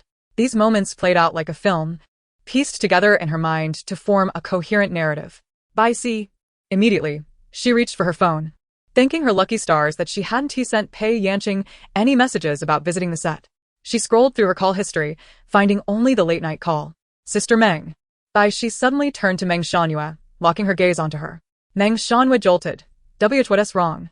You didn't tell her I'm here, did you?" No. Meng Shangyue frowned. "Isn't this supposed to be a surprise?" She dared to disrupt the romantic ambience of the young couple. How could Pei Yanqing not harbor resentment against her? Moreover, even if she had managed to attach herself to Pei Yanqing, she was still Bai Xi's manager. Without Bai Xi's permission, how could she speak out of turn? "Thank you, Sister Meng." Bai Xi sighed in relief, feeling unburdened, and instructed the driver, "Hello, please turn back to the airport." Meng Shangyue. Driver. Such a naive fool exists in this world. The two resumed their breakfast in the VIP lounge at J City Airport. Meng Shangyue felt a sense of frustration. Bai Xi replied to Pei Yanqing's WeChat message. "Bai Xi, good morning." "Bai Xi, I came back a bit late last night and only just got up." She lifted her head to find Meng Shangyue seated across from her. poking at the corn dumplings on her plate with her chopsticks. I'm sorry, Sister Meng, Bai Xi apologized. I got drunk last night and acted recklessly, dragging you along with me. What you did after waking up was even more reckless. Meng Shanhua put down her chopsticks and, noticing that others were seated in the corners, bluntly asked, what is your relationship with Pei? She had assumed they were in a romantic relationship, yet Bai Xi's demeanor was erratic and elusive. Logically, Meng Shanhua shouldn't interfere in her emotional affairs, but if incidents like last night occurred again, she would truly be angered. Once, there were those who accompanied princes in their studies. Now, she found herself accompanying a princess in her romance. What was she gaining from this? Bai Xi hesitated, uncertain how to articulate her thoughts. They had agreed to keep their marital status a secret, yet there was no adequate term to define their relationship beyond that. Legally, they were the closest of kin. Bai Xi mentally added, the primary heir to each other as a state. Meng Shanhua fell into contemplation. So, it turned out to be a matter of kinship? Pei Yanqing had previously denied any blood relation. Perhaps they could be stepsisters from a blended family. Had Pei Chun remarried? Yet Pei Chun had a stable same-sex partner and had long since registered their union abroad, a widely known fact. Was it from her father's side in Hong Kong? One with the surname Bai, and the other with the surname Bai. This seemed to edge closer to the truth. Meng Shanhua pondered aloud. Are you from Hong Kong? Bai Xi's eyelids flickered in surprise. She couldn't comprehend how Meng Shanhua had made that sudden connection from a mere offhand comment. Just how much did she know? Bai Xi pinched her knuckles beneath the table for a moment, then reached for her coffee cup, replying nonchalantly, I grew up in Bai City. Meng Shanhua nodded. I know. Bai Xi's profile indicated her native place was in Z province, a fertile coastal region, and her educational journey had brought her to Binshui, with only sparse details marking her life. Was it possible she was born in Hong Kong but raised in the mainland? Was she the illegitimate daughter of the Bai family? The entertainment industry often misuses the term aristocracy, as if mere wealth suffices to claim kinship with the elite. True aristocracy demands not only wealth, but also influence across political and business realms, social standing, renown, and a rich heritage, none of which can be overlooked. The Bai family of Hong Kong epitomizes the pinnacle of aristocracy, their prestige surpassing even that of the four great families. In her heyday, Pei Chun was a paragon of beauty and talent, amassing a plethora of accolades and pursued by countless suitors, including numerous scions of noble lineage. Ultimately, she married into the Bai family, and the media inundated the headlines for 3 consecutive days, employing the term climbing high to illustrate the family's elevated status. This realm transcended the imagination of Meng Shanhua, who inhaled gently, refraining from further inquiries. Bai Xi observed the expression on Meng Shanhua's face, noting a hint of confusion in her eyes before she returned to her breakfast. Logically, Meng Shanhua should not have been privy to the events of the past. But what of Pei Yanqing? How much did she know? Would she even be aware? Bai Xi dismissed the encroaching thoughts and stirred her coffee absent-mindedly. Sister Meng, I will not drink again, she assured Meng Shanhua. All right, let us eat. I will take you home to rest shortly, came the reply. The covert visit concluded successfully, concealed by the collaboration of Bai Xi and Meng Shanhua, leaving Pei Yanqing oblivious to the fact that Bai Xi had once descended upon her city. A mere 30-minute drive away. Engrossed in her filming, Pei Yanqing would converse with Bai Xi whenever she returned to the hotel. Yet Bai Xi consistently declined to engage in video calls, perhaps out of shyness or a desire to maintain their delicate equilibrium. Pei Yanqing, too absorbed in her work, could not discern Bai Xi's expressions or emotions, but thankfully, she would soon wrap up her filming and return home. On the day of her wrap party, after embracing her flowers and taking photos with the crew, her face smeared with cake, she was approached by the production assistant who breathlessly informed her, Teacher Pei, someone has come to visit you, they have already been invited in. Her heart raced with excitement as she hurriedly traversed the distance, her words fragmented in her eagerness. Who is it? Could it be Bai Xi? Has she changed her mind about going public? Pei Yanqing's heart raced as she took the wet wipes from Wen Na's hands to clean her face, hurriedly cradling the flower bouquet wrapped in golden satin ribbons before hastening towards the exit. Wen Na jogged to keep up. At the entrance of the set, a woman wearing sunglasses strode in, the lower half of her face obscuring her age, her exquisite jawline extending gracefully to her neck. A true beauty possesses an undeniable aura, distinguishing the charming from the truly magnificent. The woman before them radiated an innate allure, a timeless beauty that had graced the stage for decades. The crew stood aside, whispering among themselves, none daring to approach. The stunning figure moved through the throng as if in a realm of her own. Upon hearing of her arrival, the director and producer were so startled that they nearly dropped their cigarettes, rushing to the entrance. A woman, seemingly oblivious to her surroundings, advanced towards the center of the shoot, parting the crowd effortlessly. The principal members of the crew hastily made their way towards her. From the aerial view, the scene was nothing short of striking. When Pei Yanqing arrived, the director and the production team had already gathered. The principal actors of the crew stood at a distance, gazing up with varying degrees of curiosity, while the stunning beauty was surrounded in the center. Upon spotting Pei Yanqing in the crowd, she waved her hand outward. The director and others, understanding the moment, tactfully stepped aside. A fleeting look of disappointment crossed Pei Yanqing's eyes, quickly replaced by joy. Mom. Pei Chun removed her sunglasses, revealing a face that, despite the passage of time, remained exceptionally radiant, with her eyebrows arching in delight.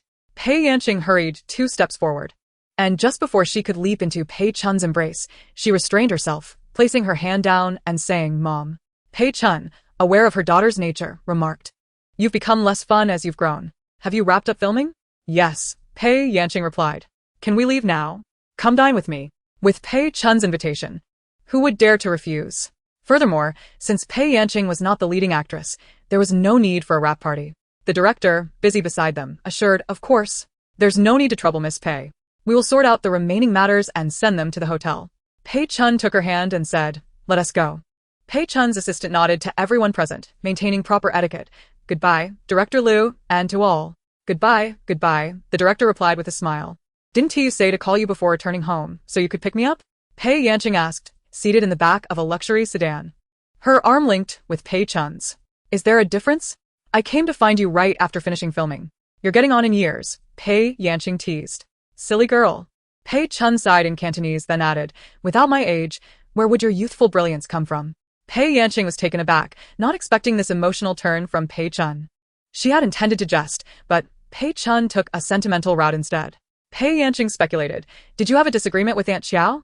Otherwise, why are you so sentimental? Pei Chun playfully flicked her forehead.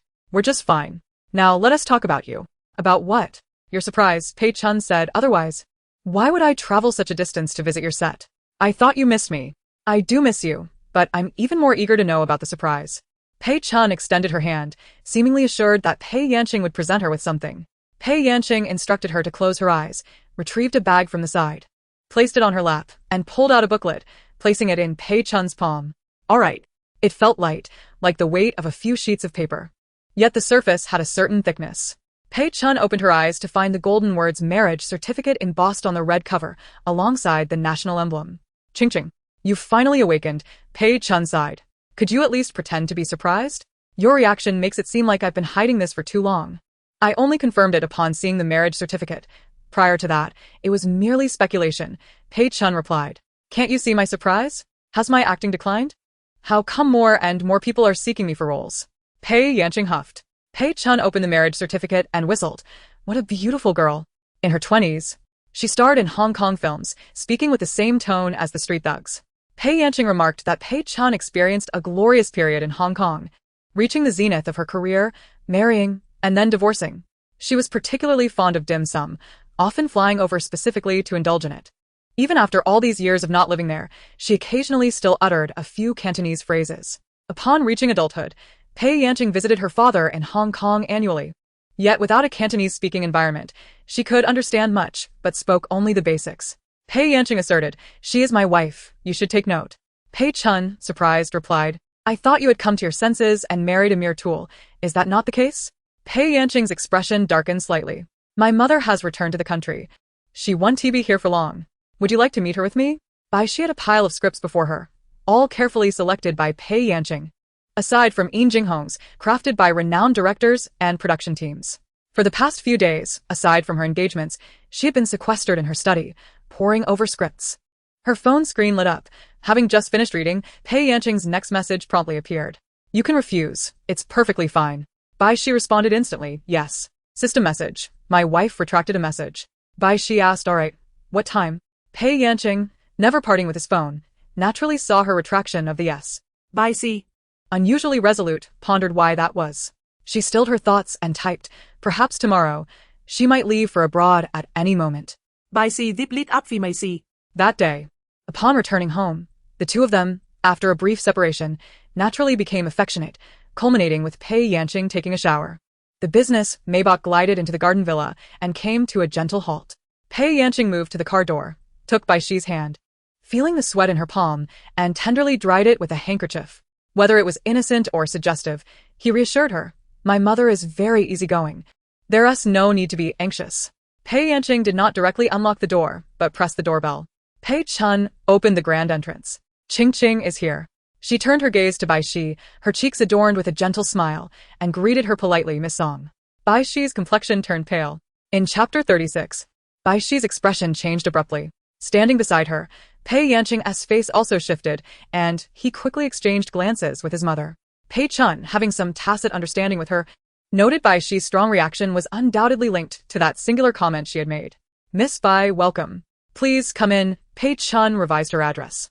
"Thank you, Auntie." Bai Xi nodded and stepped through the doorway. Behind her, Pei Yanqing and Pei Chun shared a glance imbued with subtle resentment. Pei Chun appeared slightly helpless.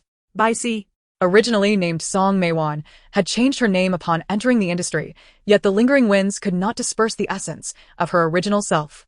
This information requires no further investigation, as it is clearly stated in her biography. Pei Yanqing is aware, and naturally, Pei Chun is also informed. It is quite common for artists to adopt stage names, and while it is not unheard of to create a new name that encompasses both surname and given name, altering one's identification card is a rarity. On the day they obtained their marriage certificate, Pei Yanqing was astonished to discover that Bai Xi's certificate bore the name Miss Bai, rather than Miss Song. Following their union, she has never mentioned her birth name, and even the extended nickname derives from Bai Xi. The only explanation is that she dislikes her original name. Thus, since Bai Xi remains silent, Pei Yanqing too refrains from speaking up. When she met Bai Xi, she was already Bai Xi. The past holds no significance. Pei Chun, not pondering deeply, assumed Bai Xi was merely an artistic pseudonym, and out of respect, she referred to her by her true name. It would have been better had she not conducted any research at all. Had she known, she would not have taken such unnecessary actions. Pei Yanqing quickly embraced her mother for comfort before leading Bai Xi to the sofa, holding her hand. Although Bai Xi's complexion remained somewhat pale, being next to Pei Yanqing instinctively granted her a sense of security, allowing her to gradually relax as their hands tightened together. Despite Pei Yanqing's lack of knowledge regarding the matter, she possessed an inexplicable certainty. Pei Yanqing would not inquire, nor would she allow Bai Xi to descend into the nightmares of the past. With Pei Chun often away from the country, and no housekeeper hired, she took 2 cups and poured the rich, vibrant red tea from the pot, placing one before Bai Xi and keeping one for herself. Pei Yanqing remarked, "The tea here is quite delightful. Do give it a try." Bai Xi replied, glancing at Pei Chun with a hint of reservation. Pei Chun, with a warm demeanor, reassured, "It's fine. Just pretend I'm not here." Noticing Bai Xi's continued reticence, she stood up, saying, "I'll go check if the soup is ready." Bai Xi cradled the teacup with both hands and took a small sip. Pei Yanqing watched her eagerly, asking, "How is it?" Bai Xi nodded in response. Pei Yanqing suggested, "Then let us take some back with us later." Bai Xi's lips curled slightly, nearly unable to restrain herself from burying her face in Pei Yanqing's shoulder. This woman always behaves in such a manner. "It's not that great," she quietly and objectively critiqued. Mom. Pei Yanqing began to complain. The figure in the kitchen turned around. Bai Xi quickly covered the woman's mouth, her soft lips brushing against the smooth palm, light as a feather yet extraordinarily palpable. Pei Yanqing revealed a crescent-shaped smile, deftly capturing her wrist and planting a gentle kiss in her palm. Bai Xi stiffened momentarily. It turned out Pei Yanqing had kissed her hand before. Last night, she had nearly crossed a line while her nightgown hung precariously at her waist. Perhaps due to the presence of others, Bai Xi felt an unexpected thrill akin to a secret affair, causing her heart to race at an unusually rapid pace for a fleeting moment. Pei Chun observed the interactions of the young couple, turned back, and shook her head with a smile as she lifted the pot's lid to check the fish soup. Bai Xi was still caught up in the earlier excitement. When Pei Yanqing leaned in to kiss her lips, she responded momentarily before realizing the inappropriateness of the situation and gently pushed her away. Pei Yanqing, unperturbed, smiled and took her hand, suggesting a stroll in the garden. Knowing that staying here would mean facing the ever-present Pei Chun, Bai Xi readily agreed. After informing Pei Chun, the two wandered into the garden. The garden, long neglected, was adorned with wild morning glories in vibrant reds, yellows, and whites, intertwining in a display of untamed beauty. Pei Yanqing casually remarked, "What do you think of my mother?" Bai Xi pondered for a moment before replying, "She is beautiful, youthful, and warm-hearted." She paused, gazing at a solitary blue morning glory by the wall, her expression grave, as if she were peering into a distant memory. Was it nostalgia? Perhaps not. Her eyes bore no traces of lingering memories. Pei Yanqing followed her gaze towards the flower, which stood amidst the white morning glories, deep blue and utterly pure. The foliage was lush and graceful. Just as Pei Yanqing contemplated whether to move into the villa area and plant morning glories, Bai Xi walked away, leaving no attachment to that flower, much like her indifference towards any person. Pei Yanqing had many questions and speculations. Yet out of her cultivated demeanor and affection for Bai Xi, she refrained from voicing them, silently walking beside her. Pei Yanqing ensured that Bai Xi could see her every time she turned her head. In a lifetime, one only turns back a few times, apart from love. What is hard to let go of his habit? The two sat together on a double swing in the courtyard. Pei Yanqing received a message from Pei Chun, requesting them to return for dinner. She jumped off first, turning back to extend her hand to Bai Xi, who naturally placed her hand in Pei Yanqing's as she descended from the not-so-high swing. The autumn sunlight had lost its fervor, and the midday shadows embraced one another intimately, closer than reality. Pei Yanqing paused at the steps. "What's wrong?" Bai Xi inquired. "Nothing," Pei Yanqing replied, stepping onto the stone steps. Their intertwined shadows swallowed by the encroaching darkness. Pei Chun was not one for pleasantries and particularly disliked delving into trivial family matters, especially given Bai Xi's evidently unpleasant past. She wisely avoided such topics, inquiring only about her health and work, maintaining the decorum and kindness of an elder. Bai Xi, unable to drink alcohol, raised a glass of juice in a toast alongside Pei Yanqing. Pei Chun clinked her glass, and upon seeing Bai Xi, who sat opposite her with lowered eyes drinking juice, she was momentarily taken aback. From this angle, she resembled someone from Pei Chun's memories.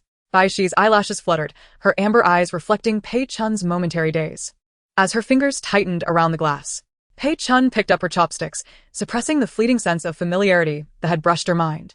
She searched online for Bai Xi's basic information and naturally learned that she was once referred to as Little Huixijuan upon her debut. Pei Chun had watched Huixijuan grow up and was quite familiar with her. As soon as this thought crossed her mind, she immediately associated Bai Xi with Huixijuan. Yet, when Bai Xi lifted her head, that sense of déjà vu faded away. They were still not very similar. Pei Chun concluded this and ceased to delve deeper into her memories. Pei Yanqing gently grasped Bai Xi's hand beneath the table, her voice laced with concern. "What's wrong? Your hand is a bit cold. Perhaps it was due to wearing too few clothes. I'll go fetch you a coat." No. Before Bai Xi could stop her, Pei Yanqing had already left her seat and ascended the stairs, the wooden steps creaking underfoot. Bai Xi's icy limbs seemed to warm slightly as she focused intently on Pei Yanqing's retreating figure until it vanished around the corner of the staircase. Turning her head, she met Pei Chun's smiling gaze. Bai Xi, rarely feeling embarrassed, flushed slightly and lowered her head, unable to meet her eyes. "Qingqing likes you very much." Pei Chun intended to sprinkle a bit of honey into the relationship, but the young woman across from her was not as shy as anticipated. Instead, the earlier embarrassment had dissipated entirely. As a top actress, Pei Chun could not overlook the slightest change. The nature of their relationship seemed to diverge from Pei Yanqing's description. Bai Xi pressed her lips together, refraining from directly responding to Pei Chun's words. After dinner, Bai Xi took a nap in the guest room on the first floor while Pei Yanqing was summoned by Pei Chun to the study on the second floor for a chat. Pei Chun sat cross-legged by the window, the afternoon sun casting a gentle glow over half of her body. She patted the space beside her, and Pei Yanqing settled on the carpet opposite her. Love at first sight, mutual affection, the heavens bear witness, vows as enduring as the mountains and seas. Do not slander me, I only mention the first two phrases. Mutual affection? We are already registered. Does that not count as mutual? You can deceive your mother. But do not fool yourself, Pei Chun retorted. Pei Yanqing chuckled, then cleared her throat. Pei Chun felt a mix of emotions. She had been so lively and adorable in her childhood, yet as she matured, she became increasingly composed and restrained. Getting her to act coy was more challenging than ascending to the heavens. Neither her grandmother nor she possessed such a temperament. Why had it suddenly changed with her? Pei Chun suddenly pondered. Did she ever act spoiled in front of Bai Xi? If she truly liked her, it should be instinctive, right?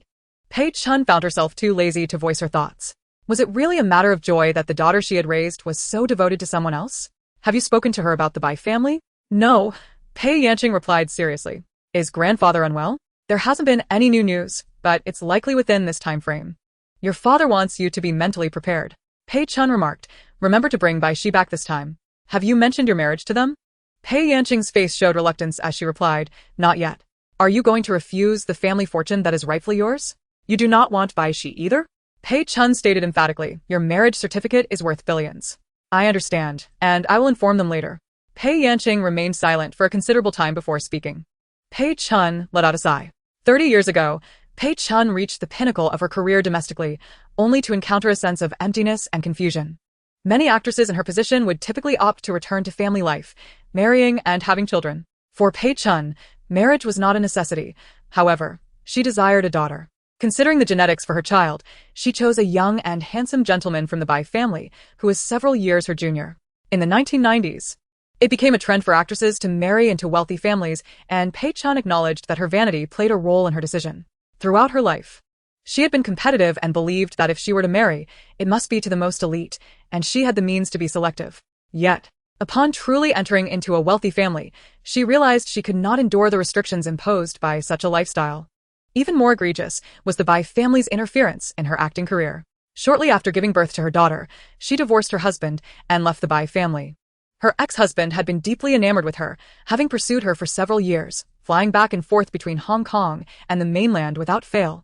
Yet she had never reciprocated those feelings. Her marriage was for the sake of the Bai family's lineage, while her divorce stemmed from their obstruction of her ambitions. She understood love profoundly. It was as elusive as the wind and rain, something that could not be forced. Fate bestows gifts upon you, and only then can you express gratitude. When fate is unkind, nothing can be grasped. Of course, Pei Chun was a self-serving individual, a fact she never denied, for it allowed her to retain control and avoid harm. With the patriarch of the Bai family nearing the end of his days, aside from the eldest daughter, who was adept and inherited the family business, the rest of the estate was to be divided among the descendants.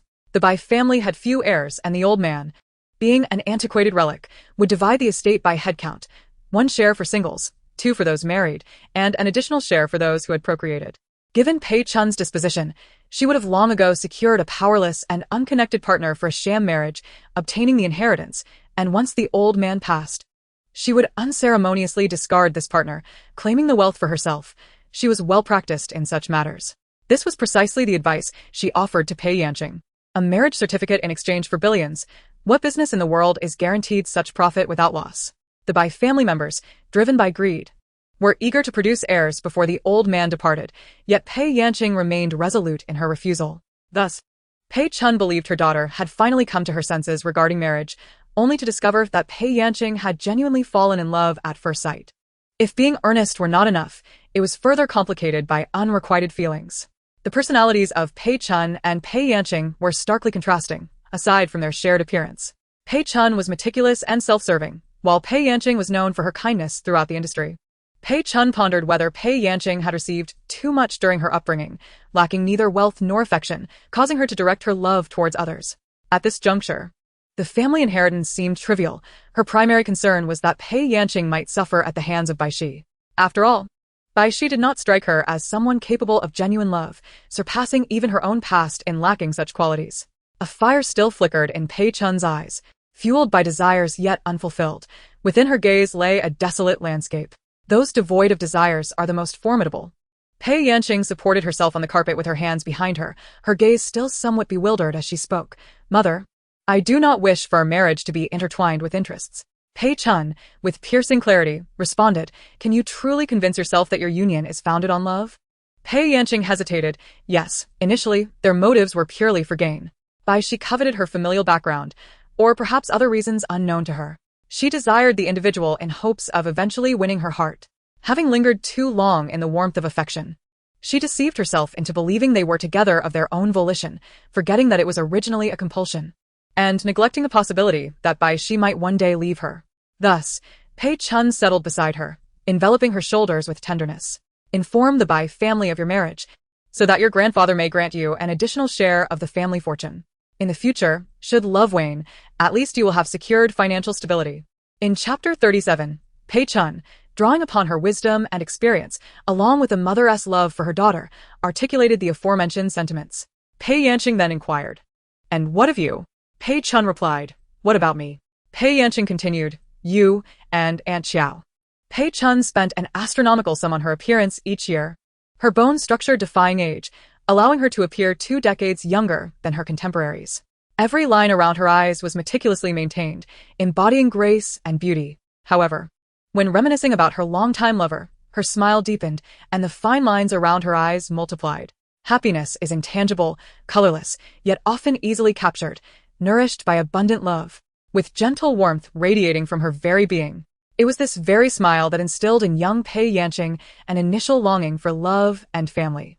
When Pei Chun divorced her former husband, Pei Yanqing was still in her infancy. Since her earliest memories, a young and beautiful older sister had always been by Pei Chun's side. Pei Chun introduced her, instructing Pei Yanqing to call her Aunt Xiao.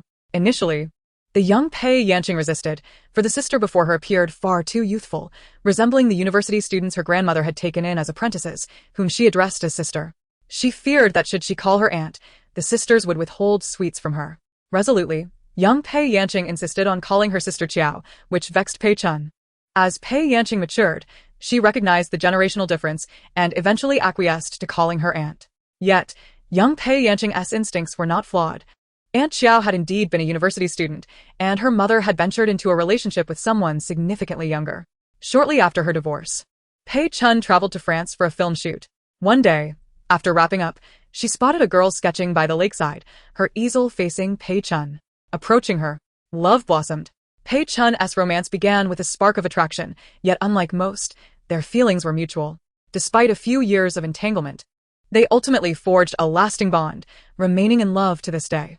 Pei Chun pressed at the corners of her eyes, exclaiming, "My money." Later, she replied to Pei Yanqing with pride, "How could it be the same? She pursued me. Our family, the Peis, is destined to be loved." Pei Chun spoke with conviction. Having been loved by many throughout her life and having fleetingly cherished a few, yet she tightly wrapped her heart, reluctant to love easily. Pei Yanqing inquired, "Which is more blissful, loving or being loved? With so many adoring you, why did you ultimately choose Aunt Xiao, if not for your love for her?" Pei Chun remained silent. Pei Yanqing continued, "During the years you were apart, did it not hurt to love her while she could not reciprocate? If love is so agonizing, why persist in savoring its essence? Mother, this contradicts your principles in life. We, the Peis, are born to be cherished. Yet when we love, we do so wholeheartedly and fearlessly. This is what you have taught me, albeit without words, through your actions." Pei Chun fell silent for a moment, then chuckled softly. "I never imagined I would be the prime example of the contrary." Leaning against her shoulder, Pei Yanqing asked, "Why can't your good fortune be shared with me?" Reflecting on the past, Pei Chun sighed, "It's not all good fortune. I endured the pains of love in my youth." Feigning surprise, Pei Yanqing remarked, "This contradicts what you previously told me, Miss Pei. Love at first sight, mutual affection, with heaven and earth as witnesses, and vows as deep as mountains and seas." "Who deceived you?" These events did not transpire simultaneously. Pei Chun lightly snorted. "Then tell me your version. You've heard it countless times. Do you still wish to hear more? I suspect your romantic notions stem from hearing our love stories too often in your childhood." Pei Chun seemed to uncover the truth from her silence. "Could it be?" Pei Yanqing whispered, "Not entirely. The other half is from years of subtle influence.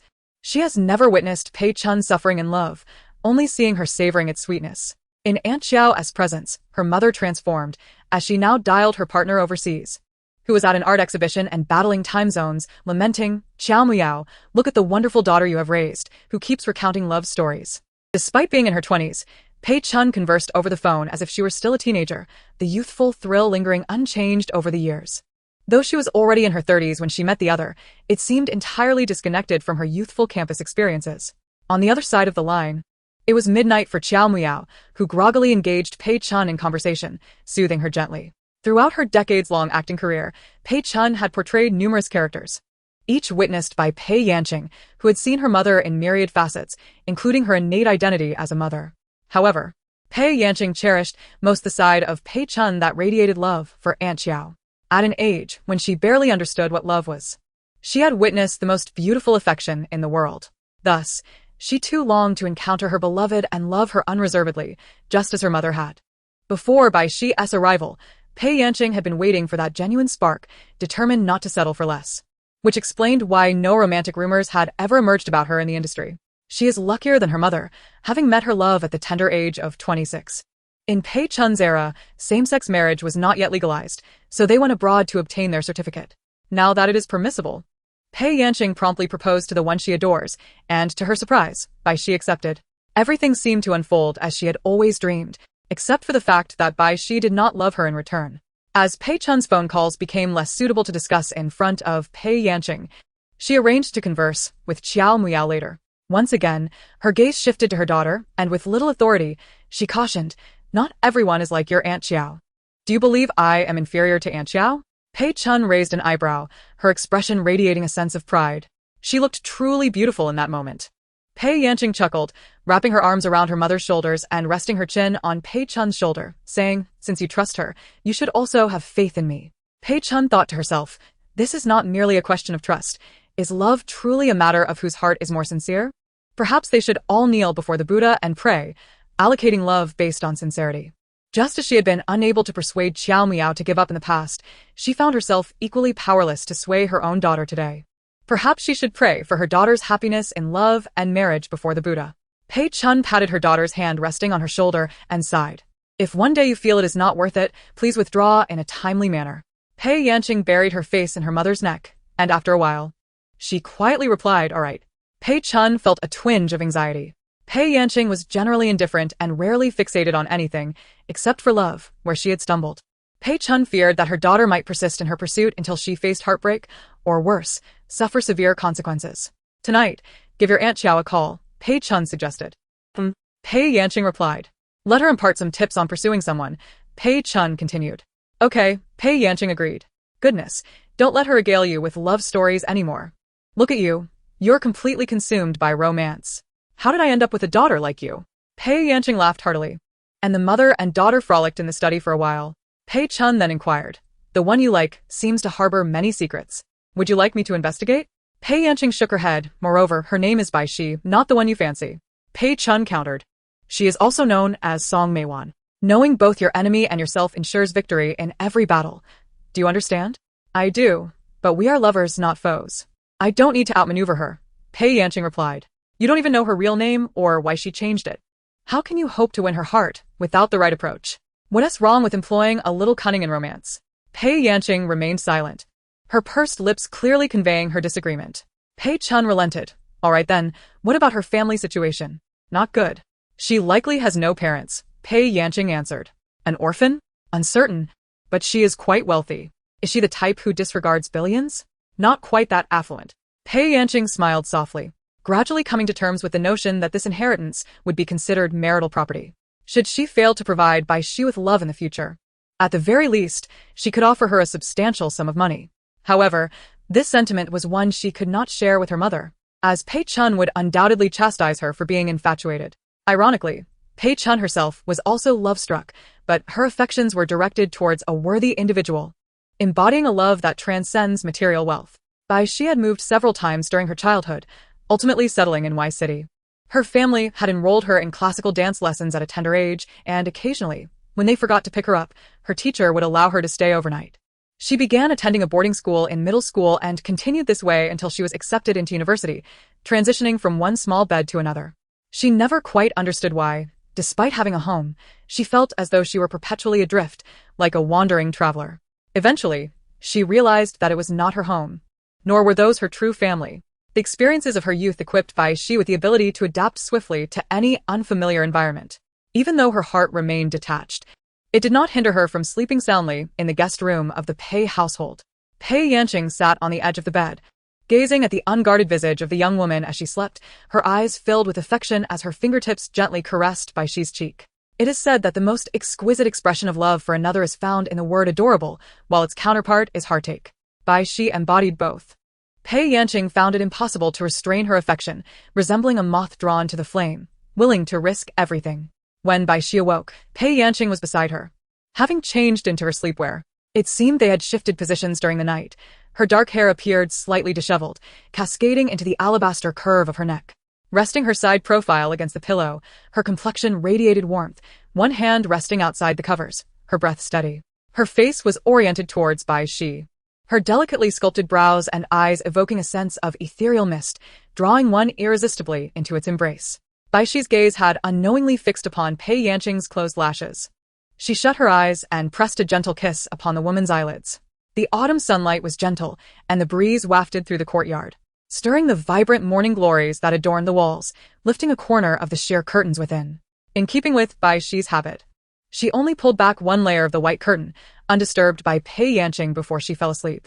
Turning her head, Her gaze fell upon the blue morning glories climbing the distant wall, their verdant tendrils entwined with blossoms. Suddenly, the woman beside her leaned in closer, her hand encircling Bai Xi's waist, drawing her almost entirely into her embrace. The rhythmic sound of her breathing revealed that Pei Yanqing was in a deep slumber. Bai Xi gradually turned her face back, her nose brushing against the woman's, feeling the gentle warmth of breath escaping her lips. There was no need to consciously close her eyes. Her mind was awash with memories of their kisses, tender, fleeting, profound, and imbued with desire. Pei Yanqing always took the lead, gauging the next step based on Bai Xi's reactions. Bai Xi would only respond during the moments of intimacy, never initiating. As she leaned closer to the woman's lips, the warmth of her breath became more palpable. Though Pei Yanqing was asleep, this warmth lingered in the air, silently permeating the space like an unspoken secret, impossible to escape. As Bai Xi's gaze remained fixated on the other, as if nailed in place, she found herself unable to retreat to her previous position. Her eyes fell upon the woman's slightly parted lips, and after a moment, as if resigned to fate, she gently pressed her lips against hers. Chapter 38. The sleeping woman did not respond.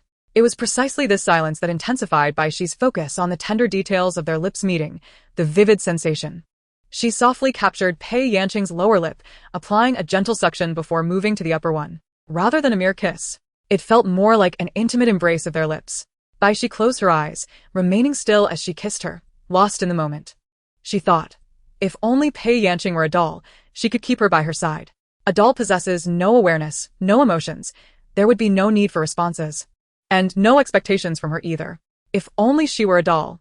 Bai Xi could also become a doll, and they could be hidden together in a child's forgotten wardrobe. Eternally united. Yet, Pei Yanqing could not be a doll. Unlike Bai Xi, she was not solitary. She had many who cared for her, as well as family and friends whom she loved. Bai Xi withdrew slightly, lifting her face to admire the beautiful features of the woman so close before her. She extended her hand, tracing her features through the air, from her eyebrows to her lips, and then planted a delicate kiss upon her. Bai Xi got out of bed, gently closing the guest room door behind her, and turned towards the living room. She froze mid-step. There was another person in the living room. Pei Chun had risen before her, brewing tea in the living room, steam wafting up from the black jade tea tray. Even though Pei Chun had spent recent years abroad filming, the fleeting brilliance she once left in the annals of Chinese cinema still shone through her visage. Her career peak in Hong Kong yielded countless representative works, leading the public to remember her as a quintessential beauty of the Hong Kong style. And she herself embodied a vibrant and graceful demeanor. Bai Xi quietly observed from the doorway of the guest room for a moment before softly approaching. Aunt Pei, good afternoon. You arrived just in time. Pei Chun inquired, do you prefer strong or light tea? Light, Bai Xi replied, pausing beside Pei Chun as she poured the tea. The delicate motions pleasing to the eye. Ching prefers it strong. You two could find a balance. Bai Xi politely acknowledged, She cradled the jade teacup Pei Chun placed before her, this time filled with green tea, its clear liquid revealing a sweet bitterness that lingered. Pei Chun lifted her gaze, inadvertently glancing at Bai Xi, and that familiar sensation resurfaced. Bai Xi savored the tea a tad longer, under the steady gaze of Pei Chun. A distant memory flickered to life. Bai Xi, the rarity of such a surname. Was it mere coincidence? Pei Chun's brow furrowed slightly, a rare show of concern. Bai Xi sensed Pei Chun's penetrating gaze upon her face, her fingers tightened around the teacup. Torn between the fear of being discovered and a faint hope that her thoughts might be unveiled. Regretful emotions began to dominate the atmosphere as Bai Xi lifted her head, her amber eyes fixed intently on Pei Chun, revealing no hint of vulnerability. It's delightful, she remarked, thank you. Pei Chun, lost in the reveries of old acquaintances, wore a melancholic expression. She gathered her spirits and smiled, saying, I have only recently begun to learn. I hope you do not disdain my culinary skills. Bai Xi that ponde. How could that be? Pei Chun continued, you need not regard me as an elder. I have no fondness for pretentiousness, as it ages one prematurely. Bai Xi couldn't help but chuckle. Has Ching ever shared stories from her childhood with you? Pei Chun inquired. Bai Xi shook her head. At that moment, Pei Yanqing, who had emerged unbeknownst to them, exclaimed, Mom. She hurried over, practically covering Bai Xi's ears, casting a wary glance at her mother. Do not speak carelessly. Pei Chun feigned indifference. Oh. Bai Xi asked, what are you referring to? Every mother holds a treasure trove of her daughter's past misadventures. Pei Chun laughed. When she was 3. Bai Xi felt her ears flush, warmth enveloping her as Pei Yanqing stood before her, her lips moving in a silent complaint to her mother. However, all Bai Xi could hear was the sound of her own breathing, amplified in her ears. Seeing that she could not divulge any secrets, Pei Chun decided to drop the subject. She clapped her hands and, as she passed the two, playfully pushed Pei Yanqing into Bai Xi's embrace. Caught off guard, they instinctively wrapped their arms around each other, creating a seamless connection. Upon realizing what had transpired, they both froze in surprise. Pei Chun, from a distance, let out an amused exclamation. Wow. Pei Yanqing's hands encircled Bai Xi's waist, her face buried in the crook of Bai Xi's neck, turning a shade of crimson. What was her mother thinking, not giving them a heads up? Bai Xi's hand found its place on Pei Yanqing's back, feeling the warmth of her skin beneath the thin fabric of her sleepwear, and she dared not move. The two, clad only in their nightgowns, were hesitant to remain in each other's embrace for too long. Pei Yanqing was the first to withdraw, and Bai Xi stepped back, her delicate fingers curling in discomfort as she instinctively apologized. Before Pei Yanqing could respond, Pei Chun interjected. Apologizing for what? Can't you see how happy she is? Pei Yanqing stomped her foot. Mom. Pei Chun retorted. You maintain your modesty. I shall converse freely with Xiao Bai. Bai Xi interjected softly. Pei Yanqing declared, I am going to change. Bai Xi, unable to withstand Pei Chun's exuberance, felt anxious about being left alone, saying, I shall also go change. Pei Chun suggested, let us change together, and emerged just in time for dinner. Bai Xi and Pei Yanqing exchanged glances of shared exasperation. As they closed the door to the room, they both sighed in relief, their eyes meeting in a moment of mutual understanding and a smile. A peculiar sensation flickered within Bai Xi, prompting her to turn her gaze toward the window. Pei Yanqing picked up the clothes she had set on the bedside and stated, I will change in the bathroom first. Bai Xi dip lit up Mai Xi. After Pei Yanqing emerged, Bai Xi entered the bathroom. After dinner, as Bai Xi indulged in a warm shower in the main bedroom's bathroom, Pei Yanqing retreated to the study to call Aunt Xiao. Upon sneaking back after the call, she found Bai Xi waiting with a towel wrapped around her hair, the agreement they had previously reached, to assist each other in drying their hair. Bai Xi always remembered the pact vividly and adhered to it diligently. Pei Yanqing dried her hair, gently wiped the droplets from her ears, and attended to her needs, untying and then readying her robe. Bai Xi.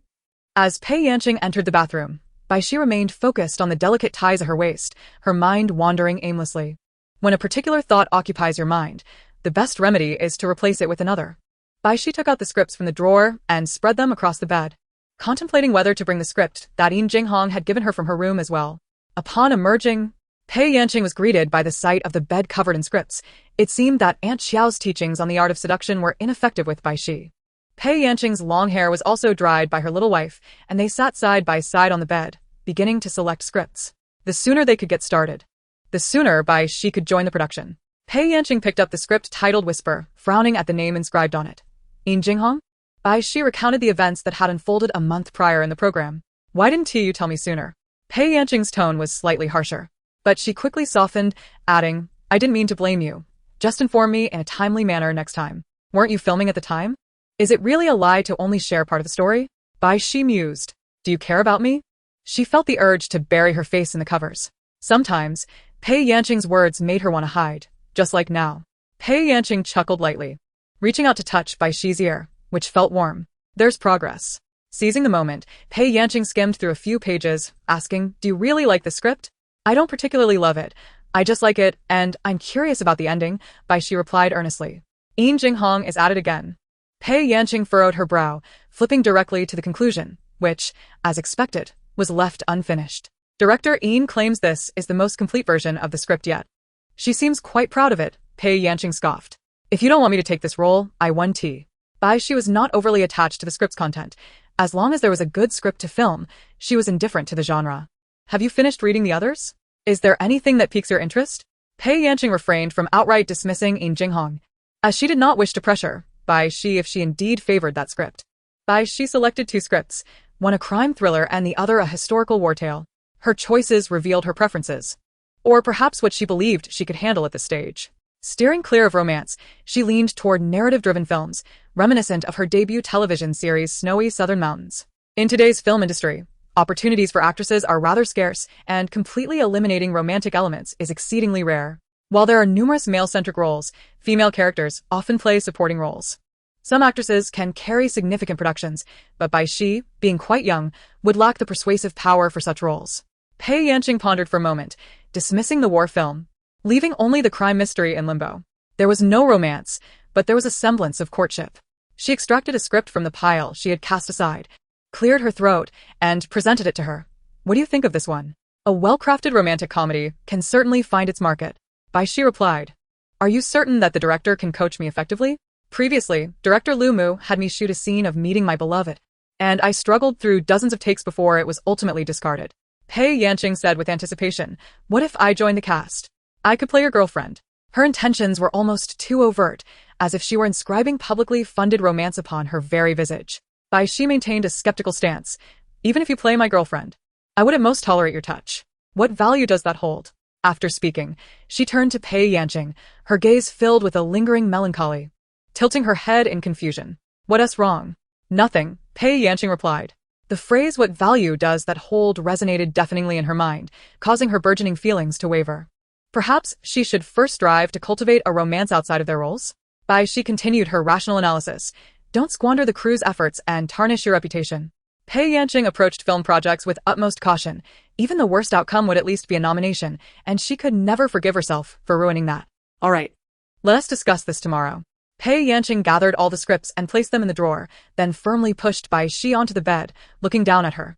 Bai Xi gazed at the woman above her, the kiss from earlier in the day replaying vividly in her mind. Pei Yanqing's features slowly magnified before her eyes. And Bai Xi closed her eyelids. The anticipated softness did not envelop her. Instead, a sudden brightness flooded her vision. As Bai Xi opened her eyes, she found Pei Yanqing had distanced herself, the sound of her footsteps echoing as she exited to fetch water. Bai Xi propped herself up on her elbows, watching Pei Yanqing's silhouette as she returned, placing a glass of water on the bedside table. As she bent down, her clothing unexpectedly slipped, revealing a tantalizing glimpse of her form, vibrant against the backdrop of snow. Bai Xi's expression stiffened, torn between the urge to avert her gaze and the allure of the sight before her. By the time Pei Yanqing had adjusted her clothing to cover herself, Bai Xi couldn't help but reflect on the paradox of boldness and subtlety. Sometimes the more overt the gesture, the more it stirred the imagination. Bai Xi's thoughts traversed from visual stimulation to tactile sensations, then to taste and sound. Pei Yanqing's melodious voice, especially in such moments, had an intoxicating effect. It was not merely during contact that Bai Xi felt the intensity. Whenever Pei Yanqing reached out to her, she exuded an irresistible allure, drawing others into her rhythm. After the lights dimmed, Bai Xi felt ensnared by a seductive siren, a stark contrast to the Pei Yanqing of the day. Breathing softly against her neck, even though she was the one taking the initiative, the other woman still sighed impatiently in her ear. Were it not for Bai Xi's delayed realization, she might have been swept away, thoroughly consumed by the allure presented before her. Yet, she found herself irresistibly drawn in. Of course, most of the time they do not reach that point. At most, they share a kiss before drifting off to sleep. Whether deep or gentle, a kiss is always exchanged. Tonight, Pei Yanqing extinguished the lights and said good night. The sky was devoid of stars and the moon. Bai Xi replied, good night. In the darkness, the sound of breathing beside the pillow was particularly pronounced. After a considerable wait, Bai Xi could not restrain herself and turned to ask, why don't you kiss me? Chapter 39. The night was shrouded in clouds, and no light filtered through the sheer curtain. Pei Yanqing lay in the dark with her eyes closed, breathing steadily. Suddenly, a soft but clear voice pierced the silence. Why don't you kiss me? There was no trace of grievance in Bai Xi's tone, only confusion, akin to the bewilderment of missing a meal, something so ordinary, suddenly absent. Yet for Pei Yanqing, this was a visible sign of progress. Methods vary from person to person and cannot be replicated. Feigning a state of semi-consciousness, Pei Yanqing replied, what? The honesty of the night elevated Bai Xi's candor as she repeated, why don't you kiss me? As she spoke, she leaned closer to Pei Yanqing, the scent of rose milk mingling with the smoothness of her skin against her arm. Pei Yanqing nearly lost her resolve. Fortunately, the darkness of the moonless night concealed her expression of restraint and the subtle movement of her throat as she swallowed. Pei Yanqing also turned towards her. The two of them separated by a mere breath, their eyes reflecting the scant light, casting a faint glow amidst the darkness. The sound of fabric brushing against her arm filled the air. Pei Yanqing turned her face, resting one hand beneath her neck, locking eyes with Bai Xi, and asked, do you like it when I kiss you? Bai Xi responded, MHM. At this juncture, the usual Pei Yanqing would have been overwhelmed with joy and leapt forward. Those inexperienced in love often succumb to impulsive fervor. However, this time Pei Yanqing maintained her composure. She feigned the intent to kiss Bai Xi and halted when the latter obediently closed her eyes, their lips a mere inch apart. Suddenly, Pei Yanqing embraced Bai Xi's waist. pulling her close, their bodies pressing tightly together. Bai Xi emitted a strange sound, perhaps caught off guard, or perhaps the atmosphere had reached a crescendo, leaving both momentarily stunned. Pei Yanqing's game of tease faltered, for Bai Xi was the first to react, swiftly retreating from her embrace. Uncertain whether the moment had been seized or relinquished, the loss of control caused Bai Xi to instinctively distance herself, turning her back. Pei Yanqing felt an emptiness in her arms. Yet it seemed as though her heart was filled with something, the echo of Bai Xi's involuntary sound lingering in her ears, a soft, almost melodic hum. Bai Xi was reluctant to vocalize during such moments, whether from genuine disinterest or merely a desire to remain silent. There had been several near encounters prior, moments more intimate than this, and Pei Yanqing had learned to gauge Bai Xi's feelings from the tension in her fingers gripping the sheets. Pei Yanqing lifted her gaze once more, observing the silhouette of Bai Xi's back. Bai Xi closed her eyes, her heart racing uncontrollably since the unexpected incident. A soft body pressed against her back, the woman's chin resting in the nook of her shoulder, warm breath brushing against her ear. Bai Xi felt her entire body tense up, convincing herself to gradually relax and soften. This position mirrored a night when Pei Yanqing had begun kissing her from her ear. Unable to stop. Tonight. Bai Xi's eyelashes fluttered, contemplating that if it were to happen, she would accept it. The transformation of the young woman in her arms from rigidity to softness was palpable. Pei Yanqing was unaware of the reasons behind it, however. Her thoughts were entirely consumed by this moment. At this stage, she found greater joy in the weakening of Bai Xi's psychological defenses than in the acquisition of her body. Embracing Bai Xi's waist from behind, she planted a kiss on her cheek. Good night. After a brief pause, Bai Xi softly reciprocated. Good night. Pei Yanqing drifted into slumber, enjoying a rare quality of sleep that Bai Xi seldom experienced. She had even shared her sleep data, indicating that half of her sleep was deep, primarily to express how secure she felt beside Bai Xi. They lived together as lawful partners, and Pei Yanqing shared nearly everything with her. Their life was currently more about tranquil routines with occasional ripples than fervent passion. Just as water can wear away stone, Bai Xi was not a stone. She was merely the moss beneath it, cloaked in its disguise. She was fragile and easily shattered. When the sun shone, she sought refuge. Gently, Bai Xi removed Pei Yanqing's hand from her waist and stepped into the living room, standing before the floor-to-ceiling window to gaze at the nightscape. The riverside view was distinct for each building. She instinctively recognized the structures in her line of sight, suddenly realizing that she had memorized the scenery from Pei Yanqing's home without even noticing. The van traveled along the shaded side road, heading to the venue. Xiao Bai. Xiao Bai? Meng Shangyue raised her voice, calling Bai Xi's wandering spirit back. Iem fine. Bai Xi looked down at the topics and shooting plans sent by the team. Meng Shanyu inquired, hasn't your sister been back for a while? Why are you still so distracted? Tang Tian perked up, eager for gossip. Bai Xi, lost in thought once more, responded off topic, it's nothing. Meng Shanyu advised, focus. Don't get distracted during the shoot. Bai Xi pressed her lips together, I understand. Today's shoot involved a renowned cinematographer in the industry, who typically chose her subjects and was seldom available for hire, except for Pei Yanqing. When the Moon Island was in Pei Chun's hands, driven by profit, it quickly solidified its position as a leader in the film industry, boasting top-tier connections and resources. Pei Yanqing differed in temperament from her mother. She discovered many newcomers, not just actors who appeared on stage, but also those behind the scenes, including directors, screenwriters, producers, and cinematographers. Some have already begun to generate profits for her, while others rely on the company as support. With substantial resources at her disposal, maintaining a few idle individuals is hardly an issue. She does not sign just anyone, however, if she perceives a diamond in the rough. She is more than willing to nurture their talents. This includes the peculiar Yin Jinghong, who delays film production and extravagantly burns through funds.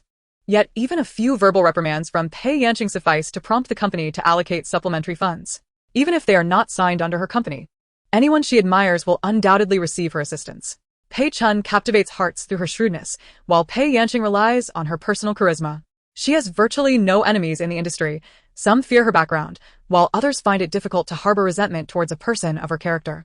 Occasionally, when connections fall short, personal favors can suffice. Bai Xi remains entirely oblivious to this aspect of Pei Yanqing.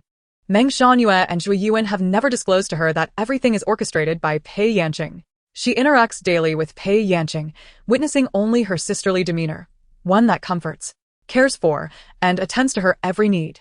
Bai Xi had previously collaborated with this photographer during the filming of 2 advertisements, remaining offline and unaware of the considerable uproar online. The advertisement she accepted was for a popular national yogurt brand, which had never appointed a spokesperson, opting instead to collaborate with celebrities for promotion. When the official account released the news, it also mentioned the filming team. Initially, the comments were filled with congratulations on the collaboration until a knowledgeable individual remarked, "Am I mistaken? Is the photographer the XX I know? Surely, it can't be a namesake." The official account replied, "Yes, it's her, the one who twirls around." The official account operates with a youthful approach, quickly catching up with trending internet phrases. Comments started flooding in, "You've become famous. Be mindful of your words and actions from now on. What qualifications do you have to be in this position? Someone raise the flag for the Vinegar Princess. Bestow the illustrious surname of Nyo Hulu." Last time, when Hu Shijun was filming Jo Sha, she wanted to invite her as the photographer, but was reportedly declined. I can't fathom how a mere promotional advertisement could attract her. Speak up, Vinegar Princess. Do you have some shady dealings? Bai Xi's recent resources are quite impressive. Did Xinhuan Entertainment secure her? They're elevating a sister. But they might as well be compared to Hu Shijun. Shortly after, another advertisement was released featuring Bai Xi and the same photographer, prompting netizens to shift their perspective, speculating whether Bai Xi had caught the photographer's eye, given her penchant for capturing beauty. Following their second collaboration, viewers eagerly requested a formal partnership, not just for advertisements, but a proper photo shoot. Thus, the magazine shoot announcement for today came to be. This time, unlike the previous two occasions, the photographer extended the invitation to her. Initially, Meng Shangyue assumed Pei Yanqing had once again provided resources, but upon inquiring with Shui Yuan, she learned it was the photographer's own decision. The shoot comprised two themes, flowers and water and elopement. The photographer, having seen countless faces, instantly discerned the essence of the subject at first glance. Upon seeing these two themes, Bai Xi, the shoot continued into the late hours of the night. Pei Yanqing's call to Bai Xi went unanswered, and a message was sent to Meng Shanyue's phone. "Are you not done shooting yet?" Meng Shanyue watched Bai Xi, who was gracefully running in front of the camera, her long blue skirt trailing behind her, and the cameraman who approached her once more. She dared not utter a word, replying, "Not yet." Pei Yanqing inquired, "What are you shooting?" Meng Shanyue responded, "Elopement." Pei Yanqing asked, "With whom?" Meng Shanyue replied, "We dare not question the feeble, pitiful, and helpless." Suddenly, Meng Shanyue exclaimed, "I have an idea." Pei Yanqing responded, "What?" Meng Shanyue suggested, "You should call her and say you are waiting for her outside after finishing work." Pei Yanqing replied, "I am indeed on my way." Bai Xi's phone vibrated. Meng Shanyue walked over, seemingly oblivious to her surroundings, and handed the phone to her. Bai Xi looked at her sister and answered the call. The sound of a woman's breath reached her ears. Bai Xi remained silent, listening intently. Pei Yanqing asked, "Not going smoothly?" Bai Xi glanced at the cameraman nearby and whispered, "Yeah, I want to talk for now, I still need to shoot." Pei Yanqing assured her, "I'll be waiting for you outside." Bai Xi almost blurted out, "You came?" but quickly lowered her voice. "Yes, once I finish. I'll come to pick you up. I'll be quick." "No rules." Bai Xi returned the phone to Meng Shanyue and signaled to the cameraman that they were ready to proceed. The cameraman hesitated, contemplating whether to abandon the imperfect theme. But Bai Xi, transformed and renewed as she re-entered the frame, displayed a heartbeat of determination, breaking free from mere appearances and embodying her true essence, her gaze resolute, undeterred by the thorns and obstacles as she rushed toward her beloved. The filming concluded successfully in the final moments. Pleasant collaboration. Thank you, everyone, for your hard work. As it grew late, there were no further exchanges, and they dispersed. Upon exiting the building, Bai Xi spotted a familiar car parked nearby and instinctively rushed toward it. Meng Shanyue observed her silhouette under the moonlight, pondering, they should have the cameraman capture this moment. This is what true elopement looks like. In the back seat of the car, Pei Yanqing adeptly caught Bai Xi as she leaped into her embrace. Wiping away sweat, Pei Yanqing offered her 2 tissues, asking, "Was it very arduous?" Bai Xi replied, "No, it's just that I had some emotional issues." Pei Yanqing inquired, "Did you manage to get the final shots?" Bai Xi affirmed, "Yes." Pei Yanqing reassured her, "As long as it's done, I knew you could do it." Bai Xi concealed the content of the shoot. "Should we?" Pei Yanqing's words were abruptly interrupted by the ringing of her phone. She answered, "Hello," her previously cheerful demeanor shifting to solemnity. "All right, I understand." After hanging up, Bai Xi's gaze was fixed upon her. Pei Yanqing stated, "My grandfather is unwell.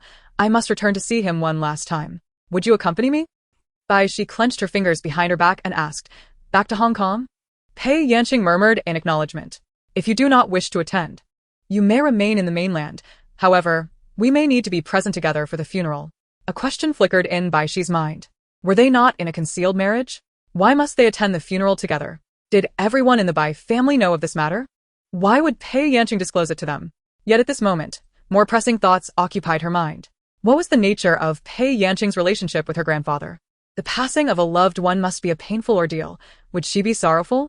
Bai Xi spoke softly, unknowingly imbued with tenderness. I will accompany you back. Chapter 40. Pei Yanqing had lived with her mother since childhood, occasionally taken to Hong Kong by her father, and had only a fleeting encounter with the elder Mr. Bai. In her more than 20 years of life, her interactions with her grandfather were few and far between. However, Pei Yanqing was a compassionate soul.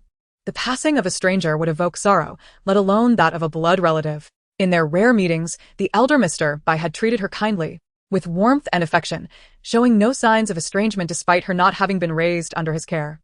Perhaps it was because she was the eldest daughter of the youngest son, and he extended his love to her, regardless of the reason. No matter her aversion to the Bai family's internal conflicts, the affection she felt from the elder Mr. Bai was genuine, who would feign kindness towards a child. On the flight to Hong Kong, Pei Yanqing was unusually silent. Pei Chun had already embarked on a journey abroad with her lover, and the former daughter-in-law was not suitable to appear in the Bai family, leaving Pei Yanqing to travel alone. Bai Xi observed the taciturn Pei Yanqing beside her and reaffirmed her resolve. At least during such a time, she ought to be by her side. But did she need to do something more? Was merely sitting beside her like a puppet sufficient companionship? It could hardly be deemed effective companionship. Perhaps Pei Yanqing, lost in her sorrow, would not even notice her presence. Bai Xi's mind raced with various cinematic scenarios as she gestured to the flight attendant. The attendant approached discreetly. Silent in her understanding, Pei Yanqing was lost in contemplation, gazing out at the clouds. By the time she turned back, the attendant had already departed. Their eyes met, and Pei Yanqing instinctively offered a quiet smile. Bai Xi reached out to touch the corner of her lips. Pei Yanqing asked, "What?" Bai Xi opened her mouth, finding it difficult to voice her comforting words.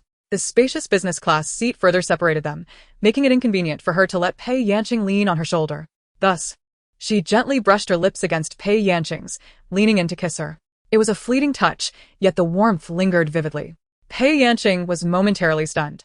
She had not anticipated that Bai Xi would initiate a kiss at such a moment. Her gaze slowly shifted, crossing over Bai Xi's shoulder to meet the equally astonished flight attendant's eyes. Two women kissing was no longer a rarity in today's world of legalized same-sex marriage. Yet Pei Yanqing was a public figure. The attendant had recognized her as soon as she boarded. She was kissing another woman. The flight attendant, with a tremor in her pupils yet maintaining her composure, approached Bai Xi and addressed her directly. "Good day, madam. Here is what you requested." Bai Xi had asked for a blanket and a cup of hot milk, both intended for Pei Yanqing. Pei Yanqing, intently watching as Bai Xi draped the blanket over her, accepted the warm milk offered into her hand. Unable to resist, she grasped Bai Xi's hand and gazed into her eyes, murmuring, "Thank you." "You're welcome," Bai Xi replied, her gaze cast downward, unable to meet her eyes. However, her hand remained intertwined with Pei Yanqing's, who instinctively turned it over and tightened her grip. Pei Yanqing pulled her hand into her embrace, their fingers entwining further. A flutter of emotion stirred within. Bai Xi turned her face towards the aisle, where other passengers hastily averted their gazes, pretending to engage in other activities, silence enveloping them. Bai Xi suddenly realized, did she unwittingly cause Pei Yanqing some trouble? It appeared that everyone present recognized her, and she had just kissed her publicly. What trouble could this be? Pei Yanqing, shen sinh bai si sợ slide dit công phu, reassured her by lifting their clasped hands to her lips, placing a gentle kiss on the back of Bai Xi's hand. "We share a deep connection, mutual affection. What is there to fear?" she inquired, kissing her hand again, lifting her gaze to meet Bai Xi's amber eyes. Bai Xi, aware of Pei Yanqing's clever manipulation of their cohabitation into a romantic narrative, nodded in quiet understanding. If they could not conceal it any longer, perhaps they should embrace it openly. She seemed indifferent to the matter, prompting Pei Yanqing to suggest, "Shall we make it public right away?" This would allow her to boldly declare to the world that Bai Xi was her wife, to openly cherish her in front of everyone. "Why? Bai Xi inquired." To which Pei Yanqing concocted a whimsical excuse. "I've been dealing with unwanted attention lately. Have you only encountered such distractions today?" Bai Xi quavered, her tone implying that the logic was flawed. After a moment of silence, Pei Yanqing asked, "Do you not feel jealous?" "I do feel jealous," Bai Xi confessed, eliciting a smile from Pei Yanqing. "I can indulge in vinegar while eating dumplings without restrictions." Pei Yanqing turned her head away, taking a deep breath. What troubles you? Bai Xi asked. Having vented her frustration, Pei Yanqing found herself amused again, her heart racing like a roller coaster. She then embraced the source of her vexation, leaning down to seal her lips with a kiss. Bai Xi instinctively responded, her fingers curling into the fabric of Pei Yanqing's shoulder. Just before another passenger could capture the moment on their phone, Pei Yanqing released her. Bai Xi breathed softly, though everything had taken her by surprise. Pei Yanqing seemed significantly uplifted. Was this what effective companionship felt like? At the Hong Kong International Airport, the two hurriedly made their way, their meager belongings packed in a single suitcase that Bai Xi pushed. Pei Yanqing had intended to handle it herself, yet today she found herself inexplicably insistent, taking the initiative in every matter, much like on the airplane. As the omnidirectional wheels rolled across the airport tiles, Pei Yanqing was fully equipped, while Bai Xi donned no sunglasses, only a gray mask and a baseball cap worn backward. It was not intentional. She had simply put it on carelessly and felt too lazy to adjust it. One hand pushed the luggage while the other held Pei Yanqing's hand, leaving her no room to maneuver. Bai Xi happened to be dressed in an exceptionally loose, oversized casual jacket, layered over a cropped tank top that revealed a hint of her waistline, her pants roomy enough to accommodate another person, embodying a style that excessively attracted the gaze of the same sex. Coupled with her biracial facial features, her amber-hued eyes, and her tall stature, even in the sparse morning crowd, she could not escape the frequent glances directed her way. In front of the convenience store's glass door, a girl took out her phone to snap a photo of her. After politely declining a second girl who approached her for WeChat, Pei Yanqing halted, adjusted Bai Xi's baseball cap to the front, the brim casting a shadow that perfectly concealed her alluring eyes and brows. Before pulling up the zipper of Bai Xi's jacket, her fingertips lingered on the girl's taut waistline. Bai Xi instinctively tensed, her thin abdominal muscles rising and falling as if breathing. Pei Yanqing pressed her palm firmly against Bai Xi's side, her hand gliding down to her waist, whispering in her ear, "You have a wonderful figure." Bai Xi parted her lips slightly. No one had ever spoken to her so frivolously, yet Pei Yanqing was not just anyone. Thus, Bai Xi found herself unable to feel anger, uncertain of how to process this interaction. Pei Yanqing continued to pull her jacket up to her chin, covering even the delicate skin of her neck, while Bai Xi blinked her eyes in confusion beneath the cap, as if questioning whether this was an overreaction. She was not as prominent as Pei Yanqing, making it less likely for her to be recognized. Pei Yanqing offered no reply. Bai Xi was aware of her beauty, yet she remained oblivious to just how captivating she truly was. At her tender age, given time, how could she not enchant the world? She had plucked this rose early, planted it in her own garden, and tended to it with care, ensuring that it took root deep within her heart, signifying her distinctiveness. Occasionally, Pei Yanqing pondered if she was somewhat despicable. However, once the rose blossomed, she would merely be a passerby in the garden, uncertain of how to secure its affection. Throughout her life, Pei Yanqing had rarely harbored selfish desires. A piece of candy or a slice of cake could be shared with strangers. Yet, upon reaching the age of 26, her private yearnings suddenly emerged, flourishing like a tree whose canopy obscured the sun. Bai Xi was her sole indulgence. The two discreetly exited the airport, where the Bai family's car waited to take them to the hospital.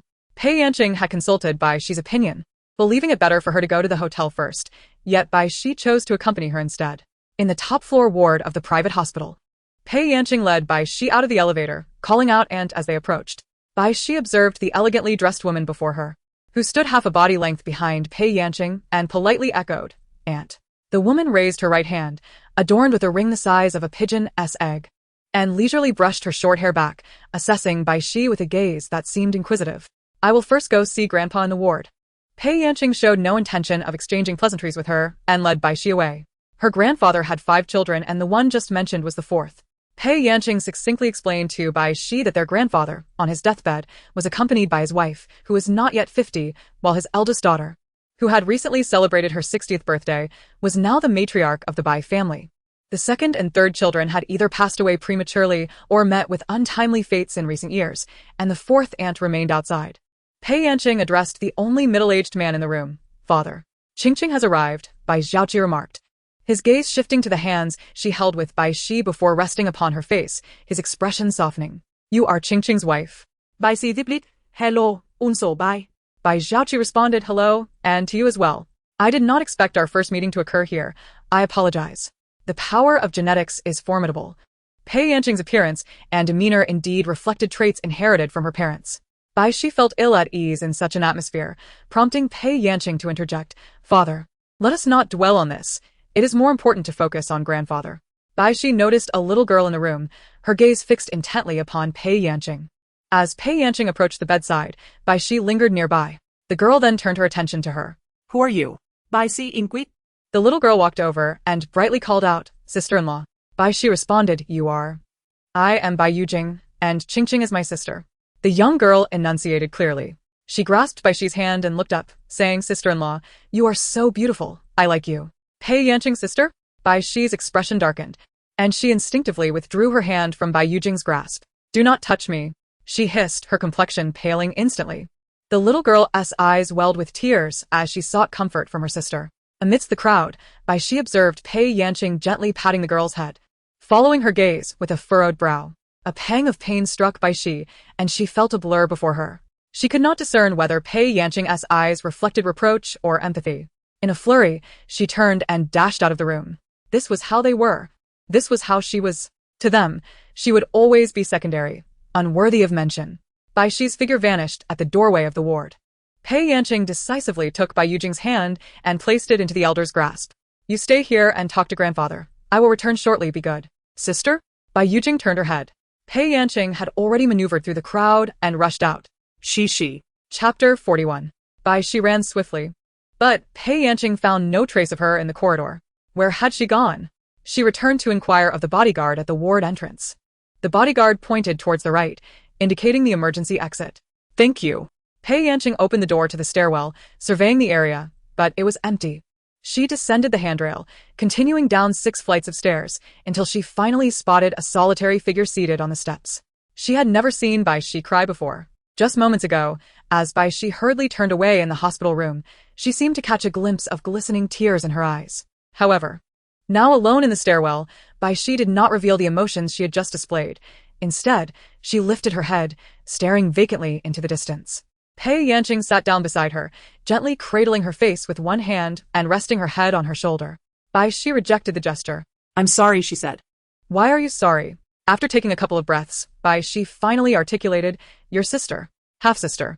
I mean, she is the daughter of my father and my aunt. So what? There is nothing more to it. I'm merely providing you with an introduction to my family situation." Pei Yanqing reached up to ruffle her hair, speaking softly. "You need not apologize. I have already conveyed your apologies to her. I understand you did not mean it intentionally." "Yet," Bai Xi stubbornly replied, "what if I did mean it?" Pei Yanqing chuckled. Bai Xi pondered. "What are you laughing at?" The woman feigned deep contemplation before responding, "Then I must protect you." Bai Xi fought back the sudden surge of warmth in her eyes and calmly inquired, "Why?" Pei Yanqing wrapped her arm around Bai Xi's shoulders, this time without any resistance, allowing Bai Xi's face to rest against her neck. "Because you are my wife. But she is your sister. So, what if I prioritize romance over family?" Pei Yanqing stated matter-of-factly. "Moreover, she has her own parents to care for her. Must I place her above all else? I naturally cherish those whom I love." This was perhaps the first time Pei Yanqing directly expressed her affection. The warmth in Bai Xi's eyes became overwhelming, and she tilted her head back to take a deep breath, wiping away her tears. "Pei Yanqing, you should not be so good to me. You said this a long time ago. Let me respond again. I have no regrets." But the young woman's voice choked with emotion. "I fear I will become dependent on you in the future. Even more so, I dread the day your love may fade." Pei Yanqing embraced her tightly, pressing her lips against Bai Xi's ear. "Then you must never leave me." Bai Xi shook her head against her shoulder. "That's impossible. She will inevitably leave." Yet, before waking from this dream, she found herself sinking deeper into the enchanting illusion. The tide of dreams swept over her, and she willingly surrendered to the depths of the sea. Nestled in the woman's embrace, Bai Xi held her hand. "I do not like my sister," she murmured. Pei Yanqing was uncertain whether she referred to Bai Yujing or another person, but she replied, "Then you should avoid her. I will instruct her to keep her distance from you." "Am I being too willful?" "If you are not willful with me, who else would you be willful with?" Pei Yanqing always managed to soothe her with unexpectedly comforting responses. How could such a person exist in this world? How could someone like her truly belong to herself? Yet, at this very moment, she wholly belongs to herself. Bai Xi lifted her head, her hands encircling Pei Yanqing's neck, her gaze slightly lowered, resting upon the woman's lips. Pei Yanqing closed her eyes. Bai Xi tilted her face, gently kissing her. Pei Yanqing tucked her hair behind her ear, speaking softly, "I must return. Will you accompany me? Or shall I send you back to the hotel first? Does your grandfather not wish to see me? Furthermore, would it not be impolite? He can hardly remember anything now. It matters little whether he sees you or not. Etiquette is merely for the sake of appearances. I am indifferent to such matters. Bai Xi, no longer putting up a front, replied, all right, I shall go to the hotel first. Message me if you need anything. Pei Yanqing took her hand, and they both rose. I will have someone escort you. Bai Xi did not return to the hospital room but directly descended the elevator to leave. Old Master Bai passed away at 10 in the morning. In the hospital room, aside from the heartfelt weeping of his new wife, the old man left her with very little. Now that he was gone, she had no support within the Bai family. The other dutiful grandchildren were all exceptional actors, tearfully bidding farewell to the old man. Pei Yanqing observed this grand performance with a detached gaze. Only the eldest daughter of Bai, who had inherited the company, stood calmly at the door of the hospital room, making phone calls to manage the already arranged funeral affairs. Old Master Bai was dressed in his favorite attire from his lifetime, surrounded by his descendants who gathered in a circle to pay their respects. Placing him in the ice coffin, Pei Yanqing sent a message to Bai Xi, informing her she would arrive at the hotel later that evening. She requested a room key from the front desk, and upon unlocking the door, she encountered Bai Xi clad in a bathrobe, her skin a delicate porcelain hue, her long hair tousled, and her eyes soft and dreamy. Did you just wake up? Pei Yanqing closed the door, gently caressing her slightly warm face. Yes, Bai Xi replied, somewhat shyly. I fell asleep. Have you eaten? Pei Yanqing settled into the sofa by the floor-to-ceiling window, beckoning Bai Xi to join her. Not yet. Bai Xi approached her, hesitatingly adding, what about you? Pei Yanqing couldn't help but chuckle. She pulled Bai Xi down, cradling her in her arms, brushing aside the hair by her ear, and kissing her smooth skin, her nose grazing lightly. I'm eating. Bai Xi, not comprehending her innuendo, asked, what? Pei Yanqing buried her face in the crook of Bai Xi's shoulder, laughing. Have you heard the phrase a feast for the eyes? I have, Bai Xi replied, her innocent gaze inquiring, so? Pei Yanqing adjusted the collar of her bathrobe, smiling as she said, you are rather unromantic, teacher Bai. Tell me. Such matters should be discovered slowly. We have ample time ahead. Bai Xi, dissatisfied, pressed her shoulders down to prevent her from rising. Pei Yanqing was slightly taken aback. Bai Xi noticed her gaze on her hand, and with a sudden rush of panic, she let go and stood up, apologizing. Pei Yanqing's surprise quickly transformed into concern. See. Bai Xi instinctively recoiled, as if years of bodily memory triggered a reflex, retreating while murmuring, I'm sorry, it was unintentional. In Pei Yanqing's eyes, tears were unreservedly evident, swiftly replaced by anger, who had suppressed her instinct to draw near to another, rendering her apology necessary even for a modest display of intimacy. Who? Bai Xi lowered her head, unconsciously murmuring, I was wrong. I am sorry, Dad. I am sorry, Mom. I shouldn't have clung to you. It was my immaturity. I am sorry. I am sorry. I am sorry. I was wrong. I was wrong. I was wrong. The little girl, perpetually retreating, found herself at the threshold of the last beam of light, colliding with an unyielding barrier. A woman stood before her, shielding her from the encroaching darkness. Long-lost sunlight illuminated her, and Bai Xi felt her face being gently lifted. Pei Yanqing cupped her face, her gaze brimming with care and tenderness, threatening to overflow. No need to apologize. I am not them. Bai Xi's eyes gradually focused on Pei Yanqing's face, though remnants of fear lingered. Do what you wish with me, Pei Yanqing said as she embraced her and leaned back onto the grand bed, allowing Bai Xi to rest upon her. Just as on the sofa, she pressed Bai Xi's hands onto her shoulders, speaking softly, do you see? You can hold me however you wish. You may keep me down for a lifetime if you desire. Xi, you may always draw near to me, and I shall never refuse you. Bai Xi felt her warmth, the sensations intertwining, and gradually began to relax. Pei Yanqing, taking advantage of her incomprehension, teasingly whispered a suggestive remark in her ear, whether it be positive or negative distance, I am more than willing. Bai Xi, Fedit Gan, gazed at her with a look of confusion. Yet, it did not hinder her from resting her head upon Pei Yanqing's heart, hearing the steady, powerful rhythm of her heartbeat, the greatest testament to her promise. In that moment, she believed in Pei Yanqing's sincerity. There existed someone in this world who genuinely cherished her, even if her shelf life were but a year, a month, or a day. Bai Xi remained motionless, resting in front of Pei Yanqing for a long while, her gaze tracing the strands of hair curling around her fingertips, before saying, I want to have dinner. Then let me get up. Bai Xi shifted her gaze, tentatively glancing at her, saying no. Pei Yanqing raised her hands in a gesture of surrender above her head, saying, if not, then so be it. I happen to be tired as well, let us lie down. With that, she closed her eyes, and the sound of her even breathing filled the air. Bai Xi looked down at her, the woman's beautiful eyes veiled by long lashes. She reached out to touch them, feeling them flutter against her fingertips, a ticklish sensation. It was as if she had acquired a large, life-sized doll solely for herself, revealing a serene and tranquil smile. Bai Xi embraced her doll-like figure, nuzzling her face against the woman's neck, and gently closed her eyelids. Pei Yanqing quietly opened a sliver of her eyes, and Bai Xi drifted into slumber in that position, their hearts gently rising and falling in harmony. She raised her hand gently, resting it on the young woman's lower back. Bai Xi had taken a nap before her arrival and had awakened shortly after. She hurriedly climbed off Pei Yanqing, standing by the bedside with her hands hanging at her sides, feeling at a loss as she asked, "Does your chest hurt?" Pei Yanqing replied nonchalantly, "It's fine. I will go to the restroom first. Please have the hotel send up dinner." Bai Xi nodded in agreement. Pei Yanqing entered the bathroom, locking the door behind her. She looked in the mirror and tugged at her collar, revealing faint red marks contrasting against her fair skin. She pressed her hand to her chest, leaning against the sink, letting out a quiet hiss. Afraid of being overheard, she had to stifle her breaths while massaging herself. Although Bai Xi was light, she was still an adult woman, and being pinned beneath her for nearly half an hour was not without consequence. A few minutes later, Pei Yanqing emerged from the bathroom, her expression unchanged. Bai Xi was busy texting the hotel concierge. "I am ordering dinner now. Do you have any dietary restrictions?" None. "Western cuisine?" "That works." Pei Yanqing retrieved another robe from the wardrobe, stating, "I'm going to take a shower. Remember to open the door later." "Okay." The sound of the shower echoed from the direction of the bathroom. Bai Xi focused intently for a moment before rubbing her face and inwardly questioning, "What am I doing?" After flipping through a few pages of her book, the doorbell rang. The delivery person entered, pushing a cart laden with food, arranging the dishes on the tablecloth. Slightly bowing as she said, "Your meal has arrived. Enjoy." Bai Xi responded in Cantonese, "Thank you." Chapter 42. After finishing dinner, Pei Yanqing took out a set of clothes for going out from her suitcase and spread them on the bed. Bai Xi, Already leaning against the headboard engrossed in her book, sat up in surprise, exclaiming, "It's so late. You're going out?" "I'm going to keep vigil for my grandfather. I'll stay until midnight. Can I go?"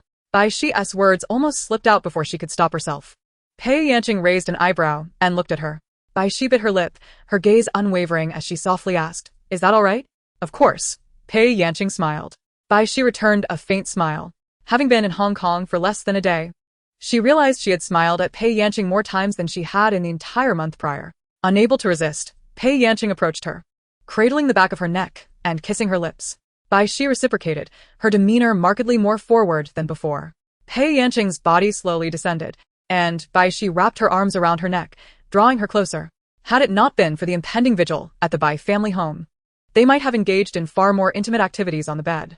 Pei Yanqing halted just in time, lifting her head and pulling the collar of her robe to conceal the fresh red marks. They each made a trip to the bathroom, tidied themselves, and then stepped out hand in hand. En route to the Bai family residence, Pei Yanqing took out her phone and messaged her father. "Has Bai Yujing gone to sleep?" Bai Xiaoqi replied. "She has, why?" Pei Yanqing responded. "It's nothing. Just ensure the nanny watches over her. The child is timid. And don't let her wander out at night, or she might be frightened by the coffin." Bai Xiaoqi's gaze shifted towards Bai Xi, landing on her phone, which she had just locked, as if questioning her about whom she was conversing with. Pei Yanqing reached out, gently covering her delicate hand with his own, his eyes softening. The shadows of retreating trees outside the car window danced across her face, yet her eyes sparkled with a captivating light, reminiscent of the deep sea. The Bai family's morning hall was brightly lit. In the late hours of the night, only the direct descendants of the Bai family remained. Hand in hand, they entered the hall of mourning, only to be met with an unfriendly cold laugh. Following the sound, Bai Xi beheld a woman clad in a black shipao, adorned with a string of pearls around her neck. It was the aunt she had encountered in the hospital corridor earlier. She seemed to harbor a lingering animosity towards Pei Yanqing. Pei Yanqing remained unperturbed, and Bai Xi mirrored his calmness, quietly addressing her as aunt. Bai Xiaoqi was also present, as Pei Yanqing had come to support him. "Father. Uncle Bai." Bai Xiaoqi nodded at Pei Yanqing, his gaze shifting to Bai Xi with a hint of surprise. The father and daughter had no opportunity for private conversation, and Bai Xiaoqi soon unwrapped the white cloth from his arm, excusing himself to rest. The Bai family was not a harmonious clan. Following the old man's passing, they had grown indifferent to maintaining appearances. Pei Yanqing rarely returned, and there remained a semblance of politeness between them, particularly the eldest daughter of the Bai family, who was to inherit the family business. And her children exhibited a certain friendliness towards Pei Yanqing. Relationships were often driven by self-interest. The late Mr. Bai had built a vast fortune over a century, and the eldest daughter inherited a significant portion of it. Her children were not so short-sighted as to covet the meager inheritance allocated by the late patriarch. The Bai family's fourth aunt, unable to penetrate the family business, regarded Bai Xiaoqi's family as rivals for the inheritance. In her eyes, Pei Chun had long divorced Bai Xiaoqi and taken Pei Yanqing away from the Bai family, thus disqualifying them from any claim to the family's wealth. One portion would suffice, yet their insatiable greed was evident, especially with the addition of a new spouse. How could she possibly extend any kindness towards Pei Yanqing? Bai Xi remained oblivious to these dynamics, uninterested in delving deeper. Her focus remained solely on Pei Yanqing. Seated beside the coffin, Pei Yanqing's gaze fell upon the casket. The atmosphere, typically laden with sorrow, was disrupted by Bai Xi's intense focus, rendering her presence impossible to ignore. Pei Yanqing turned her face, their eyes colliding. Bai Xi's expression was open and candid, devoid of any intention to evade. A realization dawned upon Pei Yanqing. Bai Xi seemed impervious to shyness. It was a binary choice, either to reject her or to embrace her wholly, with no room for ambiguity. Humans, indeed, are creatures of insatiable desire. Pei Yanqing mused, to wish for her love while simultaneously desiring her to be bashful, coy, and playfully evasive was a rather pretentious longing. A soft smile graced her lips as she reached to caress Bai Xi's face. Bai Xi nuzzled into her palm like a small creature, her gaze pure and gentle as that of a deer in the forest. Pei Yanqing's heart softened entirely. The two locked eyes, enveloped in a world of mutual affection. Clap. Clap. The crisp sound of applause resonated in the morning hall as Bai Siga's voice interjected mockingly. Truly an actress, even in the face of her father's passing. She continues to perform. Bai Xi raised an eyebrow. Pei Yanqing softly uttered, do not mind her. She turned to Bai Sigu, her tone measured yet firm. Aunt, should we not show some respect before grandfather spirit? Bai Sigu snorted disdainfully. Her daughter-in-law approached and linked arms with Bai Sigu, nodding politely to Pei Yanqing before leading her away. After observing for a while, Bai Xi had gathered a fair understanding of the Bai family's dynamics. Fortunately, Pei Yanqing had grown up alongside her mother. Had she been in Hong Kong, she would not have developed into the person she was today. At one point, Pei Yanqing excused herself to the restroom, while Bai Siga's daughter-in-law sat nearby, wearing a sorrowful expression, occasionally glancing at Bai Xi with a semblance of shared grief. Among the crowd, this new bride seemed to bear a deeper sorrow than the members of the Bai family themselves. A flicker of unease crossed Bai Xi's mind. The three-day vigil for the late Mr. Bai was anything but conventional. His grand farewell ceremony was scheduled for a month later at a Hong Kong funeral home, where attendees from various sectors would come to pay their respects. The lengthy proceedings required Pei Yanqing to frequently travel between the mainland and Hong Kong, while Bai Xi, due to work commitments, found herself often alone at home. The news of Mr. Bai's passing had sent shockwaves throughout the mainland, dominating trending topics on Weibo for several days. Initially, there were tributes to his life, recounting his extraordinary journey and achievements, which soon transitioned into discussions about the inheritance distribution, figures so staggering that they surpassed what an average person could earn in a lifetime of labor. The entertainment industry buzzed with gossip. Bai Xi often overheard staff discussing how handsome Mr. Bai had been in his youth, how wealthy the Bai family was, and speculating whether Pei Yanqing, as a member of the Bai family, would inherit a share of the fortune. For the first time, she found herself interested in the gossip surrounding someone she cared about, but as she approached, the conversation abruptly ceased. Hello, Teacher Bai. Hello. Bai Xi that yet? That evening, Bai Xi spoke on the phone with Pei Yanqing, who had been away from home for 3 days.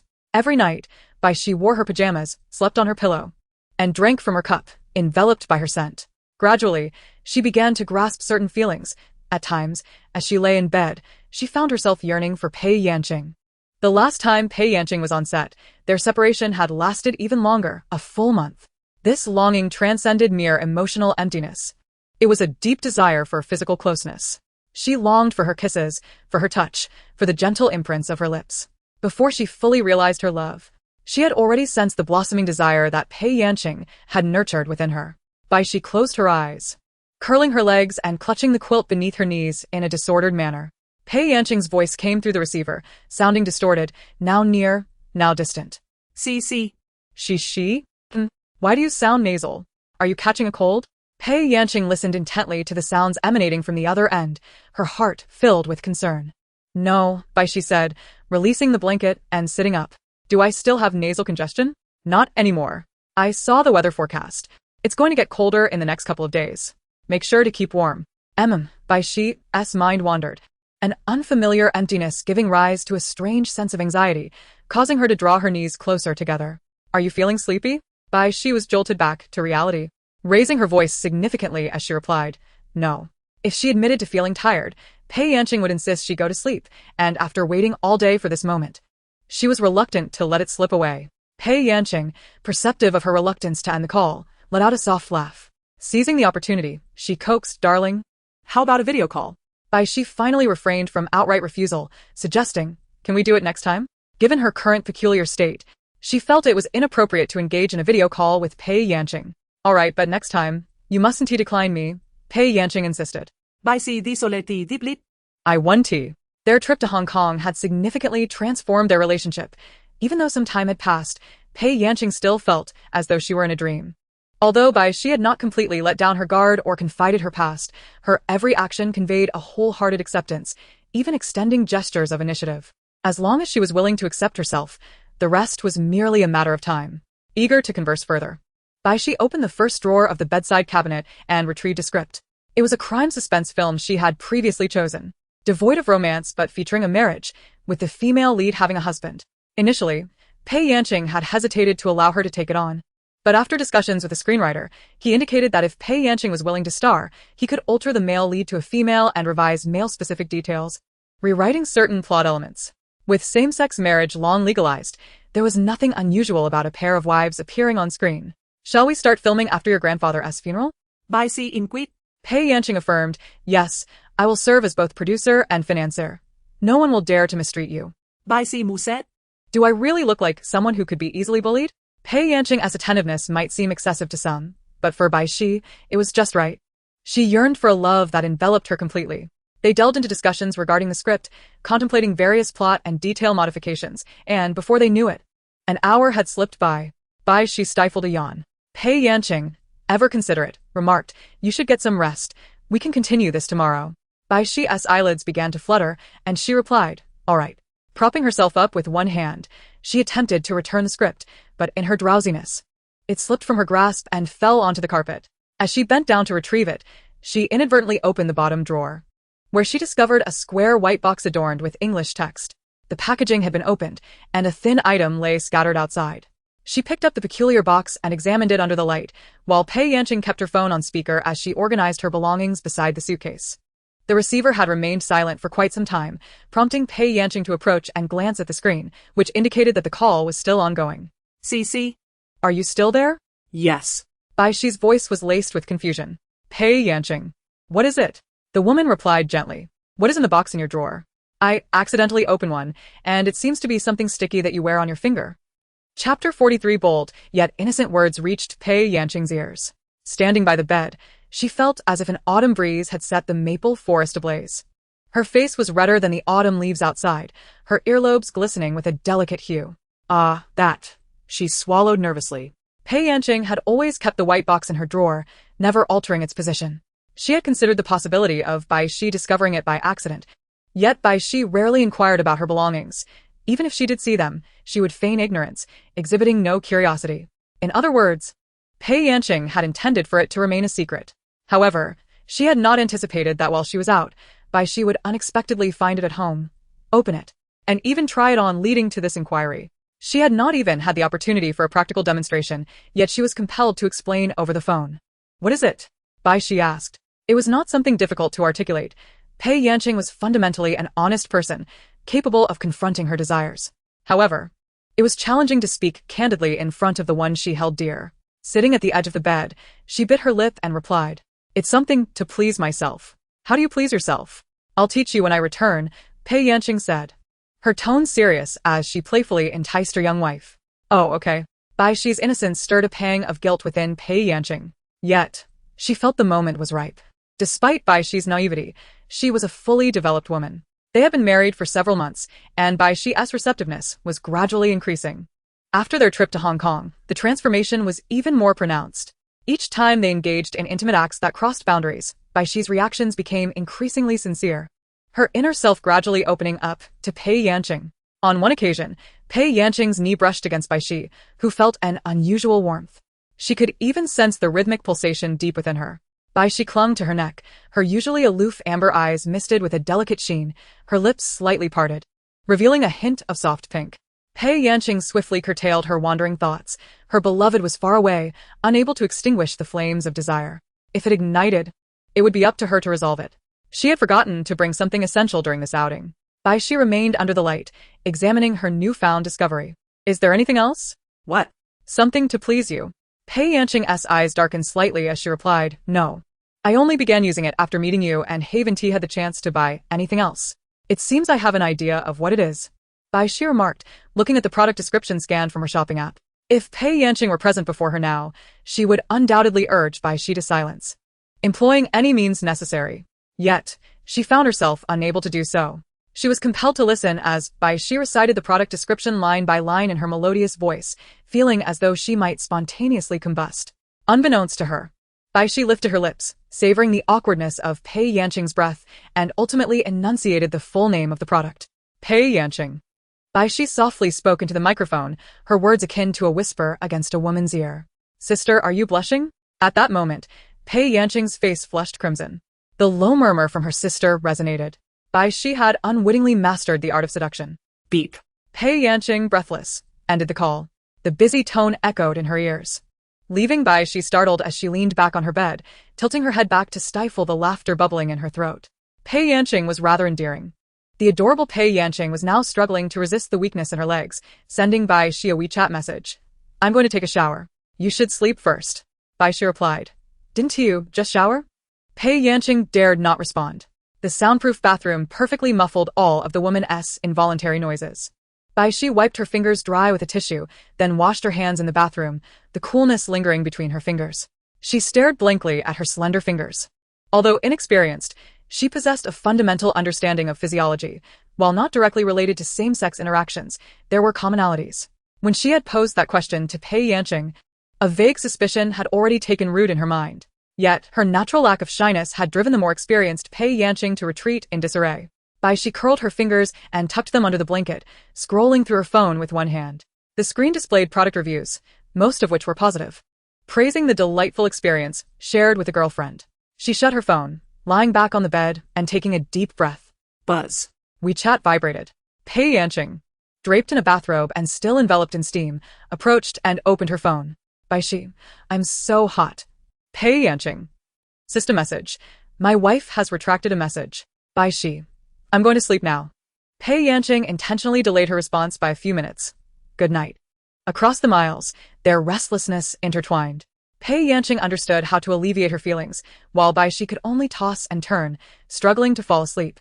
Waking the next morning feeling fatigued. The moment Meng Xianyue saw her, she realized Pei Yanqing had yet to return. Strangely, Bai Xi's state was exceedingly easy to decipher, closely tied to Pei Yanqing. It made Meng Xianyue feel as if they were in the throes of a passionate romance, their joys and sorrows deeply affecting one another. What had they been doing before this? Bai Xi's career required no concern from Meng Xianyue. Yet she inevitably dedicated part of her attention to speculating about Bai Xi's romantic situation, as her relationship with Pei Yanqing indeed impacted her career. Sister Meng, good morning. Bai Xi greeted her, the warmth in her politeness a touch more intimate than before. Good morning. Meng Xianyue contemplated. Aside from romance, she seemed to be enjoying greater popularity. She spoke up. Today, during the magazine shoot, someone you should find intriguing made an appearance. She asked back. Bai Xi's eyes sparkled with excitement as she immediately reached for her phone. Meng Xianyue, well aware of her sentiments, quickly clarified, not your sister. What a quintessential love-stricken mindset, consumed solely by thoughts of her sister.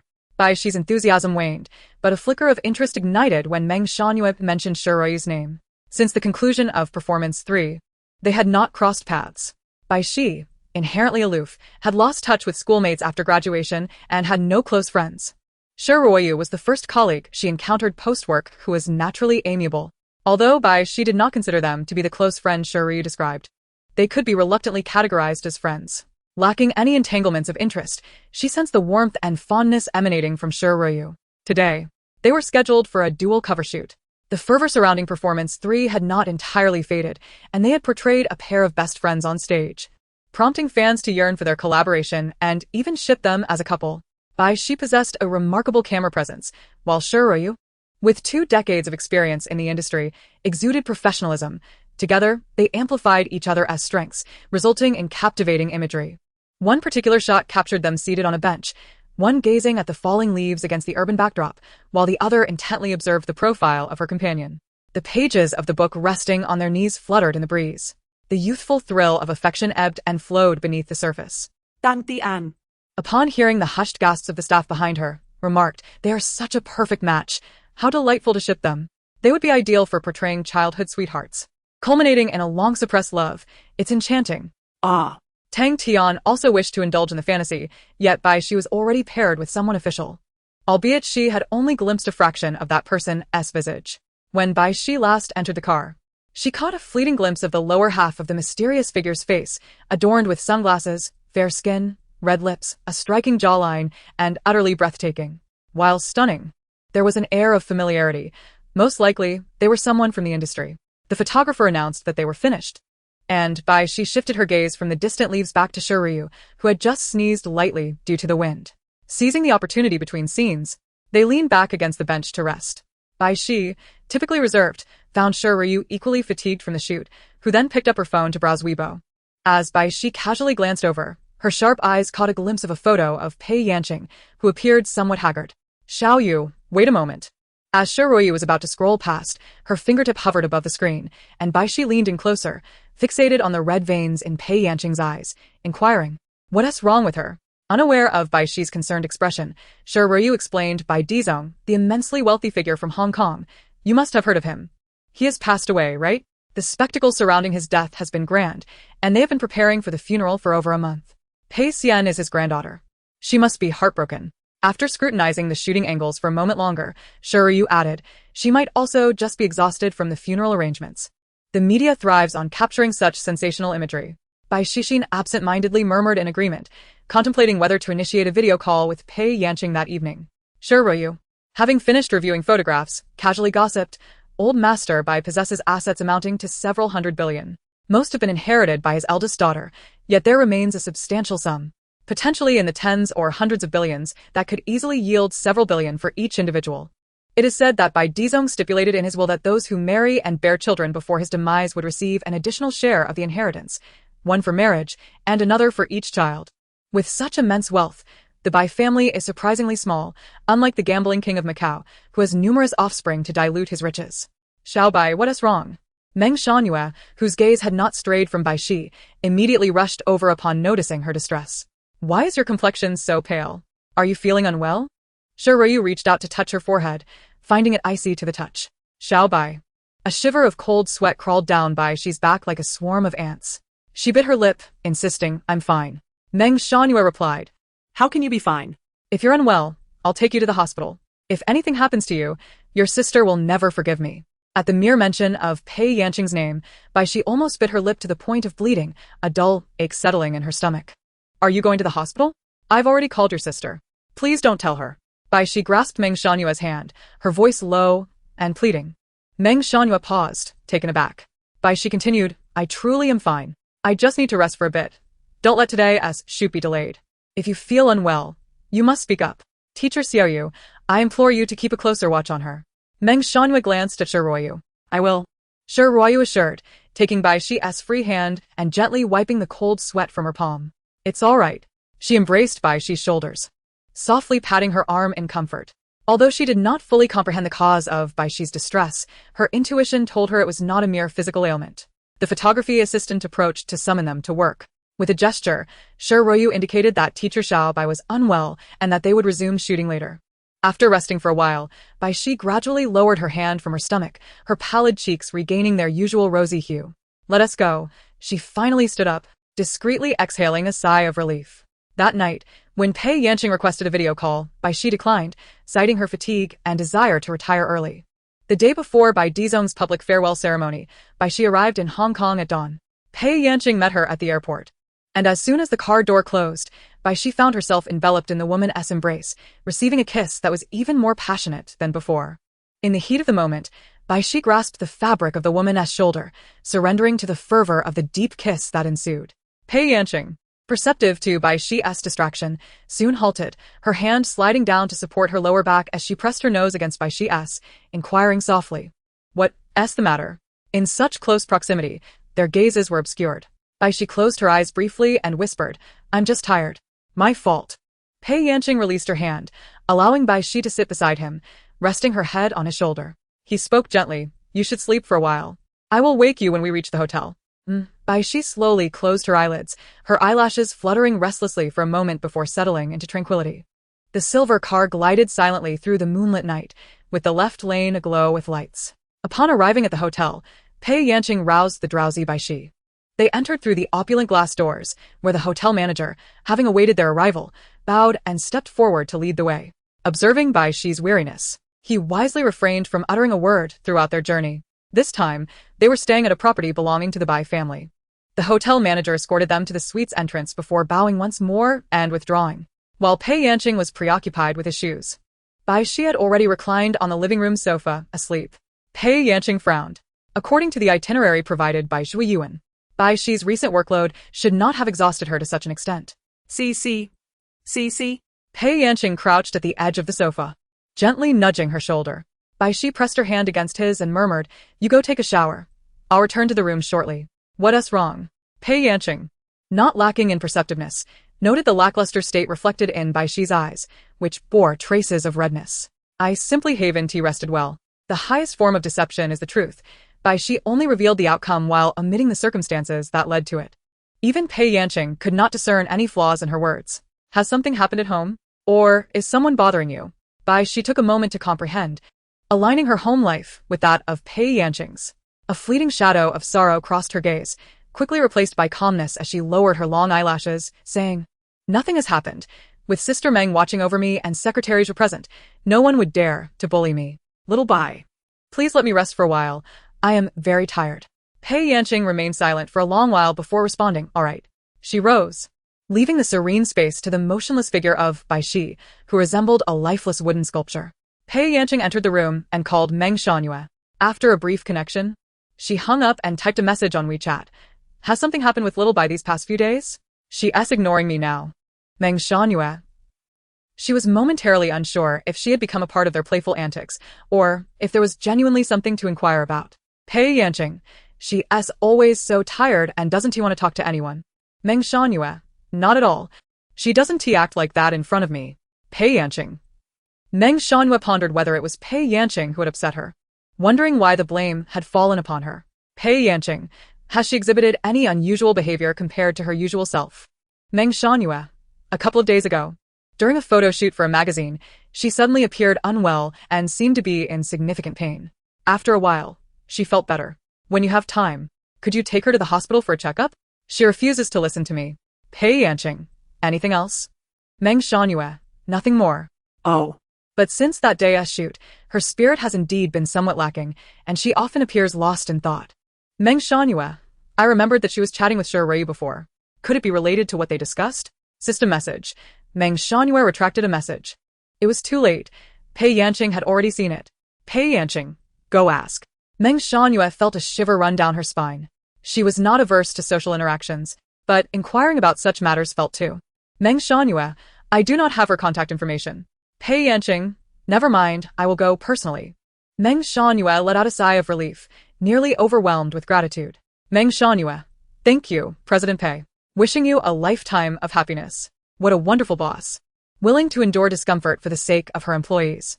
However, upon reflection, Pei Yanqing's concerns stemmed from her feelings for Bai Xi.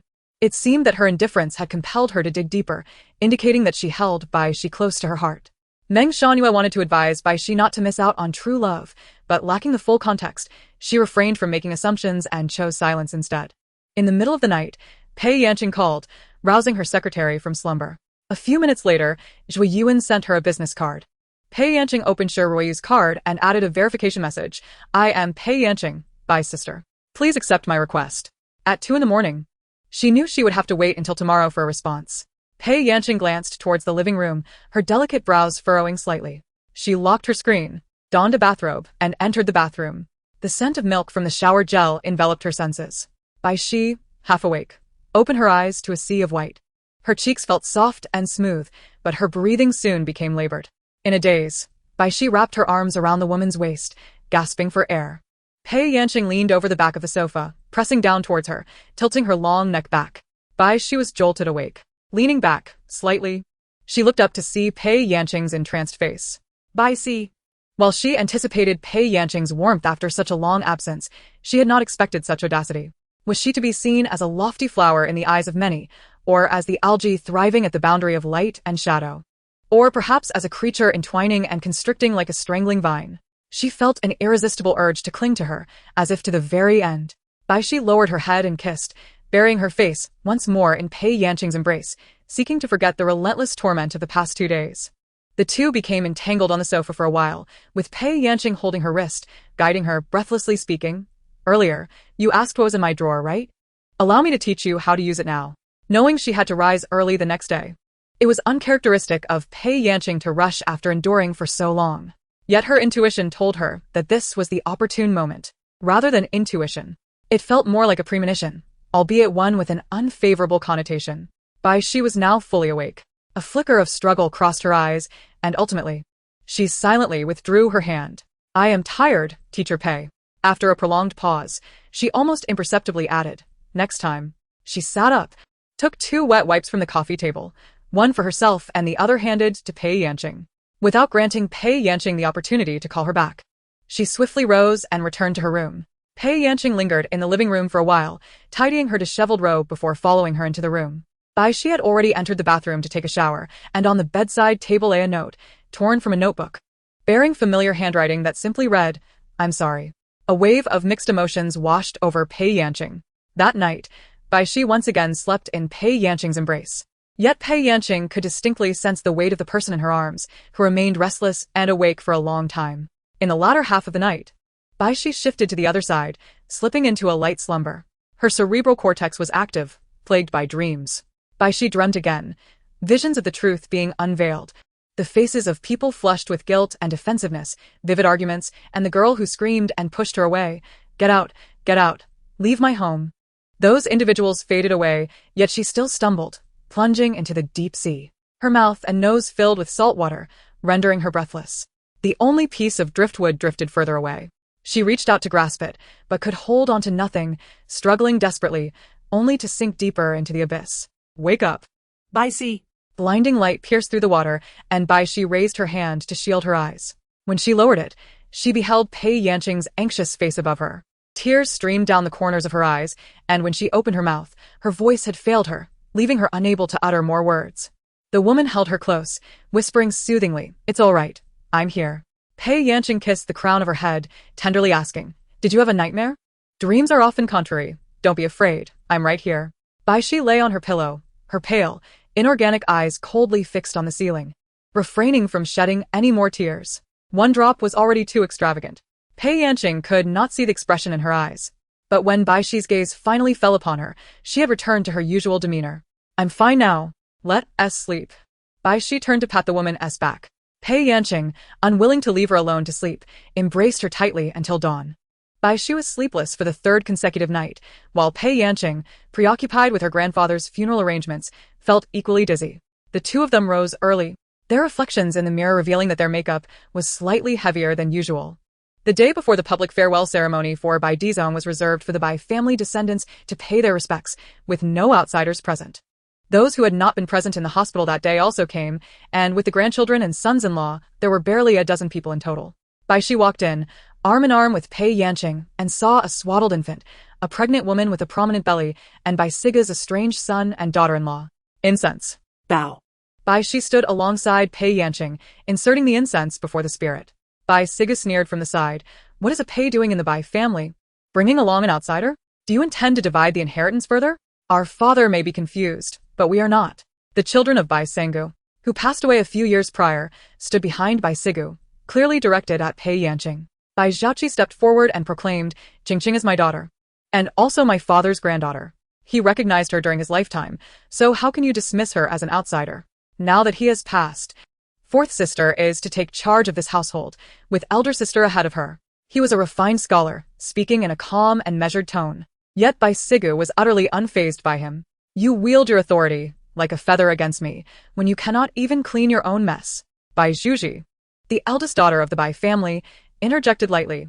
Let us speak less and adhere to our father's last wishes. What is there to quarrel about when it comes to division? Bai Sigu, facing her serene countenance, gulped in trepidation, straightened her neck, and retorted sharply, and you?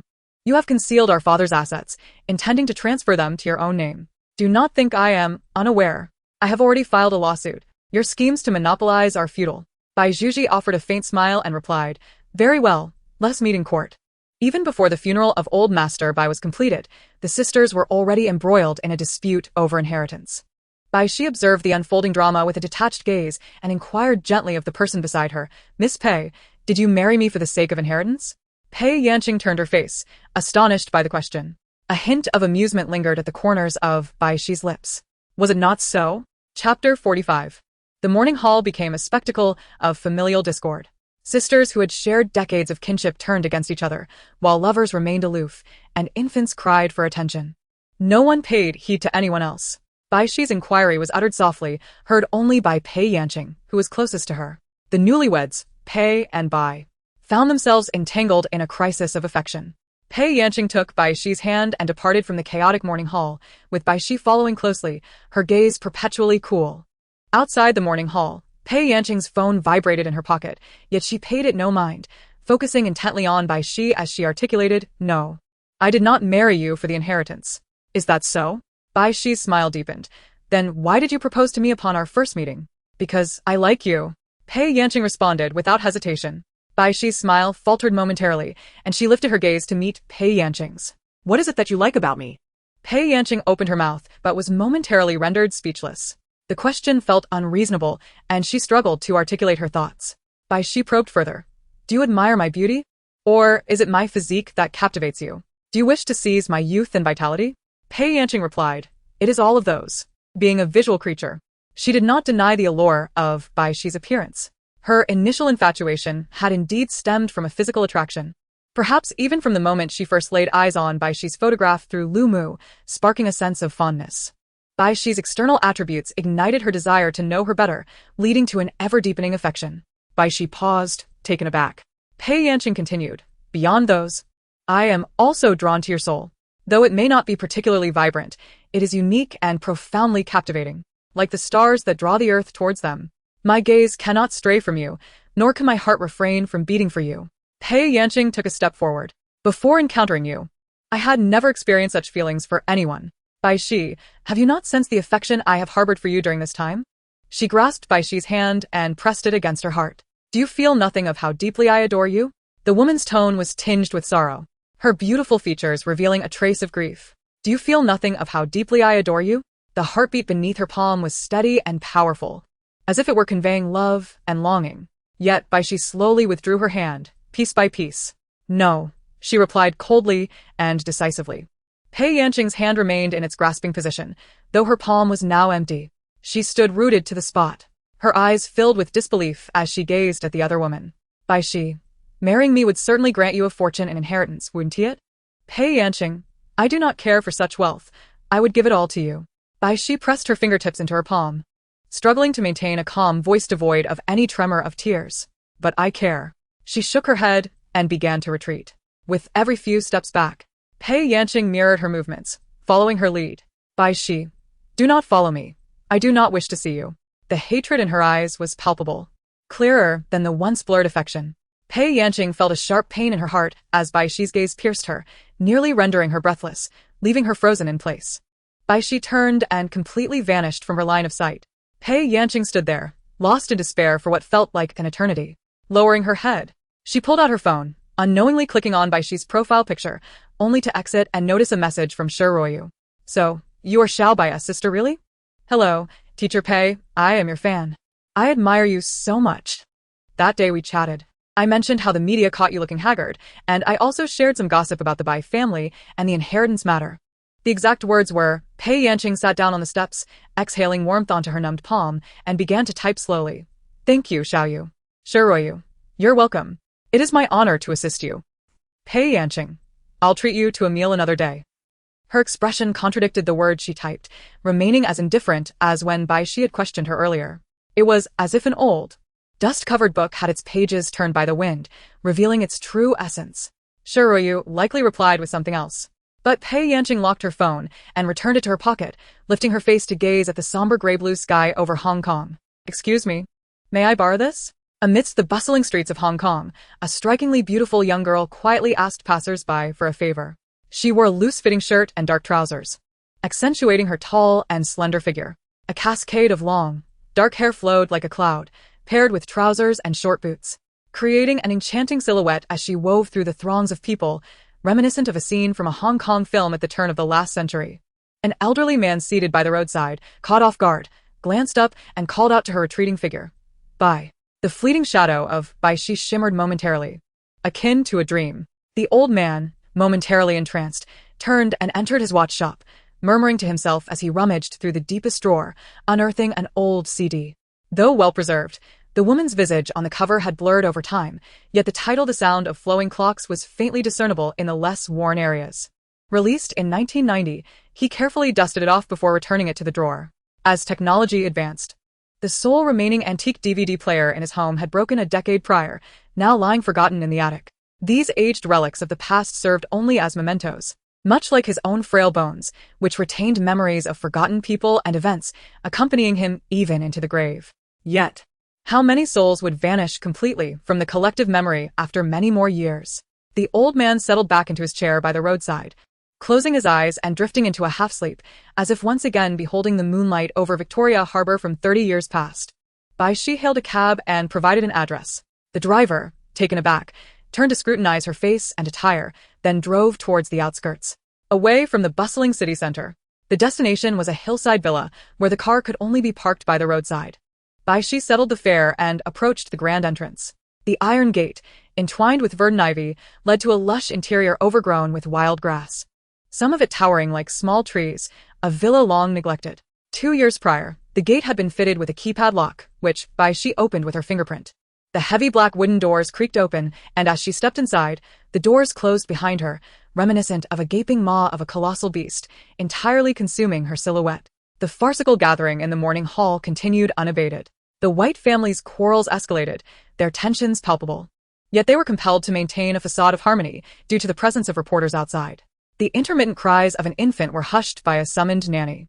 Bai Xi stood there like a talisman, seeking respite from the bickering of his sisters, when he spotted Pei Yanqing seated on the steps. "Where is she?" Bai Xi inquired. "She left." "You look so downcast. Did you have a disagreement?" "No," Pei Yanqing replied, rising. "Has the argument concluded? I should be going." "Ching-ching," Bai Xi called after her. And Pei Yanqing turned back, offering a smile as usual. "I'm fine, Dad, just a bit tired. Let me arrange for someone to take you home." Pei Yanqing did not refuse. In the car back to the hotel, she attempted to call Pei Chun, but he did not answer. Instead, she sent a text. "I think I've messed things up. She doesn't believe me, but she said she can't feel my affection for her. She's lying to me." Why? "I don't understand. She's so heartless. I no longer wish to pursue romance." Pei Yanqing muttered to herself, retracting her immature and unsuitable sentiments, particularly the declaration of not wanting to fall in love. A few hours later, upon checking WeChat, Pei Chun inquired. Pei Yanqing opened the hotel room door. Bai Xi anticipated remaining there until the formal funeral of Bai Dizong, hence she spent 4 days packing her belongings, with her suitcase still occupying a corner of the room. Reflecting on the recent moments of sweetness, Pei Yanqing swiftly reconsidered her stance. Romance must indeed be embraced. She lingered by Bai Xi's suitcase until dusk, awaiting a solitary message. "I'm returning." Returning where? Utilizing Bai Xi's ID to check the flight, she discovered that the plane Bai Xi was on would take off in 10 minutes, heading back to the mainland. Without hesitation, Pei Yanqing dialed her number. "Sorry. The number you have dialed is unavailable." The wings sliced through the profound night sky, lights flickering amidst the clouds. Pei Yanqing withdrew her gaze from the window, slowly retreating to collapse upon the edge of the bed. She remained in Hong Kong for an additional 3 days, until Bai Dizong was interred, then flew back to Binshui overnight. She had mentally prepared herself to return to the initial state of her relationship with Bai Xi, as if resetting a game, starting anew from the novice village. However, she did not foresee that Bai Xi would no longer grant her that opportunity. In the living room, the carpet where Bai Xi cherished curling up with a book had been rolled up, and several books were neatly returned to the shelf. Bookmarks placed back in their original spots. The personal care items that had once belonged to both were now separated, leaving only those that belonged to Pei Yanqing. Every trace of Bai Xi had been meticulously erased from her room. much like the heart she had almost entrusted to Pei Yanqing. Pei Yanqing texted, "Are you coming home tonight?" Bai Xi replied, "I'm at home." Pei Yanqing responded, "I didn't see you." Bai Xi clarified, "I'm at my place." Pei Yanqing pressed, "Why not come back to sleep?" Bai Xi replied, "I'm not ready to see you." Bai Xi pressed her hand against the neck of the wine bottle, resisting the urge to pour herself a drink. She feared that intoxication would lead her to long for Pei Yanqing once more. She was acutely aware of Pei Yanqing's feelings for her. Even if the inheritance played a role, it constituted only a small fraction of her emotions, perhaps a negligible part. More profoundly, perhaps as Pei Yanqing suggested, her desire to marry her stemmed purely from affection. Yet, Bai Xi found herself unable to accept that notion. She could not help but ponder. Was it truly possible? Was there not even a hint of ulterior motive? After all, it was a fortune within reach, several billion. The inheritance seemed to unravel her long-standing afflictions, aching deep within her, leaving her bloodied and bruised. The nightmares that haunted her day and night, intertwined with the misfortunes of her life, were inextricably linked to those two words. Why must it be this way?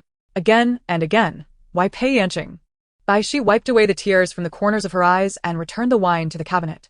She resolved to cease all entanglements, to soberly conclude this chapter of her life, free from burdens, and to calmly embrace the next unforeseen twist in her journey, living as still water. She should harbor no expectations of anyone. Pei Yanqing was simply too wonderful, so much so that she once again succumbed to her desire, forgetting the pain of her shattered dreams. Bai Xi remarked, "Miss Pei, our previous agreement is hereby nullified. If you cannot accept the current state of our relationship, let us arrange a time to sign the divorce agreement." In Chapter 46, the commitments between Bai Xi and Pei Yanqing included treating each other as spouses from the very outset of their marriage. Later, an unspoken understanding of mutual fidelity emerged, wherein neither would betray the other during their union. They even shared intimate details, such as taking turns to dry each other's hair, gradually intertwining their lives. Before the matter of inheritance was exposed, Bai Xi had already accepted all of Pei Yanqing, opening her heart just a crack. Now, she aimed to shut that door completely, forever denying Pei Yanqing entry. This was not an ending. If Pei Yanqing agreed, it would signify a definitive conclusion to their relationship. Pei Yanqing would not permit that. "I accept," Pei Yanqing replied. Bai Xi's complexion turned ashen, her fingers trembling as she typed a line. Location and time? Should the agreement be drafted by your lawyer, or... Before she could send it, another message from the woman appeared. Pei Yanqing stated, "You may temporarily refrain from returning home. Our marital relationship will continue." Bai Xi nearly choked, gripping the coffee table as she realized she had forgotten to breathe for quite some time. Her throat stung from the coughing, and she poured herself a glass of water to ease the discomfort, deleting the favorable words that had surged to her fingertips and retyping. "Are you certain you have considered this thoroughly? Would you like to reconsider?" Pei Yanqing responded instantly, "I have stated before, I never regret decisions I have made." Bai Xi felt as though she was pulled back to that staircase leading to safety, light streaming through the small window of the door. "Pei Yanqing, you should not treat me so well." This was a statement she had made long ago, and now she reiterated, "I never regret." Yet, she feared she might one day be unable to live without her. "Then you must never leave me." A slight numbness crept from her fingertips to her heart, where it momentarily faltered. Bai Xi gripped her hand tightly, enduring the tumultuous emotions for 10 seconds, 30 seconds, a minute, until the uncontrollable fluttering subsided. With hesitation, she gradually suppressed her feelings. She blinked through her blurred vision and typed, "Then let it be this way." If Pei Yanqing were before her, she would have seen the weakness and reluctance in Bai Xi's words. However, separated by a screen, she could perceive nothing but the coldness of the text, inferring the other's indifference and impatience. Pei Yanqing instructed, "Message me if anything arises." Before locking her phone and tossing it onto the coffee table, Pei Yanqing possessed her own pride. She could speak softly, be considerate and attentive, yet would never resort to begging. Lying on the sofa in the living room, she pondered who could listen to her innermost troubles, only to realize, apart from her mother, there was no one else. Pei Yanqing possesses an admirable social charm, cultivating numerous friendships, including a select few close companions, both within and outside her professional circle. She engages in conversations about work and everyday life, sharing delightful anecdotes in small gatherings like an ordinary individual. Yet, she harbors many unspoken worries that remain concealed from her friends. At her tender age, newly embarking on her career, she bears the burden of her Oscar-winning mother's legacy. Facing skepticism and swallowing her pain and grievances in solitude, weeping in her room late at night, a secret she has never divulged to anyone, not even to Pei Chun. During a meal with her childhood friend, who observes her intently from across the table, her friend suddenly sighs, addressing her, Qing. Pei Yanqing looks up, inquiring, what is it? Her friend hesitates before expressing, sometimes, I feel you don't truly need me. Pei Yanqing chuckles, how could that be?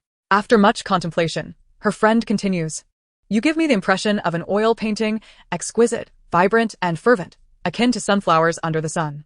Yet beneath those layers of paint, when stripped away, your true colors appear cold, even pallid. She adds, many people require your presence, yet you seem to need no one.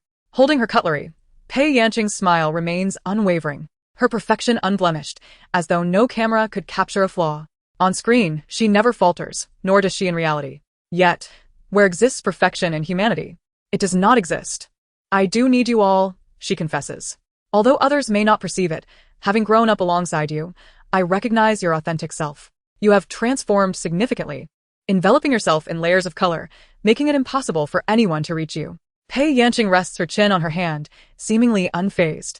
Her friend gazes at her for a long while before finally stating, Qing, I hope that one day someone can truly ignite your passion. Ultimately, Pei Yanqing dials the number of Pei Chun's partner, Xiao Muyao. Xiao Muyao, accustomed to being on standby 24 hours a day to ensure she never misses a call from Pei Chun, graciously includes Pei Yanqing in her whitelist, benefiting from her mother's connections. Qing? Xiao Muyao answers promptly. Aunt Xiao, I apologize for disturbing you at this late hour. I simply cannot find anyone to talk to. Not a bother. It is not yet my bedtime. What troubles you? Xiao Muyao's voice carries a youthful tone, reminiscent of a gentle, wise older sister. Is there anyone else with you? Pei Yanqing asks. Pei Chun, wearing a headset, gestures for silence towards Xiao Muyao. No, Yao Muyao replies. Your mother is in the shower. Pei Yanqing recounts recent events, including her conversation with Bai Xi. The details need not be elaborated upon. Her mother has surely informed her that Pei Chun shares everything with her. Xiao Muyao responds softly, shall we come back to accompany you? Or, would you prefer to come here for a bit of relaxation? Your mother is free now, let her spend some time with you. Pei Yanqing retorts, no need. I am not a 3-year-old. Yet, in our eyes, you will always be a child, Xiao Muyao replies. Qing, why not try relying on us for once? She cast a glance at Pei Chun, who was intently listening to the sounds emanating from her headphones. A touch of tenderness graced her warm features as she spoke. Your mother often laments that you no longer confide in her now that you've grown up. It saddens her. Pei Chun's eyes widened in surprise.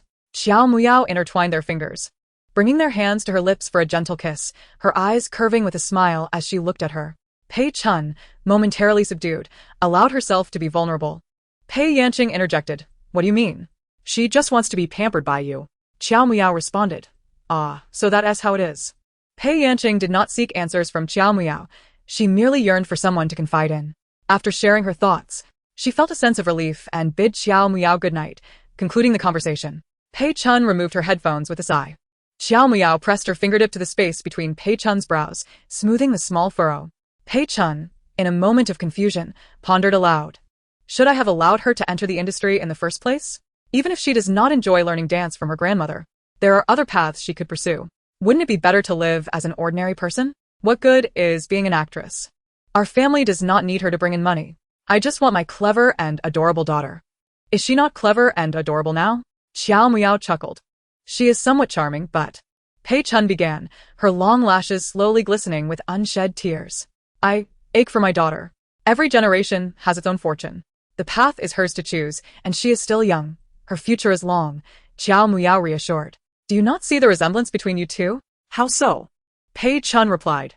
She bears the surname Pei, and yet she trails behind, lacking ambition. There is nothing of me in her. I see more of you in her than you realize. Xiao Muyao retorted. It is perfectly natural. She is our daughter.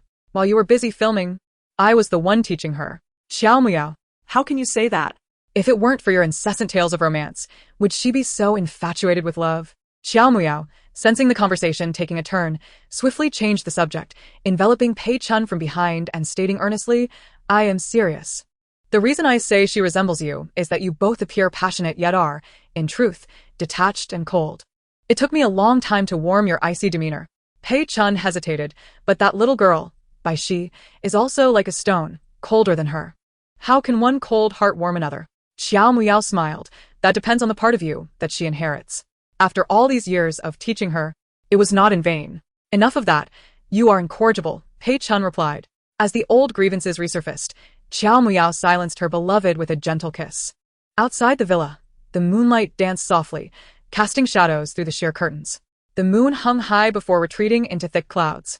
Unable to sleep, Pei Yanqing ventured into Bai Xi's room.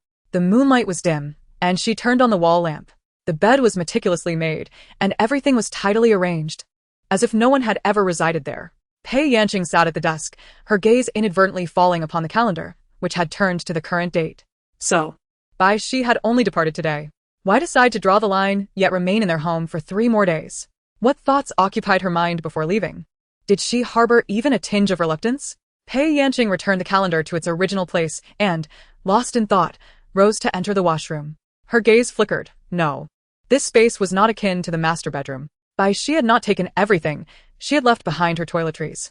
Upon returning to the wardrobe, Pei Yanqing opened the door to find everyday clothes and sleepwear still there. If Bai Xi had truly resolved to end their marriage, she would not have left such belongings behind. She intended to return. At least, on a subconscious level, she did not wish for their paths to diverge irreparably.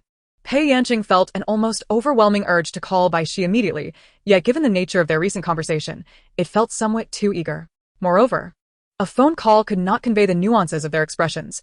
A face-to-face meeting would be far more appropriate. Suppressing her impulse, she set her phone to sleep mode. Knowing that Bai Xi's number remained in her whitelist, always accessible, she lay down on Bai Xi's bed and fell into a dreamless slumber. In contrast, Bai Xi found herself unable to sleep. Having just moved back, she felt disoriented in a place she had lived for a year or two. Her body had long grown accustomed to Pei Yanqing's warmth, or at least her presence. During the 3 days of mourning in Hong Kong, she had slept in Pei Yanqing's room, only tidying up that morning. However, bringing back Pei Yanqing's sleepwear would be too conspicuous, and such sentimental attachments, once established, could take root and flourish. Thus, she chose to leave everything behind. The items in the guest room remained untouched, for each bore memories of her and Pei Yanqing. Yet, she was unaware that objects are lifeless, devoid of emotion. They signify nothing. Once feelings come into play, one becomes the greatest variable in the equation. All she needed to do was close her eyes, and the memories would surge forth like a tidal wave, leaving her nowhere to escape. Reluctantly, Bai Xi rose, gauging her tolerance for alcohol, took a sip of red wine, and lay back down, her hands resting on her abdomen, waiting for the effects of the wine to take hold before she drifted into a haze of sleep. The next day, she awoke with a headache.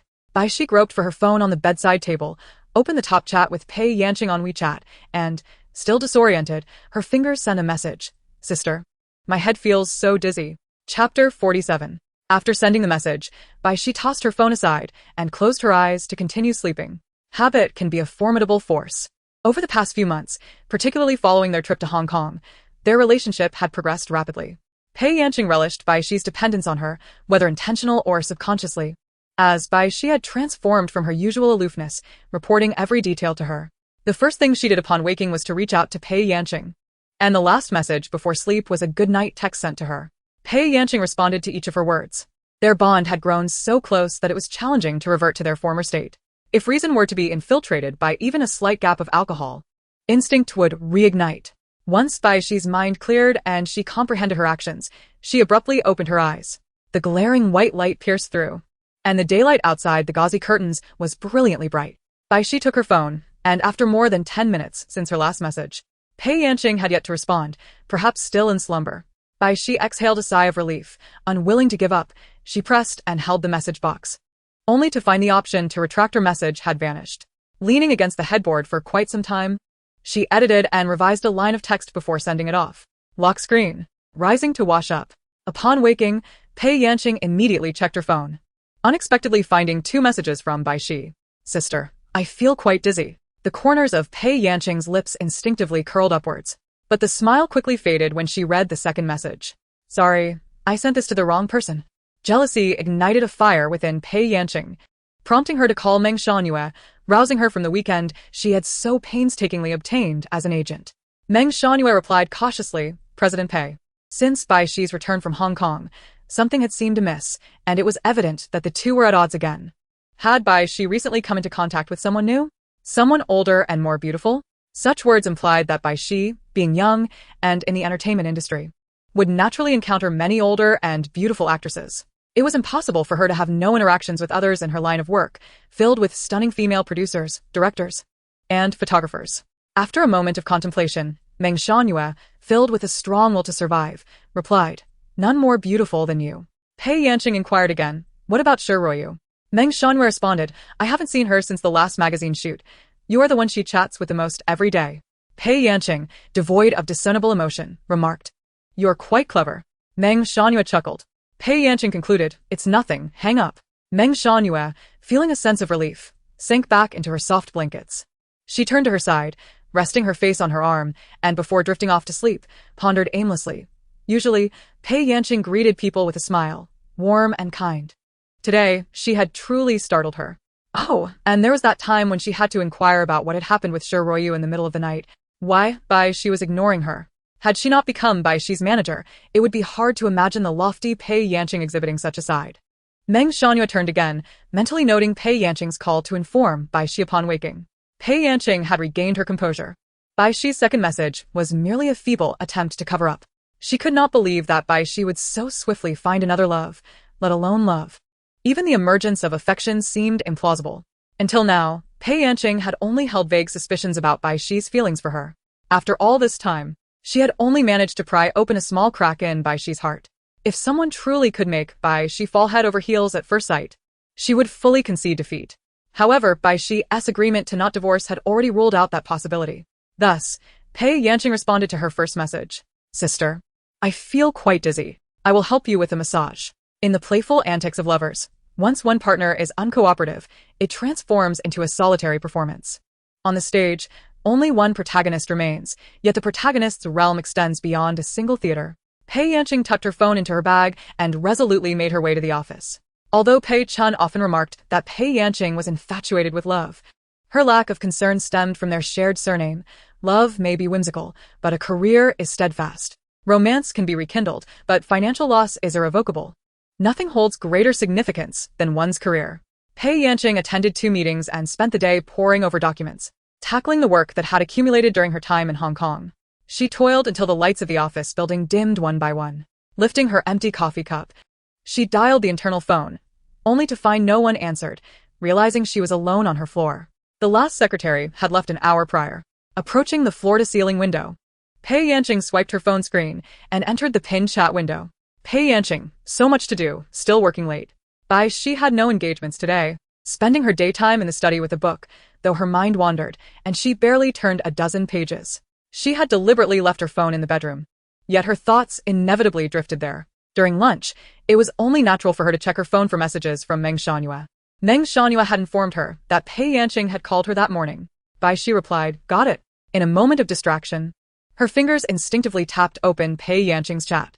No new messages awaited her. In the afternoon, she shifted to the living room to watch a movie, struggling to concentrate while taking notes. As dusk approached, her restlessness grew. She forced herself to resist her thoughts with sleep. Red wine was no longer an option. Bai Xi lay on the sofa, eyes closed, wasting time. She waited from twilight until the moon rose, hanging delicately on the willow branches. Suddenly, her phone on the coffee table vibrated. Bai Xi's knuckles twitched against the sofa as she stirred from her half-sleep, yet she deliberately remained still. A few minutes later, as she wandered through the living room, she casually picked up her phone, tapped the notification screen, and a message appeared. A photograph of the city lights outside the floor-to-ceiling window revealed that Pei Yanqing was working late.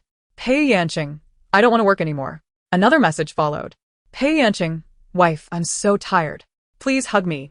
Bai Xi felt a pang in her heart. Pei Yanqing seldom used that term of endearment. Whether out of shyness or a belief that the moment was not right, she would occasionally tease her with the more formal madam or spouse. Ultimately, they were legally recognized partners, and the significance of such titles transcended mere sweet nothings, reflecting their inseparable bond. However, Bai Xi had mustered the courage to mention divorce once, and she could not bear to bring it up again in the near future. If this continued, she would inevitably find herself returning to Pei Yanqing's side, once more gripped by anxiety and torment. She needed to devise a way to separate herself from Pei Yanqing, to immerse herself in activities that would keep her thoughts away from the complexities of their relationship. As thoughts of work flooded her mind, Bai Xi hastily returned to her room, opening the drawer to discover the soul script she had brought back with her. A fleeting determination sparkled in her eyes. The title read, Whispers, Tentative. Directed and penned by Yin Jinghong. She rifled through her phone contacts and dialed Yin Jinghong's number. Following the conclusion of the recording for Show 3, Yin Jinghong had returned to her unremarkable life. Though a renowned director, she led a modest existence, unconcerned with material indulgences. In Bingshui City, she resided in a small abode, her cramped study cluttered with stacks of books towering to half her height, a brimming trash bin, and crumpled papers strewn across the floor, leaving little room to navigate. Seated behind her desk, Yin Jinghong gripped a dark green fountain pen, adhering to her handwritten tradition as the nib glided across the paper with a rustle. Another crumpled paper joined the pile. Her phone rang. Without glancing, she answered. Continuing to write, "Hello, who is this?" The woman's voice was hoarse yet possessed a low, magnetic timbre, polite and gentle. Bai Xi glanced at the name on her screen and replied, "Is this Yin Jinghong, Director Yin?" "Yes, who is this?" "I am Bai Xi. We met during Show 3. At that time." Before she could finish, Yin Jinghong interjected, "Yes, I remember you. What can I do for you?" Bai Xi hesita. "Speak plainly." "I won't bite." "Well, Director Yin, I wanted to inquire if you have found a lead actress for your film. If you have, I apologize for the late disturbance." No. The sudden elevation in Yin Jinghong's voice startled Bai Xi. She cast aside her pen, exclaiming with enthusiasm, "I told you, I will wait for you. You are my destined lead." Bai Xi had no doubt that if Yin Jinghong were before her, she would rush to clasp her hands. "Thank you for your kindness." "Director Yin," Bai Xi ventured, "shall we arrange a time to discuss this in person? How about tomorrow? If you can stay up late, tonight could work as well." "Let's stick with tomorrow. I'm already preparing for bed. I'll send you the time and location. How about I come to your company? I'll bring the contract." "That works." "It's settled then. No backing out." Bai Xi agreed. The two concluded their call, having made a significant decision in a remarkably brief exchange, which felt somewhat casual. This decisive attitude reminded her of her whirlwind marriage with Pei Yanqing, stirring a similar unease within her. What if unforeseen complications arose? Bai Xi reported the matter to Meng Shangyue, who had no objections. After all, despite Yin Jinghong's tyrannical reputation on set, the countless actors vying for the chance to work with her made Bai Xi's selection a stroke of fortune. Just before hanging up, Meng Shangyue inquired, "Was this arranged by your sister?" Bai Xi quickly denied no. Meng Shangyue understood. They had yet to reconcile. Bai Xi chose Yin Jinghong's script for two primary reasons. First, to avoid Pei Yanqing, whose aversion to filming Yin Jinghong's movies was quite apparent.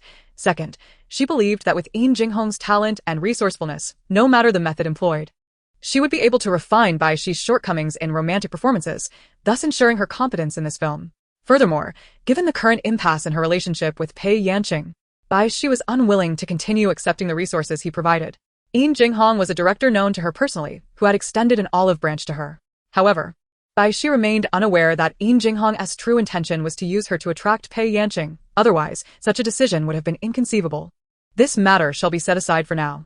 The following day, Bai Xi, accompanied by Meng Shangyue, arrived at the company, where they, alongside the head of the legal department, received Yin Jinghong. The staff at Xinhuan Film were somewhat taken aback, for they were in the presence of the renowned director Yin Jinghong. This also elevated Bai Xi's standing within the company considerably. Dressed in a shirt and denim sneakers, and sporting a pair of framed glasses that lent her an air of sophistication and intellect, Yin Jinghong sat across from the conference table. After Bai Xi signed the lead actor contract, Yin Jinghong stood up and shook hands with the representatives of Xinhuan Film. Upon reaching Bai Xi, she displayed a smile of fulfillment and remarked, "You are finally mine." Bai Xi thought, why does Director Yin seem a bit peculiar? Yin Jinghong masked her delight, revealing only a gentle smile as she extended her hand with sincerity, stating, "A fruitful collaboration." Bai Xi reciprocated politely, "A fruitful collaboration." Meng Shangyue inquired, "Director Yin, would you like to stay for lunch?" Yin Jinghong hurriedly replied, No, I have pressing matters to attend to." As Bai Xi and the others escorted her out of the company, Meng Shangyue observed her hasty departure and mused aloud, why the rush right after signing? She then turned to Bai Xi and asked, "Did Director Yin mention who the other lead actor is?" Bai Xi shook her head, replying no. "But she did say it's confirmed, and we will begin shooting in a month.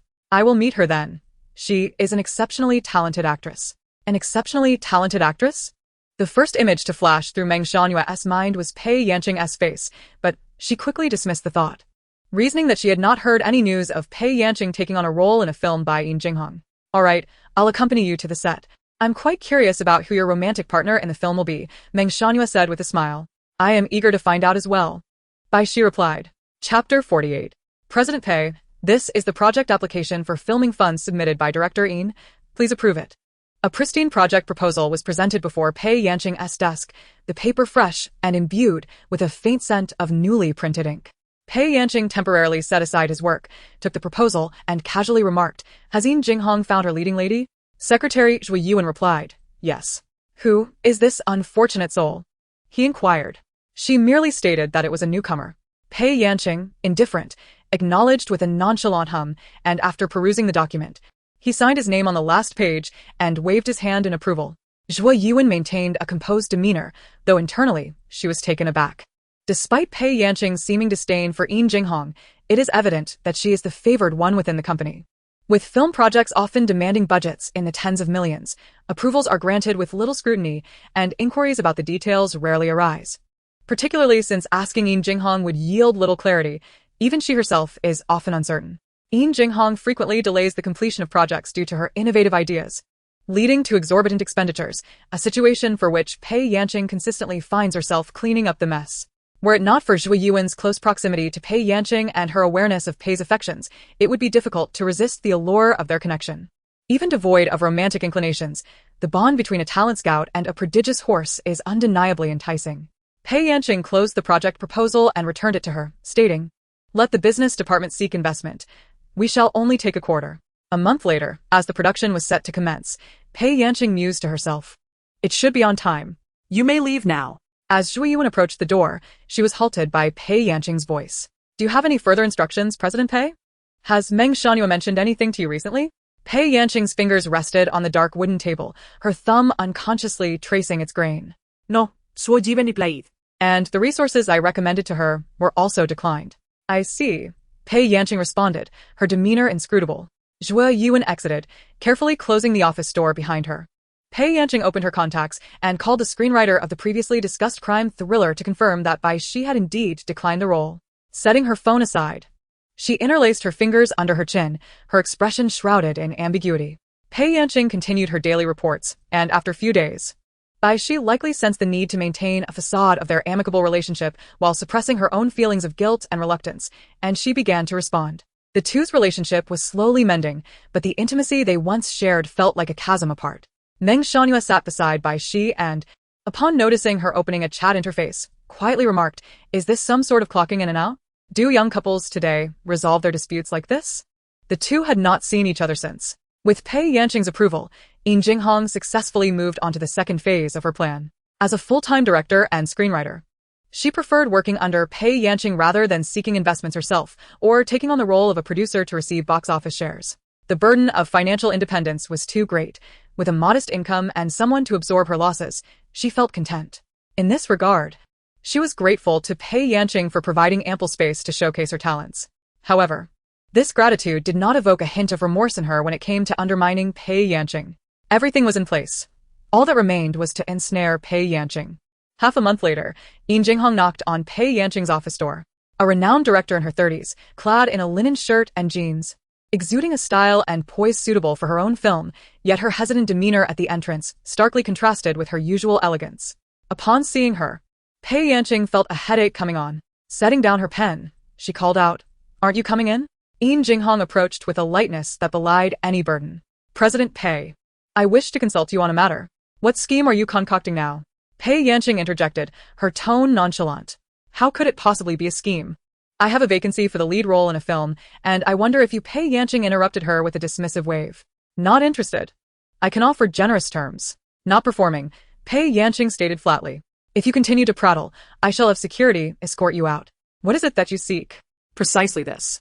Yin Jinghong pushed a stack of documents toward her, a contract for another lead role. "Perhaps this might pique your interest?" "I have already said no." Pei Yanqing's words were abruptly halted as she caught sight of the name of the other party, her expression morphing into one of astonishment. She lifted her gaze, a rare flicker of indignation glimmering in her eyes. Yin Jinghong. The secretaries outside the office exchanged glances, all eyes trained on the door.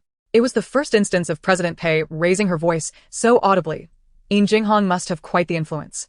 Yin Jinghong retrieved a pen that had been tossed to the floor, raising her hands in surrender. "I must clarify. She approached me of her own accord. I did not deceive her. While I may be ruthless on set, you know my character. I am not one to engage in deceitful practices." Pei Yanqing replied coldly. "And what is it that you are doing to me now?" Yin Jinghong sheepishly touched her nose, gazing at her. I simply desire you immensely. I have waited 3 years for this opportunity, and I stop. Yin Jinghong sealed her lips. Pei Yanqing's demeanor remained icy. Leave. Yin Jinghong attempted to protest. President Pei Yanqing picked up the phone on her desk. Send security up from downstairs. I'll leave immediately. Are you truly not considering it?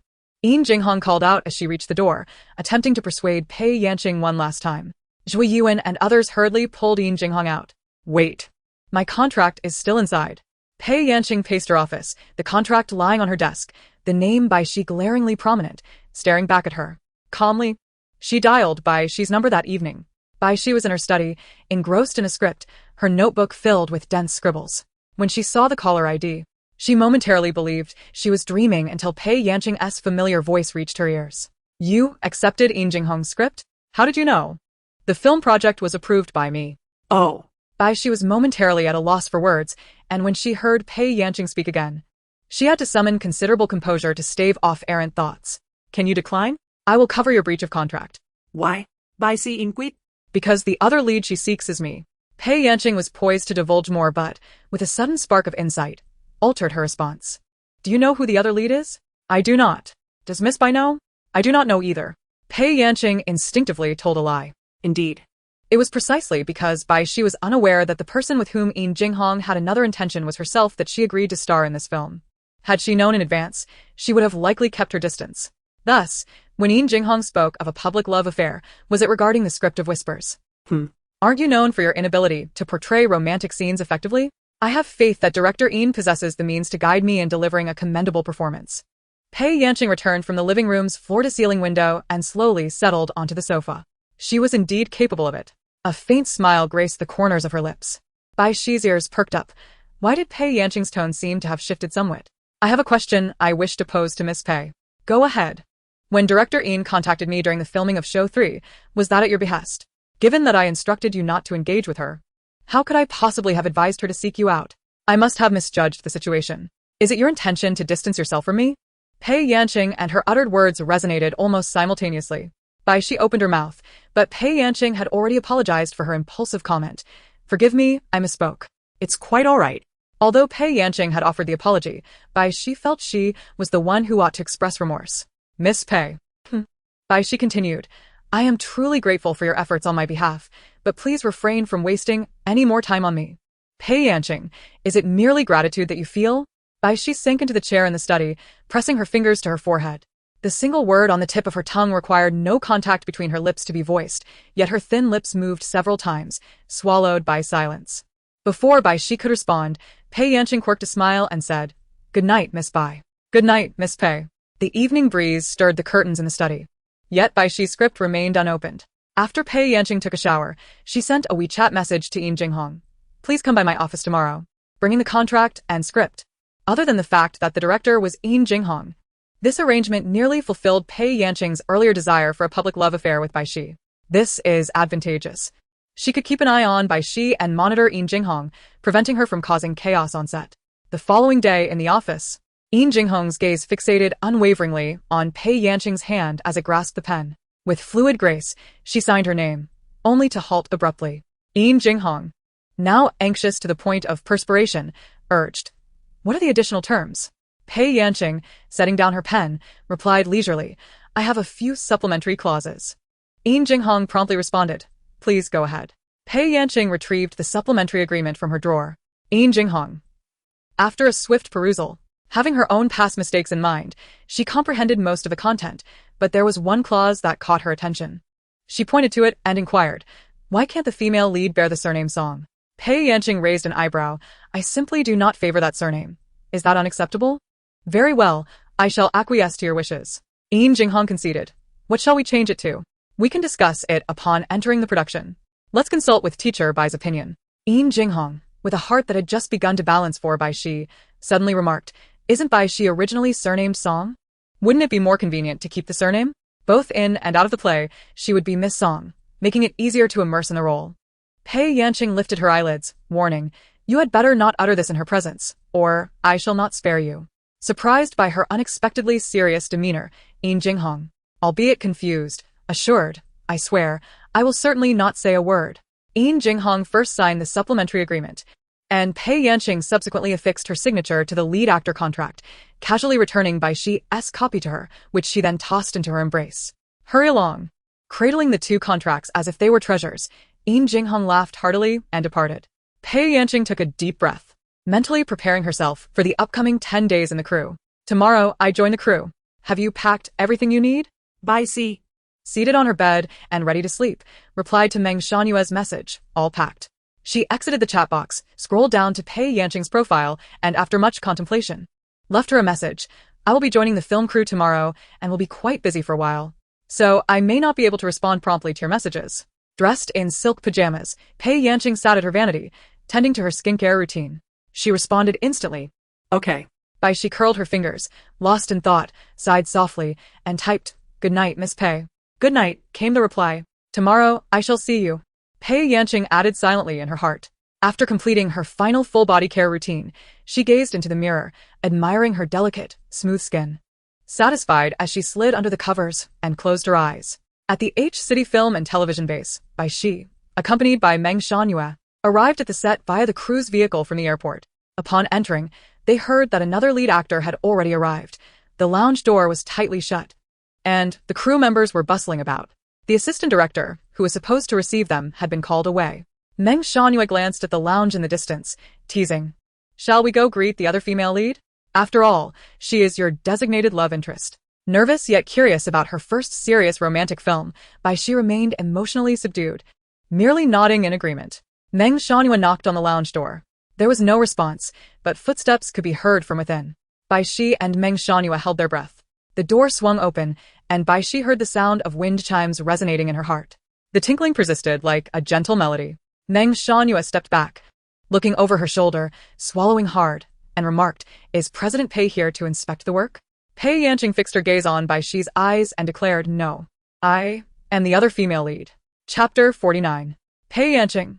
I am the other female lead. Bai Xi merely pressed her lips together, revealing no particular surprise. Meng Shanyue's gaze darted between the two, suddenly enlightened. So, she had unwittingly become a part of their play? What a designated love interest.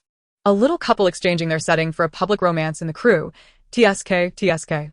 Meng Shanyue. Xiaobai, I shall first retire to the lounge to stow my belongings. You and teacher Pei engage in a good conversation. Farewell, Pei Zong. Pei Yanqing's gaze remained solely fixed on Bai Xi as she replied, "Goodbye, Xiaomeng."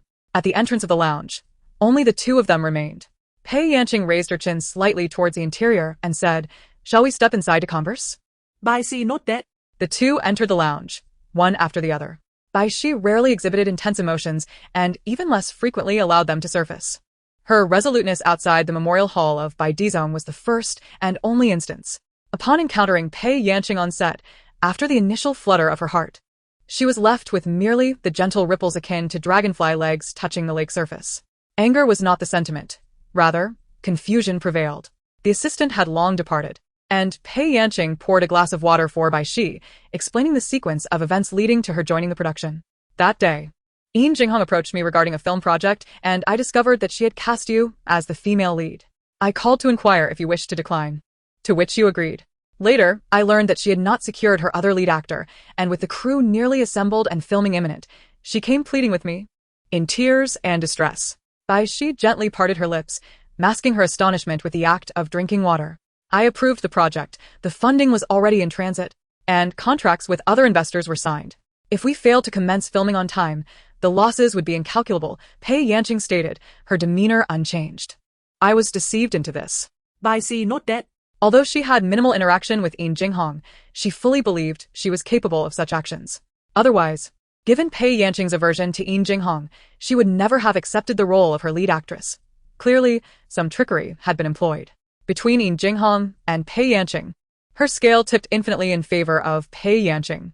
Bai Xi had occasionally pondered whether Pei Yanqing's involvement in the project was influenced by her own thoughts. However, over the years, she had learned the most profound lesson: never to consider oneself overly significant. If Pei Yanqing desired something, she would not complicate her own situation for Bai Xi's sake. She would rather believe it was for monetary gain. Pei Yanqing observed Bai Xi's expression, recognizing her belief, and discreetly sighed in relief. She was not entirely dishonest. Every word was true, merely omitting pivotal details and motives. Bai Xi inquired earnestly, "What shall we do now?" Pei Yanqing responded, "What do you mean by what to do?" Bai Xi continued, "There are still a few days before filming commences. It is not too late to find a new female lead, is it? You have expressed your discontent with directing Yin's films, have you not?" Pei Yanqing reacted. Following her line of thought, "We are searching, but it may prove challenging. Yin Jinghong is quite particular in her selection. If we truly cannot find anyone, would you be willing to take on the role?" The woman sighed. "It may have to come to that." Pei Yanqing feared she might utter her refusal. Yet, throughout the conversation, Bai Xi did not express any inclination in that regard. "Teacher Pei, I shall return to the lounge now. I still need to meet the director with Sister Meng." "Very well, I shall escort you out." "Much appreciated." Pei Yanqing escorted her to the entrance. Restraining himself from taking another step, watching her silhouette as she entered the nearby, smaller lounge. Meng Shangyue awaited her inside, busily boiling water. Bai Xi entered, closing the door behind her, leaning against the doorframe in a moment of contemplation. Soon, she settled naturally onto the sofa, flipping through the nearby script. The originally singular protagonist now had a face, allowing her to envision the scenes beyond the blurred shadows. Noticing Bai Xi's silence, Meng Shangyue thoughtfully refrained from interrupting. Quietly exiting the room, she went to coordinate with Tang Tian, Bai Xi's assistant, to manage the crew. Later, they would return and knock on Bai Xi's door and accompany her to meet the director. Yin Jinghong, the director, appeared to be a gentle and amiable figure when not in action, showing concern for Bai Xi's comfort and inquiring about her acclimatization to the set. Before departing, she slipped a lollipop into Bai Xi's hand. Bai Xi gazed at the milk-flavored treat, unwrapping it and placing it in her mouth. Yin Jinghong whispered, "This is Xiao Yan's favorite flavor. She's still upset with me, so I must appease her." "Xiao Yan?" Bai Xi inquired. Yin Jinghong shrugged. "I can't keep calling her President Pei now that we're on set. It would undermine my authority as a director. Ching Ching is what her family calls her. And I do not presume that familiarity." Bai Xi pondered the familial associations of Pei Yanqing, and Yin Jinghong continued, "I'm going to find Xiao Yan. Would you like to join me?" Bai Xi shook her head. "Have you two met?" Yin Jinghong asked. Bai Xi replied, "I saw her briefly upon arriving at the set, and we chatted for a while." Yin Jinghong gave a knowing smile, leaving Bai Xi somewhat perplexed. "I'll be off now," she said, gracefully stepping past Bai Xi. Since they had already met, Pei Yanqing's mood should not be overly sour, and her own visit would likely escape reproach. Bai Xi remained, savoring the increasingly rich milk flavor of the lollipop as it melted on her palate. No wonder Pei Yanqing's body wash bore the scent. Xiao Yan. The name seemed incongruous with Pei Yanqing's demeanor, evoking a sense of innocence. Bai Xi suppressed the urge to think of her as adorable, gazing at the direction Yin Jinghong had departed. The optimal moment to decline the role would have been prior to signing the contract, or when Pei Yanqing first broached the subject with her. Setting aside the fact that this was an exceptional opportunity for Bai Xi, she would not easily relinquish it due to personal feelings. Moreover, as Pei Yanqing had pointed out, if the crew was not assembled and ready to commence, the losses would be immeasurable. Even if she were willing to forfeit her deposit, it could not compensate for the project's overall detriment. Without a thoroughly justifiable reason, Bai Xi would not act so selfishly as to abandon the entire crew. In this industry, where paths often cross, as long as she aspired to ascend, she would inevitably encounter Pei Yanqing again. They could consider this an early collaboration. During her time on set, she would regard Pei Yanqing as a colleague, and a few months would pass swiftly. The first day on set was merely an opportunity for the creators and actors to meet one another. It is worth noting that due to the unique backdrop of the Republic of China, the production team has specially engaged an etiquette instructor for the two of them, wherein they are required to attend daily etiquette classes together. Bai Xi remarked, "In addition to being colleagues, we must also be classmates." Upon hearing that there would be no class today, Bai Xi released a sigh of relief that had been lodged in her throat. Today had been replete with unexpected occurrences, and she needed a moment to compose herself before she could accept it all calmly. Knock, knock, knock. "Come in." Yin Jinghong peeked her head through the door of the lounge, and Pei Yanqing raised an eyebrow at her. Indeed, Bai Xi was her remedy. Yin Jinghong entered with a cheerful smile, presenting her with 2 lollipops, and inquired, "How are you? Are you adjusting well? If you need anything, feel free to tell me." Falling into your clutches again, what is there to adjust to? Pei Yanqing unwrapped a lollipop and asked, "What did Bai Xi tell you? Did she mention anything about declining the role?" Yin Jinghong pondered, "Is the relationship between you two truly so fraught? Is it now a matter of coercion?" "No." Not a word was mentioned. You're treating everyone to dinner tonight. All right, which restaurant do you prefer? I'll have someone secure a reservation right away. This dinner is for all the principal creatives who have joined the production, Pei Yanqing emphasized. Why not just admit that you want me to create an opportunity for you and Bai Xi? Yin Jinghong retorted, "You're being so roundabout.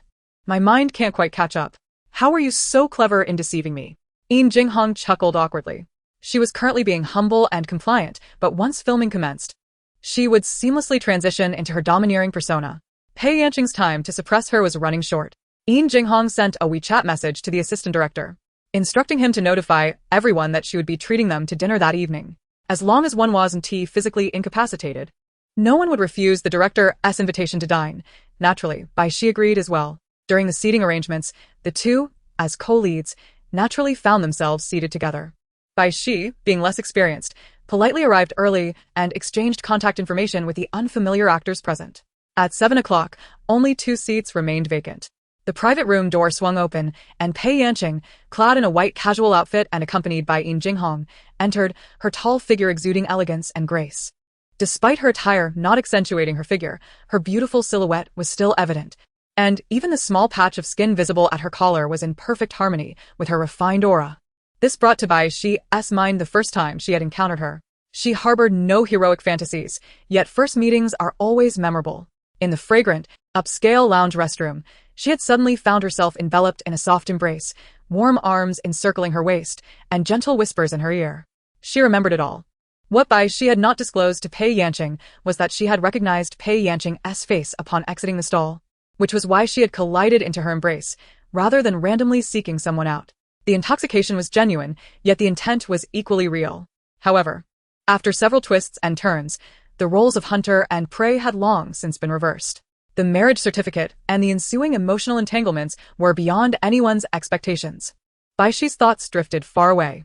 Everyone in the private room stood up in unison, addressing Pei Zong and Director Yin.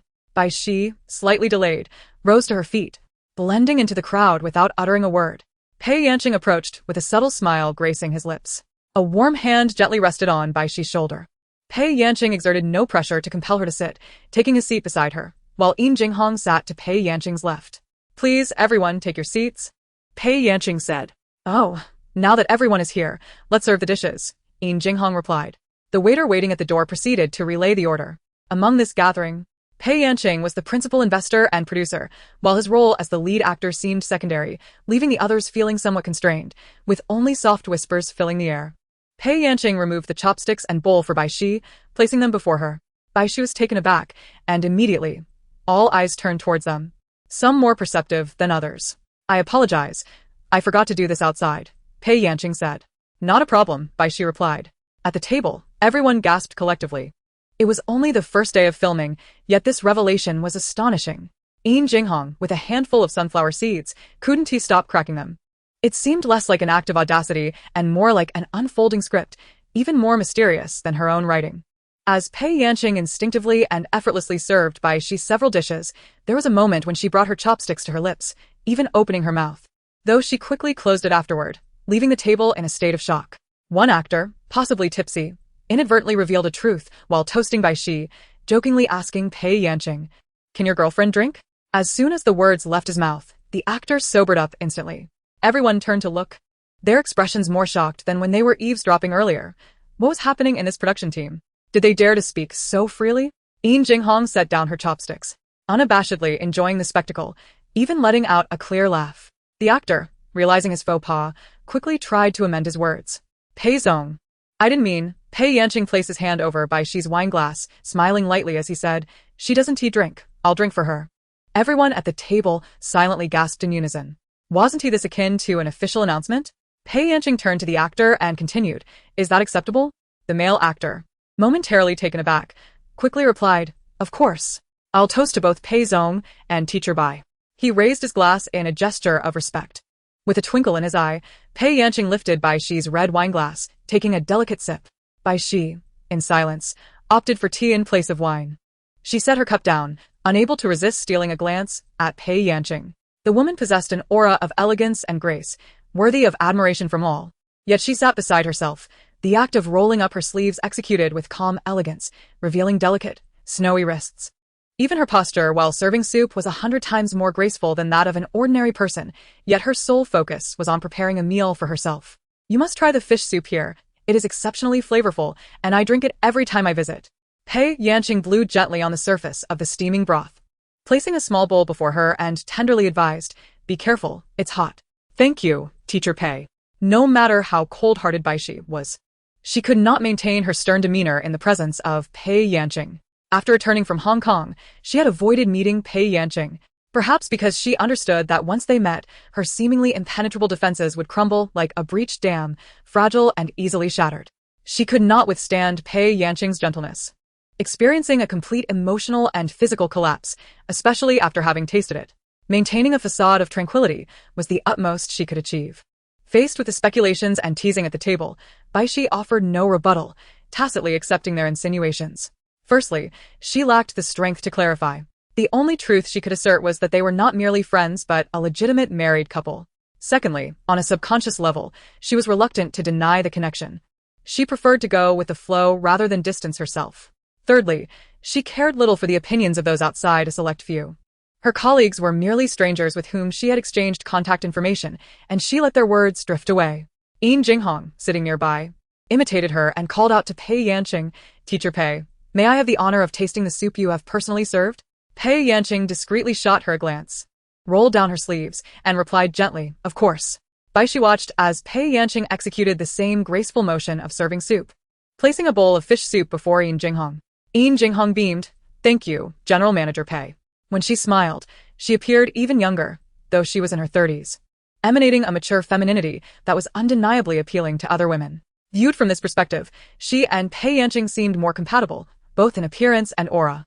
Pei Yanqing, who had a complicated relationship with her old rival, simultaneously an adversary and a friend, handed her a tissue from the box and remarked, "Wipe your hands. At your age, you should be more mindful of your image instead of grabbing the fan bones with your bare hands." Jinghong accepted the tissue, replying, "What image do I have? It is you who has bestowed that upon me." Once embroiled in lawsuits, even her talent nearly faded away.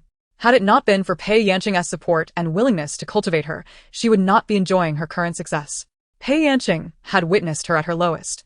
Impoverished to the point of being unable to afford instant noodles, surviving on nothing but steamed buns and noodles, her face often resembling that of a vegetable. "Little Yen," Jinghong reminisced, "do you remember the first time you invited me to dinner? I devoured an entire table of dishes, and you even asked if I wanted to order more.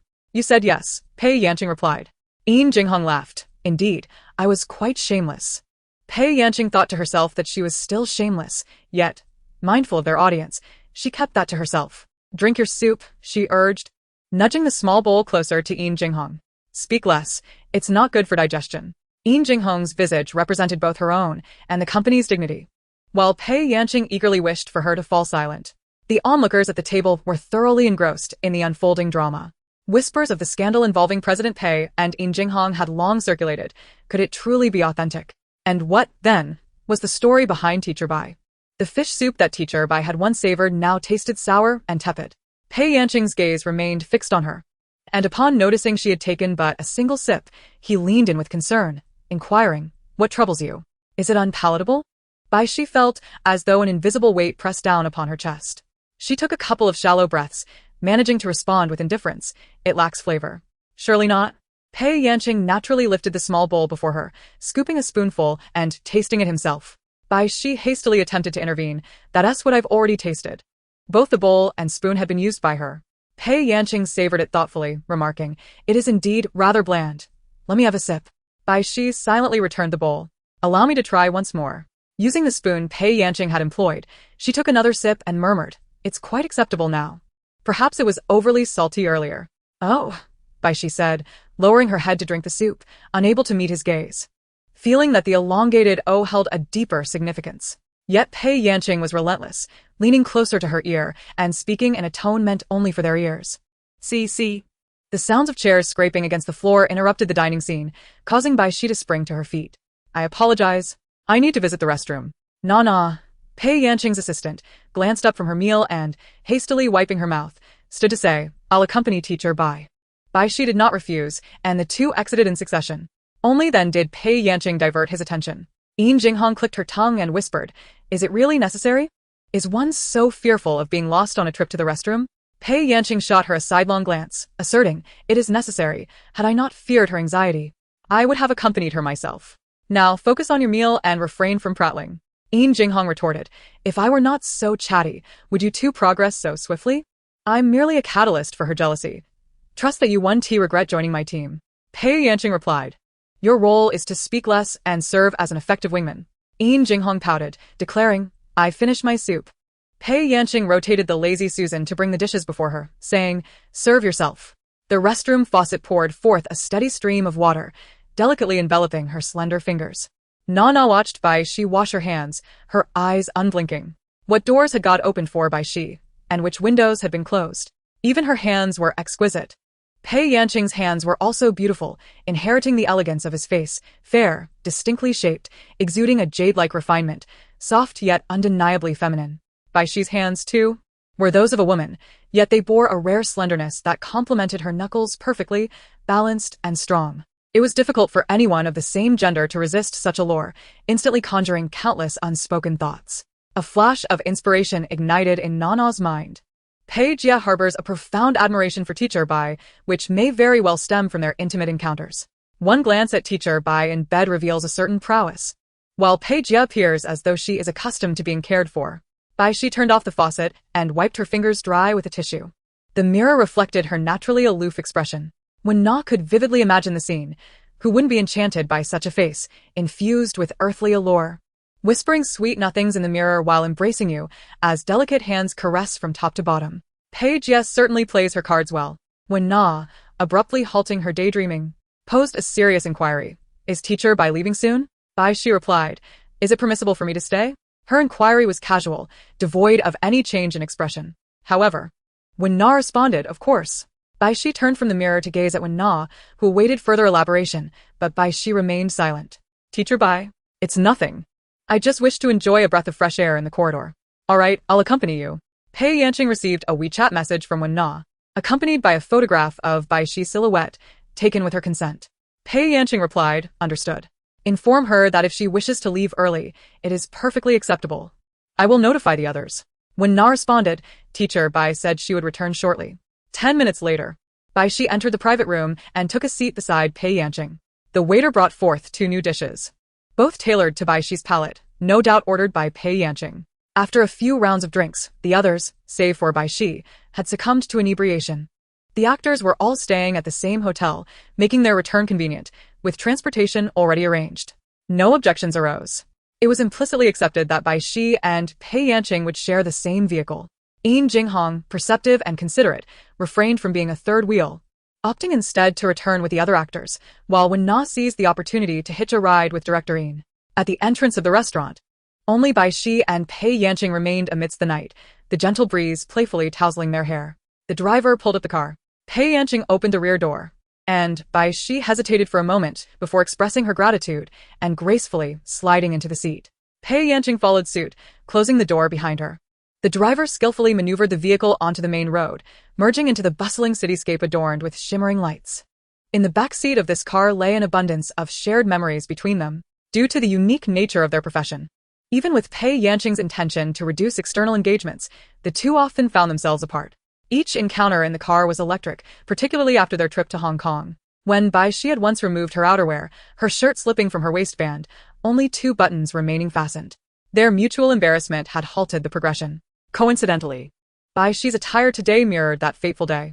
She turned her face toward the window, the tinted glass reflecting her visage as she inhaled deeply. A gentle evening breeze wafting in. Pei Yanqing opened her side window, and the retreating cityscape became vivid and unobstructed before their eyes. Bai Xi asked, "Are you not afraid of being photographed?" Pei Yanqing replied, "Photographed? Are we not sharing the same vehicle? We are merely colleagues from the same production team returning together. Is that not entirely normal? If netizens choose to speculate, it merely indicates their thoughts are insufficiently profound." Bai Xi had countless inquiries swirling in her mind. Perhaps she even possessed the answers within. For instance, why did Pei Yanqing behave so recklessly at the banquet, considering her acting prowess? Surely, she could not feign indifference. Yet, upon introspection, she realized that if she truly wished to sever ties with Pei, she could not possibly acquiesce to her actions. Was she truly incapable of restraint? For an actor who holds herself to stringent standards, the muscle memory could be transcended, even performed in an entirely contrary manner. Ultimately, neither of them desired to act. Pei Yanqing refrained from performance due to her feelings towards Bai Xi, but what of Bai Xi's feelings towards her? Bai Xi did not wish to delve deeper into contemplation. Confusion clouded her amber-hued eyes, compounded by the unpredictability of the forthcoming months, rendering her particularly silent along the journey. Upon reaching the hotel, their luggage had already been placed in their rooms. Once inside the elevator, Pei Yanqing pressed the button for her floor, which coincidentally was the same as Bai Xi's. Unsurprisingly, the two were situated on the same floor, along the same corridor, even facing one another. "Good night, Teacher Pei," Bai Xi said, standing before the ajar door. "Good night," came the reply as Pei Yanqing closed her door first.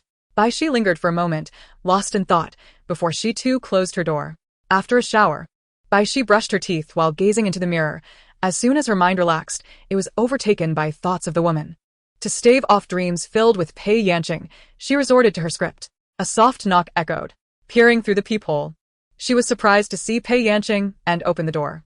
The woman stood adorned in a shimmering white kneeling robe, her long hair cascading over her shoulders.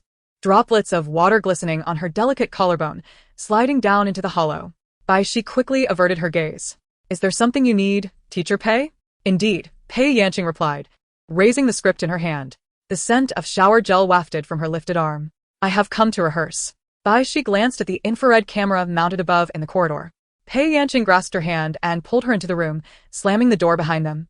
Bai Xi found herself pressed against the door, the woman's warmth tantalizingly close, her breath brushing against Bai Xi's lips.